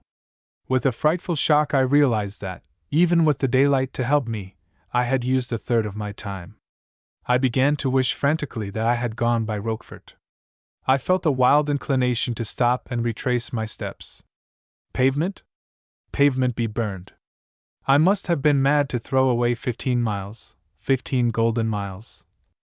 Adele's face, pale, frightened, accusing, stared at me through the windscreen. Over her shoulder, Jill, white and shrinking, pointed a shaking finger. With a groan, I jammed my foot on the accelerator. With a roar, the car sprang forward like a spurred horse. Heaven knows the speed at which St. Justin was passed. I was beyond caring. We missed a figure by inches and a cart by a foot. Then the cottages faded, and the long snarl of the engine sank to the stormy mutter she kept for the open road. We were in the forest now, and I let her go. Out of the memories of that April evening our progress through the forest stands like a chapter of a dream. Below us, the tapering road, paler than ever, on either side an endless army of fir trees, towering shoulder to shoulder, so dark, so vast, and standing still as death. Above us, a lane of violet, all pricked with burning stars. We supped the rare old ale brewed by Hans Andersen himself. Within this magic zone the throb of the engine, the hiss of the carburetor, the swift brush of the tires upon the road, three rousing tones, yielding a thunderous chord, were curiously staccato. The velvet veil of silence we rent in twain, but as we tore it, the folds fell back to hang like mighty curtains about our path, stifling all echo, striking reverberation dumb. The strong, sweet smell of the woods enhanced the mystery. The cool, clean air thrashed us with perfume. The lights of the car were powerful and focused perfectly. The steady, bright splash upon the road, 100 yards ahead, robbed the night of its sting. Rabbits rocketed across our bows. A bat spilled its brains upon our windscreen. A hare led us for an instant, only to flash to safety under our very wheels. As for the moths, the screen was strewn with the dead. 3 times Piers had to rise and wipe it clear. Of men and beasts, mercifully, we saw no sign. If Heels knew of our passage, her ears told her. Seemingly the hamlet slept. I doubt if we took 4 seconds to thread its one straight street. Next day, I suppose, men swore the devil was loose. They may be forgiven. Looking back from a hazy distance, I think he was at my arm. As we ran into Castelgelix, a clock was striking. 9 o'clock. We had covered the 35 miles in 35 minutes dead. To the left, you know, said Piers. Left? I cried, setting a foot on the brake. Straight on, surely. We turned to the left at Marmande. No, no, no. We don't touch Marmande. We turned to the left here. I swung round obediently. This is the Langon Road. It's quite all right, and it saves us about 10 miles. 10 miles. I could have screamed for joy. Only 55 miles to go, and an hour and a quarter left. The hope which had never died lifted up its head. It was when we were nearing Oros that we sighted the van. This was a hooded horror, a great, 2-ton affair, a creature, I imagine, of Bordeaux, blinding home like a mad thing, instead of blundering. Ah, I see 100 fingers pointing to the beam in my eye. Bear with me, gentlemen. I am not so sightless as all that. I could steer my car with 2 fingers upon the roughest road. I could bring her up, all standing, in twice her length. My lights, as you know, made darkness a thing of naught. I cannot answer for its headlights, nor for its brake control, but the backlash and the steering of that 2-ton van was terrible to behold. Hurling itself along at 30-odd miles an hour, the vehicle rocked and swung all over the narrow surface, now lurching to the right, now plunging to the left, but in the main, holding a wobbling course upon the crown of the road, to my distraction. Here was trouble enough, but what was worse, upon my sounding the horn, the driver refused to give way. He knew of my presence, of course. He heard me, he saw my headlights, and he sought to increase his pace. I sounded the horn till it failed. I yelled till my throat was sore. Piers raged and howled. Behind, I heard Barry bellowing like a fiend. I cursed and chafed till the sweat of baffled fury ran into my eyes. For over 5 hideous miles I followed that bucketing van. I tried to pass it once, but the brute who was driving swerved to the left, I believe on purpose, and only our 4-wheel brakes averted a headline smash. At that moment we might not have been on earth. My lady stopped as a bird stops in its flight. With the sudden heave of a ship, she seemed to hang in the air. Wild as I was, I could not but marvel at her grace. Out of the check came wisdom. It was safe, then, to keep very close. I crept to the blackguard's heels, till our headlights made 2 rings upon his vile body. With 1 foot on the step, Piers hung out of the car, watching the road beyond. Suddenly the van tilted to the right. I knew a swerve must follow, if the driver would keep his balance. As it came, I pulled out and crammed by, with my heart in my mouth. A glance at the clock made me feel sick to death. 15 priceless minutes that van had stolen out of my hard-earned hoard. I had risked our lives a score of times to win each one of them. And now an ill-natured churl had flung them into the draft. I set my teeth and put the car at a hill at 85. We flashed through Langon at 20 minutes to 10. 35 minutes left, and 30 miles to go. We were on the main road now, and the surface was wide, if rough. What little traffic there was, left plenty of room. I took the ashes of my caution and flung them to the winds. Piers told me afterwards that for the first 20 miles never once did the speedometer's needle fall below 72. He may be right. I knew that the streets were coming, and the station had to be found. It was a question, in fact, of stealing time. That which we had already was not enough. Unless we could pick some out of the pocket of Providence, the game was up. I had to slow down at last for a parcel of stones. The road was being remade, and 30 yards of rubble had to be delicately trod. As we forged through the ruck at 20, Piers stared at the side of the road. Bordeaux 16, he quoted. 10 more miles, and 19 minutes to go. The traffic was growing now with every furlong. Belated lorries rumbled about their business, cars panted and raved into the night, carts jolted out of turnings into the great main road. When I think of the chances I took, the palms of my hands grow hot. To wait for others to grant my request for room was out of the question. I said I was coming. I came, and that was that. Times out of number I overtook vehicles upon the wrong side. As for the frequent turnings, I hoped for the best. Once, where four ways met, I thought we were done. A car was coming across. I could see its headlights beam. I opened the throttle wide, and we raced for the closing gap. As we came to the cross of the roads, I heard an engine's roar. For an instant a searchlight raked us. There was a cry from Barry, an answering shout, the noise of tires tearing at the road, and that was all. A moment later I was picking my way between two laboring wagons and a trio of straggling carts. Bordeaux 8, quoted Piers. 5 more miles, and 11 minutes to go. Piers had the plan of the city upon his knees. He conned it as best he could by the glow of the hooded light. After a moment or two he thrust the book away. The station's this end of the town. We can't miss it. I'll tell you when to turn. 3 minutes more, and our road had become a street. 2 parallel, glittering lines warned me of trams to come. As if to confirm their news, a red orb in the distance was eyeing us angrily. We turned to the right, said Piers. I'll tell you when. I glanced at the clock. The hour was 9 minutes past 10. My teeth began to chatter of sheer excitement. There was a turning ahead, and I glanced at Piers. Not yet, he said. With a frantic eye on the clock, I thrust up that awful road. The traffic seemed to combine to cramp my style. I swerved, I cut in, I stole an odd yard, I shouldered other drivers aside, and once, confronted with a block, I whipped onto the broad pavement, and amid scandalized shouts, left the obstruction to stay less urgent business. All the time I could see the relentless minute hand beating me on the post. At last Piers gave the word, and I switched to the right. The boulevard was empty. We just swept up it like a black squall. Left and right then, and we entered the straight, with 30 seconds to go. Some way up, breathed Piers. I set my teeth hard and let my lady out. By the time I had sighted the station, the speedometer's needle had swung to 73. I ran alongside the pavement, clapped on the brakes, threw out the clutch. Piers switched off, and we flung ourselves out of the car.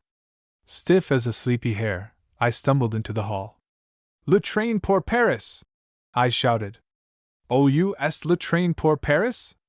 This way! Cried Piers, passing me like a stag. I continued to shout ridiculously, running behind him. I saw him come to a barrier, ask and be answered. Try to push through. The officials sought to detain him. A whistle screamed. With a roar I flung aside the protesting arms and carrying Piers with me, floundered on to the platform. A train was moving. Feeling curiously weak-kneed, I got carefully upon the step of a passing coach. Piers stepped on behind me and thrust me up to the door. Then a conductor came and hauled us inside. I opened my eyes to see Adele's face 6 inches away. "Better, old chap," she said gently. I tried to sit up, but she set a hand upon my chest. "Don't say I fainted?" I said. She smiled and nodded.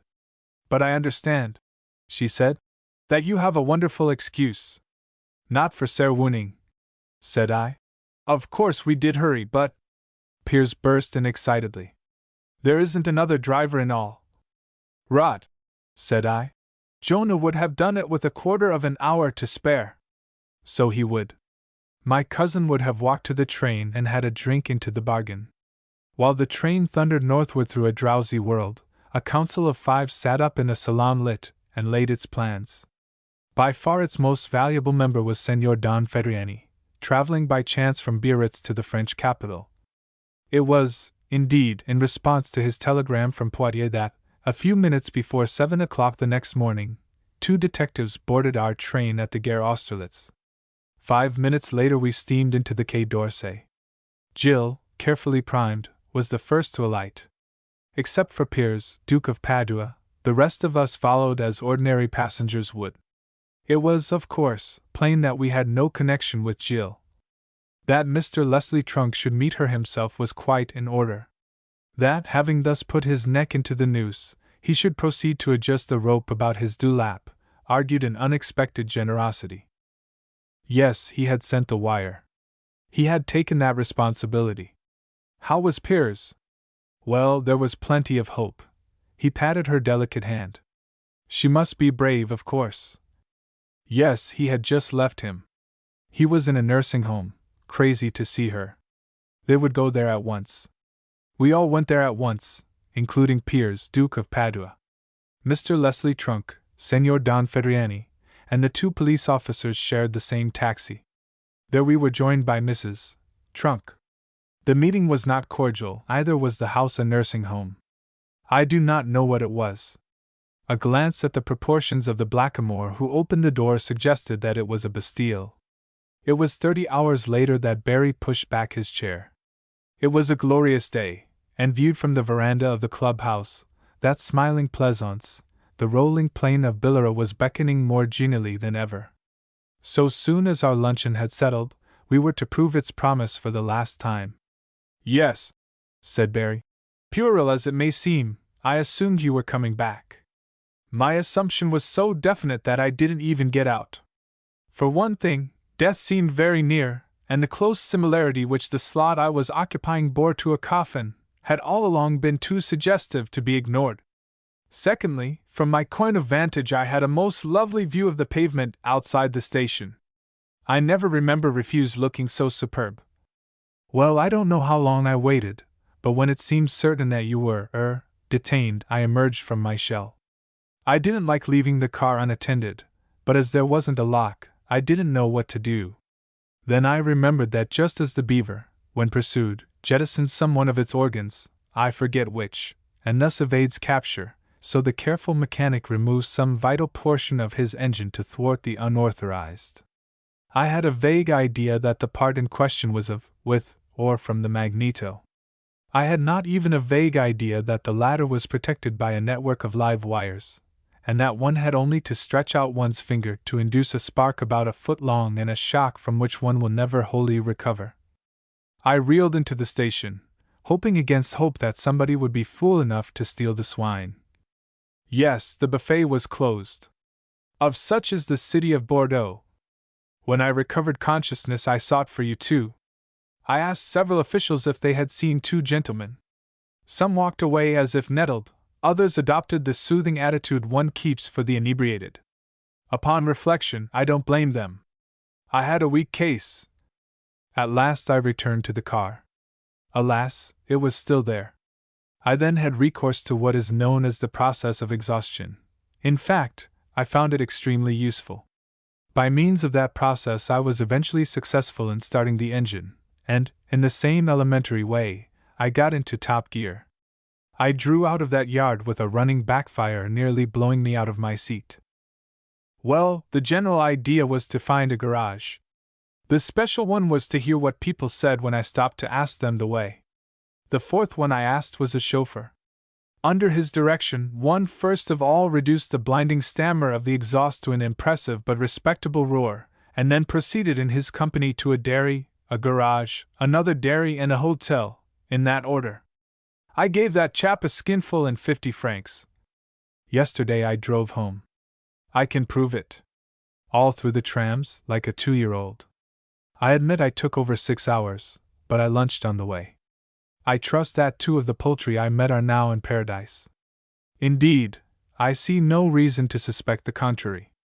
So far as I could observe, they looked good, upright fowls. And I look forward confidently to an opportunity of apologizing to them for their untimely translation. They were running it rather fine, and out of pure courtesy I set my foot positively upon the brake. Unfortunately, it wasn't the brake, but the accelerator. My recollection of the next 40 seconds is more than hazy. There is, so to speak, a hiatus in my memory, some 2 miles long. This was partly due to the force with which the back of the front seat hit me in the small of the back. Talk about a blue streak. Oh, it's a marvelous machine, very quick in the uptake. Give her an inch, and she'll take a hell of a lot of stopping. However, have you seen Roland? I said. Yes. He dined last night. I told him you'd broken down his beauty and that I had administered the coup de grace. He quite believed it. What did he say? Said Adele. Since you asked me, said Barry, I'll give you his very words. I think you'll value them. I tell you, he said, I am very proud. You say she is done. Well then, there are other cars in the usine. But she has saved something which no one can buy in the world, the light in a lady's eyes. There are things in France, besides sunshine, which are not for sale. The End by the same author. Published by Ward, Lock and Company. Limited. Barry and Company. Jonah and Company. Adele and Company. And Barry came 2 Anthony Livet and Valerie French, the brother of Daphne, the courts of idleness, and 5 were foolish as other men are, the stolen march, maiden stakes, blind corner, perishable goods, blood, royal fire, below safe custody, storm, music, she fell among thieves, she painted her face, this publican gale, warning, shoal water, period, stuff, an eye for a tooth.